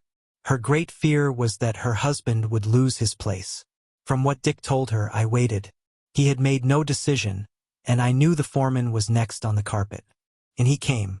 I'd have given the world to see him, but I could only listen. Dick jumped right into the thick of it. He described the scene and uproar, and Smith acknowledged that it had been riotous for a while. "She says she gave you no encouragement," Dick said next. "Then she lies," said Smith. "She has that way of looking with her eyes that's an invitation. She looked at me that way from the first. But it was by word-of-mouth invitation that I was in her kitchen yesterday morning. We didn't expect the husband, but she began to struggle when he hove in sight. When she says she gave me no encouragement—" "Never mind all that," Dick stopped him. "It's not essential." "But it is, Mr. Forrest, if I am to clear myself," Smith insisted. "No, it is not essential to the thing you can't clear yourself of," Dick answered, and I could hear that cold, hard, judicial note come into his voice. Smith could not understand. Dick told him. "The thing you have been guilty of, Mr. Smith, is the scene, the disturbance, the scandal, the wagging of the women's tongues now going on 40 to the minute, the impairment of the discipline and order of the ranch, all of which is boiled down to the one grave thing, the hurt to the ranch efficiency." And still Smith couldn't see.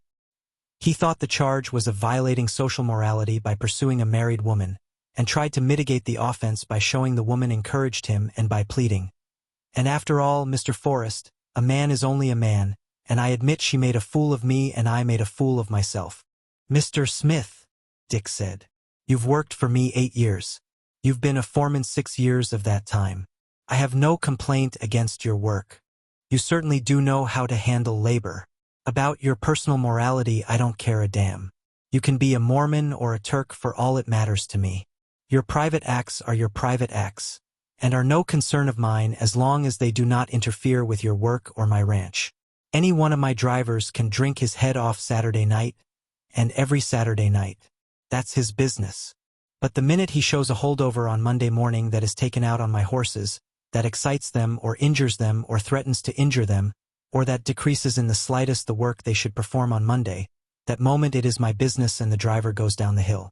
You mean Mr. Forrest? Smith stuttered. That I'm to go down the hill? That is just what I mean, Mr. Smith. You are to go down the hill, not because you climbed over another man's fence, that's your business and his, but because you were guilty of causing a disturbance that is an impairment of ranch efficiency. Do you know, Evan? Paula broke in on her recital. Dick can knows more human tragedy out of columns of ranch statistics than can the average fiction writer out of the whirl of a great city. Take the milk reports, the individual reports of the milkers. So many pounds of milk, morning and night, from cow so-and-so, so many pounds from cow so-and-so. He doesn't have to know the man. But there is a decrease in the weight of milk. Mr. Parkman, he'll say to the head dairyman, is Barchi Parata married? Yes, sir. Is he having trouble with his wife? Yes, sir. Or it will be, Mr. Parkman, Simpkins has the best long-time record of any of our milkers. Now he's slumped. What's up? Mr. Parkman doesn't know. Investigate, says Dick. There's something on his chest. Talk to him like an uncle and find out. We've got to get it off his chest. And Mr. Parkman finds out. Simpkins' boy, working his way through Stanford University, has elected the joyride path and is in jail waiting trial for forgery. Dick put his own lawyers on the case, smoothed it over, got the boy out on probation, and Simpkins' milk reports came back to par. And the best of it is, the boy made good. Dick kept an eye on him, saw him through the College of Engineering, and he's now working for Dick on the dredging end, earning $150 a month, married with a future before him, and his father still milks. You are right, Graham murmured sympathetically. I well named him when I named him Great Heart. I call him my Rock of Ages, Paula said gratefully. He is so solid. He stands in any storm. Oh, you don't really know him. He is so sure. He stands right up. He's never taken a cropper in his life. God smiles on him. God has always smiled on him. He's never been beaten down to his knees. Yet, I should not care to see that sight. It would be heartbreaking. And, Evan, her hand went out to his in a pleading gesture that merged into a half-caress. I am afraid for him now. That is why I don't know what to do. It is not for myself that I back and fill and hesitate. If he were ignoble, if he were narrow, if he were weak or had one tiniest shred of meanness, if he had ever been beaten to his knees before, why, my dear, I should have been gone with you long ago. Her eyes filled with sudden moisture. She stilled him with a pressure of her hand, and, to regain herself, she went back to her recital. Your little finger, Mr. Smith, I consider worth more to me and to the world, Dick told him, than the whole body of this woman's husband. Here's the report on him. Willing, eager to please, not bright, not strong, an indifferent workman at best. Yet you have to go down the hill, and I am very, very sorry. Oh yes, there was more, but I've given you the main of it.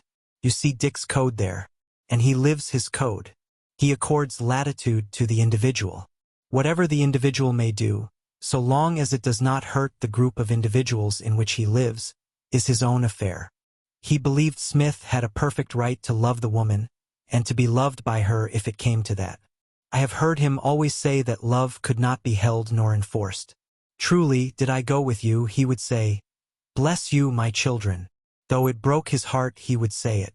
Past love, he believes, gives no hold over the present. And every hour of love, I have heard him say, pays for itself on both sides, quittance in full. He claims there can be no such thing as a love debt, laughs at the absurdity of love claims. And I agree with him, Graham said. You promise to love me always, says the jilted one, and then strives to collect as if it were a promissory note for so many dollars. Dollars are dollars, but love lives or dies. When it is dead, how can it be collected? We are all agreed, and the way is simple. We love. It is enough. Why delay another minute? His fingers strayed along her fingers on the keyboard as he bent to her, first kissing her hair, then slowly turning her face up to his and kissing her willing lips. Dick does not love me like you, she said. Not madly, I mean. He has had me so long. I think I have become a habit to him. And often, before I knew you, I used to puzzle whether he cared more for the ranch or more for me. It is so simple, Graham urged. All we have to do is to be straightforward. Let us go. He drew her to her feet and made as if to start. But she drew away from him suddenly, sat down, and buried her flushed face in her hands. You do not understand, Evan. I love Dick. I shall always love him. And me? Graham demanded sharply. Oh, without saying, she smiled. You are the only man besides Dick that has ever kissed me this way, and that I have kissed this way. But I can't make up my mind. The triangle, as you call it, must be solved for me. I can't solve it myself. I compare the two of you, weigh you, measure you. I remember Dick and all our past years. And I consult my heart for you. And I don't know. You are a great man, my great lover. But Dick is a greater man than you. You are more clay, more... I grope to describe you, more human, I fancy. And that is why I love you more. Or at least I think perhaps I do. But wait! She resisted him, prisoning his eager hand in hers. There is more I want to say. I remember Dick and all our past years. But I remember him today as well and tomorrow. I cannot bear the thought that any man should pity my husband, that you should pity him, and pity him you must when I confess that I love you more. That is why I am not sure. That is why I so quickly take it back and do not know. I'd die of shame if through act of mine any man pitied Dick. Truly I would. Of all things ghastly, I can think of none so ghastly as Dick being pitied. He has never been pitied in his life. He has always been top dog, bright, light, strong, unassailable. And more, he doesn't deserve pity. And it's my fault, and yours, Evan. She abruptly thrust Evan's hand away. And every act, every permitted touch of you, does make him pitiable. Don't you see how tangled it is for me? And then there is my own pride. That you should see me disloyal to him in little things, such as this. She caught his hand again and caressed it with soft fingertips. Hurts me in my love for you, diminishes me, must diminish me in your eyes. I shrink from the thought that my disloyalty to him in this I do. She laid his hand against her cheek. Gives you reason to pity him and censure me. She soothed the impatience of the hand on her cheek, and almost absently, musingly scrutinizing it without consciously seeing it, turned it over and slowly kissed the palm. The next moment she was drawn to her feet and into his arms. There, you see, was her reproach as she disengaged herself. Why do you tell me all this about Dick? Graham demanded another time, as they walked their horses side by side. To keep me away? To protect yourself from me? Paula nodded, then quickly added, No, not quite that. Because you know I don't want to keep you away. Too far. I say it because Dick is so much in my mind. For 12 years, you realize he filled my mind.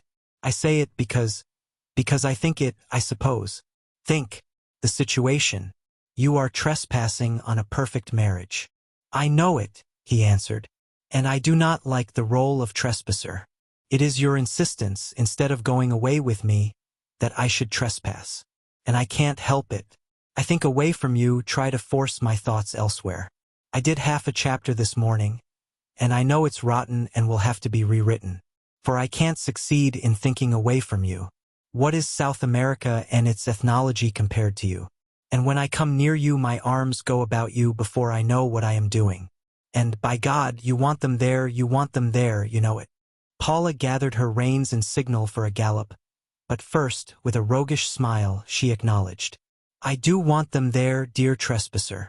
Paula yielded and fought at the same time. I love my husband. Never forget that, she would warn Graham, and within the minute be in his arms. Asterisk, asterisk, asterisk. There are only the three of us for once, thank goodness, Paula cried, seizing Dick and Graham by the hands and leading them toward Dick's favorite lounging couch in the big room. Come, let us sit upon the ground and tell sad stories of the deaths of kings.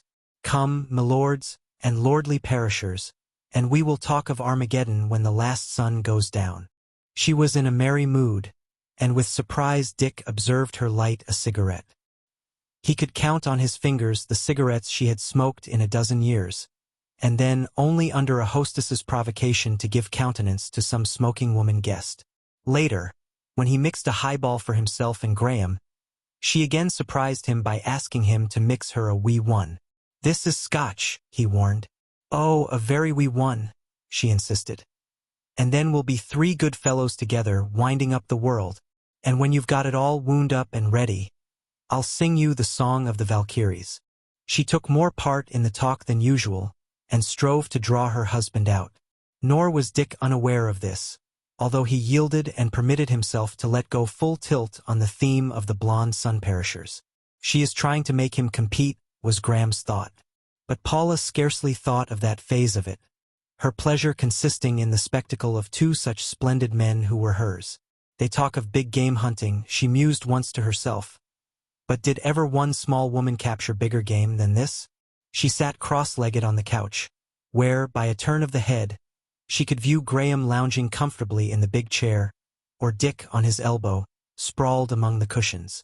And ever, as they talked, her eyes roved from one to the other, and, as they spoke of struggle and battle, always in the cold iron terms of realists, her own thoughts became so colored, until she could look coolly at Dick with no further urge of the pity that had intermittently ached her heart for days. She was proud of him, a goodly, eye-filling figure of a man to any woman. But she no longer felt sorry for him. They were right. It was a game. The race was to the swift, the battle to the strong. They had run such races, fought such battles. Then why not she? And as she continued to look, that self-query became reiterant. They were not anchorites, these two men. Liberal lived they must have been in that past out of which, like mysteries, they had come to her. They had had the days and nights that women were denied women such as she. As for Dick, beyond all doubt, even had she heard whispers, there had been other women in that wild career of his over the world. Men were men, and they were two such men. She felt a burn of jealousy against those unknown women who must have been, and her heart hardened. They had taken their fun where they found it. Kipling's line ran through her head. Pity? Why should she pity, any more than she should be pitied? The whole thing was too big, too natural, for pity. They were taking a hand in a big game, and all could not be winners. Playing with the fancy, she wandered on to a consideration of the outcome. Always she had avoided such consideration, but the tiny highball had given her daring. It came to her that she saw doom ahead, doom vague and formless but terrible. She was brought back to herself by Dick's hand before her eyes, and apparently plucking from the empty air the something upon which she steadfastly stared. "Seeing things?" he teased, as her eyes turned to meet his. His were laughing, but she glimpsed in them what, despite herself, made her veil her own with her long lashes. He knew.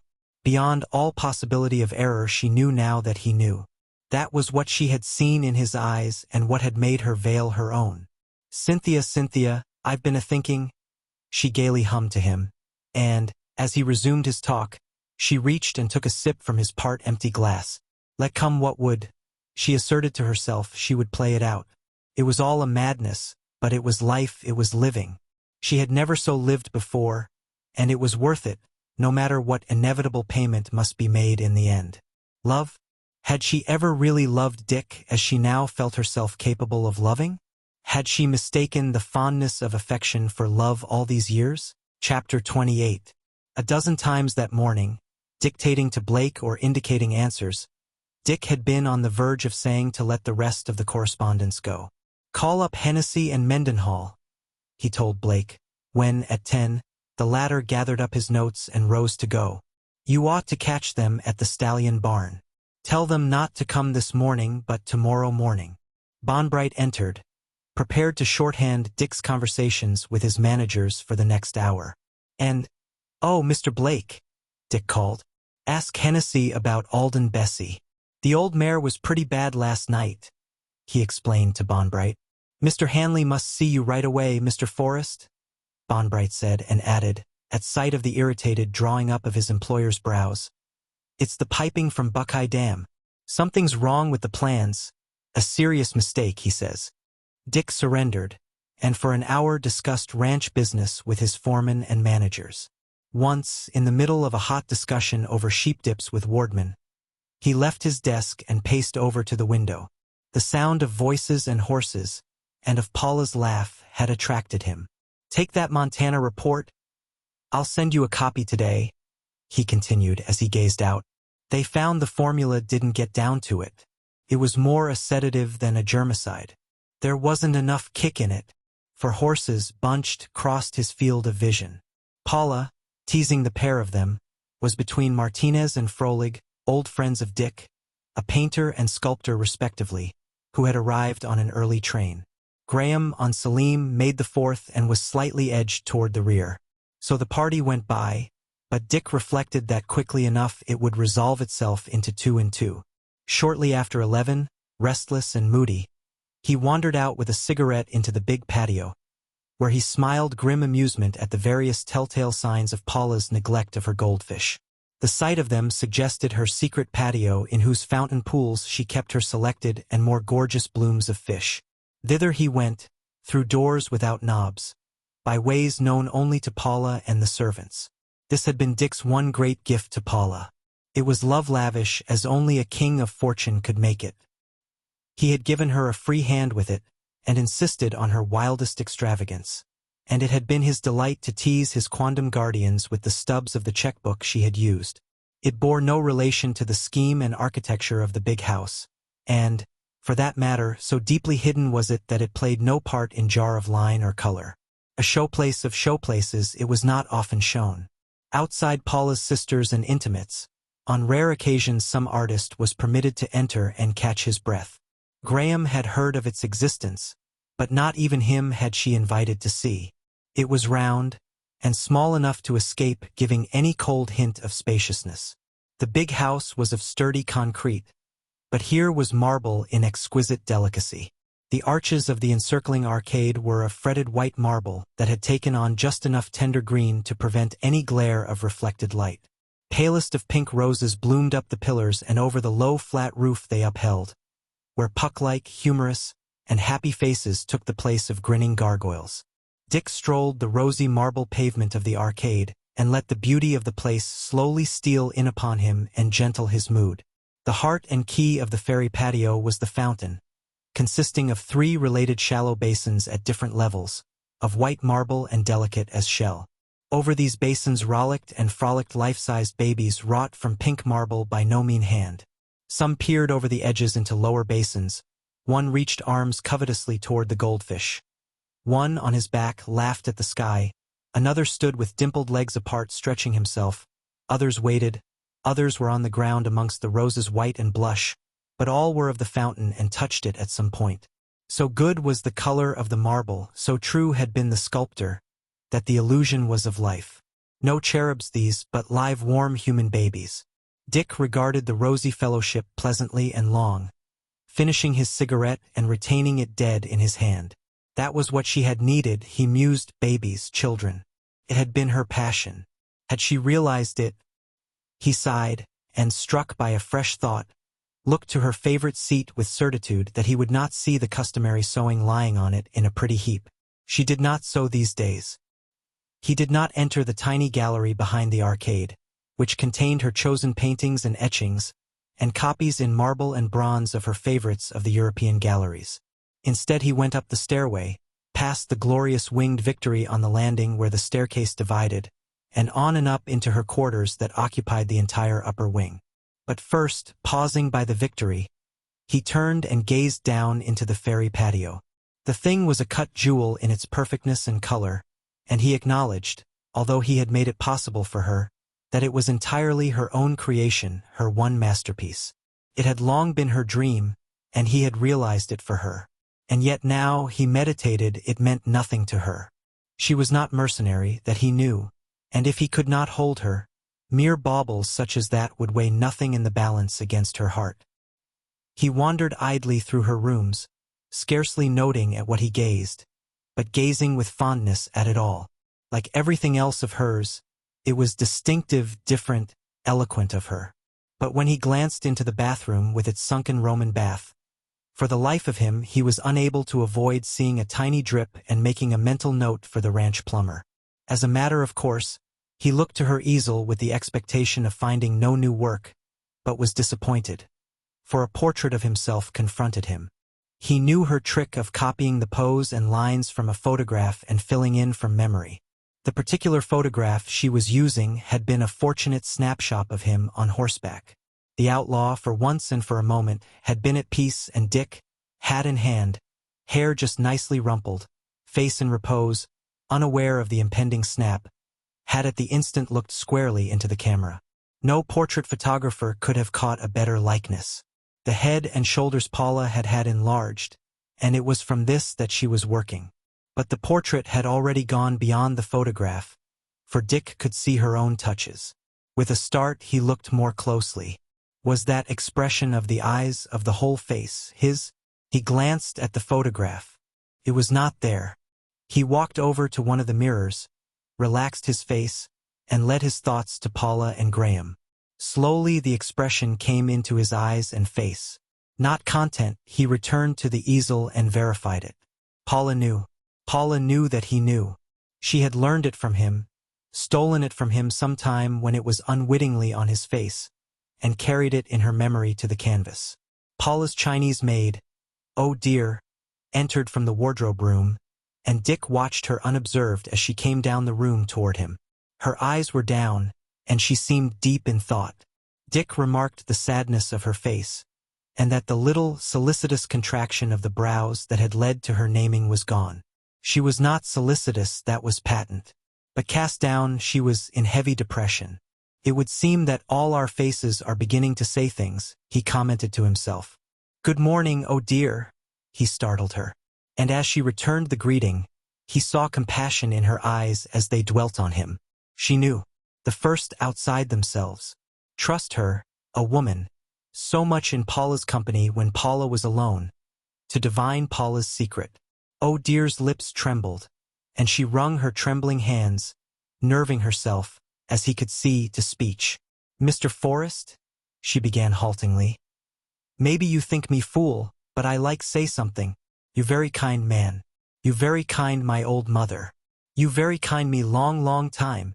She hesitated, moistening her frightened lips with her tongue, then braved her eyes to his and proceeded.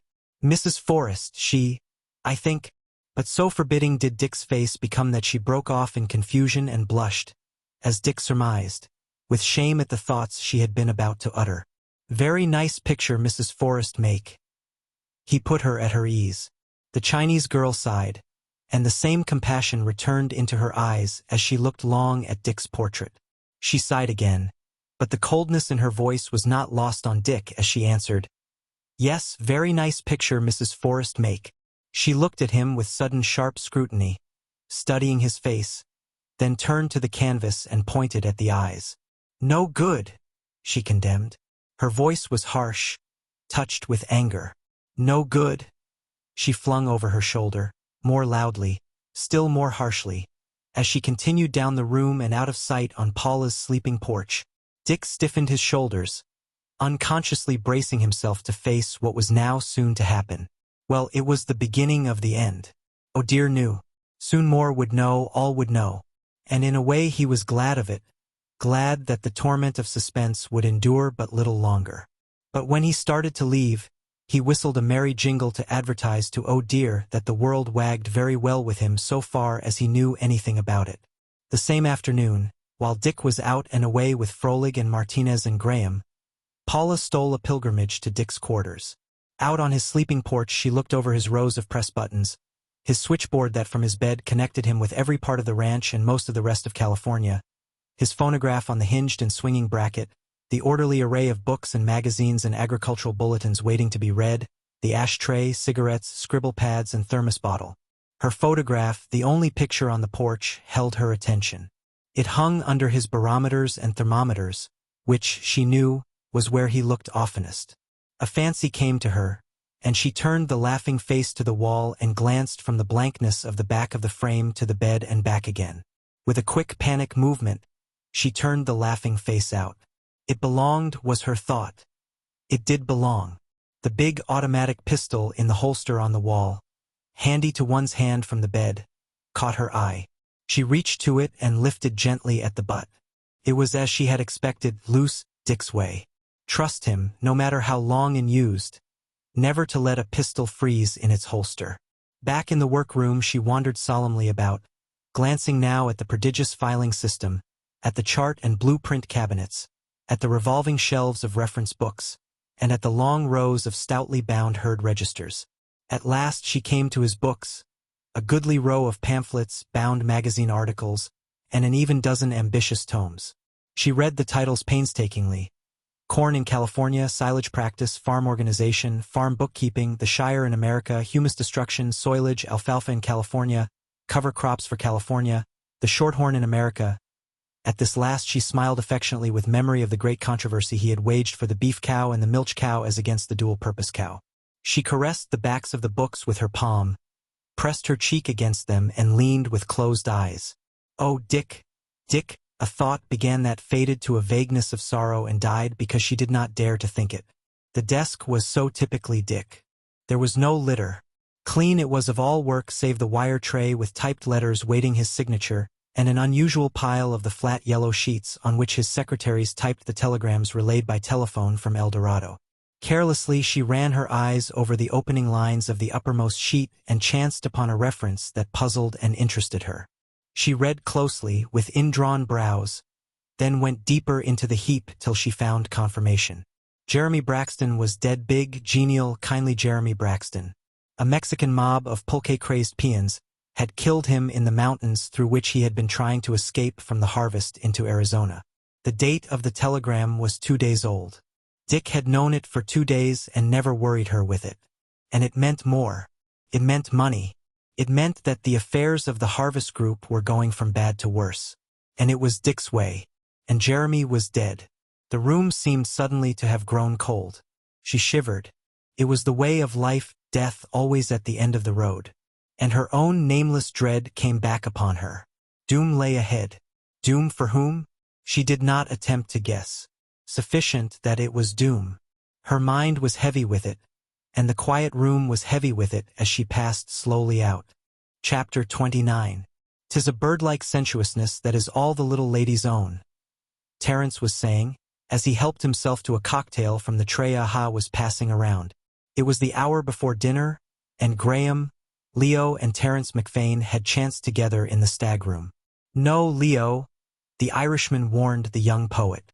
Let the one suffice you. Your cheeks are warm with it. A second one and you'll conflagrate. 'Tis no right you have to be mixing beauty and strong drink in that lad's head of yours. Leave the drink to your elders. There is such a thing as consanguinity for drink. You have it not. As for me. He emptied the glass and paused to turn the cocktail reminiscently on his tongue. 'Tis women's drink. He shook his head in condemnation. It likes me not. It bites me not. And devil a bit of a taste is there to it. Aha, my boy, he called to the Chinese. Mix me a highball in a long, long glass, a stiff one. He held up 4 fingers horizontally to indicate the measure of liquor he would have in the glass, and to Aha's query as to what kind of whiskey, answered, Scotch or Irish, bourbon or rye, whichever comes nearest to hand. Graham shook his head to the Chinese and laughed to the Irishman. You'll never drink me down, Terence. I've not forgotten what you did to Ojai. 'Twas an accident, I would have you think, was the reply. They say when a man's not feeling any too fit, a bit of drink will hit him like a club. And you, Graham questioned, have never been hit by a club. I am a man of singularly few experiences. But, Terence, you were saying about Mrs. Forrest? Leo begged. It sounded as if it were going to be nice. As if it could be otherwise, Terence censured. But as I was saying, 'tis a bird-like sensuousness, oh, not the little hoppy, wagtail kind, nor yet the sleek and solemn dove, but a merry sort of bird, like the wild canaries you see bathing in the fountains, always twittering and singing, flinging the water in the sun, and glowing the golden hearts of them on their happy breasts. 'Tis like that the little lady is. I have observed her much. Everything on the earth and under the earth and in the sky contributes to the passion of her days, the untoward purple of the ground myrtle when it has no right to aught more than pale lavender, a single red rose tossing in the bathing wind, one perfect duchesse rose bursting from its bush into the sunshine, as she said to me, pink as the dawn, Terence, and shaped like a kiss. 'Tis all one with her, the princess's silver neigh, the sheep bells of a frosty morn, the pretty Angora goats making silky pictures on the hillside all day long, the drifts of purple lupins along the fences, the long hot grass on slope and roadside, the summer-burnt hills tawny as crouching lions, and even have I seen the sheer sensuous pleasure of the little lady with bathing her arms and neck in the blessed sun. She is the soul of beauty, Leo murmured. One understands how men can die for women such as she, and how men can live for them and love them, the lovely things, Terence added. Listen, Mr. Graham, and I'll tell you a secret. We philosophers of the Madrono Grove, we wrecks and wastages of life here in the quiet backwater and easement of Dick's munificence, are a brotherhood of lovers. And the lady of our hearts is all the one, the little lady.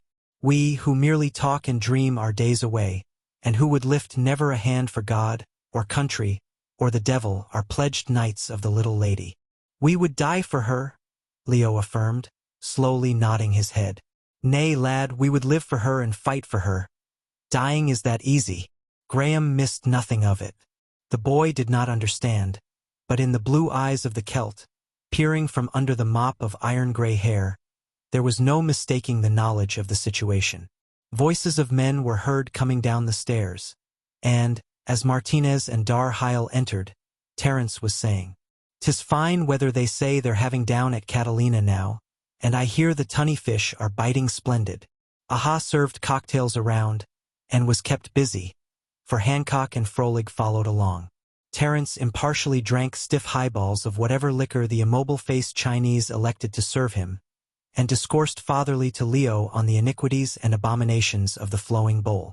Omai entered, a folded note in his hand, and looked about in doubt as to whom to give it. "Hither, wing-heeled celestial," Terence waved him up. "'Tis a petition, couched in very proper terms," Terence explained, after a glance at its contents. "And Ernestine and Lute have arrived, for 'tis they that petition. Listen," and he read, "O noble and glorious stags, too poor and lowly meek-eyed does, wandering lonely in the forest, do humbly entreat admission for the brief time before dinner to the stamping ground of the herd." "The metaphor is mixed," said Terence. "Yet have they acted well. 'Tis the rule, Dick's rule, and a good rule it is. No petticoats in the stag-room save by the stag's unanimous consent. Is the herd ready for the question? All those in favor will say aye. Contrary-minded? The ayes have it. O my, fleet with thy heels and bring in the ladies. With sandals beaten from the crowns of kings?" Leo added, murmuring the words reverently, loving them with his lips as his lips formed them and uttered them. "Shall he tread down the altars of their night?" Terence completed the passage. "The man who wrote that is a great man. He is Leo's friend, and Dick's friend, and proud am I that he is my friend." "And that other line," Leo said. "From the same sonnet," he explained to Graham. "Listen to the sound of it. To hear what song the star of morning sings. Oh, listen." The boy went on, his voice hushed low with beauty love for the words. "With perished beauty in his hands as clay, shall he restore futurity its dream?" He broke off as Paula's sisters entered, and rose shyly to greet them. Dinner that night was as any dinner at which the Madrono sages were present. Dick was as robustly controversial as usual, locking horns with Aaron Hancock on Bergson, attacking the latter's metaphysics in sharp realistic fashion. "Your Bergson is a charlatan philosopher, Aaron," Dick concluded. "He has the same old medicine man's bag of metaphysical tricks, all decked out and frilled with the latest ascertained facts of science." "'Tis true," Terence agreed. "Bergson is a charlatan thinker. 'Tis why he is so popular." "I deny," Hancock broke in. "Wait a wee, Aaron. 'Tis a thought I have glimmered. Let me catch it before it flutters away into the azure." Dick's caught Bergson with the goods on him, filched straight from the treasure house of science. His very cocksureness is filched from Darwin's morality of strength based on the survival of the fittest. And what did Bergson do with it? Touched it up with a bit of James pragmatism, rosied it over with the eternal hope in man's breast that he will live again, and made it all a shine with Nietzsche's "nothing succeeds like excess." "Wilde's, you mean," corrected Ernestine. "Heaven knows I should have filched it for myself had you not been present," Terence sighed with a bow to her. "Some day the antiquarians will decide the authorship. Personally, I would say it smacked of Methuselah, But as I was saying before, I was delightfully interrupted. Who more cocksure than Dick? Aaron was challenging a little later, while Paula glanced significantly to Graham. I was looking at the herd of yearling stallions but yesterday, Terence replied. And with the picture of the splendid beasties still in my eyes, I'll ask, and who more delivers the goods? But Hancock's objection is solid, Martinez ventured. It would be a mean and profitless world without mystery. Dick sees no mystery. There you wrong him, Terence defended. I know him well. Dick recognizes mystery, but not of the nursery child variety. No cock and bull stories for him, such as you romanticists luxuriate in. Terence gets me, Dick nodded. The world will always be mystery. To me, man's consciousness is no greater mystery than the reaction of the gases that make a simple drop of water. Grant that mystery, and all the more complicated phenomena cease to be mysteries. That simple chemical reaction is like one of the axioms on which the edifice of geometry is reared. Matter and force are the everlasting mysteries, manifesting themselves in the twin mysteries of space and time. The manifestations are not mysteries, only the stuff of the manifestations, matter and force, and the theater of the manifestations, space and time. Dick ceased and idly watched the expressionless aha and ah me who chanced at the moment to be serving opposite him. Their faces did not talk, was his thought, although 10-1 was a fair bet that they were informed with the same knowledge that had perturbed Oh dear. And there you are. Terence was triumphing. 'Tis the perfect joy of him, never up in the air with dizzy heels.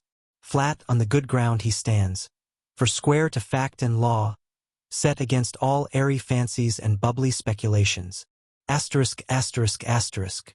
And as at table, so afterward that evening, no one could have guessed from Dick that all was not well with him. He seemed bent on celebrating Lutz and Ernestine's return, refused to tolerate the heavy talk of the philosophers, and bubbled over with pranks and tricks. Paula yielded to the contagion, and aided and abetted him in his practical jokes, which none escaped.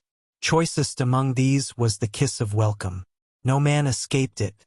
To Graham was accorded the honor of receiving it first, so that he might witness the discomfiture of the others, who, one by one, were ushered in by Dick from the patio.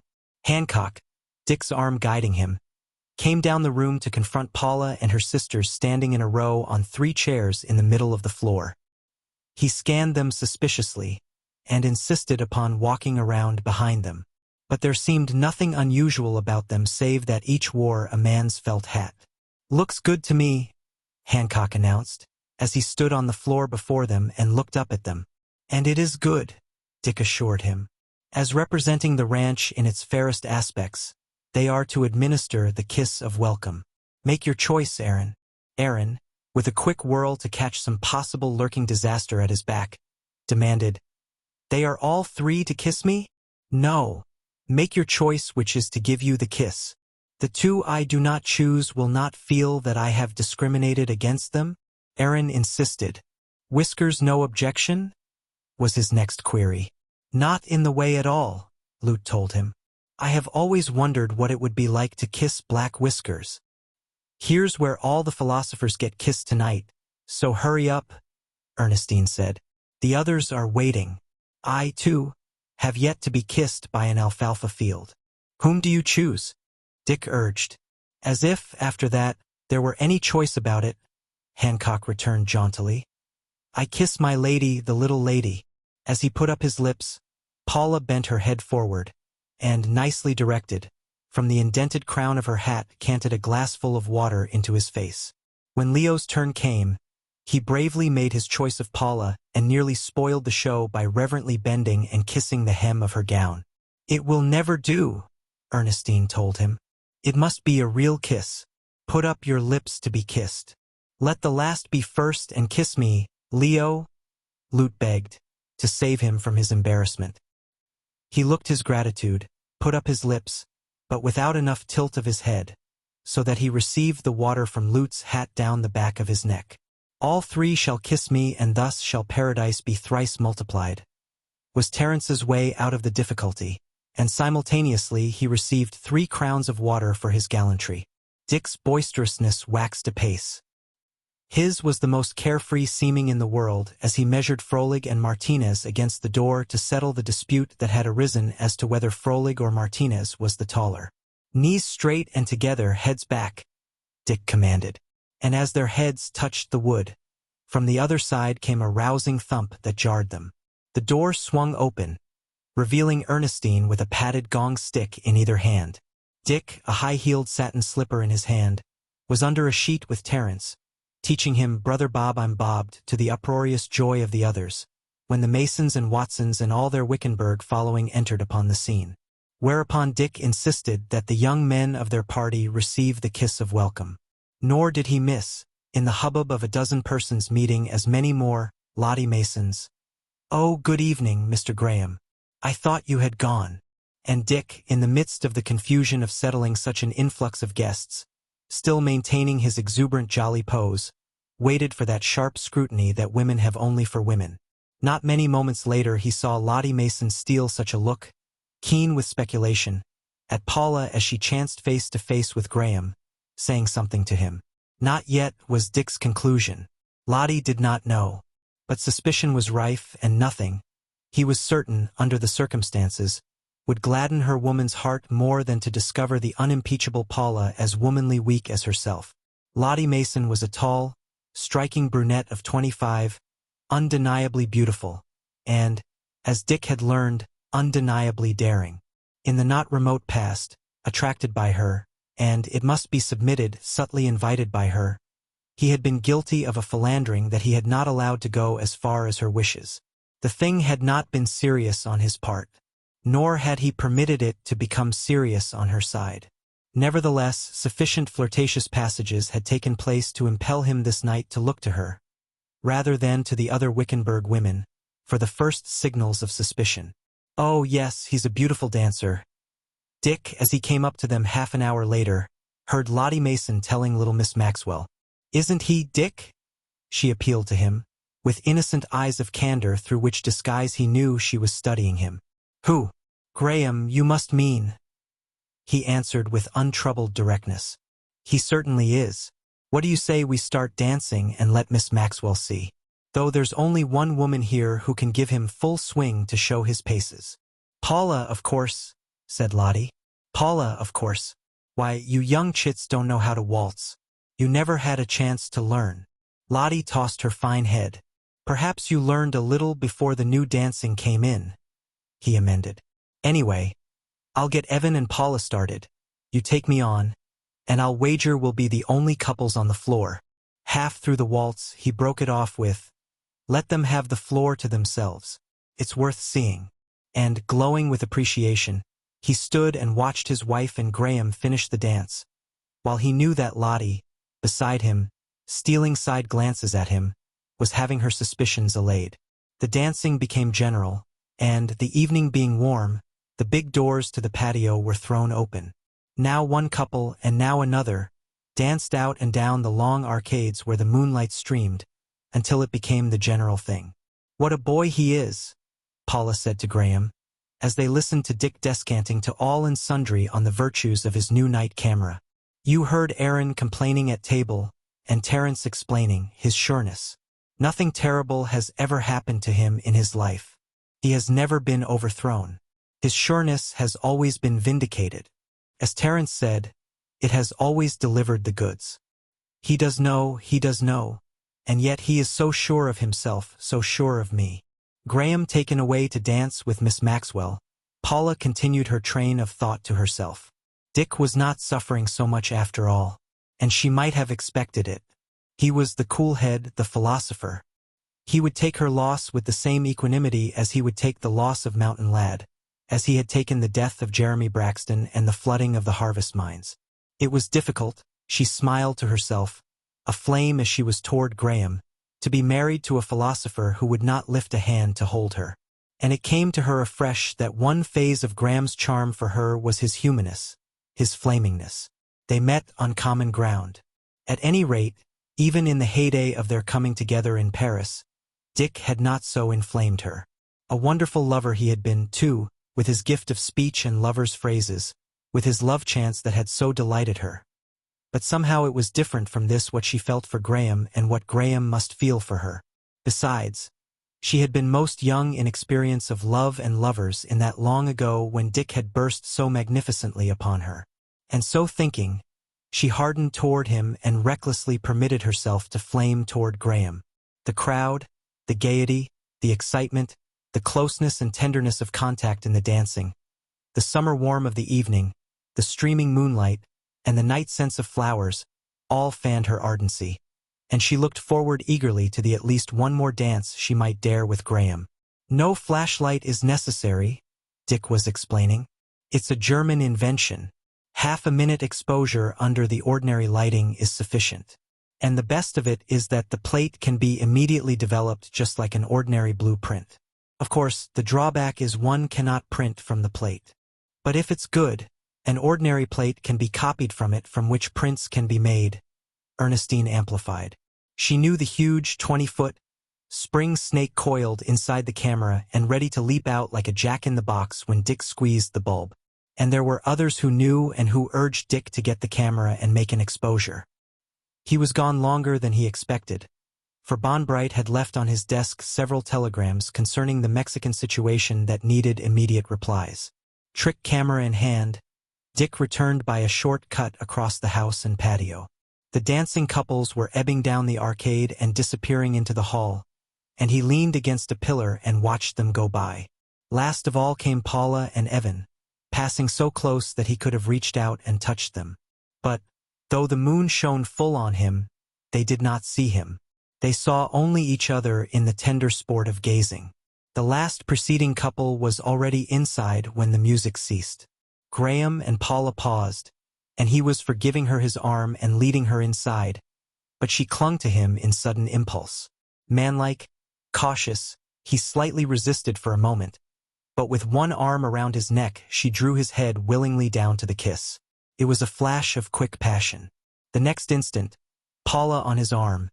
They were passing in and Paula's laugh was ringing merrily and naturally. Dick clutched at the pillar and eased himself down abruptly until he sat flat on the pavement. Accompanying violent suffocation, or causing it, his heart seemed rising in his chest. He panted for air. The cursed thing rose and choked and stifled him until, in the grim turn his fancy took, it seemed to him that he chewed it between his teeth and gulped it back and down his throat along with the reviving air. He felt chilled, and was aware that he was wet with sudden sweat. "And who ever heard of heart disease in the forests?" he muttered, as, still sitting, leaning against the pillar for support, he mopped his face dry. His hand was shaking, and he felt a slight nausea from an internal quivering that still persisted. It was not as if Graham had kissed her, he pondered. It was Paula who had kissed Graham. That was love and passion. He had seen it, and as it burned again before his eyes, he felt his heart surge, and the premonitory sensation of suffocation seized him. With a sharp effort of will he controlled himself and got to his feet. "By God! It came up in my mouth and I chewed it," he muttered. "I chewed it." Returning across the patio by the roundabout way, he entered the lighted room jauntily enough, camera in hand, and unprepared for the reception he received. "Seen a ghost?" Lute greeted. "Are you sick?" "What's the matter?" were other questions. "What is the matter?" he countered. "Your face, the look of it," Ernestine said. "Something has happened. What is it?" And while he oriented himself, he did not fail to note Lottie Mason's quick glance at the faces of Graham and Paula, nor to note that Ernestine had observed Lottie's glance and followed it up for herself. "Yes," he lied. "Bad news. Just got the word. Jeremy Braxton is dead. Murdered. The Mexicans got him while he was trying to escape into Arizona. Old Jeremy, God love him for the fine man he was," Terence said, tucking his arm in Dick's. "Come on, old man. 'Tis a stiffener you're wanting, and I'm the lad to lead you to it." "Oh, I'm all right," Dick smiled, shaking his shoulders and squaring himself as if gathering himself together. "It did hit me hard for the moment. I hadn't a doubt in the world but Jeremy would make it out all right. But they got him and 2 engineers with him. They put up a devil of a fight first. They got under a cliff and stood off a mob of 1,000 for a day and night. And then the Mexicans tossed dynamite down from above. Oh well, all flesh is grass, and there is no grass of yesteryear. Terence, your suggestion is a good one. Let on.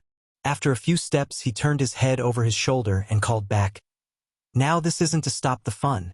I'll be right back to take that photograph. You arrange the group, Ernestine, and be sure to have them under the strongest light. Terence pressed open the concealed buffet at the far end of the room and set out the glasses, while Dick turned on a wall light and studied his face in the small mirror inside the buffet door. It's all right now, quite natural, he announced. 'Twas only a passing shade, Terence agreed, pouring the whiskey. And man has well the right to take it hard, the going of old friends. They toasted and drank silently. Another one, Dick said, extending his glass.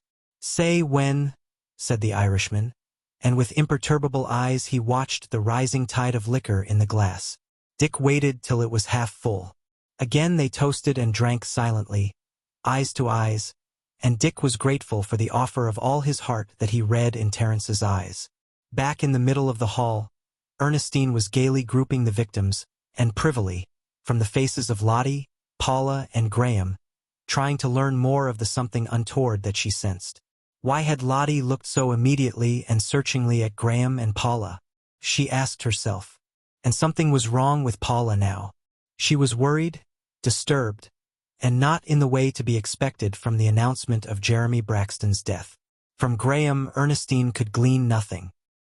He was quite his ordinary self, his facetiousness the cause of much laughter to Miss Maxwell and Mrs. Watson. Paula was disturbed. What had happened? Why had Dick lied? He had known of Jeremy's death for 2 days, and she had never known anybody's death so to affect him. She wondered if he had been drinking unduly. In the course of their married life she had seen him several times in liquor. He carried it well, the only noticeable effects being a flush in his eyes and a loosening of his tongue to whimsical fancies and extemporized chants. Had he, in his trouble, been drinking with the iron-headed Terence down in the stag room? She had found them all assembled there just before dinner.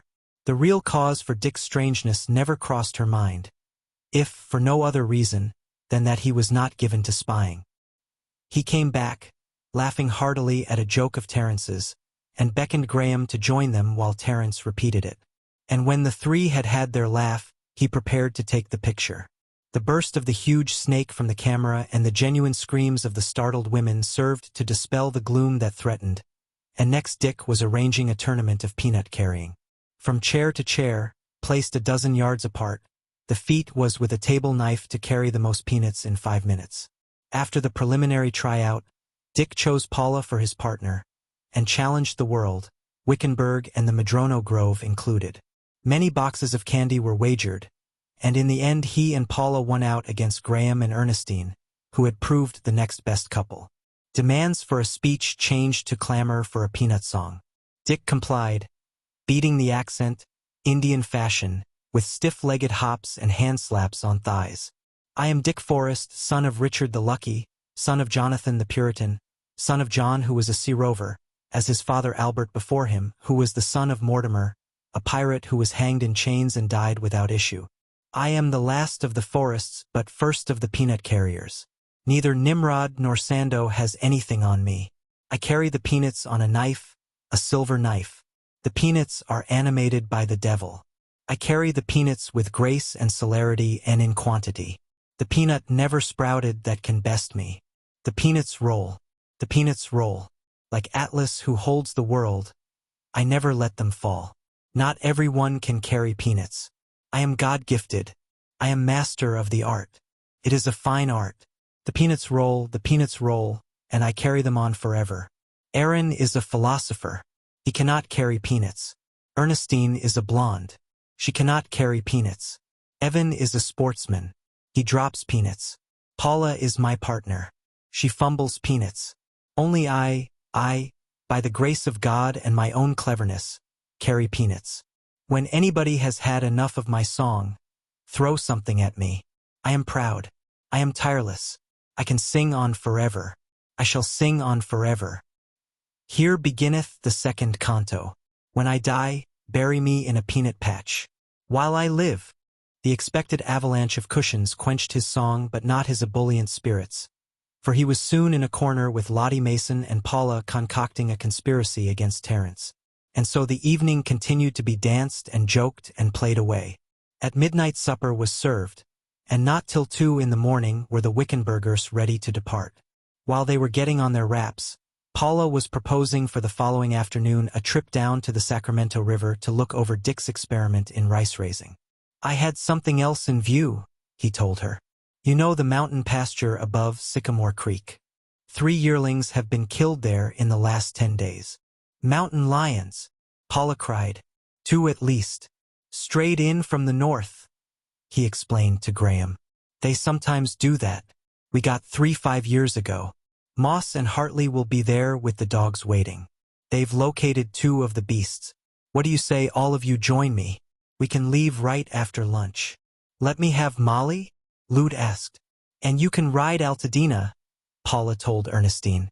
Quickly the mounts were decided upon, Frolig and Martinez agreeing to go, but promising neither to shoot well nor ride well.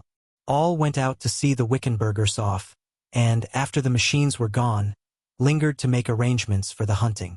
"Good night, everybody," Dick said, as they started to move inside.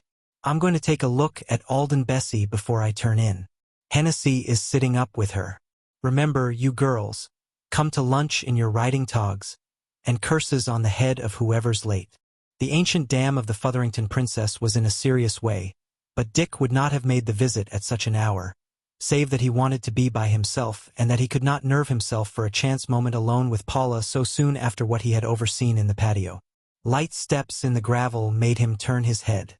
Ernestine caught up with him and took his arm. "Poor old Alden Bessie," she explained. "I thought I'd go along." Dick, still acting up to his knight's role, recalled to her various funny incidents of the evening, and laughed and chuckled with reminiscent glee. "Dick," she said in the first pause, "you are in trouble." She could feel him stiffen, and hurried on. "What can I do? You know you can depend on me. Tell me." "Yes, I'll tell you," he answered. "Just one thing." She pressed his arm gratefully. "I'll have a telegram sent you tomorrow. It will be urgent enough, though not too serious. You will just bundle up and depart with Lute." "Is that all?" she faltered. "It will be a great favor." "You won't talk with me?" she protested, quivering under the rebuff. "I'll have the telegram come so as to rout you out of bed. And now never mind Alden Bessie. You run along in. Good night." He kissed her, gently thrust her toward the house, and went on his way. Chapter 30. On the way back from the sick mare, Dick paused once to listen to the restless stamp of Mountain Lad and his fellows in the stallion barn. In the quiet air, from somewhere up the hills, came the ringing of a single bell from some grazing animal. A catspaw of breeze fanned him with sudden balmy warmth. All the night was balmy with the faint and almost aromatic scent of ripening grain and drying grass. The stallion stamped again, and Dick, with a deep breath and realization that never had he more loved it all, looked up and circled the skyline where the crests of the mountains blotted the field of stars. "No, Cato," he mused aloud. "One cannot agree with you. Man does not depart from life as from an inn. He departs as from a dwelling, the one dwelling he will ever know. He departs nowhere. It is good night, for him the noiseless one, and the dark." He made as if to start, but once again the stamp of the stallions held him, and the hillside bell rang out. He drew a deep inhalation through his nostrils of the air of balm, and loved it, and loved the fair land of his devising. "I looked into time and saw none of me there," he quoted, then capped it, smiling, with a second quotation. "She gat me 9 great sons, the other 9 were daughters."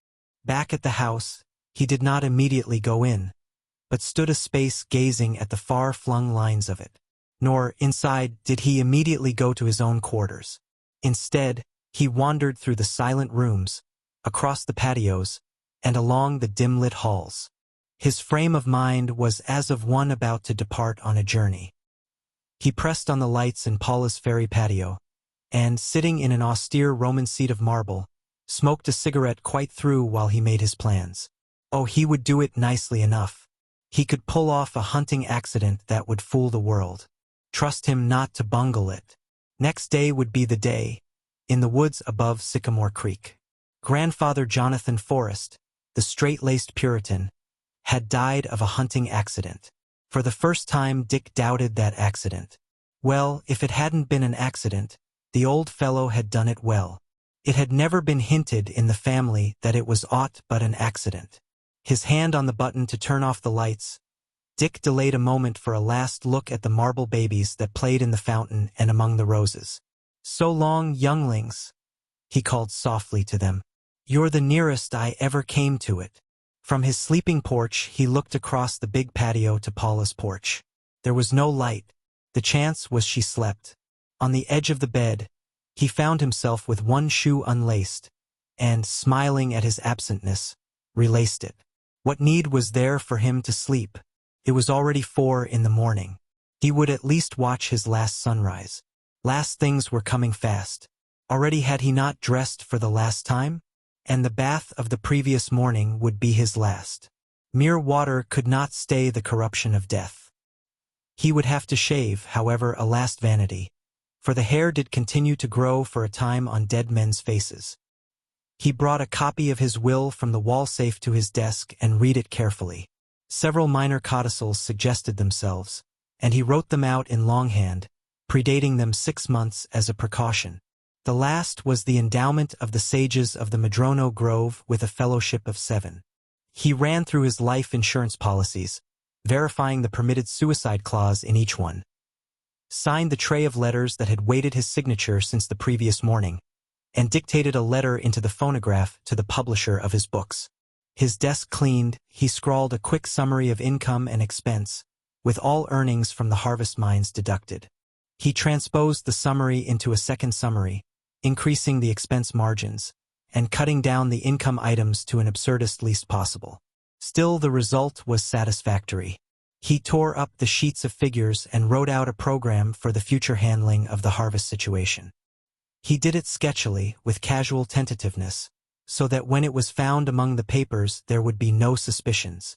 In the same fashion he worked out a line-breeding program for the shires, and an inbreeding table up and down, for Mountain Lad and the Fotherington Princess and certain selected individuals of their progeny. When Omai came in with coffee at 6, Dick was on his last paragraph of his scheme for rice growing. "Although the Italian rice may be worth experimenting with for quick maturity," he wrote, "I shall for a time confine the main plantings in equal proportions to Modi, Ioko, and the Waterabune. Thus, with different times of maturing, the same crews and the same machinery, with the same overhead, can work a larger acreage than if only one variety is planted." Omai served the coffee at his desk, and made no sign even after a glance to the porch at the bed which had not been slept in, all of which control Dick permitted himself privily to admire. At 6:30 the telephone rang and he heard Hennessy's tired voice. "I knew you'd be up and glad to know Alden Bessie's pulled through. It was a squeak, though. And now it's me for the hay." When Dick had shaved, he looked at the shower, hesitated a moment, then his face set stubbornly. "I'm darned if I will," was his thought. A sheer waste of time. He did, however, change his shoes to a pair of heavy, high-laced ones fit for the roughness of hunting. He was at his desk again, looking over the notes in his scribble pads for the morning's work, when Paula entered. She did not call her "Good morning, merry gentleman," but came quite close to him before she greeted him softly with, "The acorn planter, ever tireless, never weary Red Cloud." He noted the violet-blue shadows under her eyes, as he arose, without offering to touch her. Nor did she offer invitation. "A white knight?" he asked as he placed a chair. "A white knight," she answered wearily. "Not a second's sleep, though I tried so hard." Both were reluctant of speech, and they labored under a mutual inability to draw their eyes away from each other. You don't look any too fit yourself," she said. "Yes, my face," he nodded. "I was looking at it while I shaved. The expression won't come off." "Something happened to you last night?" she probed, and he could not fail to see the same compassion in her eyes that he had seen in Oh Dear's. "Everybody remarked your expression. What was it?" He shrugged his shoulders. "It has been coming on for some time," he evaded. remembering that the first hint of it had been given him by Paula's portrait of him. "You've noticed it?" he inquired casually. She nodded, then was struck by a sudden thought. He saw the idea leap to life ere her words uttered it. "Dick, you haven't an affair?" It was a way out. It would straighten all the tangle. And hope was in her voice and in her face. He smiled, shook his head slowly, and watched her disappointment. "I take it back," he said. "I have an affair. Of the heart." She was eager as he answered, "Of the heart." But she was not prepared for what came next. He abruptly drew his chair close, till his knees touched hers, and, leaning forward, quickly but gently prisoned her hands in his resting on her knees. "Don't be alarmed, little bird woman," he quieted her. "I shall not kiss you. It is a long time since I have. I want to tell you about that affair. But first I want to tell you how proud I am. Proud of myself. I am proud that I am a lover. At my age, a lover. It is unbelievable, and it is wonderful. And such a lover. Such a curious, unusual, and quite altogether remarkable lover. In fact, I have laughed all the books and all biology in the face. I am a monogamist. I love the woman, the one woman. After a dozen years of possession, I love her quite madly. Oh, so sweetly madly."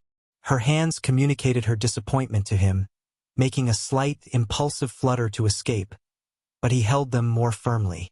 "I know her every weakness and strength and all. I love her as madly as I loved her at the first, in those mad moments when I first held her in my arms." Her hands were mutinous of the restraint he put upon them, and unconsciously she was beginning to pull and tug to be away from him. Also, there was fear in her eyes. He knew her fastidiousness, and he guessed, with the other man's lips recent on hers, that she feared a more ardent expression on his part. "And please be not frightened. Timid, sweet, beautiful, proud little bird woman. See, I release you. Know that I love you most dearly, and that I am considering you as well as myself, and before myself all the while." He drew his chair away from her, leaned back, and saw confidence grow in her eyes. "I shall tell you all my heart," he continued, "and I shall want you to tell me all your heart." "This love for me is something new?" she asked. "A recrudescence?" "Yes, a recrudescence, and no. I thought that for a long time I had been a habit to you," she said. "But I was loving you all the time. Not madly. No," he acknowledged, "but with certainty. I was so sure of you, of myself. It was, to me, all a permanent and forever established thing. I plead guilty, but when that permanency was shaken, all my love for you fired up. It was there all the time, a steady, long-married flame." "But about me?" she demanded. "That is what we are coming to. I know your worry right now, and of a minute ago. You are so intrinsically honest, so intrinsically true, that the thought of sharing two men is abhorrent to you. I have not misread you. It is a long time since you have permitted me any love touch." He shrugged his shoulders, "and an equally long time since I offered you a love touch." "Then you have known from the first?" she asked quickly. He nodded. "Possibly," he added with an air of judicious weighing. "I sensed it coming before even you knew it. But we will not go into that or other things." "You have seen?" she attempted to ask, stung almost to shame at thought of her husband having witnessed any caress of hers and Graham's. "We will not demean ourselves with details, Paula. Besides, there was and is nothing wrong about any of it. Also, it was not necessary for me to see anything. I have my memories of when I, too, kissed stolen kisses in the pause of the seconds between the frank, outspoken good nights. When all the signs of ripeness are visible, the love shades and love notes that cannot be hidden, the unconscious caress of the eyes in a fleeting glance, the involuntary softening of voices, the cuckoo sob in the throat. Why, the night-parting kiss does not need to be seen. It has to be. Still further, oh my woman, know that I justify you in everything. It was not ever much," she faltered. "I should have been surprised if it had been. Couldn't have been you. As it is, I have been surprised. After our dozen years, it was unexpected." "Dick," she interrupted him, leaning toward him and searching him.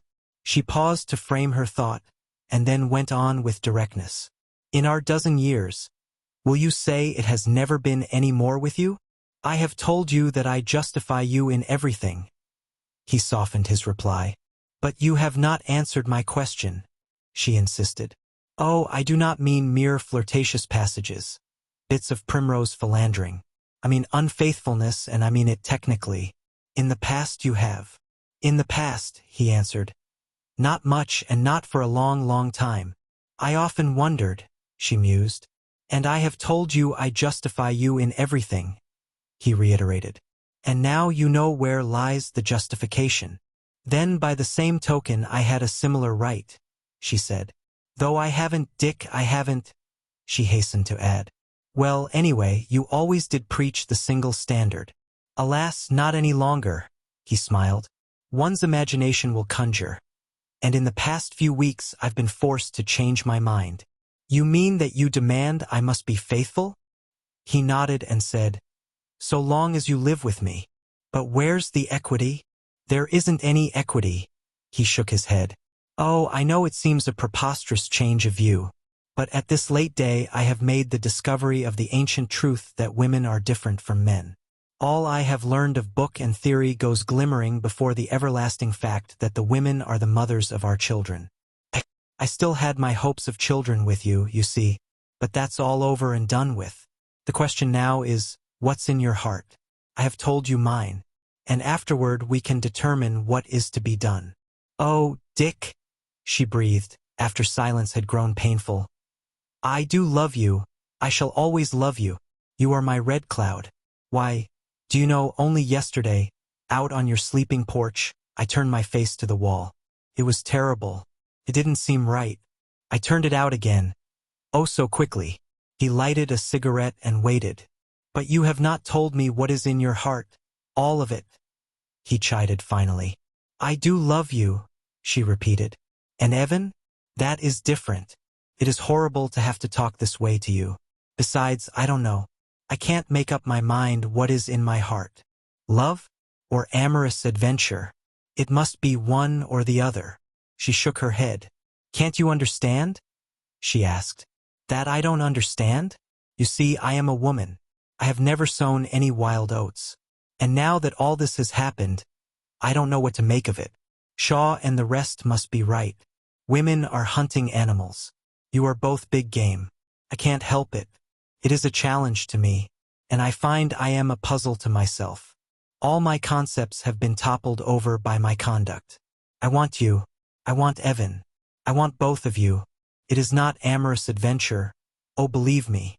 And if by any chance it is, and I do not know it, no, it isn't, I know it isn't. Then it is love.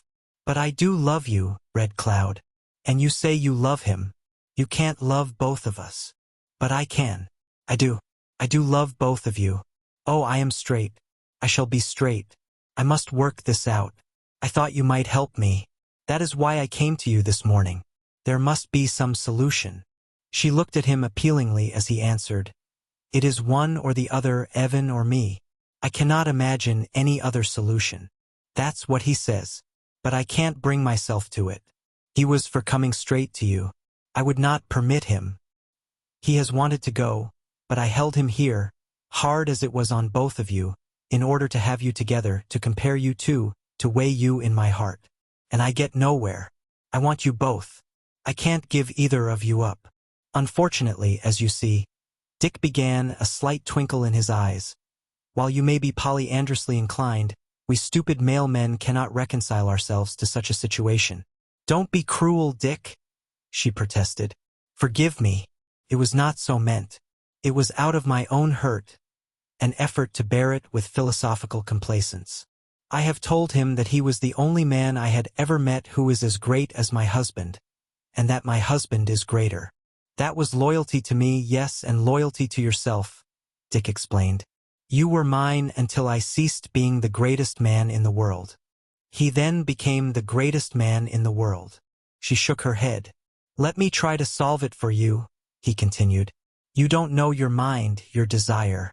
You can't decide between us because you equally want us both. Yes, she whispered. Only, rather, differently want you both. Then the thing is settled, he concluded shortly. What do you mean? This, Paula. I lose. Graham is the winner. Don't you see? Here am I, even with him, even and no more, while my advantage over him is our dozen years together, the dozen years of past love, the ties and bonds of heart and memory. Heavens! If all this weight were thrown in the balance on Evan's side, you wouldn't hesitate an instant in your decision.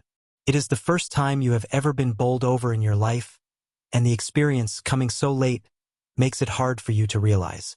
But, Dick, you bowled me over. He shook his head. I have always liked to think so, and sometimes I have believed, but never really. I never took you off your feet, not even in the very beginning, whirlwind as the affair was. You may have been glamored. You were never mad as I was mad, never swept as I was swept. I loved you first, and you were a royal lover. I loved you first, Paula, and though you did respond, it was not in the same way. I never took you off your feet. It seems pretty clear that Evan has. I wish I could be sure, she mused. I have a feeling of being bowled over, and yet I hesitate. The two are not compatible. Perhaps I never shall be bowled over by any man. And you don't seem to help me in the least. You and you alone can solve it, Paula, he said gravely. But if you would help, if you would try, oh, such a little, to hold me, she persisted. But I am helpless. My hands are tied. I can't put an arm to hold you. You can't share too. You have been in his arms. He put up his hand to hush her protest. Please, please, dear, don't. You have been in his arms. You flutter like a frightened bird at thought of my caressing you. Don't you see? Your actions decide against me. You have decided, though you may not know it. Your very flesh has decided. You can bear his arms. The thought of mine you cannot bear. She shook her head with slow resoluteness. And still I cannot make up my mind, she persisted. But you must. The present situation is intolerable. You must decide quickly, for Evan must go. You realize that, or you must go. You both cannot continue on here. Take all the time in the world. Send Evan away. Or suppose you go and visit Aunt Martha for a while. Being away from both of us might aid you to get somewhere. Perhaps it will be better to call off the hunting. I'll go alone, and you stay and talk it over with Evan. Or come on along and talk it over with him as you ride. Whichever way, I won't be in till late. I may sleep out all night in one of the herders' cabins. When I come back, Evan must be gone. Whether or not you are gone with him will also have been decided. And if I should go? She queried. Dick shrugged his shoulders and stood up, glancing at his wristwatch. I have sent word to Blake to come earlier this morning, he explained, taking a step toward the door in invitation for her to go. At the door she paused and leaned toward him. Kiss me, Dick, she said, and afterward, this is not a love touch. Her voice had become suddenly husky. It's just in case I do decide to go. The secretary approached along the hall, but Paula lingered. Good morning, Mr. Blake, Dick greeted him. Sorry to rout you out so early. First of all, will you please telephone Mr. Agar and Mr. Pitts? I won't be able to see them this morning. Oh, and put the rest off till tomorrow, too. Make a point of getting Mr. Hanley. Tell him I approve of his plan for the Buckeye Spillway, and to go right ahead. I will see Mr. Mendenhall, though, and Mr. Manson. Tell them 9:30. One thing, Dick, Paula said. Remember, I made him stay. It was not his fault or wish. I wouldn't let him go. You've bowled him over right enough, Dick smiled. I could not reconcile his staying on under the circumstances with what I knew of him. But with you not permitting him to go, and he as mad as a man has a right to be where you are concerned, I can understand. He's a whole lot better than a good sort. They don't make many like him. He will make you happy. She held up her hand. I don't know that I shall ever be happy again, Red Cloud, when I see what I have brought into your face. And I was so happy and contented all our dozen years. I can't forget it. That is why I have been unable to decide. But you are right. The time has come for me to solve the... She hesitated and could not utter the word triangle, which he saw forming on her lips. The situation. Her voice trailed away. We'll all go hunting. I'll talk with him as we ride, and I'll send him away, no matter what I do. I shouldn't be precipitate, Paul, Dick advised. You know I don't care a hang for morality except when it is useful. And in this case it is exceedingly useful. There may be children. Please, please, he hushed her. And in such case even old scandal is not exactly good for them. Desertion takes too long.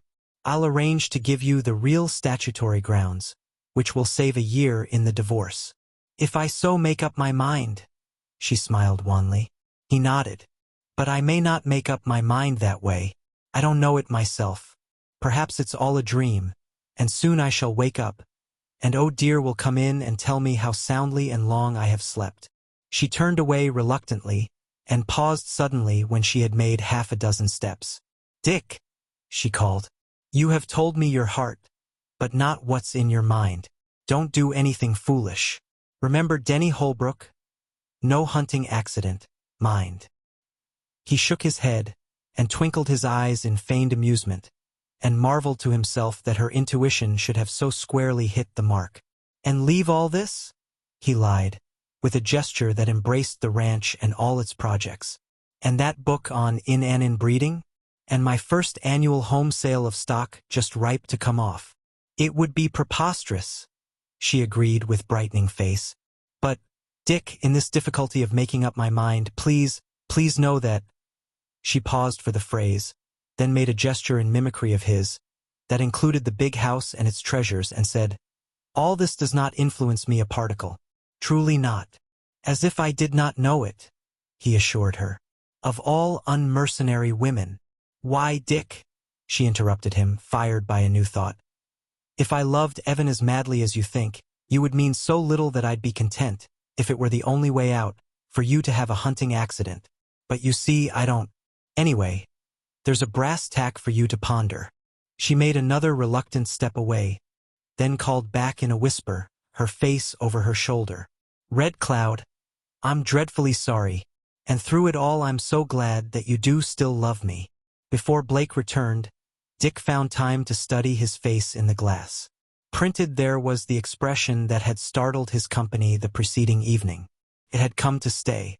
Oh well, was his thought. One cannot chew his heart between his teeth without leaving some sign of it. He strolled out on the sleeping porch and looked at Paula's picture under the barometers.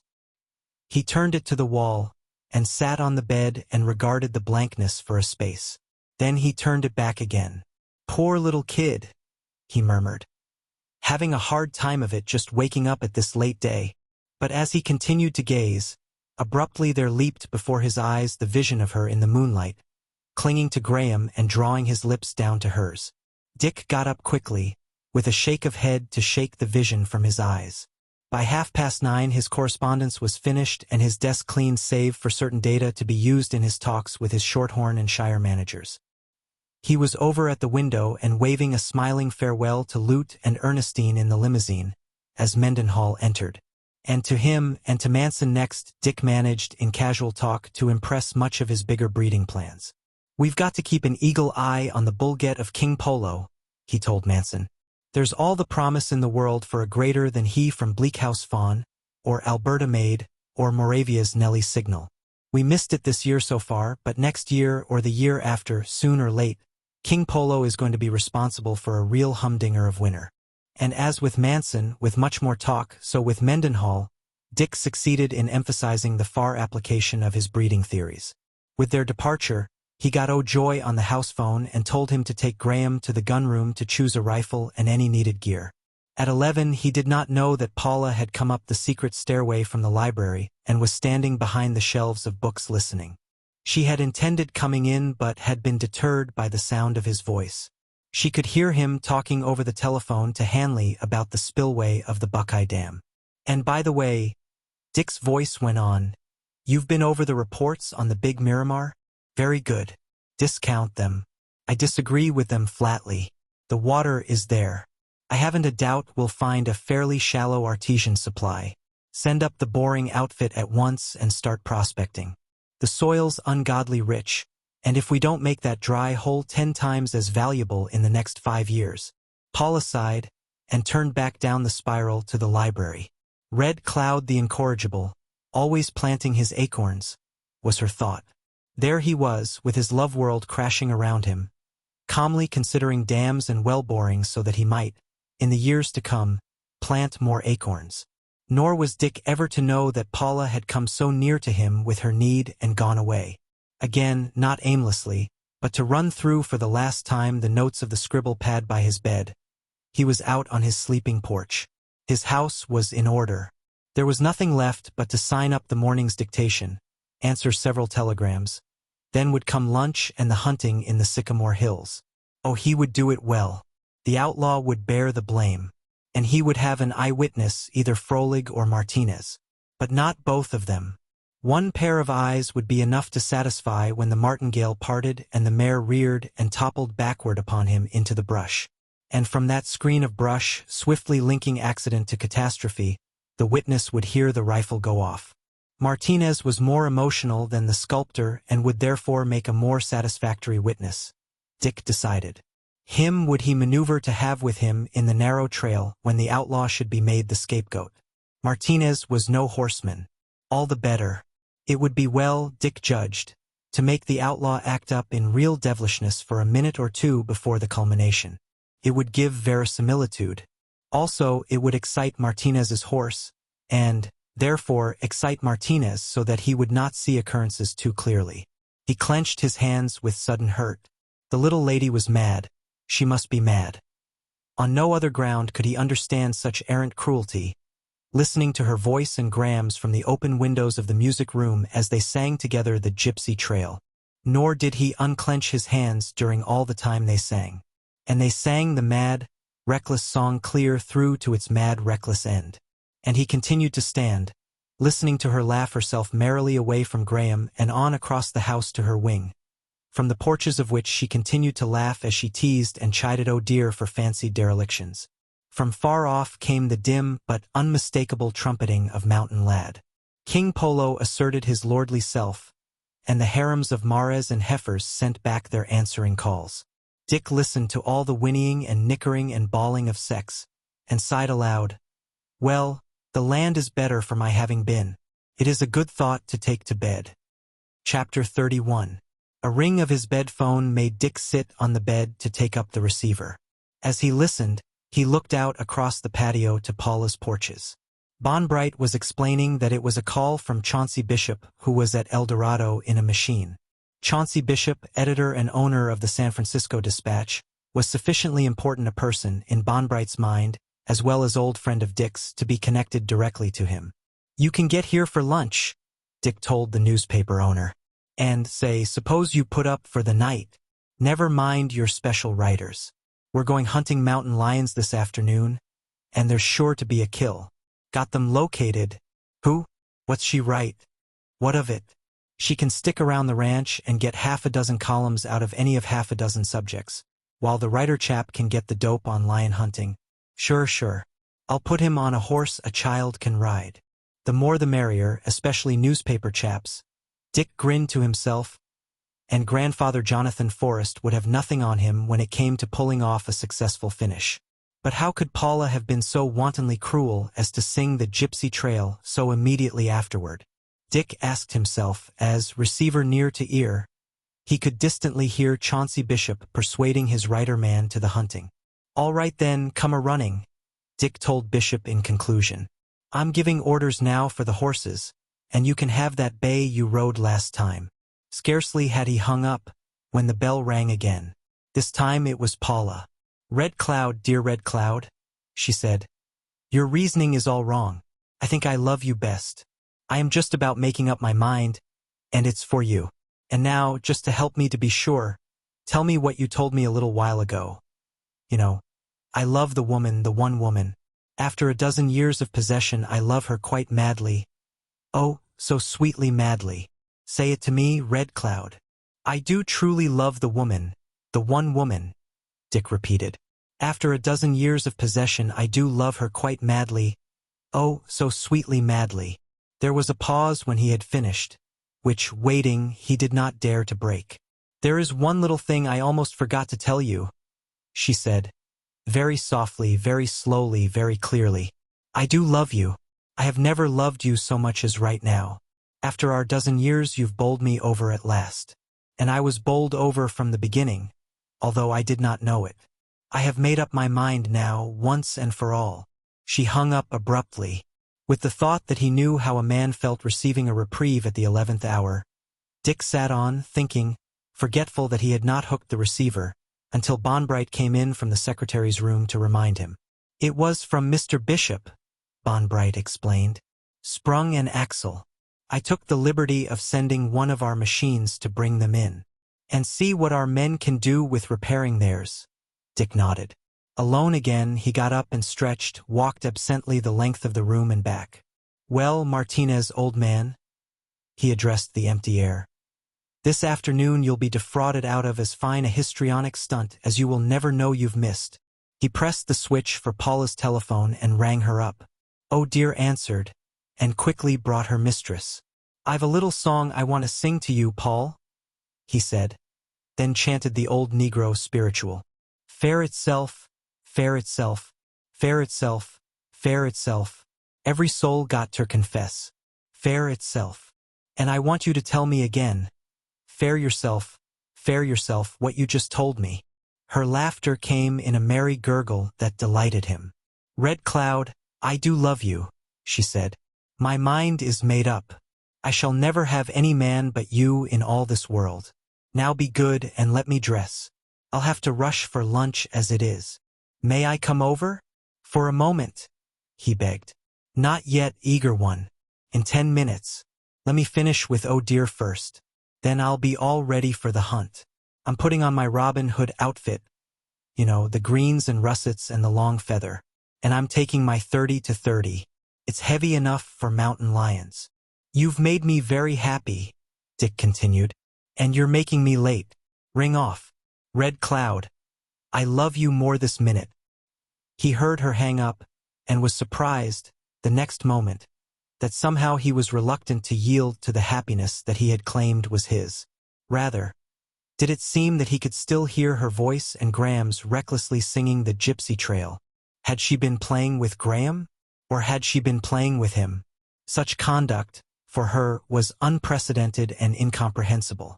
As he groped for a solution, he saw her again in the moonlight, clinging to Graham with upturned lips, drawing Graham's lips down to hers. Dick shook his head in bafflement, and glanced at his watch. At any rate, in 10 minutes, in less than 10 minutes, he would hold her in his arms and know. So tedious was the brief space of time that he strolled slowly on the way, pausing to light a cigarette, throwing it away with the first inhalation, pausing again to listen to the busy click of typewriters from the secretary's room. With still 2 minutes to spare, and knowing that 1 minute would take him to the door without a knob, he stopped in the patio and gazed at the wild canaries bathing in the fountain. When they startled into the air, a cloud of fluttering gold and crystal droppings in the sunshine, Dick startled. The report of the rifle had come from Paula's wing above, and he identified it as her 30-30 as he dashed across the patio. "She beat me to it," was his next thought, and what had been incomprehensible the moment before was as sharply definite as the roar of her rifle. And across the patio, up the stairs, through the door left wide-flung behind him, continued to pulse in his brain. "She beat me to it. She beat me to it." She lay, crumpled and quivering, in hunting costume complete, save for the pair of tiny bronze spurs held over her in anguished impotence by the frightened maid. His examination was quick. Paula breathed, although she was unconscious. From front to back, on the left side, the bullet had torn through. His next spring was to the telephone, and as he waited the delay of connecting through the house central, he prayed that Hennessy would be at the stallion barn. A stable boy answered, and, while he ran to fetch the veterinary, Dick ordered O'Joy to stay by the switches, and to send O'My to him at once. From the tail of his eye, he saw Graham rush into the room and on to Paula. "Hennessy," Dick commanded, "come on the jump. Bring the needful for first aid. Is a rifle shot through the lungs or heart or both? Come right to Mrs. Forrest's rooms. Now jump. Don't touch her," he said sharply to Graham. "It might make it worse, start a worse hemorrhage." Next he was back at O'Joy. "Start Callahan with the racing car for El Dorado. Tell him he'll meet Dr. Robinson on the way, and that he is to bring Dr. Robinson back with him on the jump. Tell him to jump like the devil was after him. Tell him Mrs. Forrest is hurt and that if he makes time he'll save her life. Receiver to ear, he turned to look at Paula. Graham, bending over her but not touching her, met his eyes. Forrest, he began. If you have done. But Dick hushed him with a warning glance directed toward Oh Dear, who still held the bronze spurs in speechless helplessness. It can be discussed later, Dick said shortly, as he turned his mouth to the transmitter. Dr. Robinson. Good.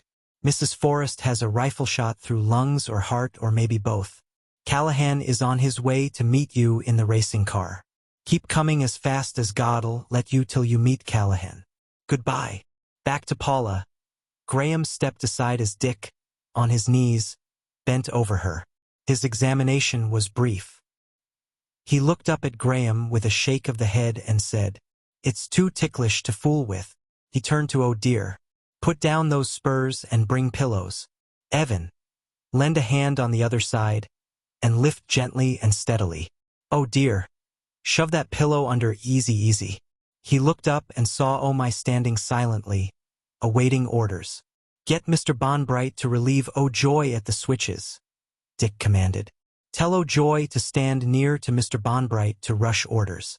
Tell Oh Joy to have all the house boys around him to rush the orders.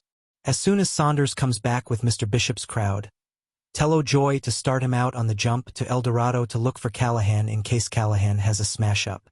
Tell Oh Joy to get hold of Mr. Manson, and Mr. Pitts or any two of the managers who have machines and have them, with their machines, waiting here at the house. Tell Oh Joy to take care of Mr. Bishop's crowd as usual. And you come back here where I can call you. Dick turned to Oh Dear. Now tell me how it happened. Oh Dear shook her head and wrung her hands. Where were you when the rifle went off? The Chinese girl swallowed and pointed toward the wardrobe room. Go on, talk, Dick commanded harshly. Mrs. Forrest tell me to get spurs. I forget before. I go quick. I hear gun. I come back quick. I run. She pointed to Paula to show what she had found. But the gun? Dick asked. Some trouble. Maybe gun no work. Maybe 4 minutes, maybe 5 minutes. Mrs. Forrest try make gun work. Was she trying to make the gun work when you went for the spurs? Oh Dear nodded. Before that I say maybe Oh Joy can fix gun. Mrs. Forrest say never mind. She say you can fix. She put gun down. Then she try once more fix gun. Then she tell me get spurs. Then, gun go off. Hennessy's arrival shut off further interrogation. His examination was scarcely less brief than Dick's. He looked up with a shake of the head. Nothing I can dare tackle, Mr. Forrest. The hemorrhage has eased of itself, though it must be gathering inside. You've sent for a doctor. Robinson. I caught him in his office. He's young, a good surgeon, Dick explained to Graham. He's nervy and daring, and I'd trust him in this farther than some of the old ones with reputations. What do you think, Mr. Hennessy? What chance has she? Looks pretty bad, though I'm no judge, being only a horse doctor. Robinson'll know. Nothing to do but wait. Dick nodded and walked out on Paula's sleeping porch to listen for the exhaust of the racing machine Callahan drove. He heard the ranch limousine arrive leisurely and swiftly depart. Graham came out on the porch to him. I want to apologize, Forrest, he said. I was rather off for the moment. I found you here and I thought you were here when it happened. It must have been an accident. Poor little kid, Dick agreed. And she so prided herself on never being careless with guns. I've looked at the rifle, Graham said, but I couldn't find anything wrong with it. And that's how it happened. Whatever was wrong got right. That's how it went off. And while Dick talked, building the fabric of the lie so that even Graham should be fooled, to himself he was understanding how well Paula had played the trick. That last singing of the Gypsy Trail had been her farewell to Graham, and at the same time had provided against any suspicion on his part of what she had intended directly to do. It had been the same with him. She had had her farewell with him, and, the last thing over the telephone, had assured him that she would never have any man but him in all the world. He walked away from Graham to the far end of the porch. She had the grit, She had the grit, he muttered to himself with quivering lips. Poor kid. She couldn't decide between the two, and so she solved it this way. The noise of the racing machine drew him and Graham together, and together they entered the room to wait for the doctor. Graham betrayed unrest, reluctant to go, yet feeling that he must. Please stay on, Evan, Dick told him. She liked you much, and if she does open her eyes, she'll be glad to see you. Dick and Graham stood apart from Paula while Dr. Robinson made his examination. When he arose with an air of finality, Dick looked his question. Robinson shook his head. Nothing to be done, he said. It is a matter of hours, maybe of minutes. He hesitated, studying Dick's face for a moment. I can ease her off if you say the word. She might possibly recover consciousness and suffer for a space. Dick took a turn down the room and back, and when he spoke it was to Graham. Why not let her live again, brief as the time may be? The pain is immaterial. It will have its inevitable quick anodyne. It is what I would wish, what you would wish.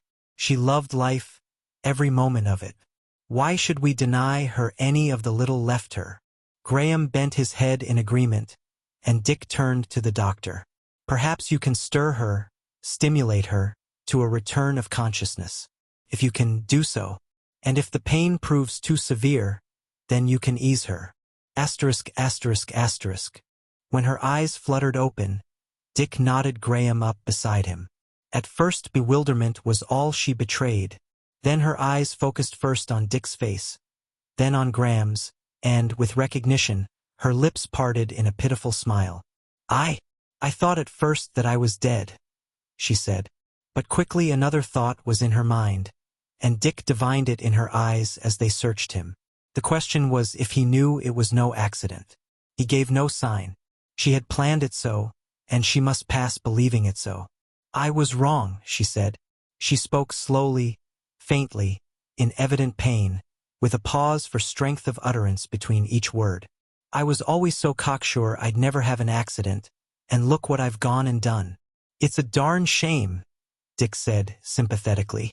What was it? A jam? She nodded, and again her lips parted in the pitiful brave smile as she said whimsically, Oh, Dick, go call the neighbors in and show them what little Paula's din. How serious is it? She asked. Be honest, Red Cloud, you know me? She added, after the briefest of pauses in which Dick had not replied. He shook his head. How long? She queried. Not long, came his answer. You can ease off any time. You mean? She glanced aside curiously at the doctor and back to Dick, who nodded.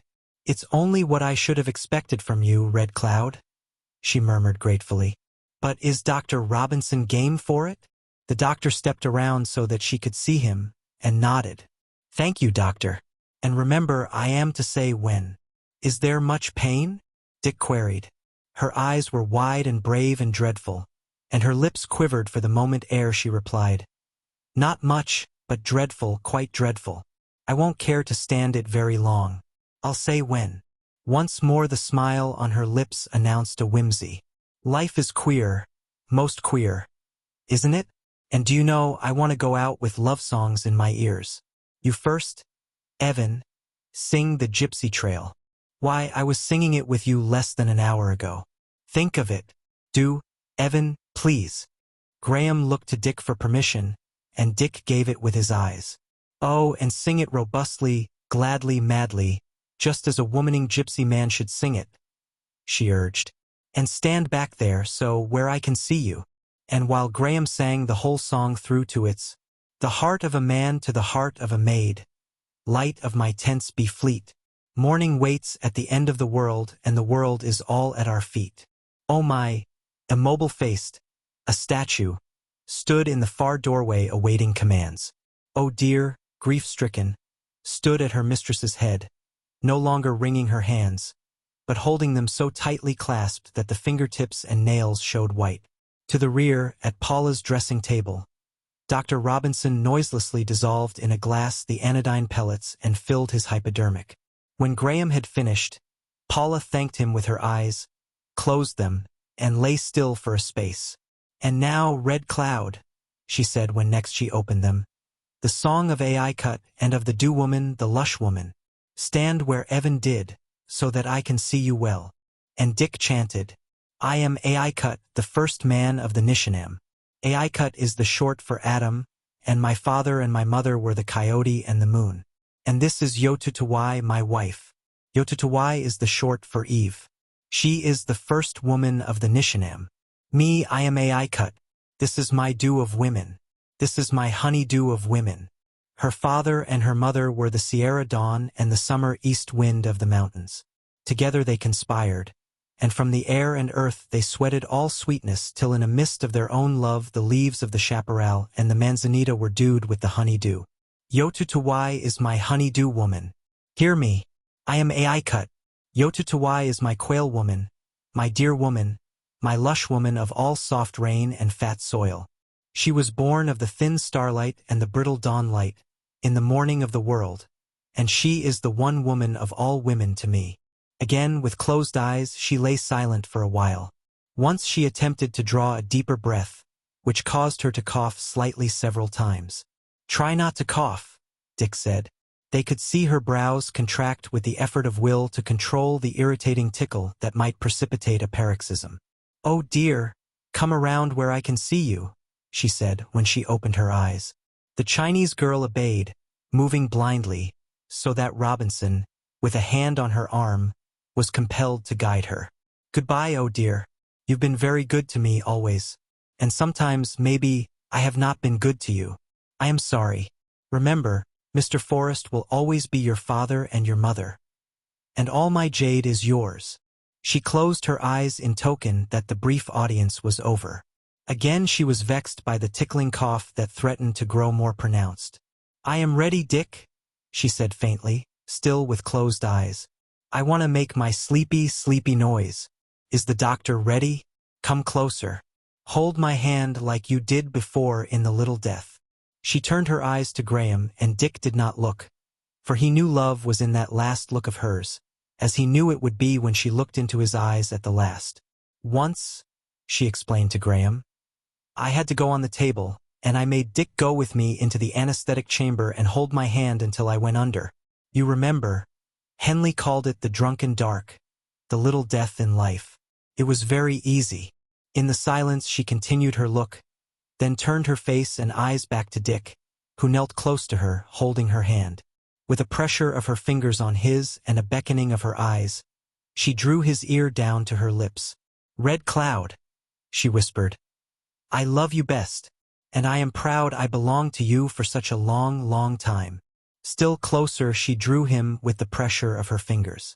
I'm sorry there were no babies, Red Cloud. With the relaxing of her fingers she eased him from her, so that she could look from one to the other. Two bonny, bonny men. Goodbye, bonny men. Goodbye, Red Cloud. In the pause they waited, while the doctor bared her arm for the needle. Sleepy, sleepy, she twittered in mimicry of drowsy birds. I am ready, doctor. Stretch the skin tight, first. You know I don't like to be hurt. Hold me tight, Dick. Robinson, receiving the eye permission from Dick, easily and quickly thrust the needle through the stretched skin. With steady hand sank the piston home, and with the ball of the finger soothingly rubbed the morphine into circulation. Sleepy, sleepy, booful sleepy, she murmured drowsily after a time. Semi-consciously she half turned on her side, curved her free arm on the pillow and nestled her head on it, and drew her body up in nestling curves in the way Dick knew she loved to sleep. After a long time, she sighed faintly, and began so easily to go that she was gone before they guessed. From without, the twittering of the canaries bathing in the fountain penetrated the silence of the room, and from afar came the trumpeting of Mountain Lad and the silver whinny of the Fotherington princess.